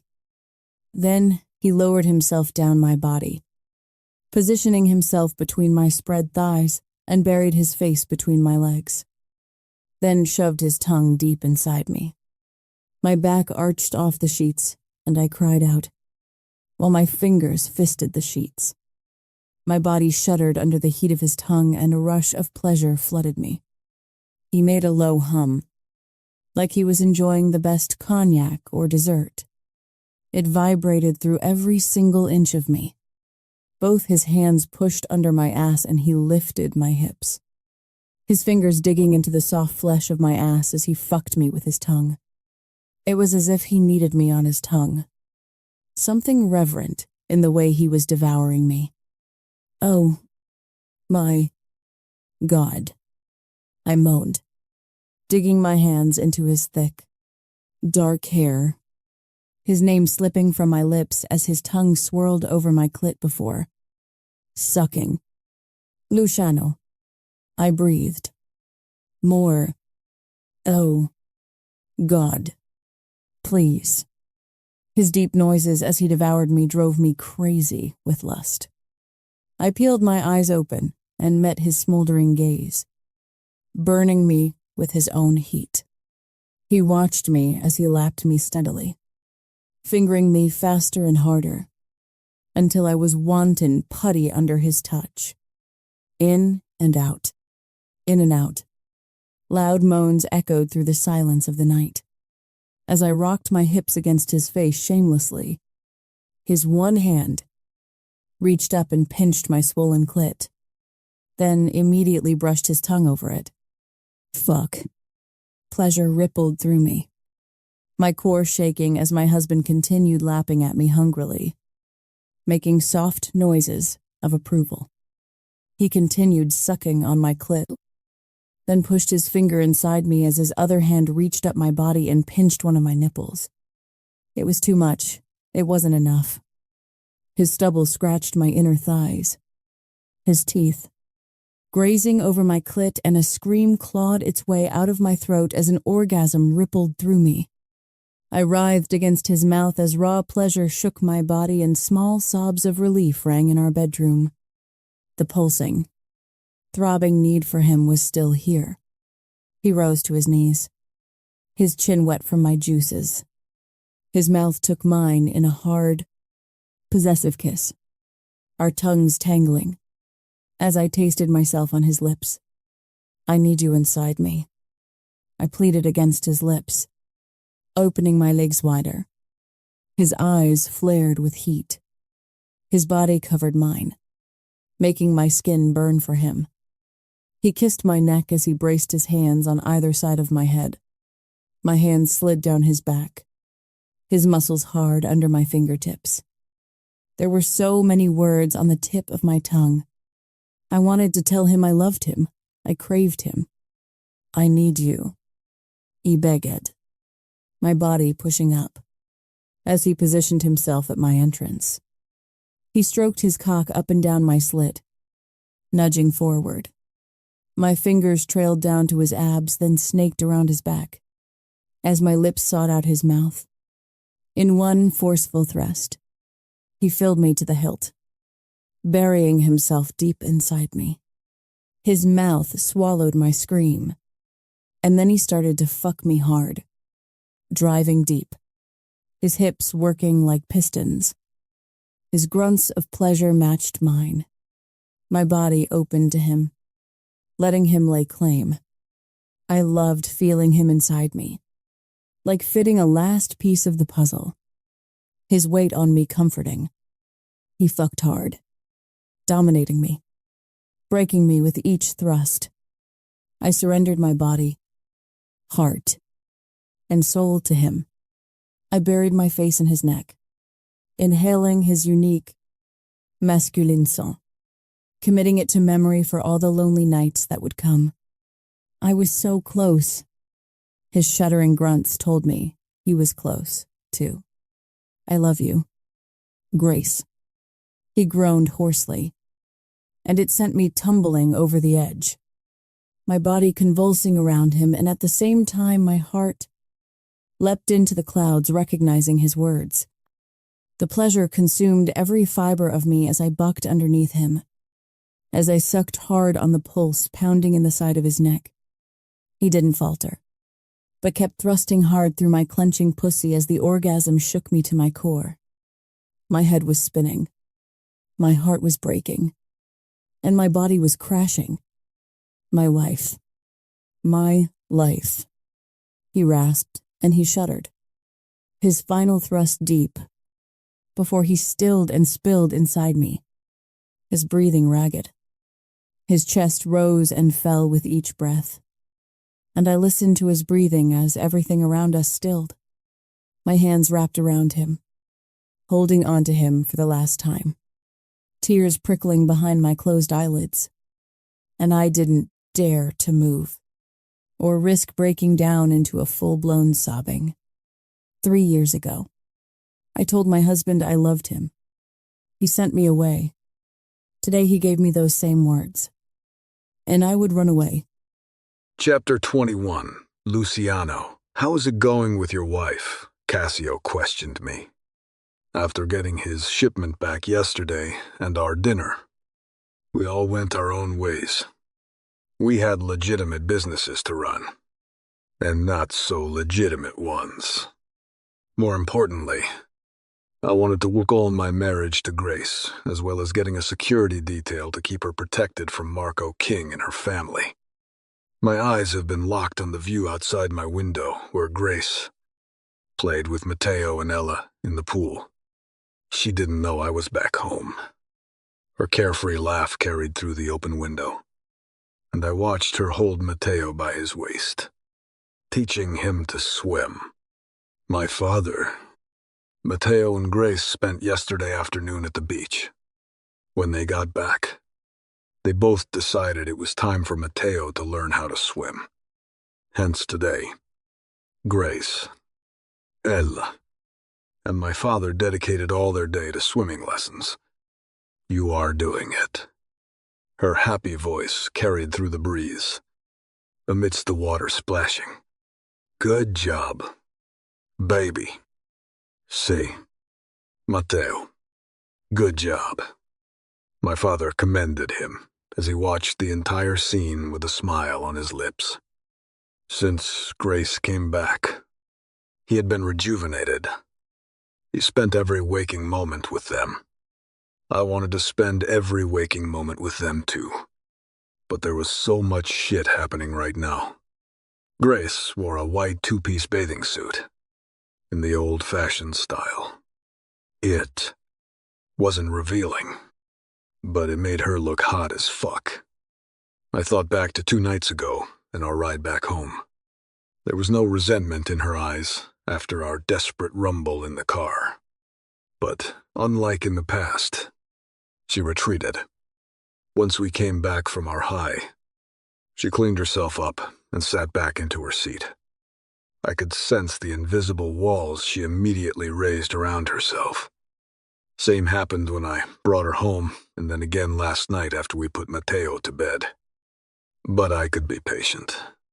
I will be patient. She would be worth every minute of waiting. When we finally got back home that night, I beat down Ian at the club. I took my wife to my bed. Corrección. Our bed. She slept in our bed. In my arms. Reluctantly. But she did. The next morning, she was gone even before I woke up. Same happened after our last night's tangle between the sheets. This morning I woke up to an empty bed. Luciano Cassio's voice reminded me of his question. We both had drinks in our hands. It was late afternoon, and my wife succeeded in avoiding me most of today and yesterday. We had a lot to talk about. Figure out, but the only time we found each other was at night. It didn't help that I had to deal with shit. So I was in and out of the house. Nico flew back to Baltimore last night. He had something urgent going on and a shipment to take care of. Alessio went back to Canada to handle his father's funeral, and he would have his hands full for a while. I was sure. Alessio's father was a bastard, and there'd be no love lost between my friend and him, especially knowing what the sick old man did. Yes, his father ruled the Montreal Mafia, but only in name. Until now. Alessandro Russo was the Mafia head of the Canadian East Coast as far as anyone was concerned. So it left Cassio, Luca, and me to deal with everything. With Raphael's help, the Romano family was hosting their annual gala. Neither Cassio nor I RSVP'd, but we intended to make an unexpected appearance. Right after our fundraiser. Grace never confirmed that she'd accompany me to my fundraiser event. But it was a custom for the wife to accompany the husband to the fundraiser. My mother never missed a single one while she was alive. Always on my father's arm. Now that my wife was back, I wanted her on my arm, although she kept resisting her wifely duties. Well, except in the bedroom. Last night when I went searching for her and found her in Mateo's room, I had the oddest feeling she was saying goodbye. Even when we went back to our bedroom, every touch felt like a goodbye. It had to be my paranoia, because Grace would give her life for her son. She'd never leave him behind. One thing was for sure, though. Something shifted between me and my wife last night. Albeit, I wasn't sure if it shifted in the right direction. "It's going great," I muttered in response to Cassio's question and gulped the drink down. That good. Huh. I couldn't fool anyone. Even a blind man could see Grace hated my guts. Resented me. Yes. Her body melted under me. But that was as far as it went. Her body responded to me, but her walls were strongholds keeping me away. She avoided me at every turn. She cleared the room before I even had a chance to open my mouth. We lived in the same house. But you'd think we lived in different states as little as we talked. "Have you tried talking to her?" Cassio asked the obvious. I shot him a glare. "And say what? Let's start over." He observed me pensively. "Well, you could start with that. Right. And knowing all you do, would you start over?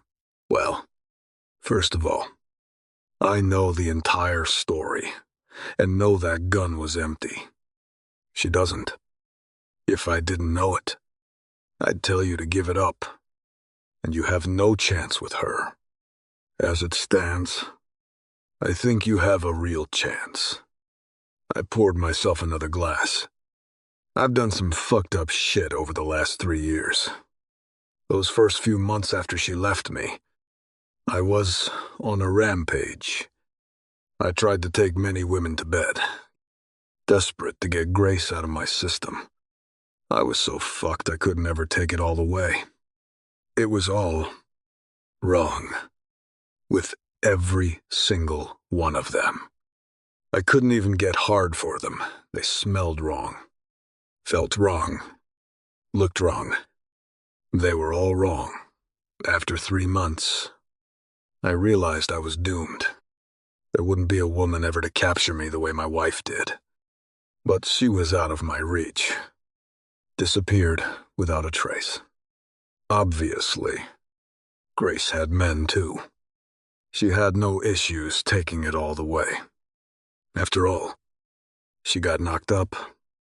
Jealousy burned through my veins that she'd care about another man so much to have his child.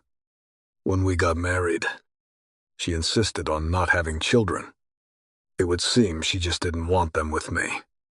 Who was the father I already had Massimo digging for a name? The girls' passports and Matteo's were all fake. High-quality fake passports. Could we somehow overcome the fact that I put a gun to my wife's head? Although it was empty. Would she ever forgive me that I left her at her uncle's doorstep like a stray dog? That I tried to fuck a number of faceless, nameless women trying to get over her? Could I get over the fact she had another man's baby? These were some large obstacles. Not to mention the trust issues we both had. "Did you get the name of the kid's father?" Yet Cassio's question pulled me out of my 1,000 questions. "What makes you think I'm looking for the name?" He laughed. "I know you. Luciano. You are digging for that shit like your life depends on it." I took a deep breath. There was no sense in denying it. So far, nothing. Those two did a good job covering their trails and paperwork. In fact, I'd like to know how in the world they knew how to get fake passports and documentation. Whoever they used for it did a good job hiding their shit. Cassio studied me, like there was something on his mind. If you want to say something, Just spit the shit out. I'm not in the mood for guessing. Games. Cassio. I have enough of that going on with my wife. Both Cassio and I were already dressed in our tuxedos for tonight's fundraiser. Of course, we both carried concealed weapons under our jackets. We would not be caught unaware. You never knew when the shadows of our enemies were ready to strike. Just look at my mother and sister. My father thought he was safe, and the one time he didn't have a weapon on him. Our enemies struck. He's a good-looking kid. I didn't expect him to say that at all. Kinda looks like you. A bitter laugh escaped me. Now you are just being a fucking asshole. He shrugged his shoulders. I've always been an asshole. Probably why we get along so great. He was right, too. I'm just saying. The boy looks like you. He seems to be the right age, too. I stared at him, dumbfounded. There was no freaking way that little boy was mine. Yes, he was a good-looking kid. I liked him. But she would have told me if she was pregnant. She would have said something when I threatened to shoot her. Fuck. That sounded so bad. It was an empty gun. Yes, but it didn't make it better. She would have said something. I justified. My voice hollow. Would she have told me? The memory of that day has haunted me every day and night since. Her tear-stained face. Her trembling bottom lip. Fear on her face that I put there. She told me she loved me, but I was so enraged with her betrayal I didn't even process her words. I didn't listen. The words didn't hit home till much later, when I sat alone back home, in the dark of our bedroom. It was the only time she had mentioned words of love to me. She begged me to listen to her. Last night, I gave her those same words. She didn't reciprocate them. Although I felt something shift between us, I wasn't entirely sure if it was for the better or worse. If you think so, Cassio retorted back. But it was written all over his face. He didn't think she would have told me. When was the boy turning 3 October? Yes. She said it was mid-October. I glanced up to gaze over to the pool area. Matteo and Grace were out of the pool now. He jumped excitedly. Grace and my father sharing a big smile while Ella recorded it all. Like a real happy family moment. Without me. Matteo. My boy. I heard my father's voice. You are going to grow up. To be strong like your papa. With the startling realization. It became apparent my father saw something I was blind to all along. Now it made sense why my father was so taken with Matteo. Even his name was a clue. She named him after my father. I can't jump to conclusions. I murmured, speaking more to myself than my best friend. I'll have to get the original birth certificate. Have Massimo get in touch with my guy. Cassio commented. I swear. Luciano, you are the smartest, most brilliant man I know. But when it comes to your woman, you are blind as fuck. Funny. My father said the same thing. How much did I really know about my wife? She studied music in college, played piano, and spent her high school years away in boarding school. She met Ella there. Her first year of high school. They have been close ever since. And the last few years on the run made them even closer. But my wife never really told me much about herself. She knew about her parents' will, but never mentioned it to me. I could have gotten it when we got married. She must have known her uncle was a danger to her. but she never led me to believe she was afraid of her family. No, I learned she was the ghost. Of course, she wouldn't share that with me either. Did she know she corresponded with me? Probably not. Let's get back to the business and our plan for tonight.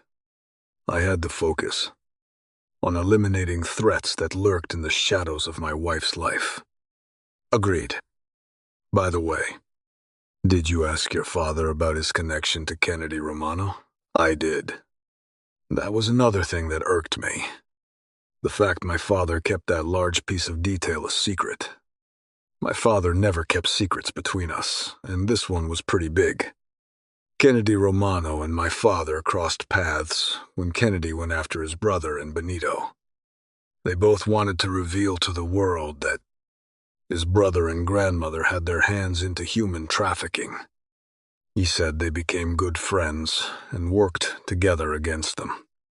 Right before he died, Kennedy Romano asked him if he would take care of his daughter in the event anything happened to him and his wife. Papa agreed. 2 days later, they were both dead. He said he fought Alfonso for guardianship of Grace, but failed.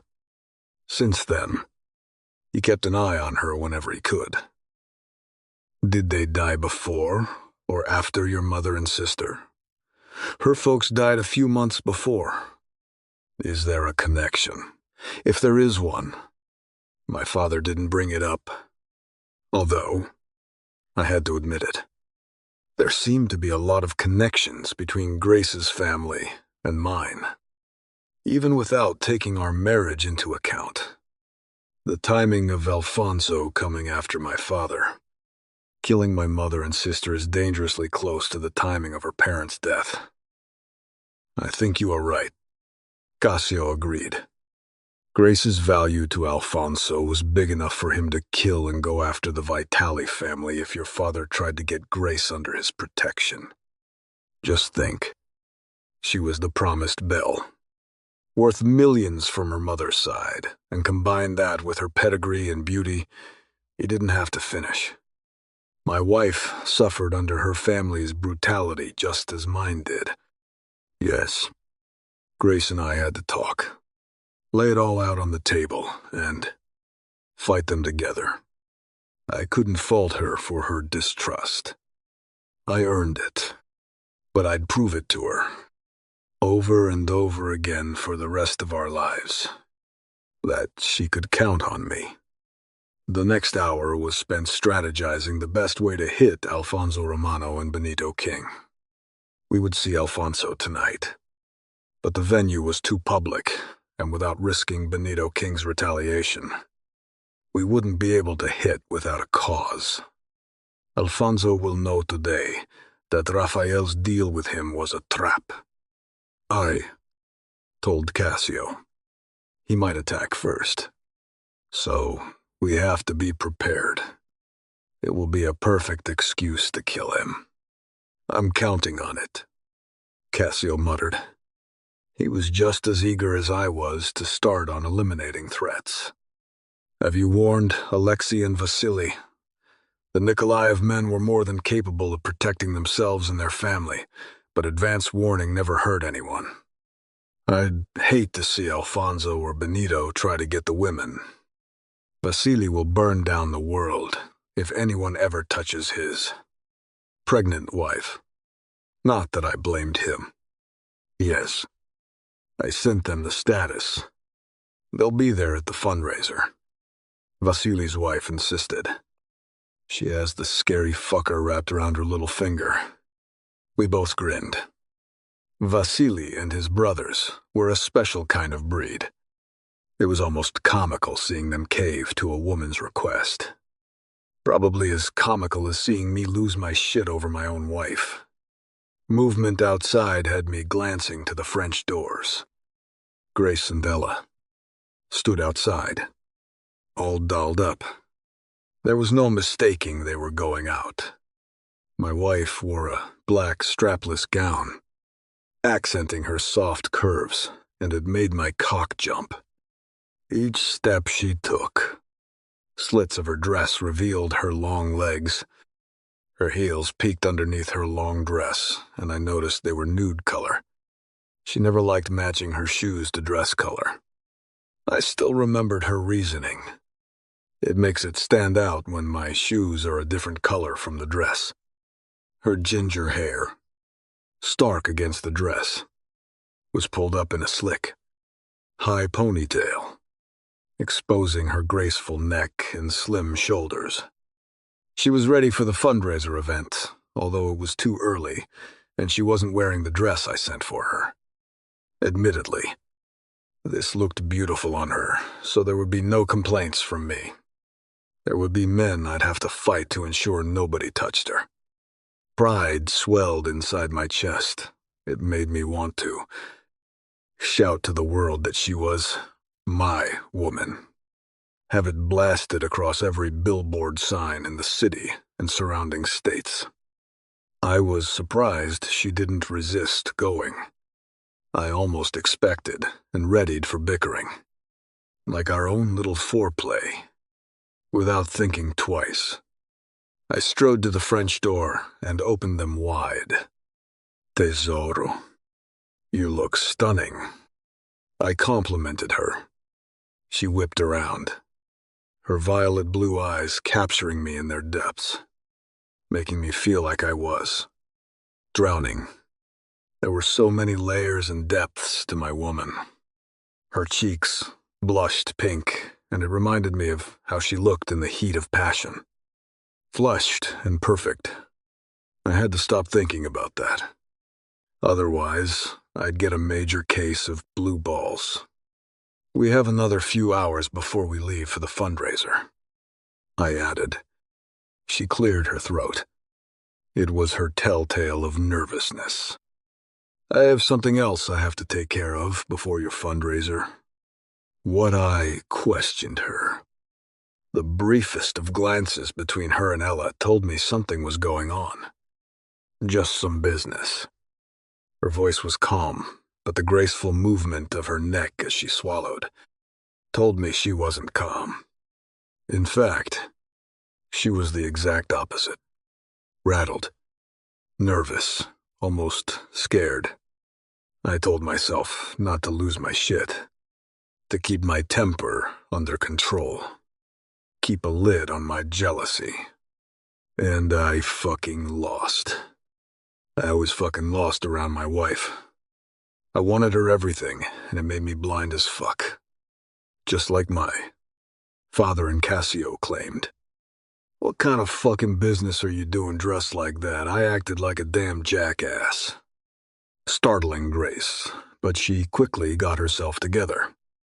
I didn't know you were back home, she answered in a soft voice, avoiding answering my question. Fuck. She could read a damn recipe of chopped livers in her soft voice, and I'd get a hard-on. I sure am. No. Where are you going? Out. For business. I gritted my teeth, hating the idea of any man seeing her dressed hot like this. Or even worse, touching her. What fucking business? Shouldn't you stay home with the baby? It pissed me off to think of her going anywhere without me. Besides, we are driving to the fundraiser together. Her delicate eyebrows frowned. Nonno is watching Matteo, and I'll meet you at the venue. I have to take care of something. Who are you going with? I hissed. Jealousy eating at me. She rolled, her eyes at me. Did you just... Yes. Luciano. Yes. I did. I just rolled my eyes at you. Annoyance on her face and her voice portrayed agitation. But there was something else there, too, that I couldn't decipher. As you can see, Ella and I are busy. We will meet you at your venue if we can. Text me the address. And now, go get a damn life. And stay the hell out of mine. I'm your husband. I spat out. Jesus. I wish you'd stop saying that. Like it will make me do whatever you want me to do. We are pretty much separated. She accented the word. On our way to an annulment. You know the definition of annulment. Marriage never happened. So please, for the love of God, stop saying you are my husband. She turned her back to leave when I grabbed her forearm, getting into her face. You can't go out looking like that, I growled low. You just said I looked stunning. What is your problem? Luciano, he said. Just because you dragged me back to get what you wanted, doesn't mean my life stops. I have things to take care of. So please don't make this more difficult. What things? The moment I asked, I could see on her face she regretted her words. Let go of me, Luciano. She tugged on her arm, trying to get the grip loosened. Her skin flushed, and there was a hint of panic in her eyes. Where, what? Where are you going? None of your business. One of my drivers will take you. No. Yes. No. Yes. End of discussion. Otherwise, you are going nowhere. I have had enough of her rebellion. I won't have anything happen to you while you are under my roof. She threw her head back and laughed, although there was no amusement in it.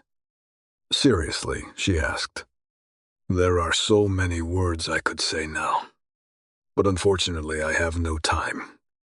Fine, I'll take your damn car. Luciano.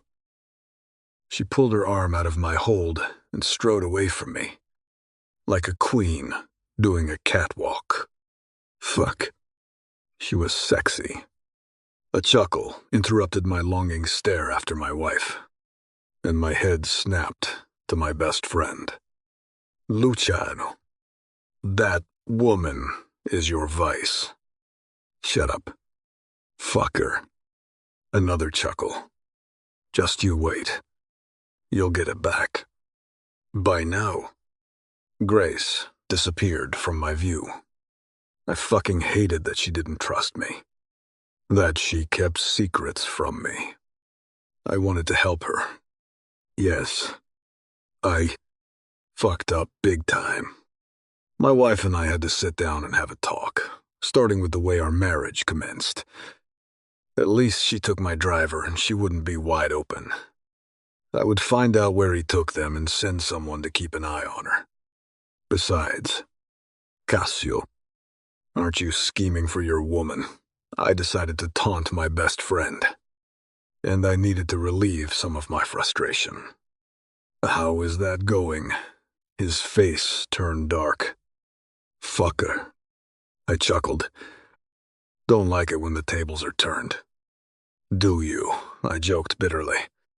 He flipped me a bird, but his expression was still dark. Anything I can do to help? I asked, sincerely hoping his life wouldn't become a major cluster like mine was. Thank you. But no, he muttered. You have enough on your plate. That might be true, but I'd like to see my best friend finally get the family he wanted. It was one thing all of us had in common. Thirst for a family. I was lucky with my parents and seeing the love they shared. I always knew eventually I'd want the same. My friends weren't as lucky. Cassio's and Luca's father killed their mother. Nico's mother was a major alcoholic. Alessio's father was a sick, perverted predator. Well, my offer stands, I told him. Any time. Anywhere. He nodded. Likewise, he offered. And no other words were needed. Cassio and I continued our plans. The fundraiser would start in 2 hours. Vasily would meet us there, along with his wife and Alexei. The latter used to work with Cassio and I. A damn good enforce. He could hunt down anyone, anywhere. When you hired Alexei, you knew without a doubt the hunted was dead. If only Alexei was still open for hire. The door of my office burst open, and Massimo ran in.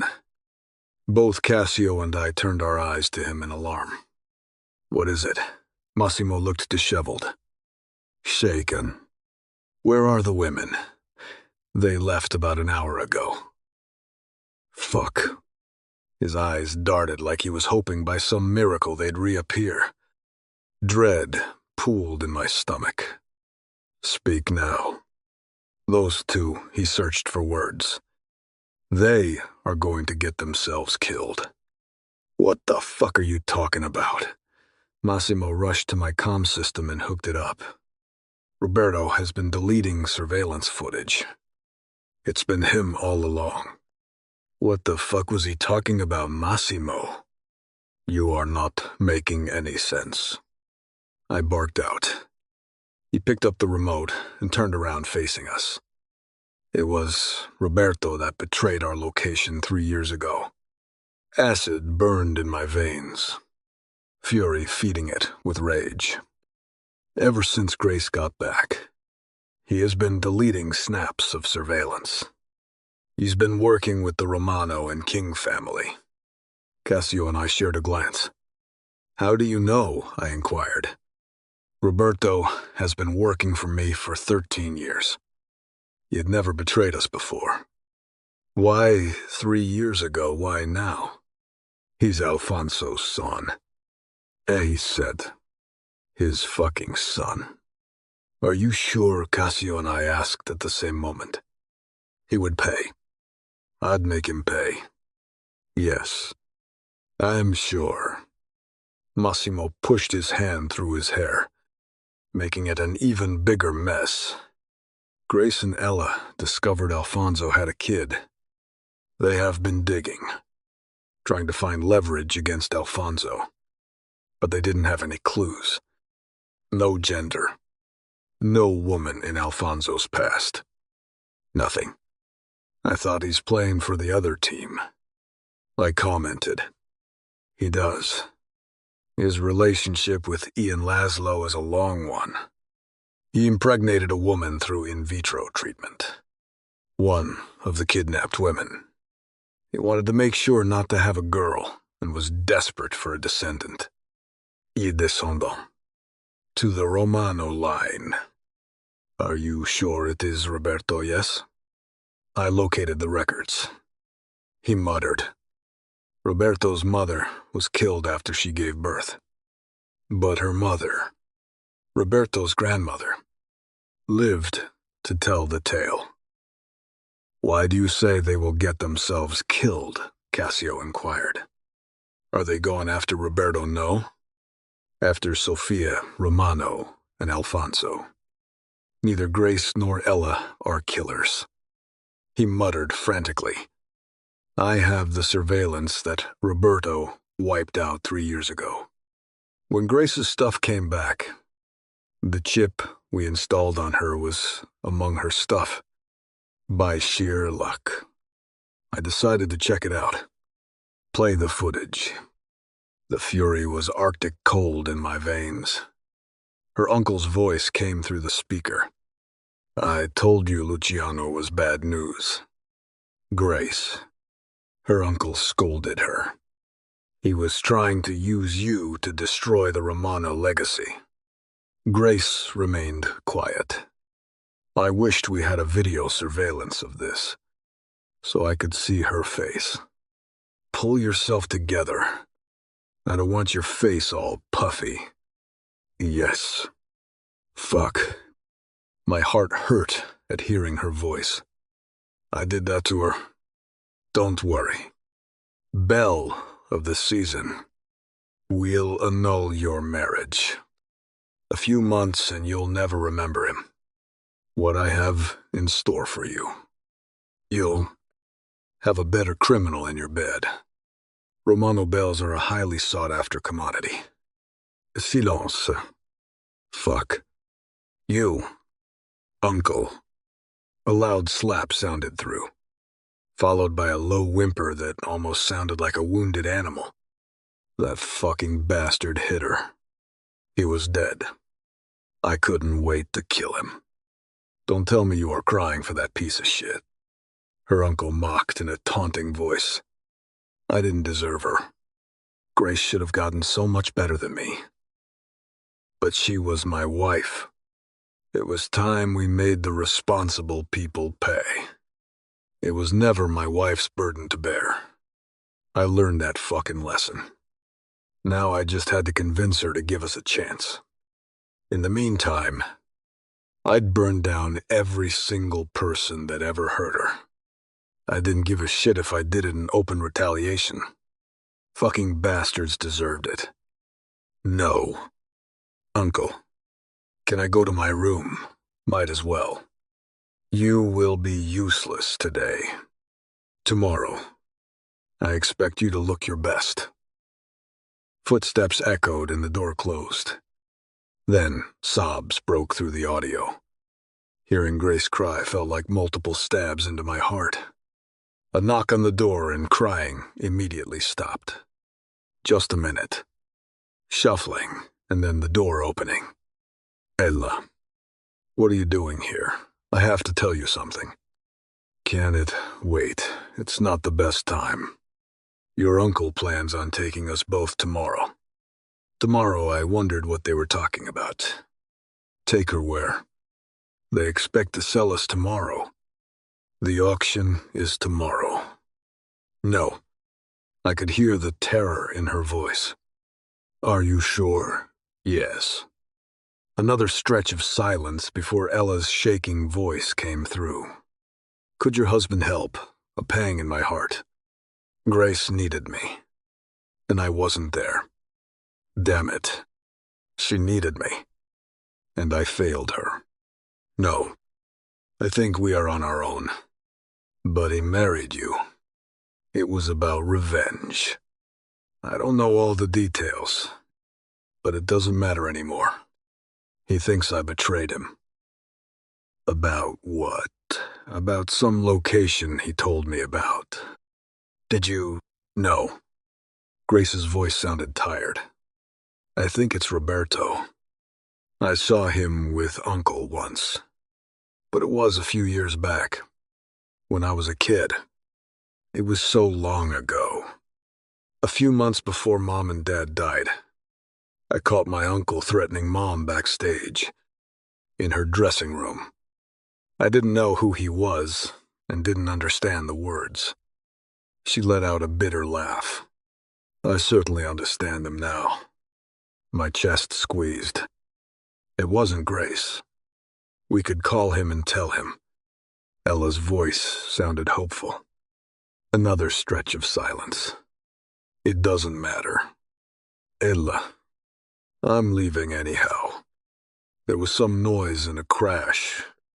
I shared a glance with Massimo. Are you sick? No. Oh my God. Grace. Are you? Retching sounds came through, followed by throwing up. Confusion hit me. Was she sick? Are you pregnant? I'm done. Ella. Grace's voice shook. I was the worst bastard. There. Was my confirmation that Matteo was mine. No wonder she hated my guts. She should. I wouldn't blame her if she killed me. I would let her. 2. I'm done being everyone's pawn. I'm leaving tonight. But your uncle will have me killed. One way or the other. He already controls my inheritance. And that's not enough for him. He's going to sell us. We have to run. Does Luciano know about the pregnancy? A bitter laugh came through the air. I was going to tell him at dinner. You could call him. I never want to see him again. As far as I'm concerned, they can all kill each other.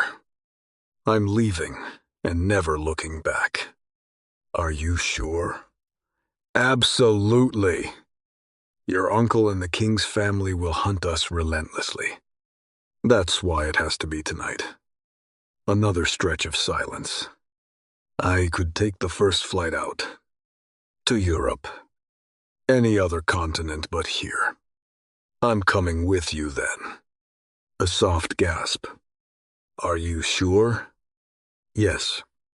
I am not okay with being sold to settle my parents' agreement, either. It will be easier if we are together. Ella. You'd have to leave it all behind. There isn't much to leave. Is there? Your whole life, phone. Clothes. Everything. Why do we have to leave our phones behind? I learned from my dear husband that burner phones are better. Harder to trace. Okay. Phones left behind. I need to get to my uncle's safe. He has some cash stashed in there. Do you know the code? I think so. Luciano had a passport with a fake name done for me. It is still in my purse. Won't he know if we travel under his fake passport? Yes. But my uncle won't. The moment we get to Europe, I'll ditch it, and we can make new identification. Do you have yours? Yeah. I've been going around with my fake passport for a week. You used that same contact of Luciano's I gave you, yes. Good. Then let's steal some of my cash and get the fuck away from everyone. Grace never betrayed me. Matteo was mine. I hurt my wife and could have cost my son his life. Fuck. Cassio muttered. Yes. Fuck. This next one is from 2 days ago and has a video along with audio. It was from Ella's room. I had surveillance installed throughout the house until I worked up on hacking their phones. I didn't bother checking it since I hacked into their phones.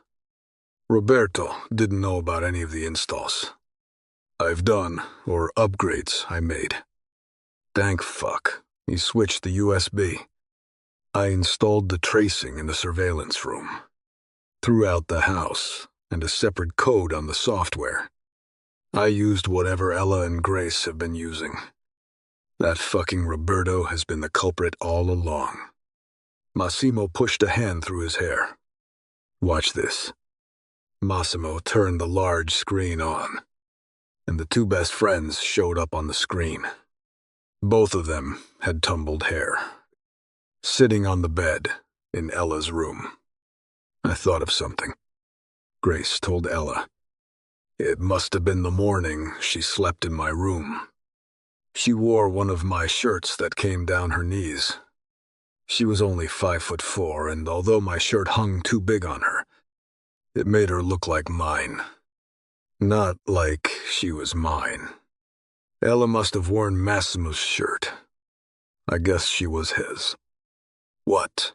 My grandmother usually holds her annual gala every year.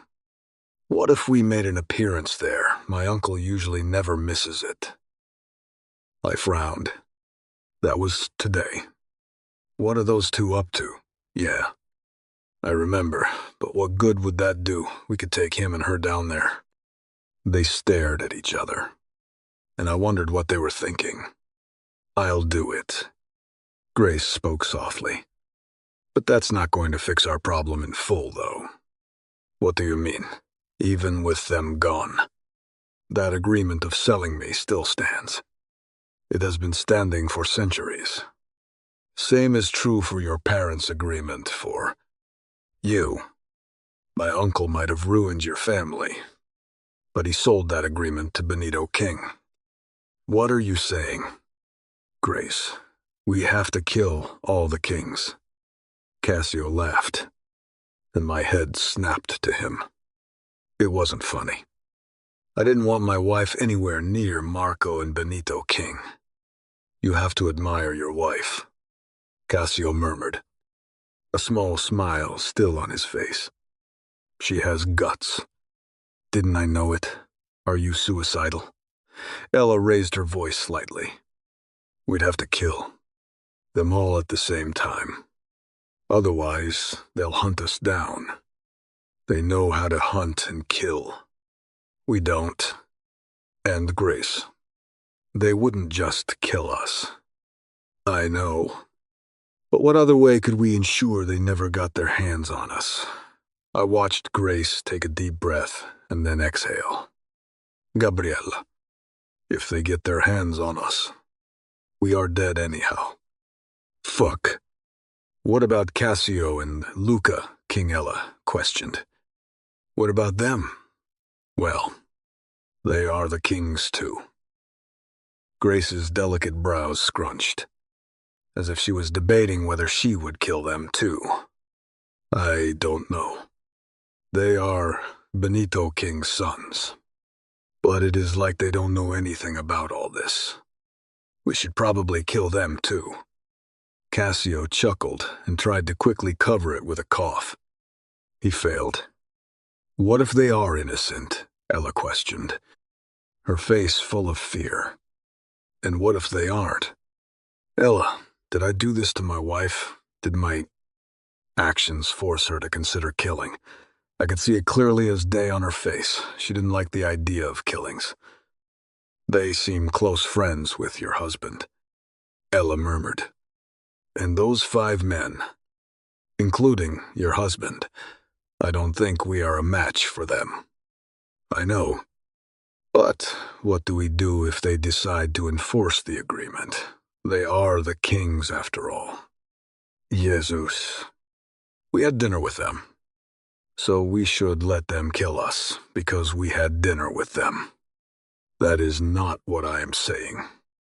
But maybe we should consider they might not be connected to their father. I mean, you grew up under your uncle and have no connection to him. Maybe they are similar. Fine. I'll give you this one. Can you hack into their communication and see what the deal is with them? I don't think we are a match for Cassio and Luca King anyhow. If their relationship with their father is similar to mine with my uncle, we'll let them live. Ella chuckled, although it was strained. I swear. Woman, you sound bloodthirsty, and we haven't killed a single person yet. There was one thing clear. These 2 bells would take shit from no mobster or any man for that matter. They would fight tooth and nail to keep their freedom and choice. Of course, they shouldn't have to fight for it. I don't really like the idea of killing anyone, but I really don't want to be sold to some criminal. I can tell, Ella told her. You are still trying to get over your current one. Ella thought my wife was still into me. All of a sudden, I liked my wife's friend very much. I am totally over the current one. Right. What does that mean? Why don't you just admit you are not over him? I am. No. You are not. Maybe your husband is not over you either. Now you are just talking stupid. He was never into me, so there is nothing for him to get over. Right. That's why he beat Ian like some madman in the middle of a nightclub. Why are we talking about him? We have this life and death situation over our heads, and we are debating whether Luciano is or isn't into me. When we are dead, do you really think, in the grand scheme of things, it will matter? So you think we won't get out of this alive? We'll damn well try. Gabriella. What the fuck is the matter? Well, I kind of want to get out of it alive. I like Massimo. Like a lot. I know you don't like him. I don't like Luciano for what he did to you. But I'm willing to give him a chance.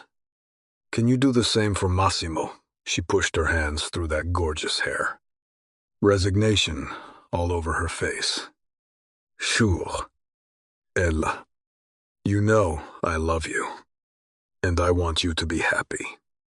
However, I'm not asking you to give Luciano a chance. Both of those assholes pointed their guns at me.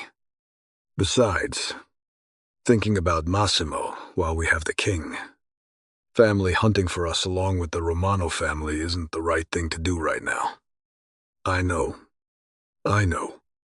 But I'm tired of running. And I just know it will be worse this time.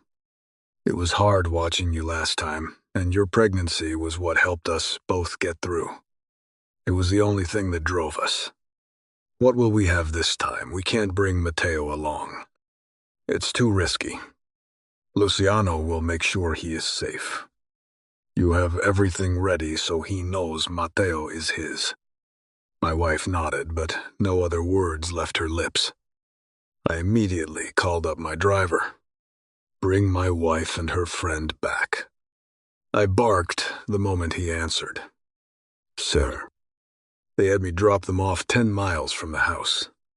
Fury at Grace's recklessness and stubbornness irked my nerves. I hung up without another word and turned to Massimo. Track their location. I might have sent her back into the Viper's Nest 3 years ago. But damn if I'd let her go back into it now. I'd like to interrupt with a 1-minute advertisement. You can fast forward through it if you wish. Match point.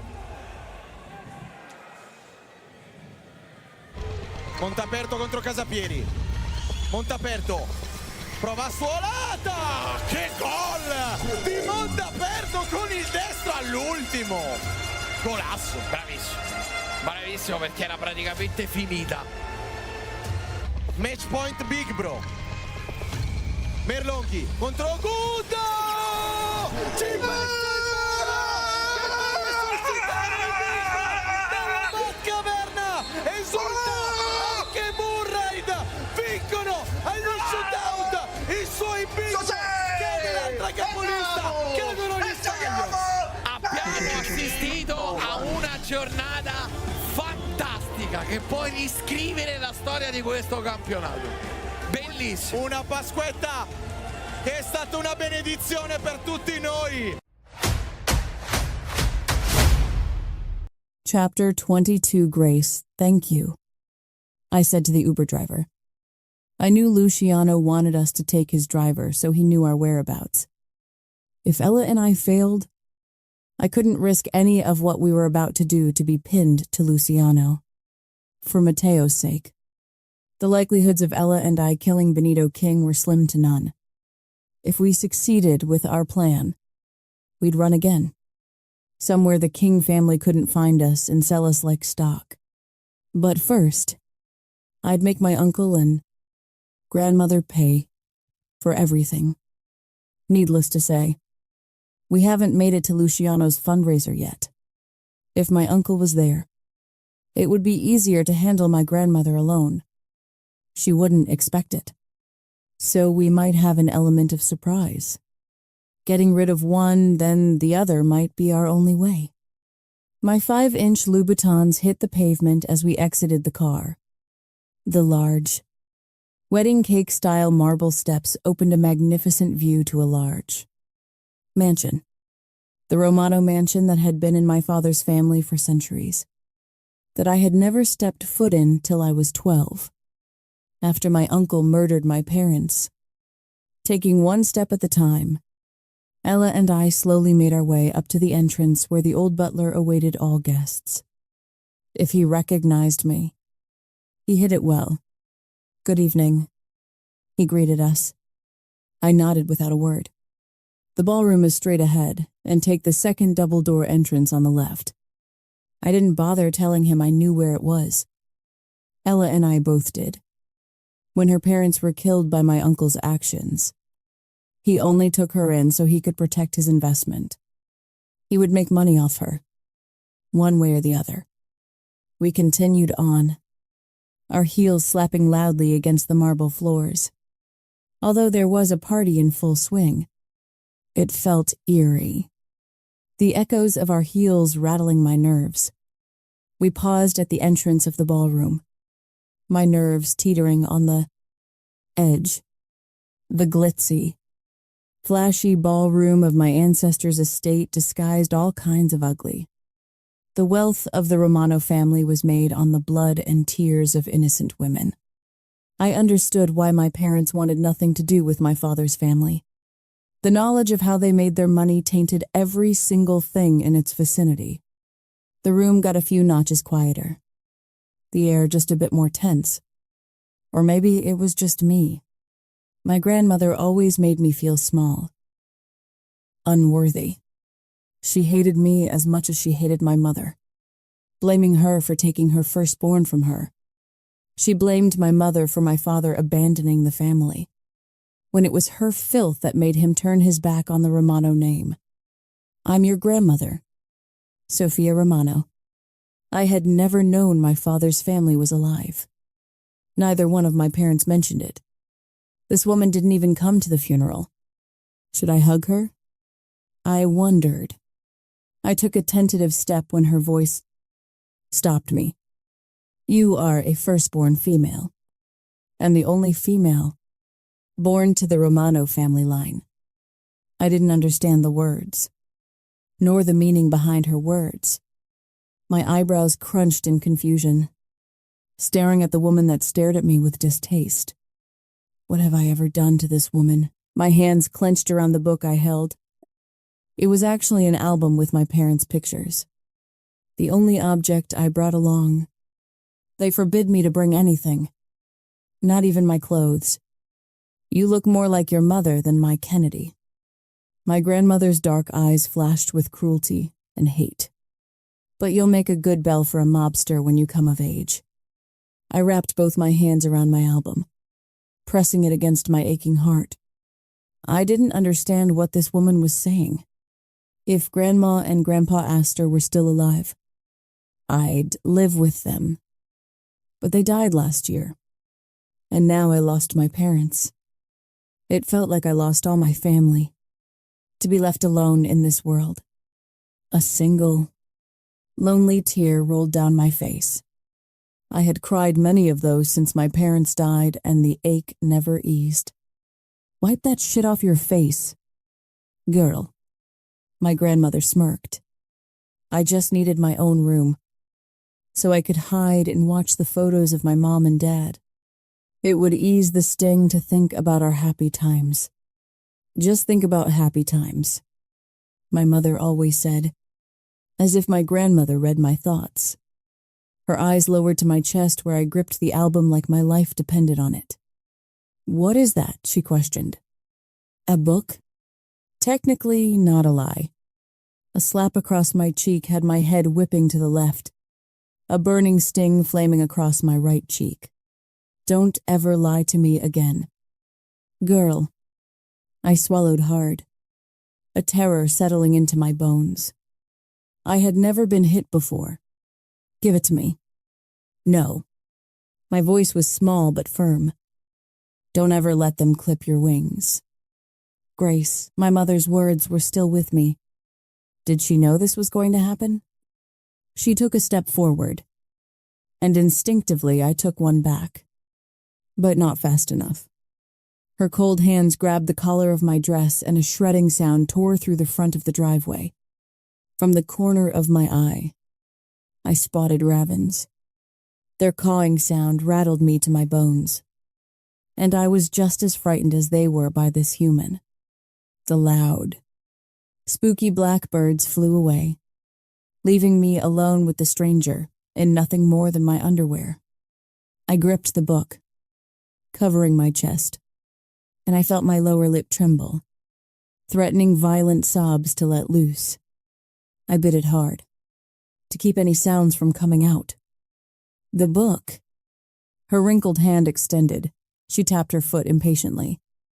No. Stubbornness was one of my weaknesses. It was something my mother and father always told me.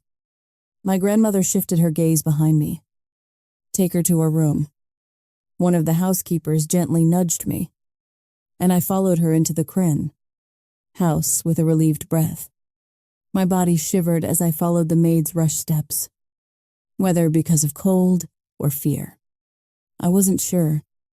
This place would never be home. I knew it the moment I stepped my foot through the door. 2 days later, I found my album burning in the fireplace, and along with it, every single happy piece of my childhood.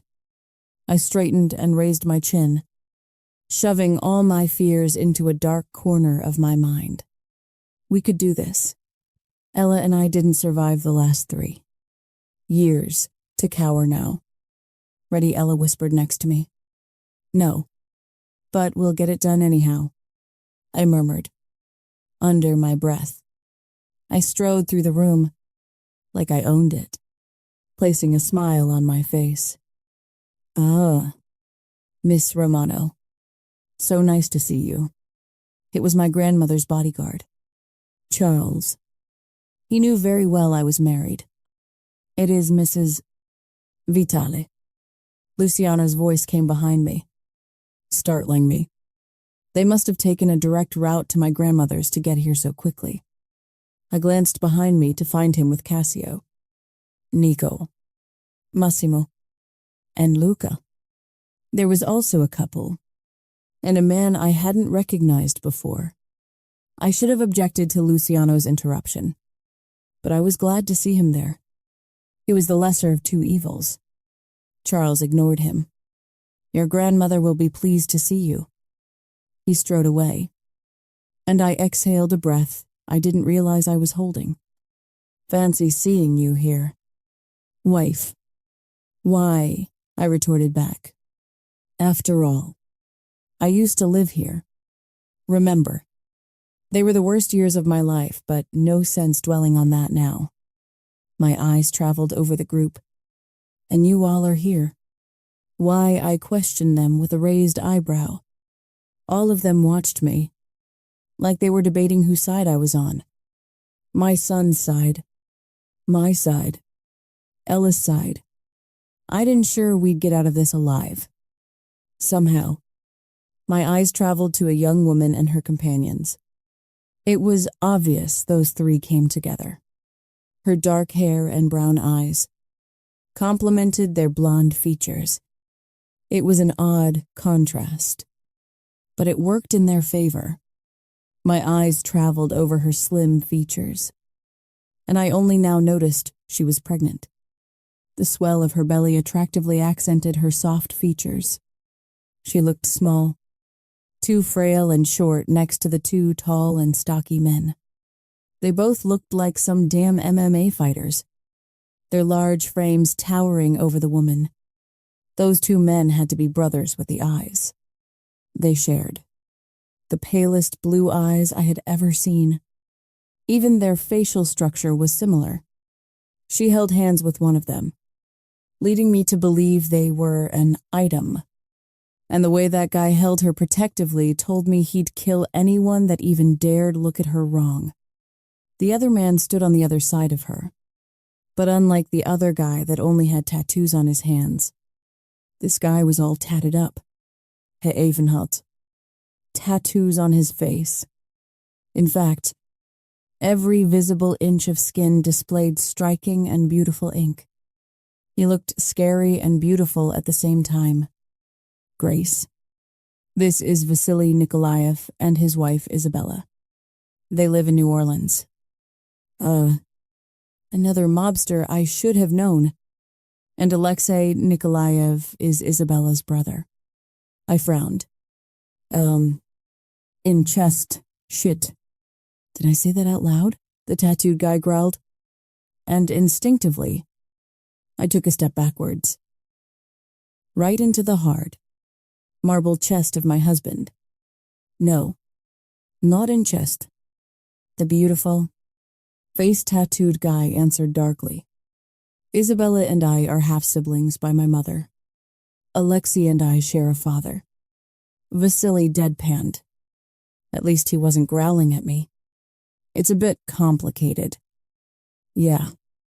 Family tends to be pretty damn complicated. I muttered. Alexei nodded, as if agreeing. I wondered what their story was. I bet they didn't have some historical agreement of selling their daughters, hanging over their necks. My eyes indulged.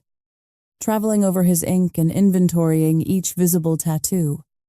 From the ones on his face, the ink peeking above his starched white dress shirt, down to his tattooed hands and knuckles. Fuck. He was beautiful.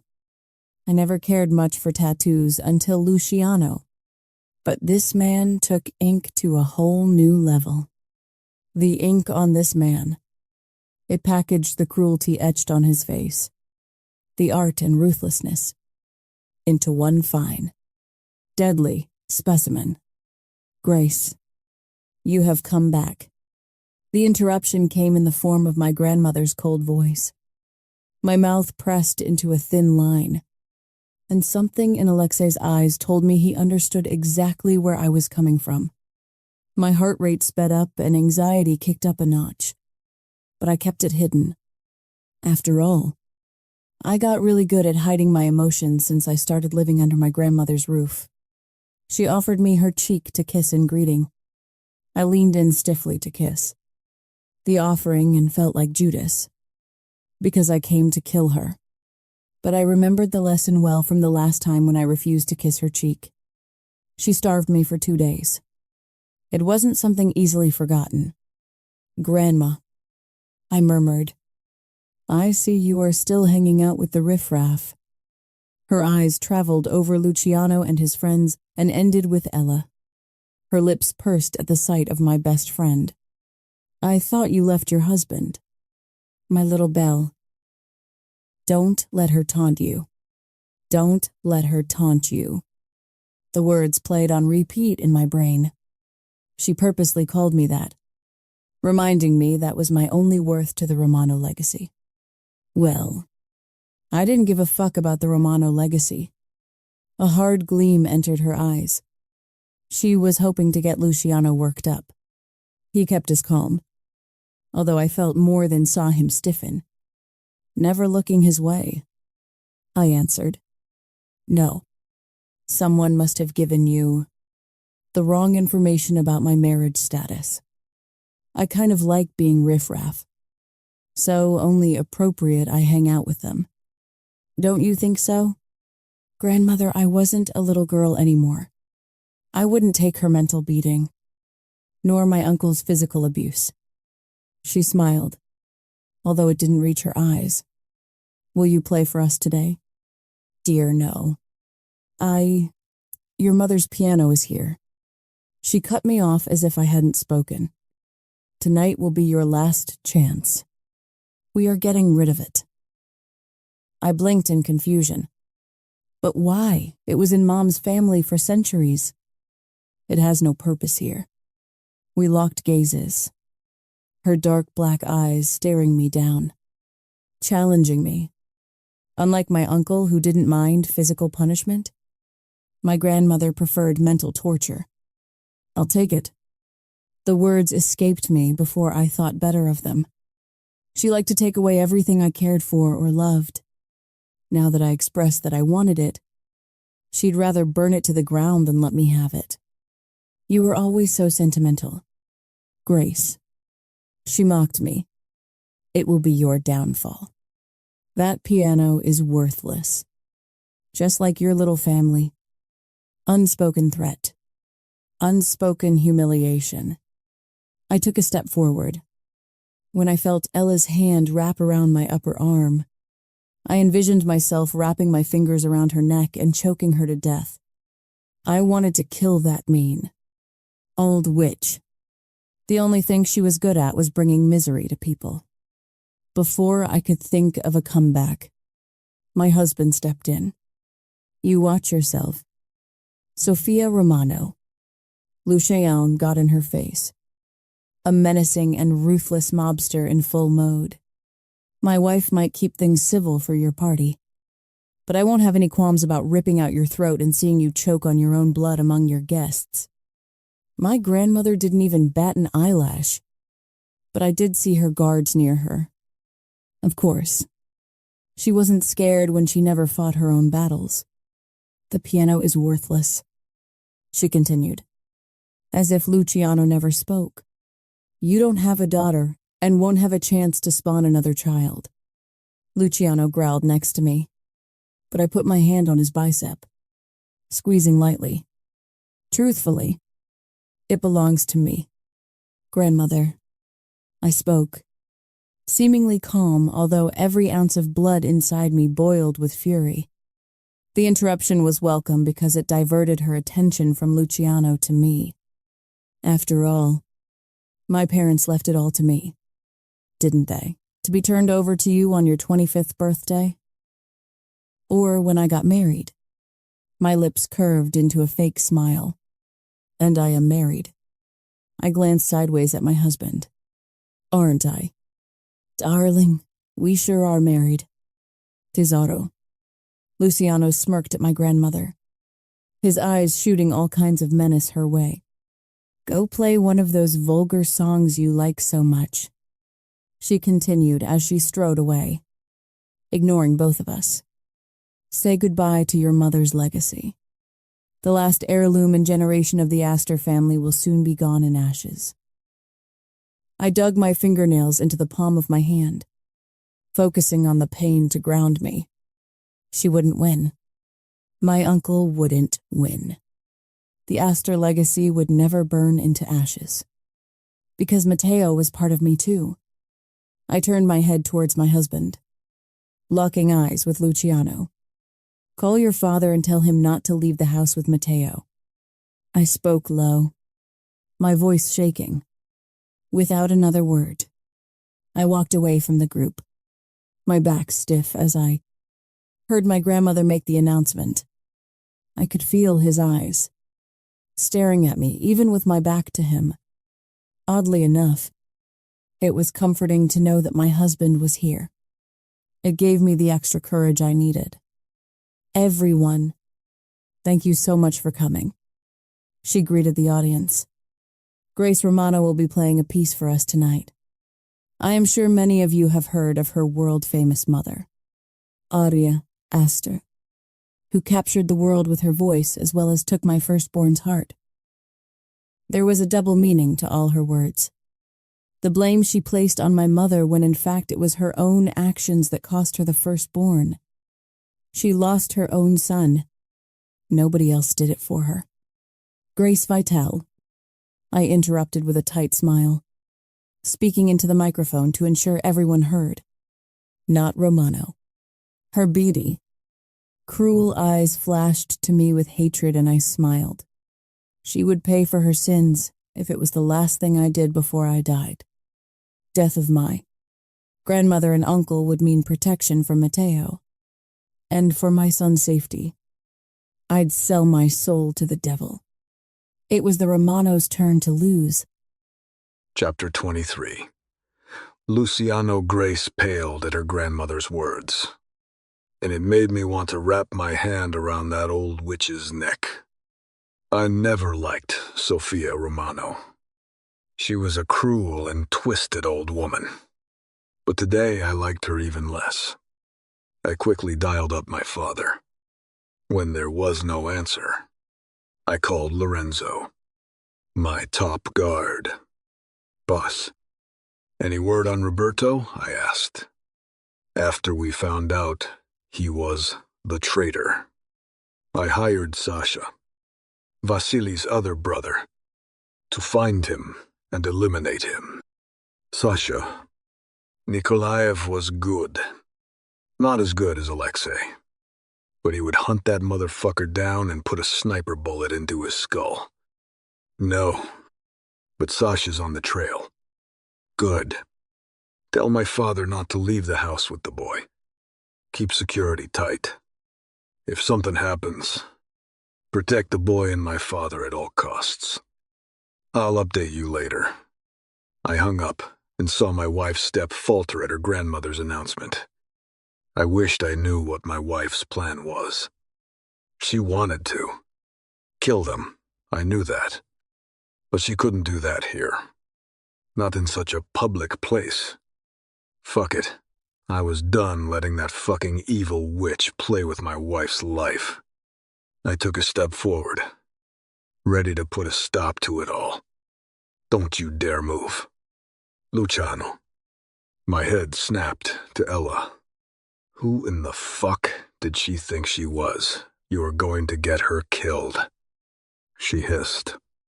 What the hell is going on here? I demanded in a low voice, keeping the anger from my expression. Just don't do anything. Not right now.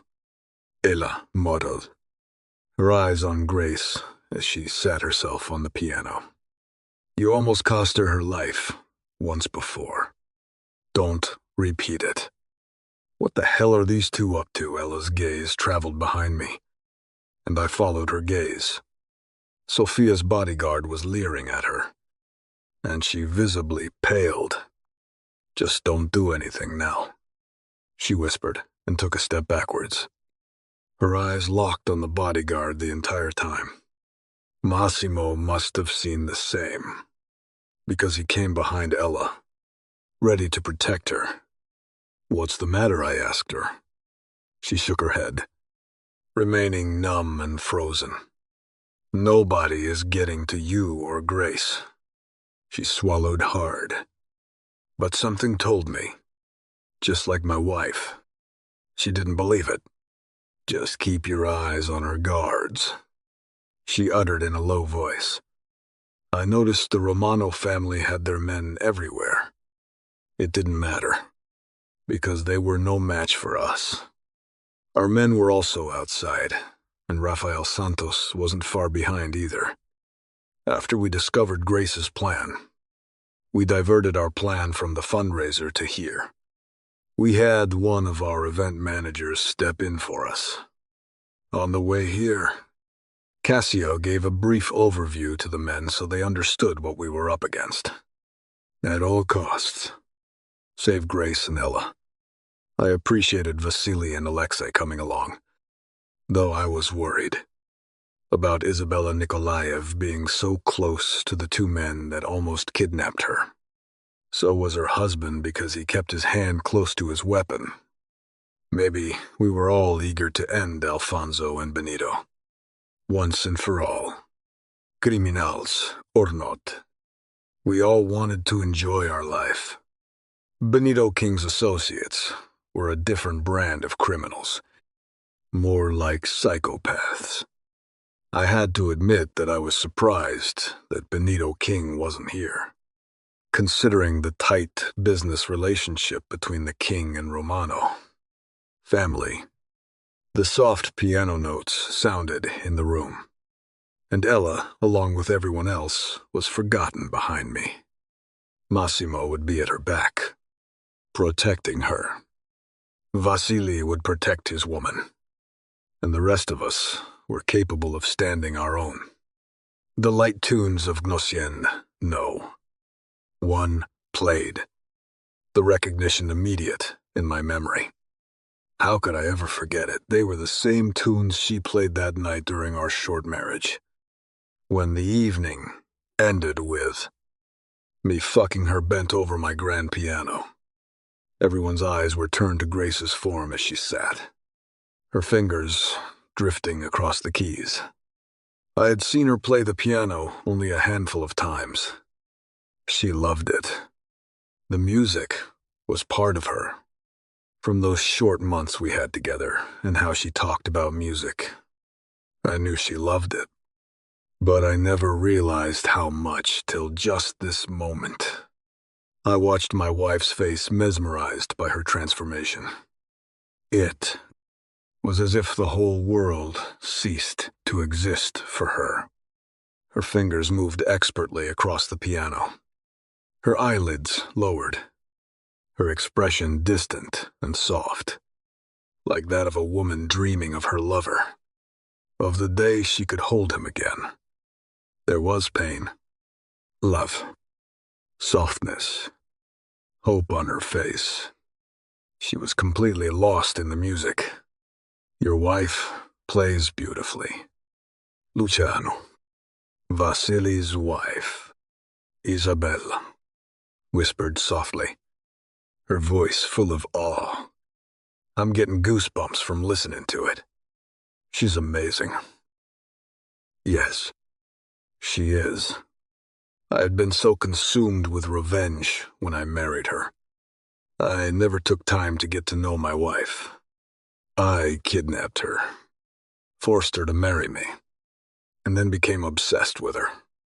It was a rocky start for us, but it was our start, and we'd have a future. Together. My eyes traveled to the audience. Isabella wasn't the only one transfixed and lost in the music. Every single pair of eyes were on my wife, soaking up the music, except for Sofia Romano. Hers were full of hate as she watched her granddaughter. Raphael said Alfonso never showed up to the fundraiser. Cassio's voice was quiet. He might be here. I nodded in acknowledgement. How did I never see that my wife and I were on the same side? Was I truly that blind when it came to my beautiful, strong wife? The hate and animosity between Grace and her grandmother seeped out of both of them. Even when my wife talked about her grandmother or uncle when we first got married, there was never any love or affection in her words. Revenge blinds you. So, my father's words vibrated through my blood, and never a truer statement was uttered. Grace's fingers gracefully moved across the keys of the piano. From the short, tense interaction between her and her grandmother, it was clear she loved that piano. I would get that piano for her, if it was the last thing I did in this life. The last tune of the song ended, and it was like watching Grace wake up from a dream. Her soft, dreamy expression disappeared and turned into a guarded expression. She met her grandmother's expression by tilting her chin up in a challenge. The young, gentle girl I picked up at the club almost 4 years ago was now gone. In its place stood a strong and resilient woman that would fight the world to protect those she loved. And whether she liked it or not, I would fight right alongside her. She was my family, my life, my everything. She might not need me anymore to survive, but I needed her. And Matteo. I have a son. From the moment the realization struck, it was hard to grasp the meaning of it all. I would spend the rest of my life making it up to my wife and son. My father was right. Grace was innocent all along. Her uncle stepped up from the side, entering her line of vision, and my wife's shoulders barely stiffened. But she held her own. That will be all from... I'm not done. Grace's eyes traveled between her grandmother and her uncle. Locking on her uncle, she remained seated. I could see on her grandmother's face she was furious. But Grace paid her no attention. All Grace's attention was on her uncle. The whole room was quiet. Not even breathing could be heard. This one should bring up memories. Uncle, she spoke softly, undertone of sarcasm in her tone. Remember how it started. Her fingers started dancing across the keyboard again. The tones from the piano vaguely familiar.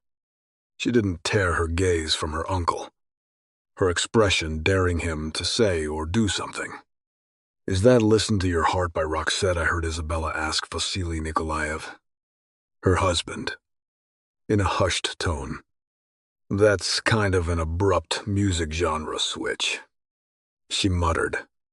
She was right. Now that she said it, I recognized it. But what was the meaning of it? Why was Grace watching her uncle with such defiance while he stared at her like he wanted to murder her? That was her parents' song, Ella whispered. It was the last song her mother performed before Alfonso had her parents killed. Shock vibrated through me, and I heard Isabella's soft gasp. I would kill her uncle with pleasure. He should have been a dead man a long time ago. I saw Alfonso step closer to my wife, and it took all within me not to. Reach for my gun. I didn't need to look to know my friends felt the same, but Alfonso Romano, while snaking around like a dirty lizard, didn't physically threaten.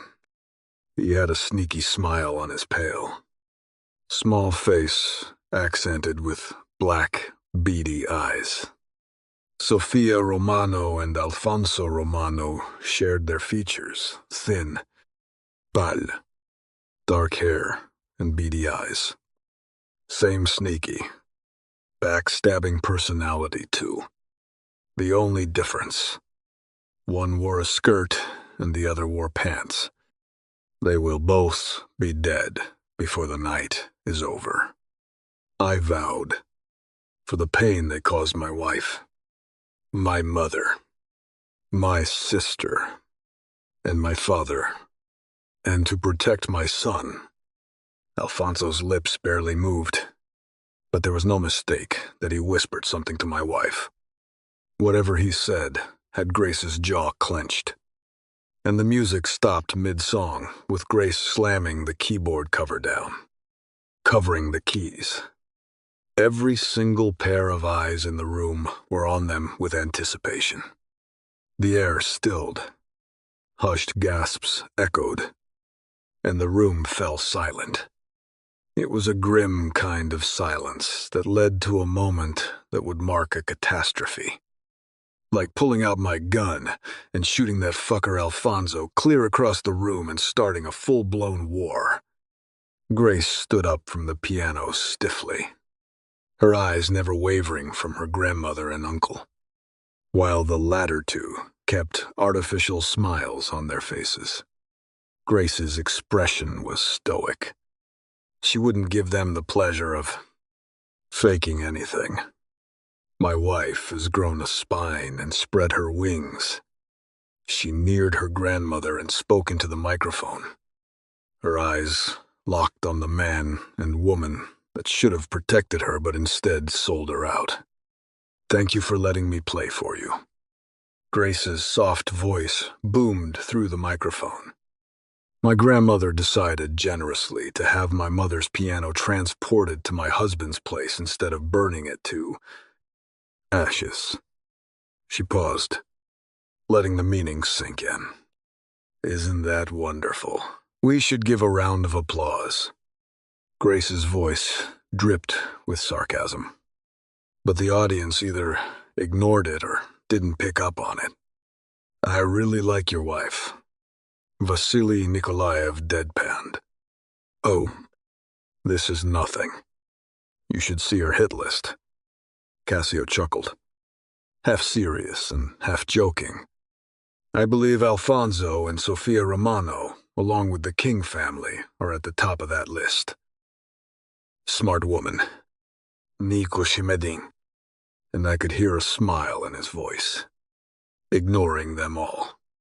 I watched Grace disappear behind the heavy, plush red curtains. What's back, turning to face Ella. I realized she was gone. Where is Ella? I questioned Massimo. God damn it. Massimo greeted. Why is it that those two always sneak away without being noticed? Probably because they got good at it. Alexei answered, unperturbed. Can you all split up? And keep an eye out. The Romanos better not touch one single hair on my wife's head. I'd tear them up limb to limb. Go find your wife, Cassio uttered. We got this. I rushed towards the curtain that Grace disappeared behind, but the room behind it was empty. A large backstage had a single wooden chair placed by the window, and nothing else. I rushed across the wooden floors towards the single door. They had to go through it. There was no other way out, either through this door or back through the ballroom. The door took me to the back of the hallway, the marble back stairs leading to the staff area. The waiting staff was busy going back and forth. not paying attention to the fact they had a stranger hanging out in this area. It told me it probably happened often, while the front of the house shone. The servants' area was darker, with lifeless colors. It reflected Romano's disregard for those lesser than themselves. At our house, we often spent time in the kitchen, along with our staff. They were pretty much part of our family. The sounds of the staff working bounced off the bare walls. The sound traveling both ways. An older woman, with wrinkles and pain etched on her face, passed by me for the second time. She threw me a curious glance but said nothing. Years of training and fear. Y presumed. Did you see Grace? The Romano niece. Pass by here? I asked her. Recognition flashed in her eyes, and her eyes darted around us, as if she wanted to ensure nobody was around. They went to the back gardens and through the maze. Thank you. I can't find a sign of them. Massimo's voice reached behind me, and the woman paled. You have nothing to fear from us, I assured her. If you want to leave this place, we can help. She nodded her acknowledgement. Help Miss Grace first. Miss Ella, too. They don't deserve what Mrs. Romano has in store for them. I intended to. Both Massimo and I rushed through the back door, while Massimo sent a quick message that the ladies were somewhere in the back garden. The second we stepped outside, I spotted the maze and ran towards it. I wore a tuxedo, but I always combined every outfit with combat-style shoes that would allow me to run. I never depended on my men to protect me. We protected each other. The green bush of the entrance into the maze was empty, but a shred of black material hung ripped on one of the branches. They took her this way. Up close, the hedgerows are roughly 8 feet tall. A perfect, manicured green maze with the lingering scent of the last days of the summer. The maze would be my path to my prize. My wife. I would find her, protect her, and cherish her with my last dying breath. On the second turn, both Massimo and I came to a halt. Alfonso Romano waited for us with 10 guards at the second turn into the maze. That piece of shit was expecting us. His gun raised. He pointed at us, and his men mimicked the movement. Fucking coward, always hiding behind his men. Not a step further. Vitale, he spat out, or your wife will get a bullet into that pretty skull of hers. You lay a finger on her. I gritted. And there is nowhere on this earth you can hide. I'll burn this world down till I get my hands on you and kill you. You fucking piece of shit. His beady gaze glanced at his men to ensure they were still there. Yes. You piece of shit. Better pray they don't leave you. He was a dead man. It was only a matter of time. Massimo and I both had our guns trained on Alfonso and his men. 11 against 2, I had worse odds before. I would pull through, if only to save my wife. A gun echoed in the distance, and a woman's scream pierced through the night. Without another delay, both of us drew guns simultaneously and started shooting. Chapter 24, Grace. Fear rattled my bones. I had never felt so scared before. Not when my parents died. Not when my husband pointed the gun to my head. Not when Ella and I ran away in the dead of the night with nothing but the clothes on our back. Fake passports. And $10,000 in cash. These men, my grandmother planned to hand us over to, would not be kind to Ella and I. They waited 4 long years for us, stalking their anger and thirst for vengeance. A shiver ran down my spine with fear of their plans. I had no doubt their plans for us were to inflict pain. Heat, beat, brand, rape, death would be more merciful than this. Get a move on. Puttanas. One of the guards snapped as he shoved both Ella and I forward. My grandmother's laugh chilled me to the bone. Don't mind him. Girls, she chatted, in her raspy voice. Result of years of smoking. Marco King is eager to have you. Grace. And Ella should fetch a nice price too. Luciano Vitali will destroy you. Ella, he said. You nor Marco King were able to find us. Grace's husband did. He will find her and kill. Her threats were cut off by a slap on her face and a mocking laughter. I wrapped my arm around her waist, pulling her closer to me. That wasn't necessary. I scolded my grandmother. I'd think you would want us to look our best for your human auction. Move faster. One of the guards barked. I didn't bother looking behind me to see who it was. It didn't really matter. We started walking, or risked one of us getting another slap. I snaked my free hand under the slit of my dress to reach for the gun I tucked under there. Ella hid my movement with her body. Every inch and each second ticked loud in my ears, bringing us closer to the doom. Suddenly, without a warning, I halted my step, Ella following my lead. I whipped around and met my grandmother's gaze head-on.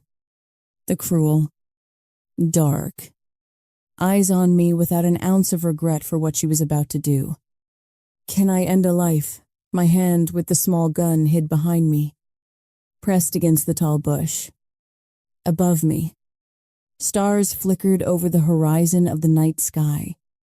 The moon shone over the dark sky, giving me a clear view of what I had to do. She took 2 steps towards me.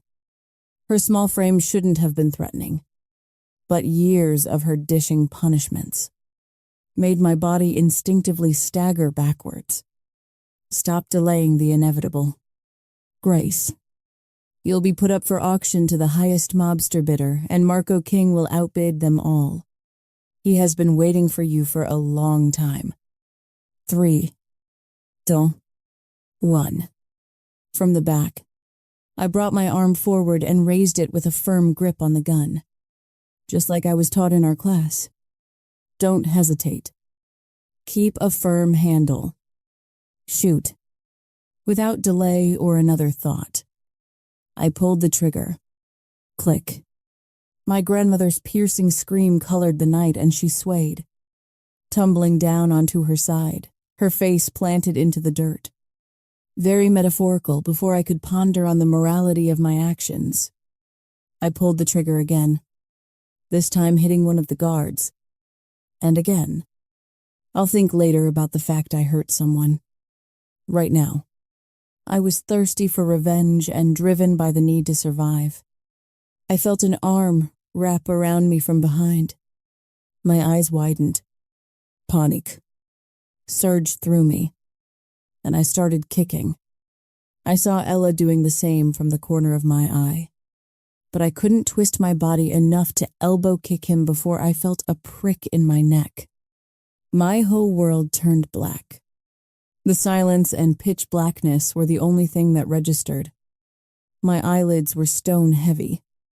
I kept them shut, focusing on my breathing and listening for any other noise I could possibly zero in on. I felt weak, like I had been run over by a car. The fog in my brain started clearing, and I heard a small whimper, like a one from a wounded animal. Is someone crying? And then sounds of the waves crashing against the shore. Why did it smell different than our little villa? I couldn't hear any Italian words carrying on the breeze like I usually could. The smell of the sea was vaguely familiar, but I couldn't place it. It wasn't Italy. I kept my eyes shut too long. My brain and thoughts distorted. What was? The last thing I remembered, the haze in my head made it hard to recall the events before I went to sleep. Finally mustering enough strength, I forced myself to peel my eyelids open. The second I did, a severe headache shot through my temples. Through a blanketed, cloudy haze, my vision slowly cleared. Darkness clouded my sight and waves of nausea hit me. I closed my eyes, focused on my breathing and forced down the bile in my throat back. Concentrate on your surroundings. The facts. Peeling my eyes open again. A glimmer of the moonlight peeking through the small window highlighted the outline of the room. I focused on the moonshine, waiting for my brain to clear the fog sloshing through my thinking process. Every corner of the room was enveloped in darkness, the moonlight unable to reach them. The room was warm, too warm, and a metallic smell invaded my nostrils. A small part of me recognized it, but my brain was too, slow to register it. Blood. Squeezing my eyes shut, I forced myself to remember how I got here. Anything from before. Ella and I left the house. Luciano arguing with me about my outfit. Cassio was there too. They both wore tuxedos. The gala. We went to my grandmother's fundraiser. I played the piano and my uncle showed up. He threatened to have Roberto blow up Luciano's mansion with his father in it unless I went with him and Grandma quietly. He didn't mention Matteo, but my grandmother hinted to my little family. They knew about Matteo. I had no choice but to go with him or risk Matteo and his grandfather being killed.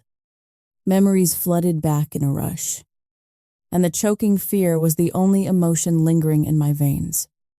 Ella and I were hustled through the maze. I pulled the trigger on my grandmother. I killed her. I hope so. Man's hands around my throat, against my mouth. Sharp prick into my neck. The pain. Ella's screams. We were trapped, like a moth against the blinding light. Except this light would kill us. Ella and I have been living on borrowed time. Hushed murmurs penetrated my brain. I tried to move, but my body felt too heavy, like I had been drugged. My heart thundered painfully. My skin felt clammy and cold. My head pounded. Soft murmur and a whimper. A painful grunt escaped my lips, and I twisted my neck in the direction of the soft voices. Grace. A soft whisper. Gabriella. I blinked back my tears and forced myself to keep my racing heart together. She is alive. Frantically, I searched out for the familiar face. I could hear her, but couldn't see her. I scanned the darkness, and that's when I spotted her. Ella's small body slumped in the corner, her arms around her knees, her face pale and cheek bruised with long, messy blonde hair surrounding it. My chest squeezed. Ella was here. She was still breathing. Although, right now, I wished both of us were dead. What awaited us was worse than death. I squeezed my eyes shut again. My body tired. Maybe this is a nightmare. Grace, please wake up. A whimpered voice. I forced my eyelids open and found Ella's honey gaze on me. We had to be strong. Oh my gosh, she cried softly. I was so scared. You've been out for so long. I opened my mouth to comfort her, but my throat was so dry. No words came out. Here, take a drink. She crawled over to me, twisted and reached out to a single table in this prison of ours. Bringing a glass of water to my lips, she whispered, "Open your mouth." I did as she requested and sipped down some water. Where are we? I rasped the question. Benito King's men got us. Do you remember I closed my eyes again? Yes. I remembered but wished I didn't. We were so stupid. Made ourselves wide open for my family's taking. My temples pounded so hard, making this headache unbearable. At least my grandmother was dead. Too bad we didn't kill my uncle too. But he stayed behind when we pushed through the maze. I heard them say that your uncle is dead. She whispered as if she heard my thoughts. Luciano killed him. Relief. My uncle was dead and my husband finally got his revenge. And hopefully, my aim was deadly when I shot my grandmother. If only Ella and I didn't have to pay with our own lives. More water. Please, I asked. I took another gulp. And then another. Finally, I sat up, ignoring my pounding headache. Slowly, the events that led us here cleared through my brain. Ella and I in the maze with my grandmother. Me shooting her. The guard attacking. There were too many of them. Where are we? I asked again. I don't know. Ella had an expression of fear. One of the men put a needle into your neck. You lost consciousness. But we didn't spend a lot of time in the car. I think we are still close to New York. I glanced around me. I had to find a way out of here. We would not spend the rest of our lives under any mobster's thumb or as his income. We were in a closed room, a metal door locking us in. One single window. It was the only weakness in this room. My gaze slowly shifted back to Ella, and as we stared at each other, I could only see them in my mind. My husband, my son. I had to see them again. Life couldn't be so cruel to end us this way. Could we escape through the window? Ella's honey-colored eyes lowered, and I followed her gaze. They stripped me down to my underwear and bra. My head snapped to Ella, and I just now noticed she was stripped down to her undergarments too. Besides, we are really high up, she muttered. All the years and Benito King's men had finally gotten their dirty paws. On us. Benito, just like my uncle, represented all that was evil. To me, he was the face of evil. He'd sell his soul to the devil, as long as he got what he wanted. These men didn't care who they hurt in the process. How many women had these men hurt? How many daughters had they killed? The screams and cries echoed through the hollow hallway, and both of us instantly tensed. My gaze shot to the locked door. Watching it and praying it remained shut. A shiver ran through me. Whether from the cold or the terror I could hear in those high-pitched screams, I didn't know. I pulled Ella up next to me and we both cuddled up. Sharing body heat? How long was I out for? I whispered my question. A whole day. Have screams. I couldn't finish my question. Yes. From the moment we arrived. Ella looked weak and tired. I didn't want both of us to sleep. In case she swallowed. In case someone came. I nodded. It was what we did those first few months when we roamed Europe all alone. We never slept at the same time, so we wouldn't make ourselves vulnerable. Try to get some sleep now, I whispered, pulling her arm around my waist and welcoming the extra heat. You need the rest. She laid her head onto my lap and I sat like a statue, staring out the small window. A glimpse of the freedom so close but so far away. I wasn't. Beyond crawling through it and running down the street in my underwear. If I had to choose between that or being sold, I'd pick the former. Ella's eyes shut and her breathing evened within 5 minutes. I waited, listening to her breathing while I stared at the dirty concrete walls, then the dirty ground. It was all dirty, like this whole transaction that my family participated in. My parents were dead because they tried to protect me. They refused to. Hand over their daughter as some kind of fucked up sacrifice to the mobster gods. I had never been bloodthirsty. But now, I wanted to kill them all. I killed a human being. How did someone move on from that? It stained your soul, whether you wanted it or not. It was the main reason why I only stuck to laundering money during our time in Europe. That was bad enough. But now I added killing to my repertoire. It felt like the walls were closing in on me, making it hard to breathe. I didn't want to die. I knew that for certain. Ella and I were thrown into this whole mess, not of our own choosing. We shouldn't have to pay the ultimate sacrifice. We have to survive somehow. We ran away once. By sheer luck, we escaped unscathed. It would be a miracle to get lucky again. My throat choked with the knowledge I wouldn't see my son grow up, or Luciano age. I turned my gaze out the small window, the only illusion of freedom, and stared out at the full moon. The chill in the air made the room smell moldy, but I ignored it. Instead, I focused on the bright moon and the sounds of the night echoing throughout.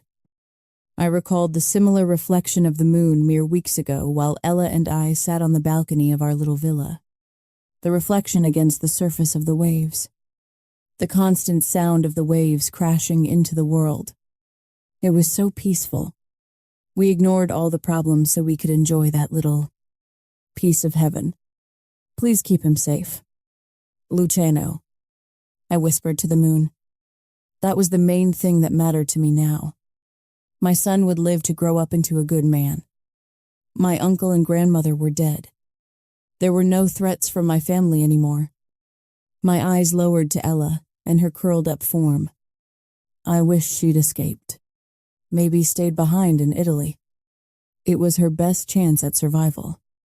We both knew the moment we stepped foot in the U, as it was only a matter of time before the Romano family or the Kings got their hands on us. As Ella slept, the only company left were my memories. I refused to think about the bad before we faced the horrors.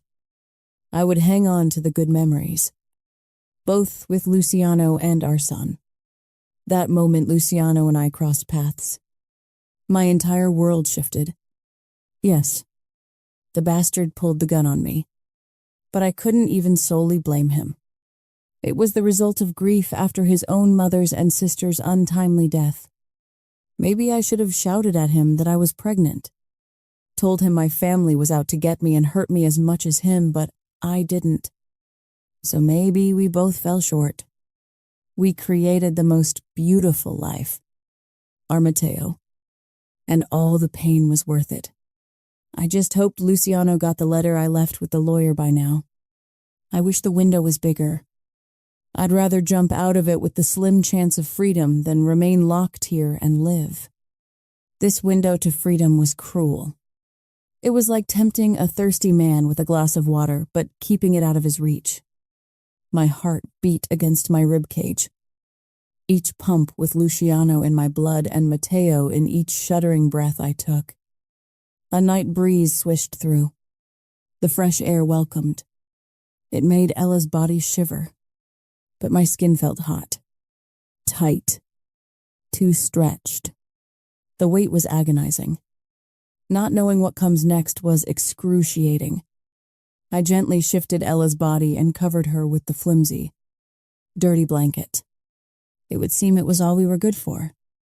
In 2 quick strides, I was at the window and the vast horizon stretched. And that's when I saw it. The familiar scene. Grandfather Astor's tower. That's where we were. I hadn't been back here since my parents were killed. But I'd recognize it anywhere. How did we end up here of all places? The cries of women traveled up the house. And I hated the fact that my grandfather's home had been turned into something so vile. But it could play in our favor. I knew this house inside out and every single inch of the 10-acre beach property. The secret passage. It was our ticket out. If we can get out of this room, I could get Ella and me to the secret passage and we'd run. My heart thundered in hope and excitement. I debated whether I should wake up Ella and tell her about it, but then decided against it. Just in case the walls had ears. As if on Quay. The door of our prison cracked open. Welcome, my lovely ladies. A man with pitch-black hair and dark, soulless eyes entered the room, along with a woman and 3 guards. I glared at all of them as I quickly strode to Ella and sheltered her with my body. Fuck you. I spat at him. This is the shittiest welcome I have ever seen. He chuckled, like I just gave him a compliment. And who in the hell are you? I had a suspicion, but needed to be sure. I'm Benito King. My darling. He beamed with pride.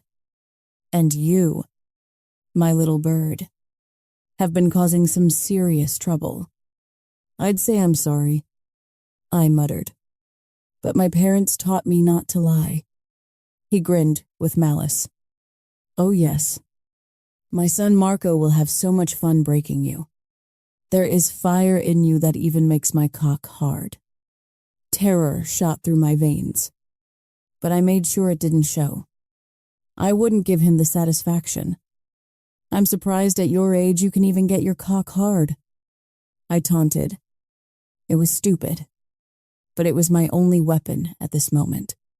His cheeks colored red in ugly blotches. Good. I pissed him off.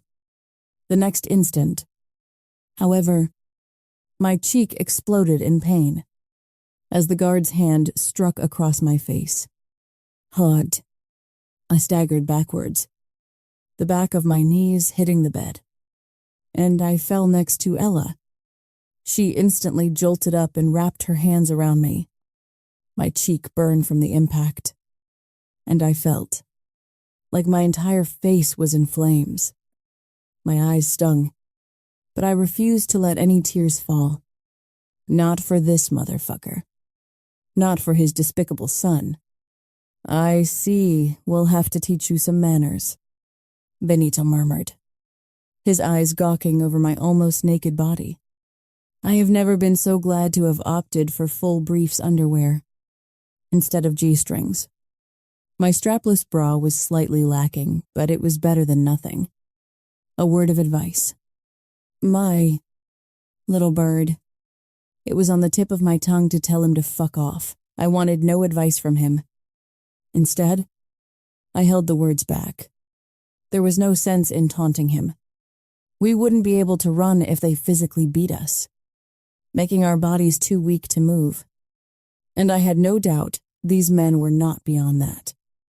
You are slightly damaged goods now. Both you and your friend here. I sensed Ella's distress without sparing her a glance. Behave. And maybe you'll get at least some pleasure from this whole ordeal. My body shivered in disgust. Ella stood behind me, her whole posture rigid. She was scared, and so was I. But both of us kept our composure. We had years of practice. What do you want?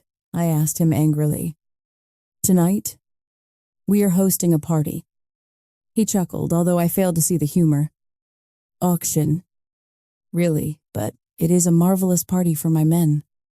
I wanted to spit into his evil face. You two will be ushered to bathe. He wrinkled his nose as if disgusted at our state of appearance. To prepare you for the auction that starts in 3 hours. Make yourself presentable. Clothes will be brought in for you and your friend. What's the point of making us presentable? I questioned. If you are only going to humiliate us. Because if Marco is unwilling to marry you, you will become his whore to do as he pleases. He smirked, a menacing smile on his face. It is in your best interest to look your best so that he will marry you. What? But I'm already married. We have a way to fix that. I swallowed hard. What did that mean? I was scared to ask, but I did it anyway. How my voice was breathless. Every inch of my insides shaking with fear for Luciano. Divorce. My little bird. Well, more like annulment, he drawled. After all, I heard you and your husband are on your way to annul your little fling anyhow. Or we'll just kill him. Annulment it is. I thought with my heart wrenching. I needed my husband alive to care and protect Mateo. Without another word, he turned around and left us with the woman and guards. The heavy silence enveloped the room. The meaning of his words, a conviction that was written in my stars the moment I was born. Oh my God. Ella whimpered under her breath. But the room was so eerily quiet, the guards and woman could clearly hear it. It will be okay, I told her.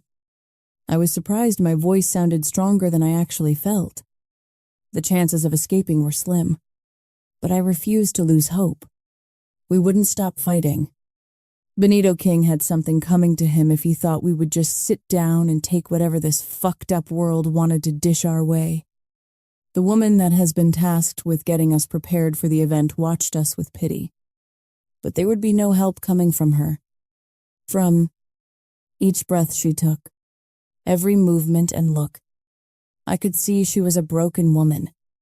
She had probably endured a lifetime of abuse and wouldn't risk getting more. Not on the account of Ella and I. Not that I could blame her. Take them into the bathroom. They will need to bathe, she ordered the men. And for the next few seconds, Ella and I stood watching guards as they came in and surrounded us. Like we were hardcore criminals and a real threat. I watched them wearily, hoping they wouldn't be the ones standing guard while we bathed. Just stay close to me, I murmured under my breath, so only she could hear me. You and I will probably be the last two to be put up for sale. It was only speculation, but my gut feeling was telling me that since we escaped and managed to slip through their fingers, they'd keep us for last. Either damaged goods or highlights of the show. They walked us down the hallway and into the large bathroom where 2 large porcelain tubs, full of steaming water, waited for us. Both Ella and I stood frozen as we watched men walk in and out of the bathroom till there were only 2 left. Okay, you 2 ladies get in the bath, the woman instructed. I glanced behind me, glad to see her with us. She was less of a threat than these men. And please don't try anything. Otherwise, Julio here, she pointed to the guard, will make things really uncomfortable for you. And there are 3 other guards outside the door. There was no doubt that it wasn't an empty threat. Can we keep our undergarments on while bathing? I hated that we even had to ask. My pride rebelling at the idea of anyone having any kind of control over what I should or shouldn't do. The woman nodded, but no sooner I felt the relief. The guardian interjected. No, boss wants them cleaned in detail. They're pussy and all. We are not cars. I protested angrily. What kind of bullshit was this? Either you take it off and get in or I put you in myself. He threatened, and I was sure he meant it. Well, can you turn around or get the fuck out so we can do it in the privacy? I retorted with a false bravado. This isn't a strip club. He growled and took a threatening step forward. Ella and I took one backwards. Enough, the older woman intervened. Julio, you turn around and send your other boy to keep watch outside the door. Benito won't be happy if they are late. A shadow of fear crossed his face, and that was more telling than anything else. They were all scared of the man, following her demand. I waited for his fellow guard to leave and Julian to turn around. Then, sharing a look with Ella, we both stripped our undergarments, swung our legs tentatively over the tub edge, and then lowered ourselves into the tub. I could also imagine 2 of us were having a spa day, if there only weren't guards around us. The door creaked open again and my head snapped in its direction. A young woman with midnight hair entered. She didn't meet our gazes. Her own eyes trained onto the floor. The bruise coloring her left cheek didn't escape me. Wash their hair, the elder woman instructed. Start with the blonde one. We can do it on our own. I murmured, but both women ignored me. The young woman went straight to helping Ella duck and then lathering her hair with a scented shampoo. The conditioner followed. Her motions were efficient but gentle. It told me she did this many times. I wondered who she was. Whose debt was she paying? It hurt my heart to imagine what kind of horror she must have endured in this world to be stuck here. After she was done with Ella, she efficiently moved to me and repeated the process. My eyes stung and burned. I wanted to stretch this moment forever, but things were being done too efficiently. While the young woman washed my hair, I watched Ella being pulled out of the tub, patted, dried, and then dressed up, like she was some kind of doll, to be put up for sale. We are being put up for sale, I thought wryly. Ella's honey-colored eyes were locked to mine, as if she drew strength from me. Or maybe I was drawing strength from her. I wasn't quite sure. The older woman handed her dry undergarments, while Ella gripped the towel tighter, keeping her body covered up. I caught the guard leering at her. Enjoying the peep show, and fury rose inside me. Wasn't it enough we had to endure mobsters? Now we had to put up with idiots like that. Can't he turn around and offer us some privacy? I asked, in an exasperated tone. The old woman must hold some status because she nodded his way. And without a word, he turned back around and faced the door. Ella quickly stripped down her wet towel and pulled on new undergarments. I stood up from the tub and in quick movements dried out with the help of the young woman and did the same. The moment dried undergarments were on, I quickly wrapped another dry towel around me, waiting for Ella to be done. And good thing, because no sooner had I secured it around me, the guard turned around. Asshole was hoping for a free show. A maroon ball gown cascaded down Ella's body, accenting all her curves. She looked beautiful. Her blonde hair and golden-toned skin from our time in Italy, accented by the red colors. Red is reserved for courtesans. The guard's gleeful voice had my heart instantly sinking. I wasn't sure if looking beautiful was the best thing right now, unless someone buys you for their own pleasure. But she is not married. I objected without even thinking. Not sure why I bothered. It wasn't as if this damn event even made sense. She is not a virgin. Jesus. Neither was I. This was the 21st century. Someone should really educate these assholes on feminism. Damaged goods, he added. He gave me a look that told me he considered both of us damaged goods. What? An asshole. I'd love to punch him in the face. Not kill him, but freaking punch him and make him bleed. Maybe also kick his balls. Turning my back to him, I looked at Ella. She was pale and shivering from fear, her eyes wide on the guard. All the while, both women worked on her hair and makeup. Don't listen to him, I whispered, tugging her towards me. It's going to be okay. I took her face between my hands and forced her to look at me. I portrayed calmness, but it was thin ice. Just a front that could easily crumble at any moment. One blast of heat and it'd be gone. But she needed it. I needed the illusion of it. No amount of years could have ever prepared us for this. We knew the deal for years. Since our first year of high school, to be exact. In my case, this price was on my head before I was even born. But they were mistaken if they thought I'd take it lying down. I would fight them every single step of the way. Miss Romano, it is your turn. The dressmaker lifted another gown and my heart stopped. I want a red gown. I'm damaged goods too. I breathed out. I would rather wear red than this. The silver elaborate gown was my mother's. She wore it at her engagement party to my dad. The lavishly embroidered design from waist down made the gown unique. It was one of a kind. I still remembered the painting that hung in our family room. My mother and father looked like a fairy tale couple at their engagement. I always begged her to let me wear it, and she promised that one day I would, for my own engagement party. I was instructed to have you wear this. No, I whispered. Please. No. Either you put it on, or I put it on you. The guard chimed in, his tone threatening and cruel. There was no doubt he'd deliver the threat and enjoy it too. I itched to get my hands on a weapon and just kill him. I was never a violent person, but I was quickly becoming one.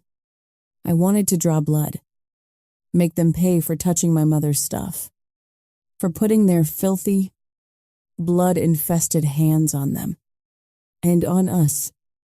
Please turn back around so I can get dressed in privacy. He glared at me, his black eyes full of detest and hate. You think you are better than the rest of us, but soon you will find out. At least he did turn his back to me.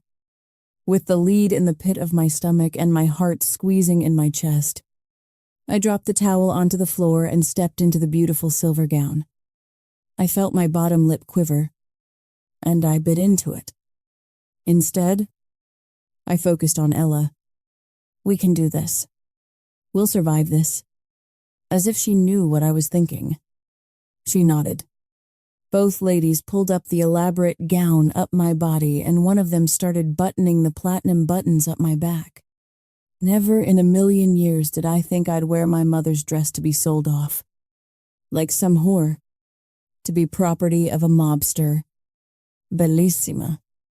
The word uttered by the old woman was spoken softly, but it hit wrong. I didn't want to look beautiful. Not for these cruel men. Not for this cruel underworld. She spoke something to the guard, but words didn't register. I just focused on Ella, my mind working through different scenarios on our escape plan. We just needed a short window, and we could take the secret path, run, and never look back. 2 guards came back with a large, heavy, full-size mirror. They placed it in front of me, and suddenly the reflection stared back at me. My mother's reflection.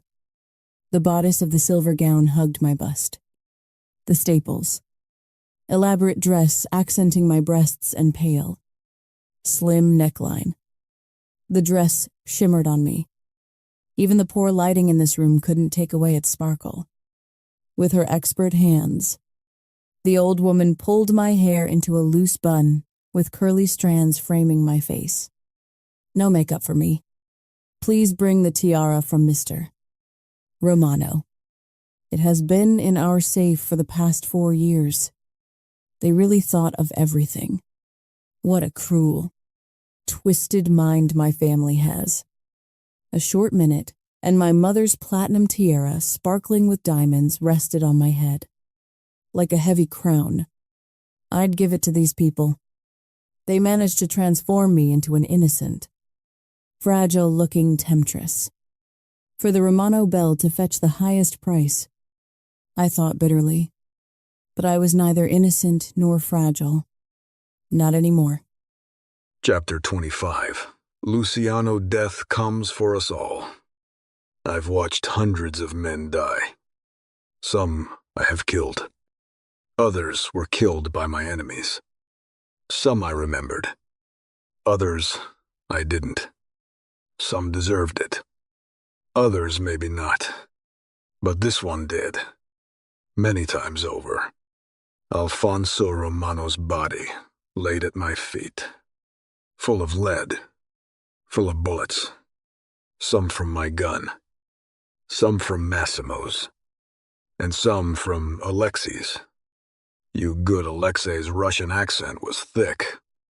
Needless to say, this man wasn't his favorite. He tried to get his dirty paws on his half-sister. Cassio and Luca still fought Alfonso's guards, and as the shots of bullets flew through the air, the fear dug its claws into my heart. For the first time, I tasted fear of death. Fear for her. My wife. Grace Vital. It was an unfamiliar feeling, but the pain was razor-blade sharp. If Grace died, the death would claim me too, because she had taken a big piece of me. I raised my gaze off the dead body of the last Romano male and watched Cassio aim a gun execution style at the last standing guard. I continued down the maze. My footsteps rushed and silent as I waved our way through it.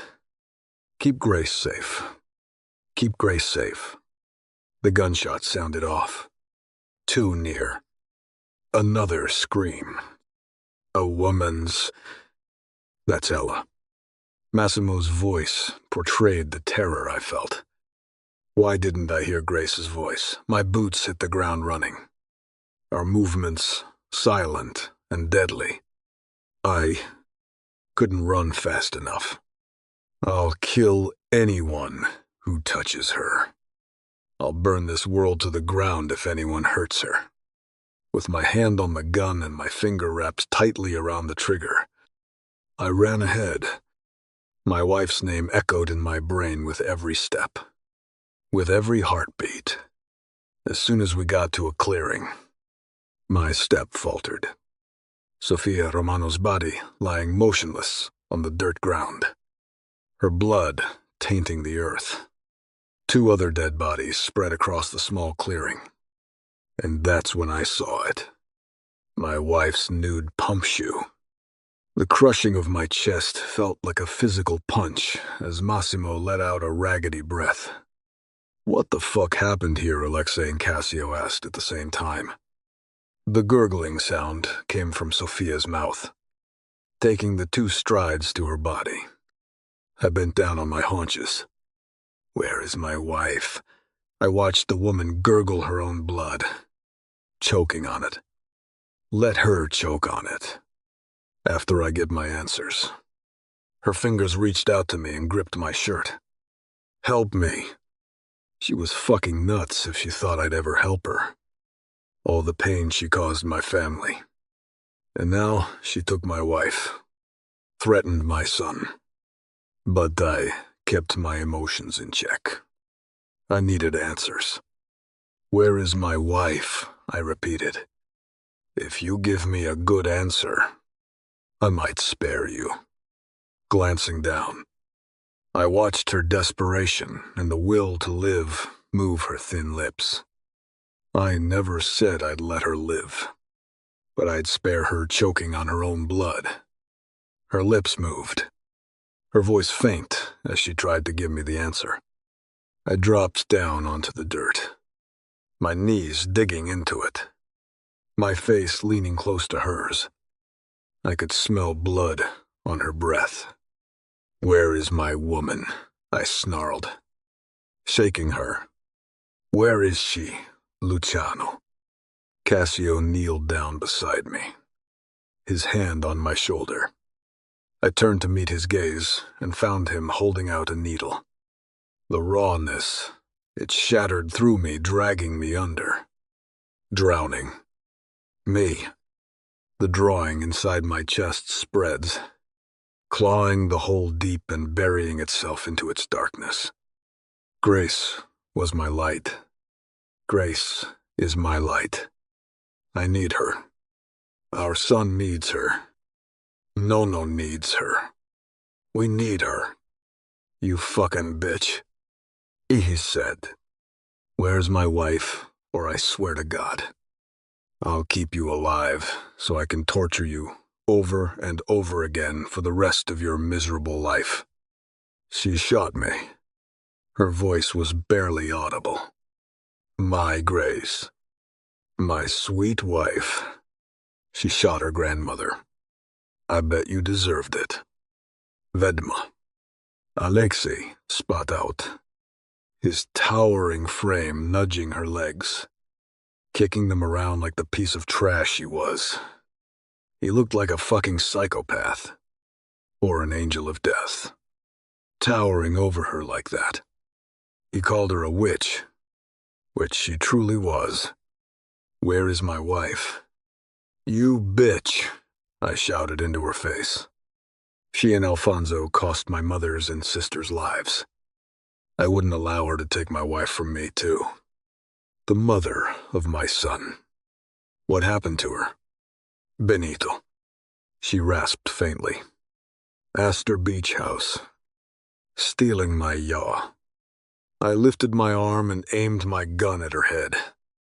Rot in hell, I told her coolly and pulled the trigger. Her body slumped into the dirt. Quick death was more than you deserved. I slid my Glock back in its holster and turned to face the men. Connecticut. I told the group, that's where they took her. Grace and Ella are in Connecticut. Hold on, Grace. I'm coming. Chapter 26, Grace. My head throbbed with pain, but I ignored it. I couldn't afford to show any weakness. These people would exploit it. Ella and I kept close to each other, her hand in mine. I refused to have us separated, no matter what. After we were adequately prepared for the auction, like we were some kind of animals, 5 guards surrounded us and ushered us back into the hallway. My heart thundered, recognizing every inch of it. But with 5 of them surrounding us, there was no room for escape. Evaso. I refused to give up. The hallway here was dark. Ella's and my heels clicked against the stone floor. My heartbeat was frantic, and I didn't have to ask my best friend to know hers was too. I swallowed past the lump in my throat. Think about Mateo. Focus on opportunities to escape. Think about Mateo. The hallway ended and large stairs led to the floor below. No matter what, I uttered in a hushed voice, "Don't let go of my hand." With a jerky nod, we slowly descended the stairs. Our fingers intertwined. Clunk, clunk, clunk. Our heels echoed through my Grandpa Astor's beach mansion. And that's when I saw them, waiting for us like some sacrificial lambs. Benito King. Marco King. Both men made of the same cloth. Cruelty was their middle name. They relished in it. The word was that both father and son had a thing for redheads. I should have left my hair brown. Then a loud whistle traveled through the large foyer, and I realized there were about 15 men there waiting for us. How did Grandpa's estate become this? My eyes locked on the most dangerous man in the room. I ignored the rest of the crowd. I clenched my jaw tight, hearing some cruel words thrown our way. The runaway Bellas. Whore Bellas. Vitali's whore wife. Ella's whimpering registered through the ringing in my ears. Be strong, I whispered, barely moving my lips. Stay with me. All the while, my eyes remained on the 2 cruelest King members. The gleam in Benito King's eyes didn't bode well for me. The closer we got, the rowdier the crowd. Damn, for that piece of ass. I'm willing to forget she's Vitali's bitch, but I'm not. I'll always be his. The words were on the tip of my tongue, but I swallowed them back. I had to keep a lid on my temper. Observe and wait. That was the only plan I had. If all failed, I'd run from them in plain sight. Let them shoot me. It was better to die than be subjected to their abuse. Once at the bottom stair, the guards barked the order for us to stop. Benito King strode over, his steps leisured. Like Ella and I were here of our own free will. Miss Romano. He greeted me, ignoring Ella completely. His choice of greeting didn't escape me. He still wanted goods, damaged or not. Fuck, the urge to close my eyes was strong, but I fought it. Show no weakness, show no fear. But the fact of the matter, I was scared shitless. It took all I got not to start shaking and whimpering like Ella. That's when I saw him. Roberto standing behind Marco King. That fucking bastard Ella saw him at the same time because a shocked gasp escaped her. When we ran, I told her I thought it was him, but I had no proof, and I hadn't seen him since we got back. Apparently, he was still around. I'll add him to my to-kill list. I thought wryly. Benito noticed my glare at Roberto and chuckled. I see you met your cousin. He gleamed. My eyes snapped to the old devil in confusion. His laughter filled the room. Roberto Romano is your cousin. My jaw dropped onto the ground. That one I would have never guessed. He's Alfonso's son. Ella and I shared a desperate look. Roberto Romano would continue the Romano legacy. We didn't kill them all. Would he go after Matteo? Benito's eyes returned to me and roamed over my body with appreciation and cruelty. You clean up nice. Miss Romano, you will indeed make a lovely bride. A queen fit for the king. My eyes darted to his son who was right behind him. These two were crazy. Marco was no king, and I would never be his queen. What do you think? Son, redhead beauty, and enormous fortune. What is there to say no to? Marco chuckled like he just said the funniest joke. Except nobody but him was laughing. Fucking idiot. If he thought he'd ever get his dirty fingers on my fortune. It was long gone. He must have thought me an airhead. Stupid little girl. Let them think that, though. And when they least expect it, I would strike. Benito King wrapped his disgusting hand around my waist and turned around to stare at the crowd. Thank God he was on my right side. So I still kept Ella on my left. It is unfortunate that Alfonso Romano lost his life. As you all know, the beginning price for Miss Romano was set at $1 million. I gasped at the stupid amount of money. These men were idiots. Please don't bid. Maybe if nobody bid on us, we could escape the clutches of these two lunatics. My heart immediately sank as a hand went up. Then another. And another. 2 million. 3 million. 4 million, Benito King chuckled. I knew you'd be the hit. 10 million. Someone shouted. 11. 12. 13. Then it finally stopped. You have superseded the price of the last 4 auctions combined. Marco bragged. You were worth the wait. Ella and I shared a glance. I could sense desperation rising in her, just as I could feel my own. 15 million. Benito announced. I have decided to make Miss Romano my bride. What Marco hissed low, so nobody else could hear him. It didn't matter, though, because his fury was written all over his face. I thought you were married already. The words escaped me. I have a mistress, but she won't interfere. He chuckled like he just said the most entertaining joke. Your husband and son. On the other hand, we will have to take care of that. Then he chuckled, displaying his yellow teeth. Roberta will take care of that. Won't you? I kept my face stoic. I couldn't show any emotions to these people. I knew men like Benito. They relished in destroying what people loved. Just like my grandmother. Just like my uncle. I have to kill Roberto.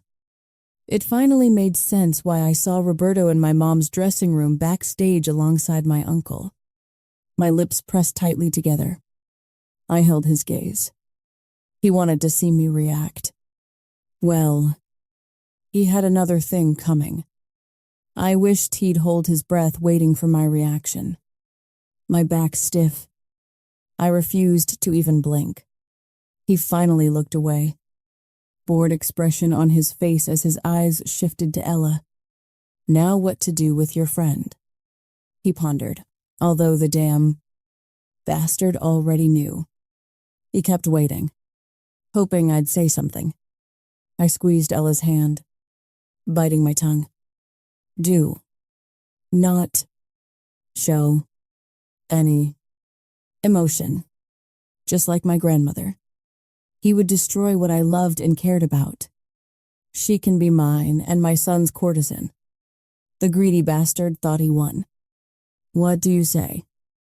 Marco, what the fuck ever? He muttered. How about Grace Romano to be my courtesan? She was supposed to be my bride. But Daddy got greedy. The pathetic loser should learn to go get himself a girlfriend the old-fashioned way. And his father should be executed. On second thought, every single man in this room should be executed. Theatrically. Benito King addressed the crowd, bowing down. And this concludes bells for the evening. Disappointing grunts echoed through my grandfather's home. This is bullshit. Benito, one of the mobsters, complained. You had us. Come in the dead of the night, just to witness you getting the Romano bride. You bid 13 million. Right, Marco interjected. I did. The man puffed his chest when in fact he should probably hide somewhere for being so stupid to offer such a ridiculous amount of money for a woman. These men were pathetic. Every single one of them. Well, considering my father's short attention span. Marco continued. You can have her next. For half that price. The room broke out into laughter at my expense. How about a quarter of that price, he negotiated. After Benito is done with her, she'll be broken. I just want to dip into Romano pussy before my life is over. Obviously. There won't be another one in my lifetime. Another rowdy laughter. The blind rage shot through me. And before I knew what I was doing, I found myself next to the man and slapped him hard across the face. The smack vibrated through the room and not a single peep sounded. Or maybe I couldn't hear it because blood pumped through my veins like a damn rafting river. The mobster's hand snaked around my neck, clutching, blocking my airway while I struggled for oxygen. My hands clawed at his hand, but he was too strong. Enough, Benito's voice vibrated through the room like a cannon. Do not damage my property. The mobster's hands instantly let go and I gasped for air. Kill them. It was the only thought that echoed. Kill them all. Guard. Escort the two women back to their room. Benito's voice penetrated my brain. The other is damaged goods. She can be part of one of my brothels. Over my dead body. Benito King. The fury was an ugly beast inside me. But I let it ignite. Let it spread. With Ella's hand clenched in mine, we climbed the stairs. One heavy step after another. The beautiful gowns we wore hid the ugliness of the situation. It fit the mobster world, though. They hid their ugliness with flash and glamour, but underneath it all, these men were rotten. I glanced behind me and noted only one guard accompanied us. My neck hurt from the earlier encounter, but I ignored it. It wasn't time to be feeling pain. This could be our chance at escape. We had to take it. It might be our only chance. I glanced at Ella and mouthed silently. Follow my lead. We kept walking. A few more steps and we'd be at the top. I knew our room, our cell, was on the left, but I feigned confusion and took a right. The guard's hand wrapped around my wrist. This way.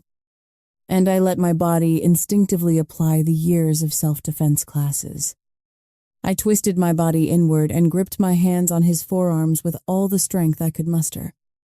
To stay alive. To see my son. To see my husband. The sound of the bone-snapping rose bile in my throat. But I ignored it. His wail sounded off. And I knew there were more guards after us. I kicked him in the balls and shoved him down the marble steps. sending him off tumbling. I didn't stay to watch him fall.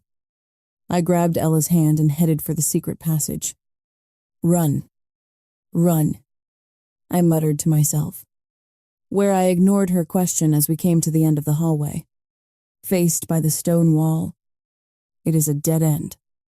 My hands frantically palmed the rough surface of the old tower, looking for the ledge.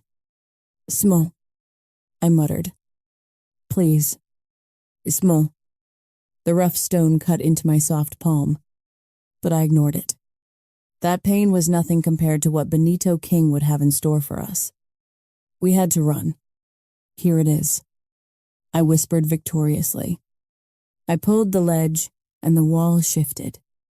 What the? I quickly pulled her inside the wooden landing, and pressed the ledge on the inside and watched the wall shift back to its place.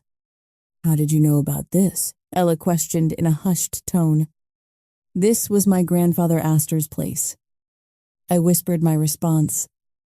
Be careful down the stairs. I kicked off my heels, and Ella did the same. In silence, we took the ladder. Spiral staircase. Lowering ourselves one at a time. The second we were both on the ground floor. I took her hand, and we squeezed through the small wooden door which led us onto the sandy path. The cool, ocean air hit my face. The smell of the salt tingling my nostrils. Freedom. It had never tasted so good. And Ella and I had been caged birds quite a few times. Sharing a glance, we both lifted our long gowns and started running. The cool air burned my lungs. The sensation welcomed. The moon was full, lighting out way down the beach. With heavy footsteps, we kicked the sand with each stride. Run. Don't stop. Run. Our breathing quickly got labored. Our heartbeat raced in fear and exercise. The crashing of the waves mixed with distant voices. But it was hard to tell. Were they just innocent passers-by, or enemies hunting us? I risked a glance over my shoulders. Fuck, I muttered. Roberto was on our tail, along with the guard that gawked at us in the room while we were getting changed. More men ran behind them, the whole mobster squad eager to get their hands on their prize. Ella glanced behind too, and her step tripped over the gowns, having her falling down onto her knees, sand burrowing her kneecaps. I quickly pulled her up, both of us losing precious time. Run. Ella. My gown was too heavy. I should have kicked it off me before we stepped onto the sand. It was too late. We just had to keep our pace for another 2 miles. We can do this. My breathing labored, but the adrenaline kept me going. Ella wheezed, struggling to catch her breath. I kept pulling her along. We are almost there. I breathed hard. Keep running. She wasn't accustomed to running. I didn't particularly enjoy it either. But I had never been so glad that I made myself jog for the past 12 months. Sweat trickled down my back, and no amount of cool breeze from the ocean could soothe this heat. My grip loosened, and my long gown dragged on the sand. Before I could fist it and raise it above my ankles, I stepped on the hem of the dress and in slow motion watched as the world tumbled in front of my eyes. Don't stop, Ella, I yelled. Run. No. Run. I screamed. Go get help. I scrambled to get on my feet, painfully aware of Roberto gaining the distance. Run. Ella. A sob escaped her. I'll get help. I promise. She kicked her feet into a fast pace and resumed running. This dress, I muttered, struggling with its weight, lifting it up and starting running. Roberto was almost at my back, the awareness tingling on my neck, and not the good kind. Please, God, Don't let them get me. No sooner had the thought left me. I felt man's hand grab my dress and pull me back. The sudden motion had me losing my balance and falling flat onto my back. The impact took my breath away, causing stars to swirl in my vision. "Fucking bitch," he muttered breathlessly, his knee pressing on my chest. I couldn't breathe. The heavy weight of him pressing down onto my chest. "Let go of me," I screamed, thrashing under his weight. His fist connected with my face, causing stars and pain to burst behind my eyelids. "Such a little princess," he growled, his knees forcing my legs apart. "You think you are so much better." His hand grabbed my pussy through my dress and sheer terror shot through me. "What are you doing? You are my cousin." "Shut the fuck up," he hissed on a growl, his face twisted with rage. "Don't touch me," I yelped, my voice rasped from shrieks, burning my throat. "Stop," I screamed and cried, shaking my head.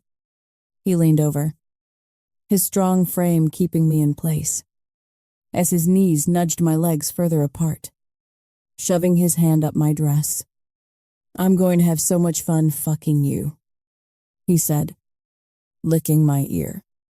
"We are related by blood." I cried. What was wrong with this guy? Others are coming. I attempted to use any excuse to get him to stop. His evil, ugly laugh echoed through my ears. I sent them all in the opposite direction.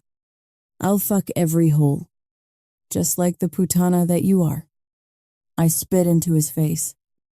He slapped my other cheek, ringing in my ears, making it hard to focus. His big hand grabbed my pussy, yanking on my panties. Roberto Romano is crazy. A sick psychopath. How could he even contemplate this? It was a whole different type of twisted. It made bile rise in my throat. Tears burned in my eyes, but I refused to let them fall. Not for this. Miserable loser. Disgust was thick in my stomach, and despite pain throbbing through every single inch of my body, I kept fighting him. Warm, sticky liquid trickled down my nose. Blood. I realized. The sound of my shredding panties cut through the night, and I cried out. Then I shrieked at the top of my lungs as tears poured down my face. I lost the battle, while holding me in place, my back down against the sand. He used his other hand to unbuckle himself and freed his cock. "No," I screamed. "No, stay still. Bitch," he growled, "or I'll fuck your ass raw." I kept kicking, hard and relentless. I didn't care if I came out of it black and blue. I scratched and bit, screamed and thrashed, just as I thought I had lost. His whole body lifted off me. I blinked my eyes, watching him dangle up in the air in confusion. "You are dead." My husband's voice was a dark promise, a menacing growl. Chapter 20. 7 Luciano. It took us 2 fucking hours to get out of the damn city. I checked on my father and son. They were safe. Bring her home. Sans faire. My father loved Grace as his own daughter. We have been family all along, but I was too blinded by rage to see it. Now I knew, and I wanted to make it all better. Enjoy the rest of my life with her. Have more babies. To see Matteo grow up to be a good man. And he would, because he had his mother in him. I'll bring her home. Pa, I promised. Stay safe and inside with your grandson. It still felt surreal. Lorenzo will keep the compound safe. As soon as I have her, I'll bring her home. She'll want to see our son safe and happy. And I'd make her happy. Like I was supposed to be making her happy from the moment we met. Once we got to the old Astor Beach house, I waited for our men to gather. It took another 2 hours for everything to be put in place. We surveyed the house, found the best angle for the attack, and armed up to our teeth. We didn't know how many men were inside. We were going in blind. From the outside, there were no signs of life, but I had no doubt they were all there. How in the fuck did her beach house from the Astor side of her family become an auctioning place was beyond me. It didn't matter, because it ended right here and right now. Tonight, heading towards the house, using the shadows of the night as our disguise, I spotted a figure of a woman stumbling, running through the sand. I realized who it was the same moment Massimo shouted. Ella, all of us picked up the pace, running towards her form. My eyes scanned the area. Where was Grace? Where was my wife? Those two always stuck together. She threw herself into Massimo's arms, sobbing uncontrollably. Gra. She tried to get her words out. Lesk. Her tear-stained face causing dread in my stomach. Where is my wife? Help her. Roberto has her. Where is she? I demanded. She immediately turned around and started running in the same direction. Without another word, we followed. And that's when I saw her, laid out onto the ground, fighting that fucking bastard. Roberto had his hands on my wife. Rage shot through me, giving me added adrenaline and fury. We arrived not a moment too soon. The terror of my wife's screams chilled me to the bones. The rage shot through my brain, and seeing her small form kick and thrash down the beach, Roberto's fist connecting with her face. My feet kicked harder. It unfaste. My hand was raised. The gun pointed at Roberto, but I couldn't pull the trigger. Grace fought him, and the thought of shooting her by accident terrified me. Fear is part of us. I heard my father's voice. It means we have something valuable. I roared in rage, seeing Roberto unbuckle his pants, trying to rape my wife. Only the blind fury and love for my woman pushed me forward. Before he could thrust inside her, I grabbed him by his neck and lifted him off her small body. You are dead, I shouted a promise, dangling him up in the air. Grace scurried backwards, her knees coming up to her chest, covering herself up. My eyes locked with her violet gaze, taking her state in. A purple bruise forming on her eye, her cheek colored black and blue, blood running down her nose. Did he rape you? I rasped, my chest squeezing in pain seeing her small body shake. No, she stuttered, tears streaming down her face. Here, take my jacket, Cassio offered. She shook her head, scooting away from him. She sobbed, and my fucking chest hurt. It physically hurt to see my strong woman like this. Cassio remained at a distance, but extended his jacket to her again. Her hands shook as she took it. I turned my furious gaze at Roberto. She is your fucking cousin. I growled. Still a piece of ass. He spat. My fist connected with his face, and a cowardly yelp escaped him. Kill him, Luciano, she muttered, her gaze locked with mine. And make it hurt. I looked at Alexei and Luca. Go see if you can find any of those bastards left. My voice was hoarse, shaking from the rage. And kill them all. Any of them.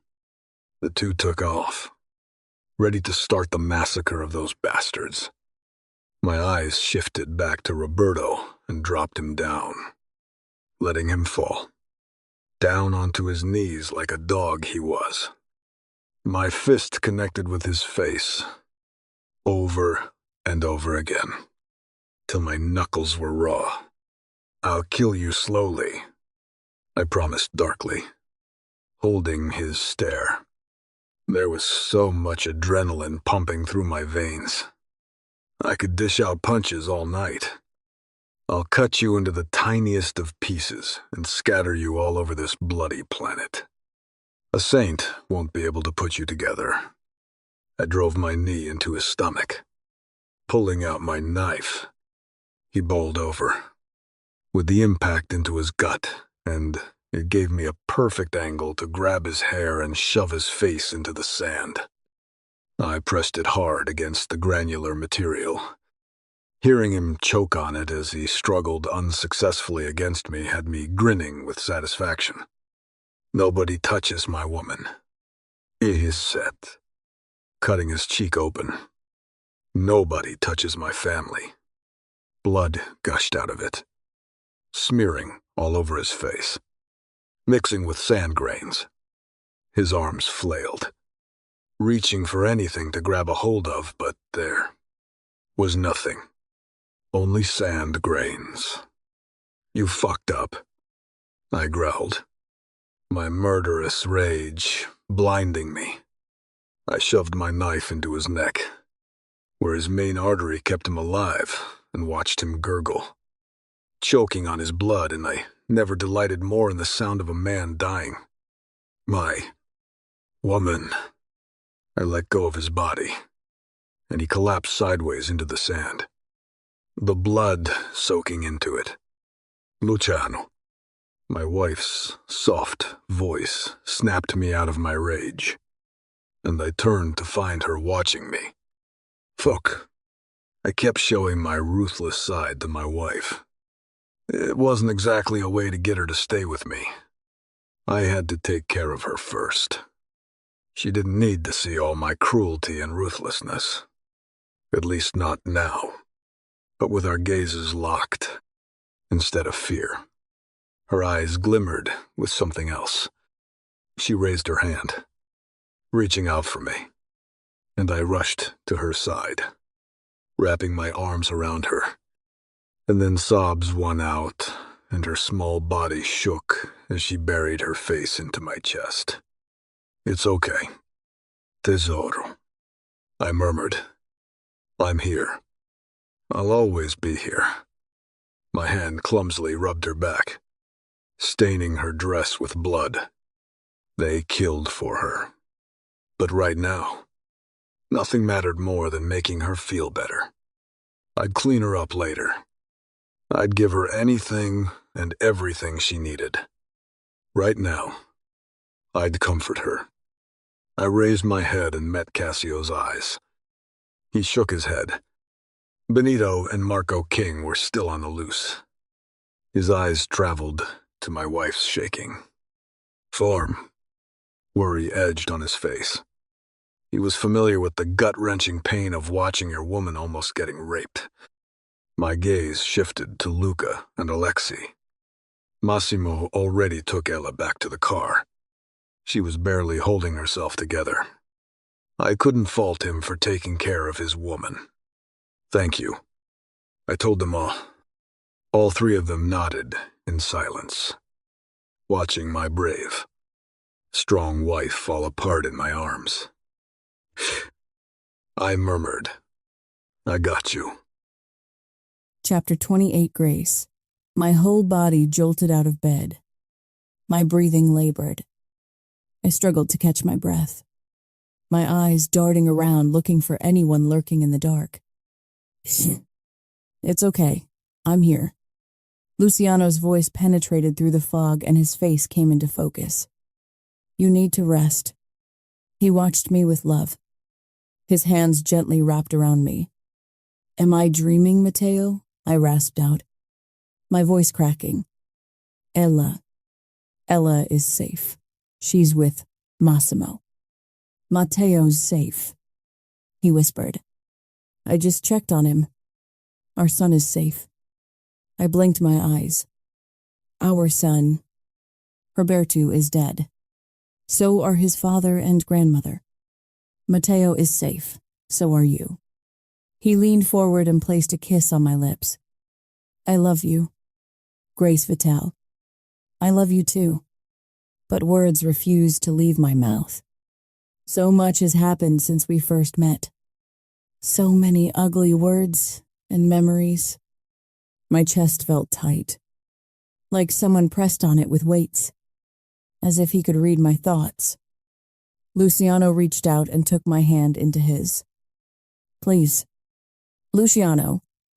He stopped me. Please. Grace. Don't leave me. My eyes flared, trying to understand what he was saying, but my brain was too slow. I fucked up when I doubted you and put a gun to your head. I flinched at the memory. It was empty. But that doesn't justify it. Empty, I whispered, my voice shaking. Yes. I emptied all the bullets. The gun was empty. He lifted my hand to his mouth. Grace Vital, I love you. I loved you back then, and I love you now. You do, I rasped. I do, he confirmed. I was blind and furious, thinking you chose your uncle over me. I was blind, not seeing the real you, but I still loved you. I wanted all of you. There hasn't been a woman for me since you left. I must have looked stunned because he continued. I swear on my mother's and sister's graves. He croaked.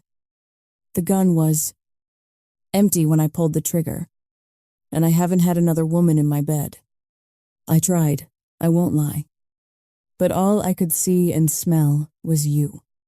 It made me sick to be with any woman, so I gave up and searched the world for you. The room went silent.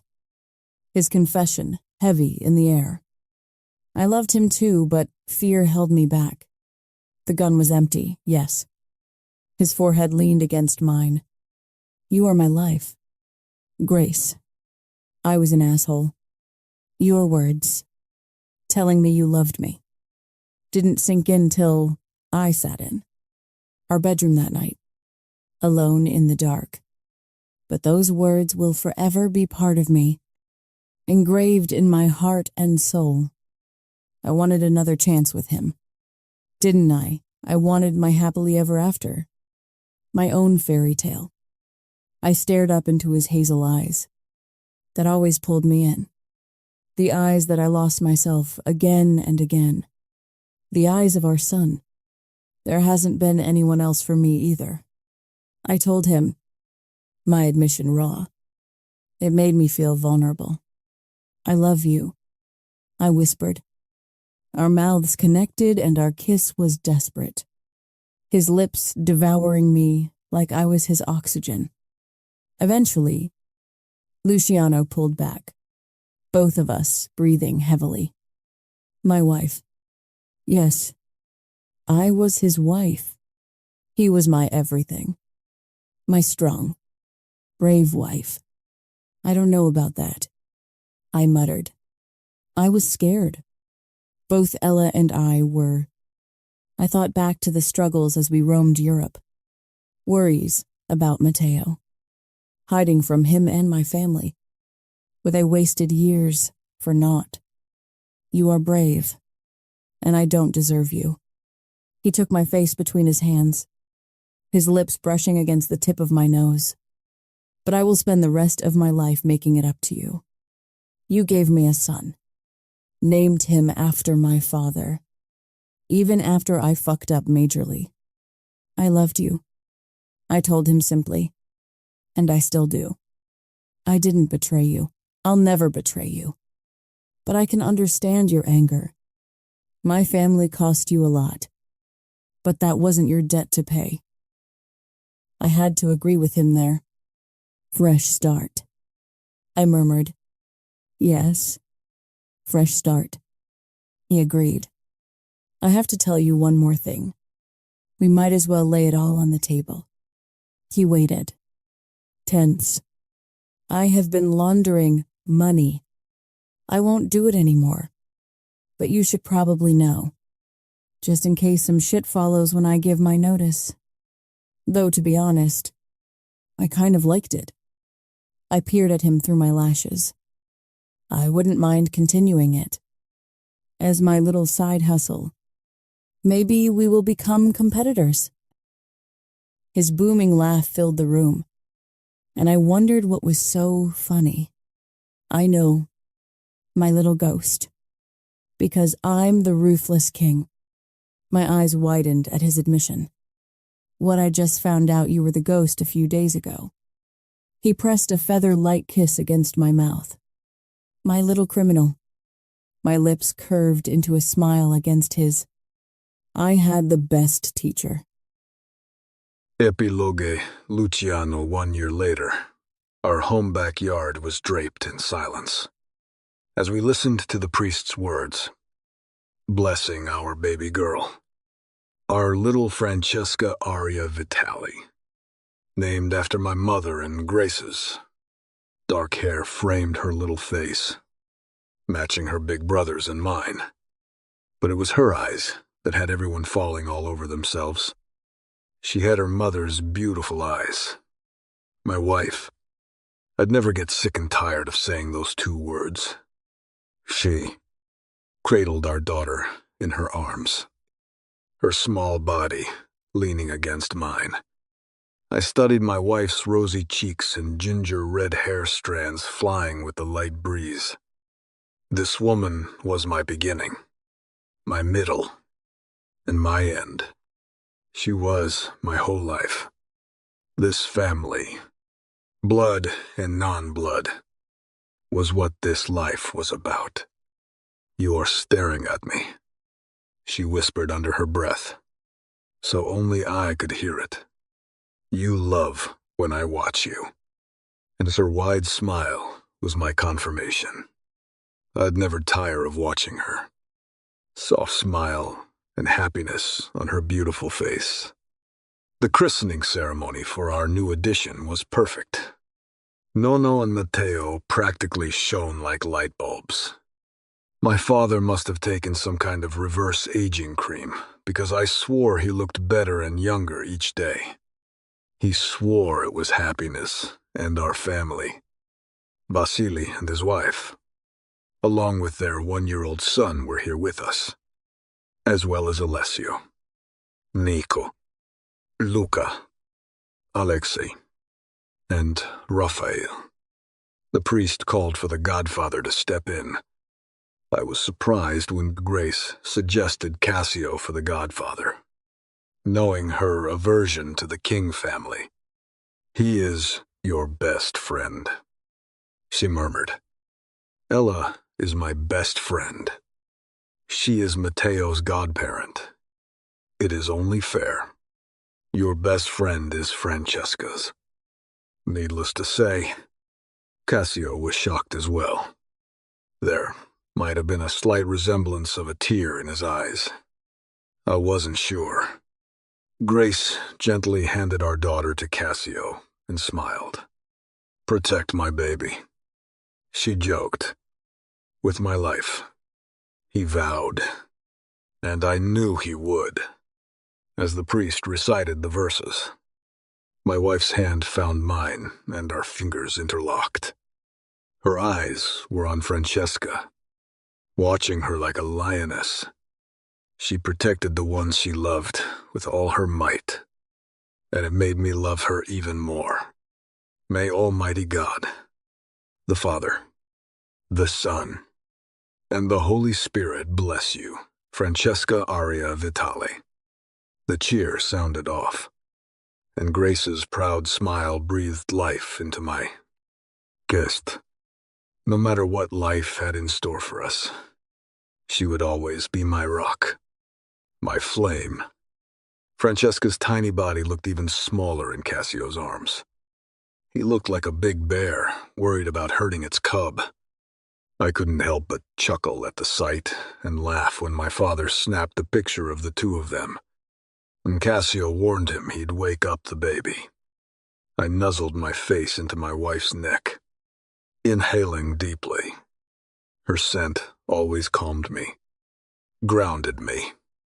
"You know, husband," she whispered. We could sneak out for a little romp. My chest shook with the laugh I was trying to hold back, though her words always managed to surprise me.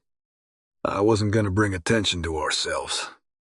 I was all about rutting and romping my wife. I married an insatiable woman. I gently nipped her earlobe. "But you love it," she murmured. "And I love you. Luciano Vitale. I love you, mio tesoro, from the moment I spotted you. All the way then." Oh, yes, my love. This woman could single-handedly bring me to my knees. You are mine. Grace, you've been mine from the moment you took your first breath, and you'll be mine when you take your last breath.